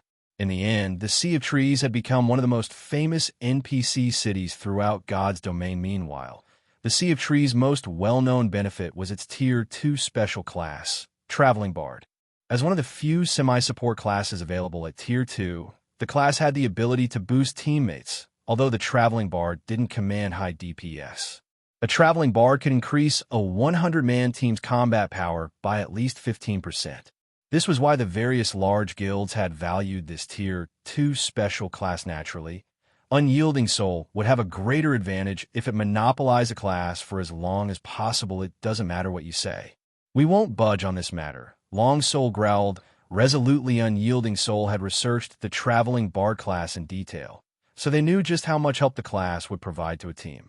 As long as Unyielding Soul had Traveling Bard players, the guild could clear team dungeons far faster than other superpowers. As for Starlink and Crimson Emperor, who had also obtained keys to enter the Sea of Trees, neither would share their slots to ensure their advantage over their competition. What if I told you that I have a way to increase player success rate of becoming Traveling Bards? Sure, Feng asked, chuckling. I know a little about the Traveling Bard class. I have heard that a limited number of players can class change into a Traveling Bard. 20 per week, I think.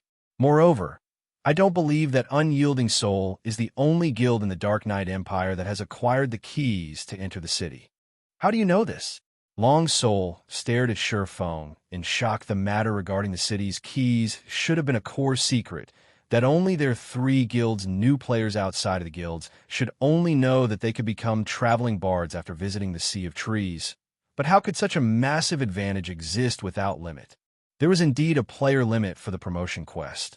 Only 20 players could acquire the class each week. Once that limit had been reached, players would have to wait 7 days before they could attempt the class change. Increase the class change success rate. Guild leader Black Flame, do you really have a way of doing so? Unyielding Heart could not help his growing interest. Although 7 days wasn't a long time, it wasn't very short either. The various superpowers' main force members would surpass level 60 after 2 cooldown cycles.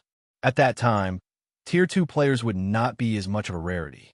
Fortunately, the Traveling Bard value wouldn't lessen in that time, although the class would be most valuable during the first 2 cooldown cycles. Currently, the Dark Knight Empire's 3 main powers vied for these first 20 slots.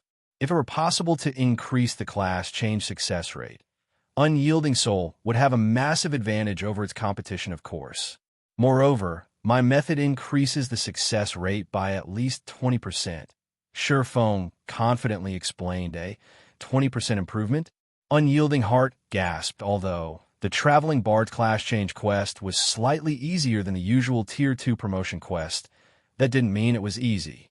The expert's unyielding soul had carefully selected to attempt the class change only had a success rate of roughly 50%. If it were possible to increase that by 20%, unyielding soul could monopolize the 20 slots. The Sea of Trees initial entry slots are incomparably precious. Besides, how do we know that you're telling us the truth? Long Soul stated, I don't have any proof. It is up to you to believe me or not. I only want 10 entry slots into the city. I'll also reduce the price for the 2 sets to 50,000 gold in resources, Shifeng said, smiling you. For a time, Long Soul was at a loss for words. I'll agree to your offer on behalf of Unyielding Soul. Mu Lingsha, who had remained silent all this time, said suddenly, Miss Mu, what if he's just spouting nonsense? Long Soul tried to dissuade the woman. I don't believe that guild leader Blackflame would trick us. Furthermore, his understanding of the traveling bard class isn't inferior to ours in the least. This proves that he knows what he's talking about, Mu Lingsha said. Since Mu Lingsha was so determined, Long Soul had no choice but to nod silently. However, as Mu Lingsha had implied, only the core upper echelons of the Dark Knight Empire's 3 major guilds should know any details related to the traveling bard class. Information leaks should be impossible. Yet Shifeng had revealed accurate information on the class. This proved that he indeed knew something. All right, let us sign a contract then. Once Unyielding Soul's group had agreed, Shifeng revealed a contract he had prepared beforehand. He then filled in some of the blank areas of the contract before handing it to Unyielding Soul's representatives. The conditions were very simple. Unyielding Soul would give Zero Wing 10 entry slots to the Sea of Trees and 50,000 gold in rare resources. In return, Zero Wing would hand over the 2 Dark Gold set equipment and the information on how to increase the class change success rate for the Traveling Bard class. After both sides had signed the contract, Shifeng revealed his method to Mu Lingsha. In truth, the method was very simple. Learn how to produce magic arrays. As long as one could manufacture intermediate magic arrays, players would have a far easier time when attempting the Traveling Bard class change quest. Although the method was simple, nurturing players to the intermediate magician standard wouldn't be. Hence, Shifeng had only asked for 10 slots. After all, the number of Tier 1 players that could craft intermediate magic arrays was incredibly low. Most expert players in God's domain would be fortunate if they could produce basic magic arrays, much less intermediate rank. Both sides then agreed to meet up in Dark Knight City 2 days before they'd head to the Sea of Trees. When Shifeng had completed his side of the bargain, he received 50,000 gold in resources. These materials should be enough to set up the basic teleportation device. Shifeng smiled at the magic crystals and materials Unyielding Heart had transferred to him. Although the system had awarded a basic teleportation device, setting it up in a town or city required additional magic crystals and materials. In fact, the task demanded 20,000 magic crystals and roughly 4,000 gold in materials. Previously, due to the battle against Beast Emperor, Zero Wing had spent most of the magic crystals it had stockpiled. Fortunately, Shifeng's deal with Unyielding Heart had netted him 40,000 magic crystals, more than enough to set up the basic teleportation device. Immediately after the meeting, Shifeng made his way for Silverwing Town's most popular attraction, or the airport. Chapter 1885, Basic Teleportation Device. Silverwing Town, Airport. Due to the airport's appearance, the previously desolate sector of the town had become a hub for players and NPCs. Many players lingered outside of the airport, hawking their wares or recruiting team members. So, this is Silverwing Town? The players here are so high-leveled. The town's average level can already compete with Black Dragon City's players. Don't you know? Many expert players have come to develop in Silverwing Town since it has become easier to travel here from Starmoon City, and the town's transportation quests offer such bountiful rewards. I've heard that players can even purchase cheap secret silver weapons and equipment from Silverwing Town's transportation firm from time to time. As players left the airport, some couldn't help their surprise when they saw how prosperous Silverwing Town had become. Practically every player roaming the street outside the airport was level 53 or above, with a majority being level 54 and 55. Tier 2 experts were also common. However, the players selling equipment and tools were the most shocking in Black Dragon City, the Black Dragon Empire's imperial capital. Players rarely sold level 50 secret silver equipment. However, on the street outside the airport, quite a few players did just that. Moreover, their prices were 20% lower than in Black Dragon City. Although despite the 20% discount, the prices were still beyond ordinary players' budgets meanwhile. After receiving a brief explanation on Silverwing Town, first-time visitors' eyes glowed with excitement based on what they had heard thus far. Developing in Silverwing Town would be far more successful than in Black Dragon City. Not only did the town offer many income sources for independent players like themselves, but acquiring level 50 weapons and equipment was also easier here. It was even said that the transportation firm offered level 50 fine gold weapons and equipment. The only problem was the transportation firm contribution point requirement, and those would not be easy to collect. The airport's benefits are really amazing. It's no wonder why guild towns with airports had quickly become advanced cities. Silverwing thought as he gazed at the crowded street before him. He had never thought that the airport would become so prosperous after just a few days, although he had told Aqua Rose to increase Silverwing Town's player population limit. He didn't think it would be long before they reached the new limit. If he wanted to resolve this issue, he'd have to upgrade Silverwing Town to an advanced town soon. Although an advanced town was still a town, it was significantly larger than an intermediate town, nearly half the size of a basic city. However, upgrading Silverwing Town to advanced rank wouldn't be an easy task. Aside from the required popularity, neutral towns needed sufficient security to qualify for a promotion currently. Gaining popularity wasn't a problem for Silverwing Town. With how many players the airport and transportation firm attracted, Silverwing Town gained a large amount of popularity each day.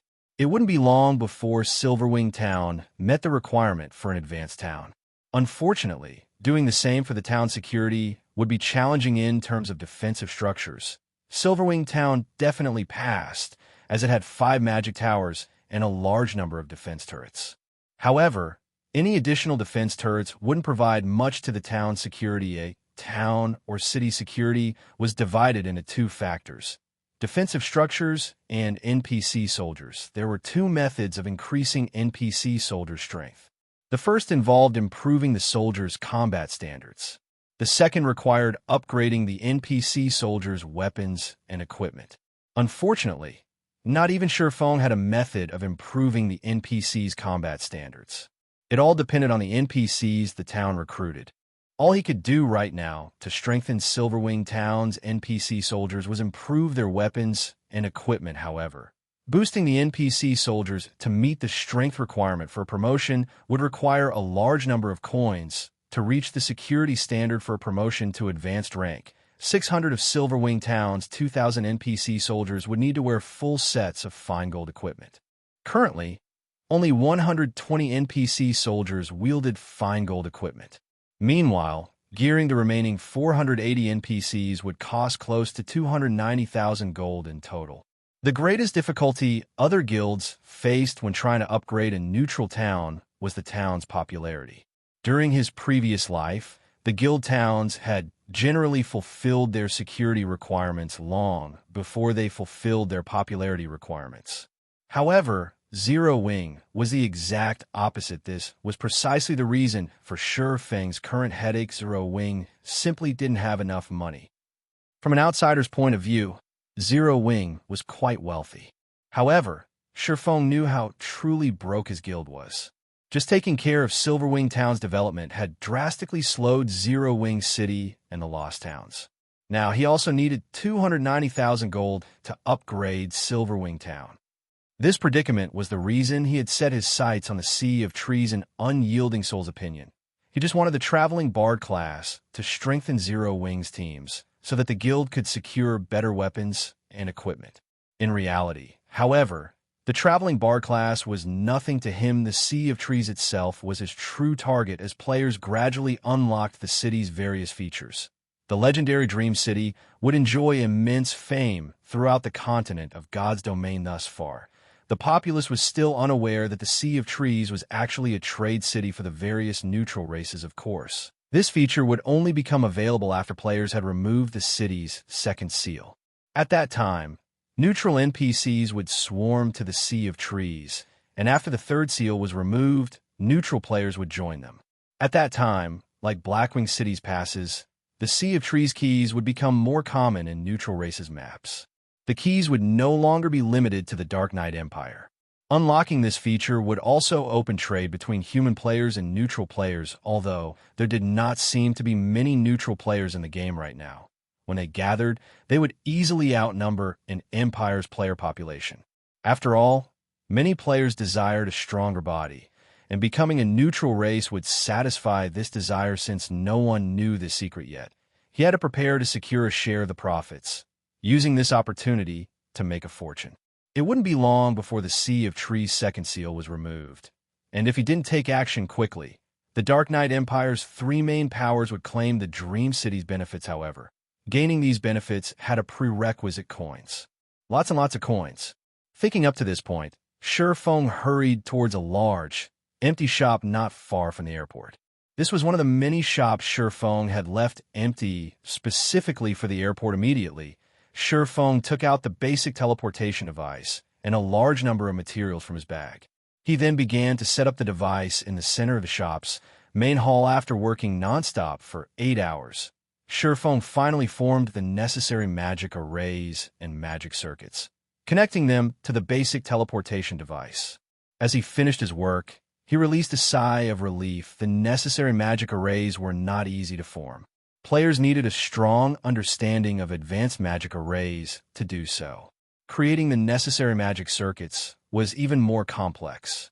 These magic circuits had to be connected to God's domain's ley lines. Normally, the task required 3 advanced magicians, but since he was Zero Wing's only advanced magician right now, he had to complete the task slowly. Fortunately, he had grasped the production process for advanced magic arrays. Otherwise, he wouldn't have been able to utilize the basic teleportation device at all. System, you have successfully connected the leyline magic circuit. Do you wish to activate the basic teleportation device? Activate. Chapter 1886, Prosperous Silverwing.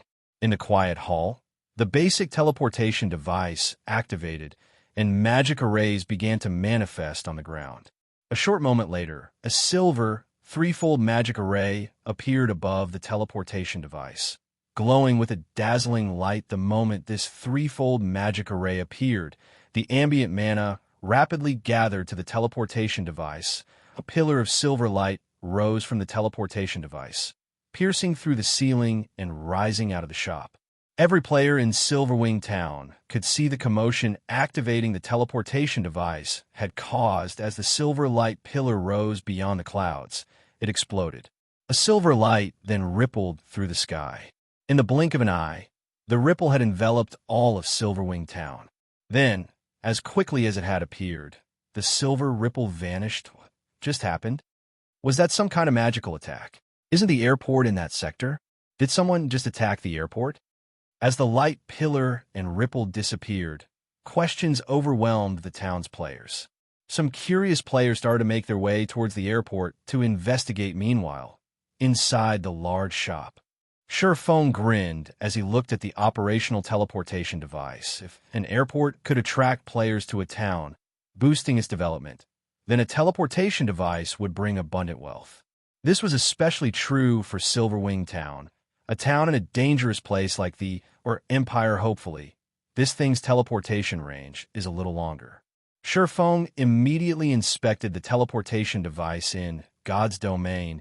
Teleportation device's range wasn't fixed, even for devices of the same rank.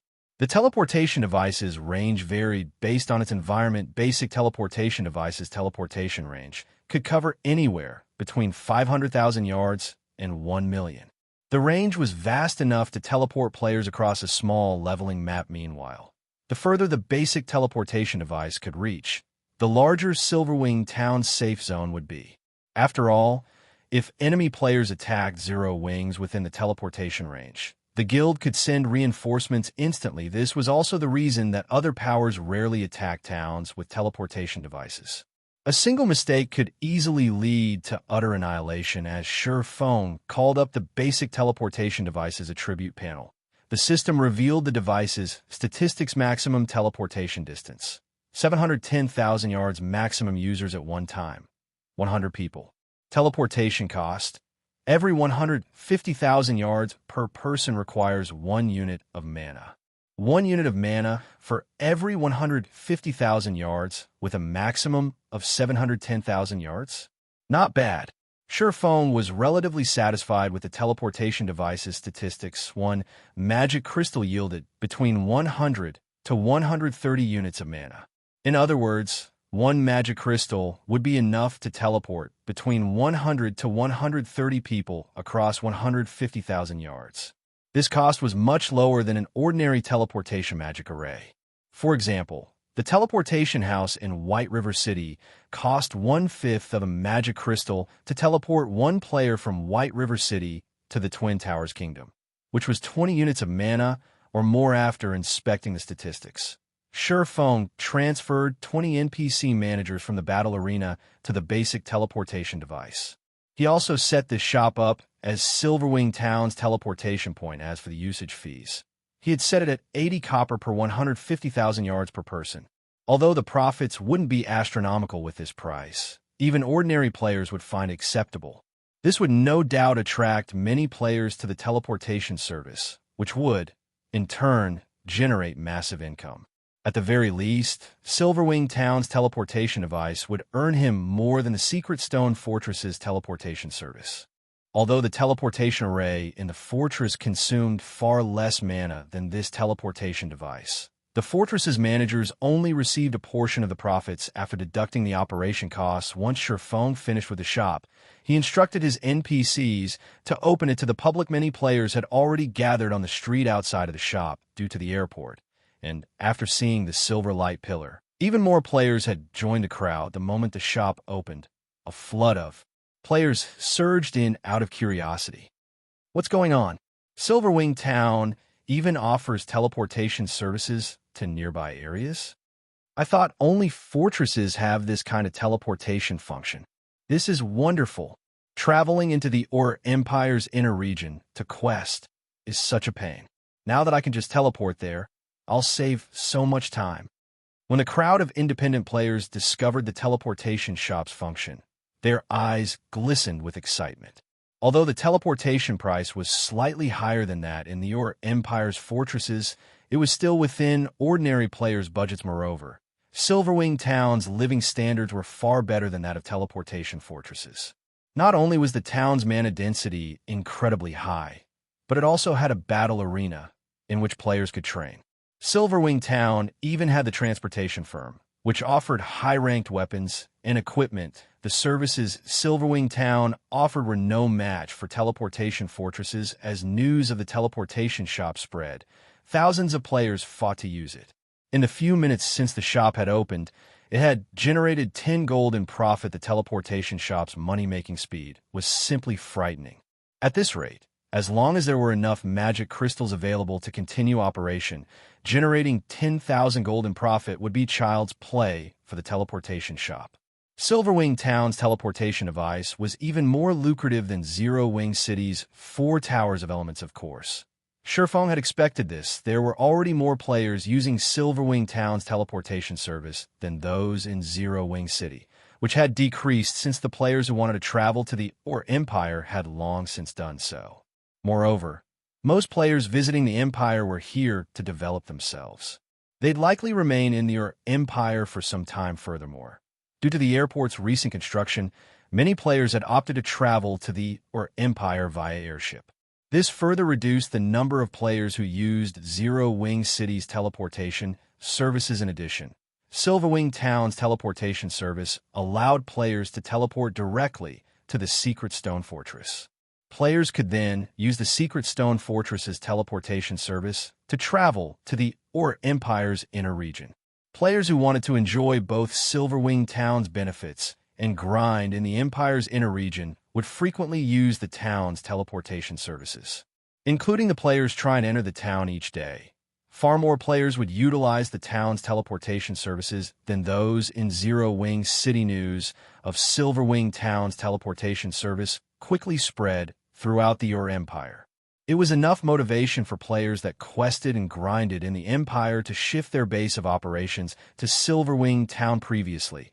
Not many players had settled down in Silverwing Town since it was so far from their Empire's inner region, making travel to and from inconvenient. But since Silverwing had resolved this issue, these players would naturally set up their base in the town.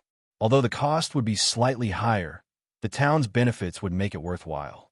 The players operating in the Empire's inner region were at least elites as well, so spending a few extra silver coins each day wouldn't be a problem for a time. The number of players trying to enter Silverwing Town skyrocketed. Meanwhile, Blackwater's upper echelons and Beast Emperor learned about this recent development. They wore gloomy expressions. They had hoped that the various superpowers would gang up on Zero Wing, but not only hadn't that happened, but Silverwing Town also had a teleportation function now. With this, Zero Wing's control over the Empire's southeastern region would grow even stronger. Dust, the item you've mentioned, is incomparably precious. It will definitely be difficult to acquire.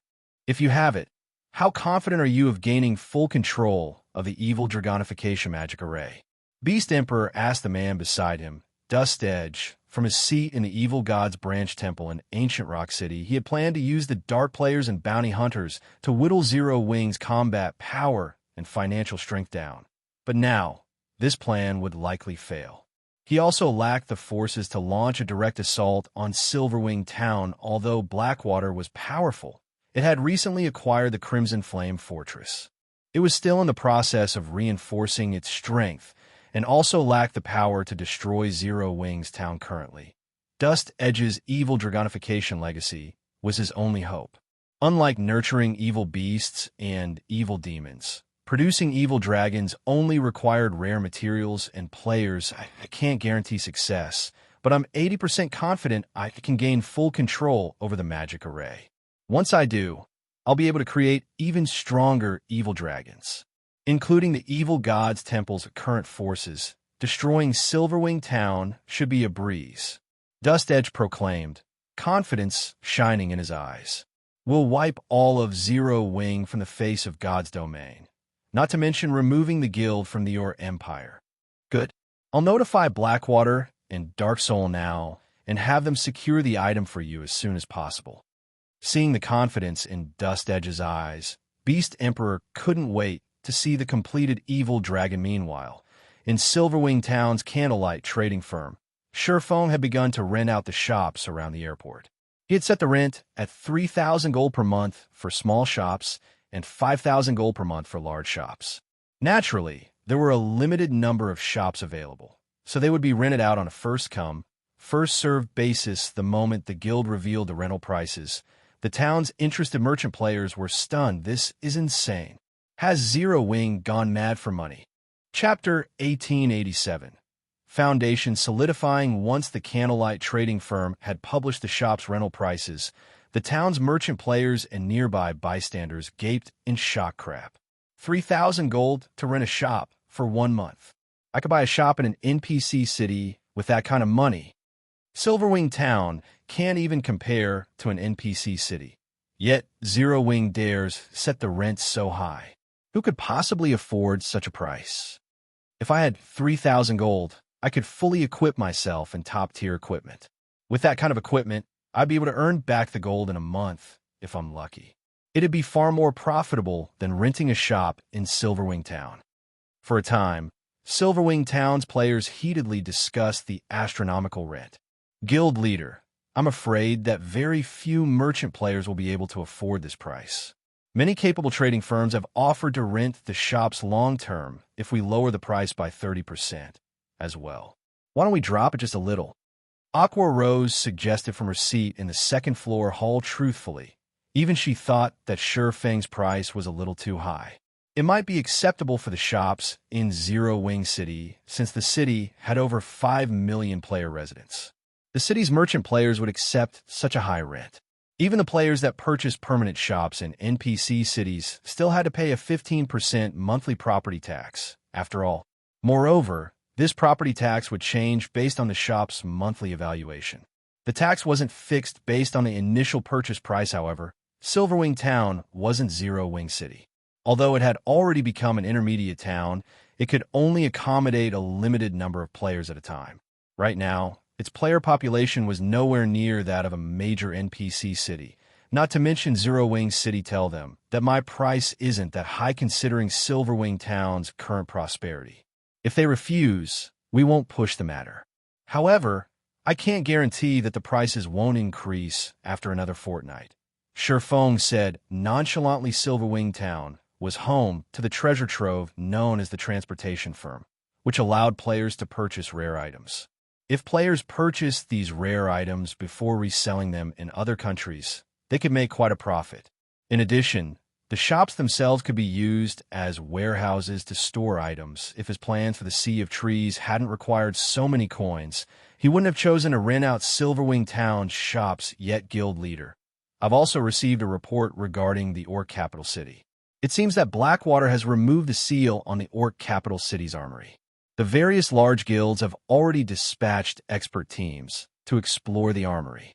Although we are attempting to do the same, Blackwater's surveillance around the regional dungeon is quite tight.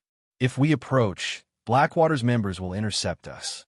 We can't get anywhere near the city, Aqua Rose said worriedly. However, the Orc capital city's armory is guaranteed to contain a plethora of war weapons. If we let Blackwater claim them, it'll be detrimental for our guild's development in the Empire. They've opened the Orc capital city's armory?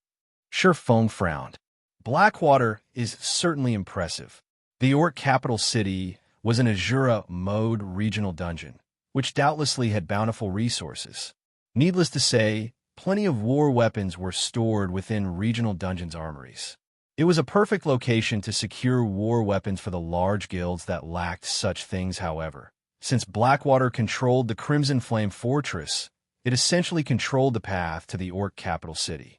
Moreover, Blackwater would have a much easier time eliminating Zero Wing's members once they entered the city, since the guild had the home ground advantage. If Blackwater truly acquired a large number of war weapons, it would become a detriment to Zero Wing. Zero Wing had solidified its position in the Orc Empire because it had far more and stronger war weapons than other guilds. If it lost this advantage, Blackwater would have a much easier time capturing Silverwing Town. The various superpowers might even take advantage of the situation to strike at Zero Wing while it was down. Based on our reports, the various superpowers have begun to prepare for the armory's exploration. If we fall behind, Aqua Rose felt utterly helpless about the situation. While Zero Wing could sneak some of its experts into the Orc capital city, they could only send in so many before attracting Blackwater's attention. If it didn't send in enough, however, the participating superpowers could easily chase them away. We'll give up on the Orc capital city, Shifeng decided after considering the matter. Give up? But Shifeng's response surprised Aqua Rose. If they gave up on the Orc capital city, Zero Wing's situation would become quite awkward once the various superpowers had explored the armory and acquired a stock of war weapons. I'm not done. Although we'll give up on the Orc capital city, we can still explore other locations. The Orc capital city isn't the only regional dungeon in God's domain, Shifeng said, chuckling. How many Tier 2 players do we currently have? Thanks to the Primordial Souls, our members have had an easier time with their Tier 2 promotions than other guilds members. We now have more than 400 Tier 2 players, and quite a few players are still attempting to complete their promotion quests. I don't think it will be long before we have 1,000 Tier 2 players, Aqua Rose said, a little excited. Zero Wing already had enough Tier 2 players to rival superpowers, and as time passed, the guild might even surpass the various major powers in God's domain. She had to admit that monopolizing a large fraction of Primordial City's resources gave Zero Wing a massive advantage. Zero Wing had far fewer experts than the various superpowers, but after acquiring the Primordial Souls, Zero Wing's members had a much easier time with their Tier 2 promotion quests. The guild also had an advantage in the equipment its members wore. We have so many already? Shifeng was a little surprised by this revelation. It was far more than he had expected. Currently, the various first-rate guilds were lucky if they even had 40 Tier 2 experts. Excellent. In that case, take Icarus's heart and organize a 300-man team to raid the Salic Mountains. Grind a giant rock beast there. Kill as many as you can for their loot. It'll also be a good opportunity to level up. However, be careful as you explore the map. Although it isn't an Azura mode regional dungeon, it is still one of the rare Helm mode regional dungeons. The Salic Mountains occupied a level 60 to level 90 neutral map near the Storm Empire. Meanwhile, the regional dungeon was well known for its production of Fine Titan or was far more valuable than Titan Oregon. Although it could be acquired from 100-man team dungeons, the drop rate was painfully low. Although the Fine Titan Ore's drop rate in the Salic Mountains was also relatively low, less than 3% for Great Lord ranked giant rock beasts. The regional dungeon was home to plenty of these monsters. However, grinding in the regional dungeon had a condition. Players had to reach Tier 2 first. Previously, Zero Wing had only nurtured several dozen Tier 2 players, not nearly enough to grind in the regional dungeon effectively. Hence, he had set the Endeavor aside. However, now that the guild had so many Tier 2 players, he could use this opportunity to collect Fine Titan ore, which was the main material needed to produce the Guardian Puppet. Once he had the Fine Titan ore, he would only have to wait until Melancholic Smile had nurtured the necessary master lifestyle players. Surefangs ordered left. Aqua rose a little confused. She didn't understand why he wanted to grind monsters so far from their territories. But since he had given the order, she had no choice but to accept Icarus's heart and do as he had told her. Meanwhile, all 20 of the shops Surefangs had offered had been filled after only a day. Of the 15 small shops and 5 large shops he had prepared, none were vacant. In the blink of an eye, Surefangs had earned 70,000 gold. This dumbfounded many merchant and independent players. They all wondered if the shop's tenants were crazy to spend so many coins on these shops. By the time the appointed date to set off for the Sea of Trees arrived, Surefangs had earned a total of 120,000 gold from Zero Wing's territories and selling the materials he had acquired from the Ice Crystal world, following which Surefangs took his money and 9 Tier 1 experts to the Dark Knight Empire's Dark Knight City.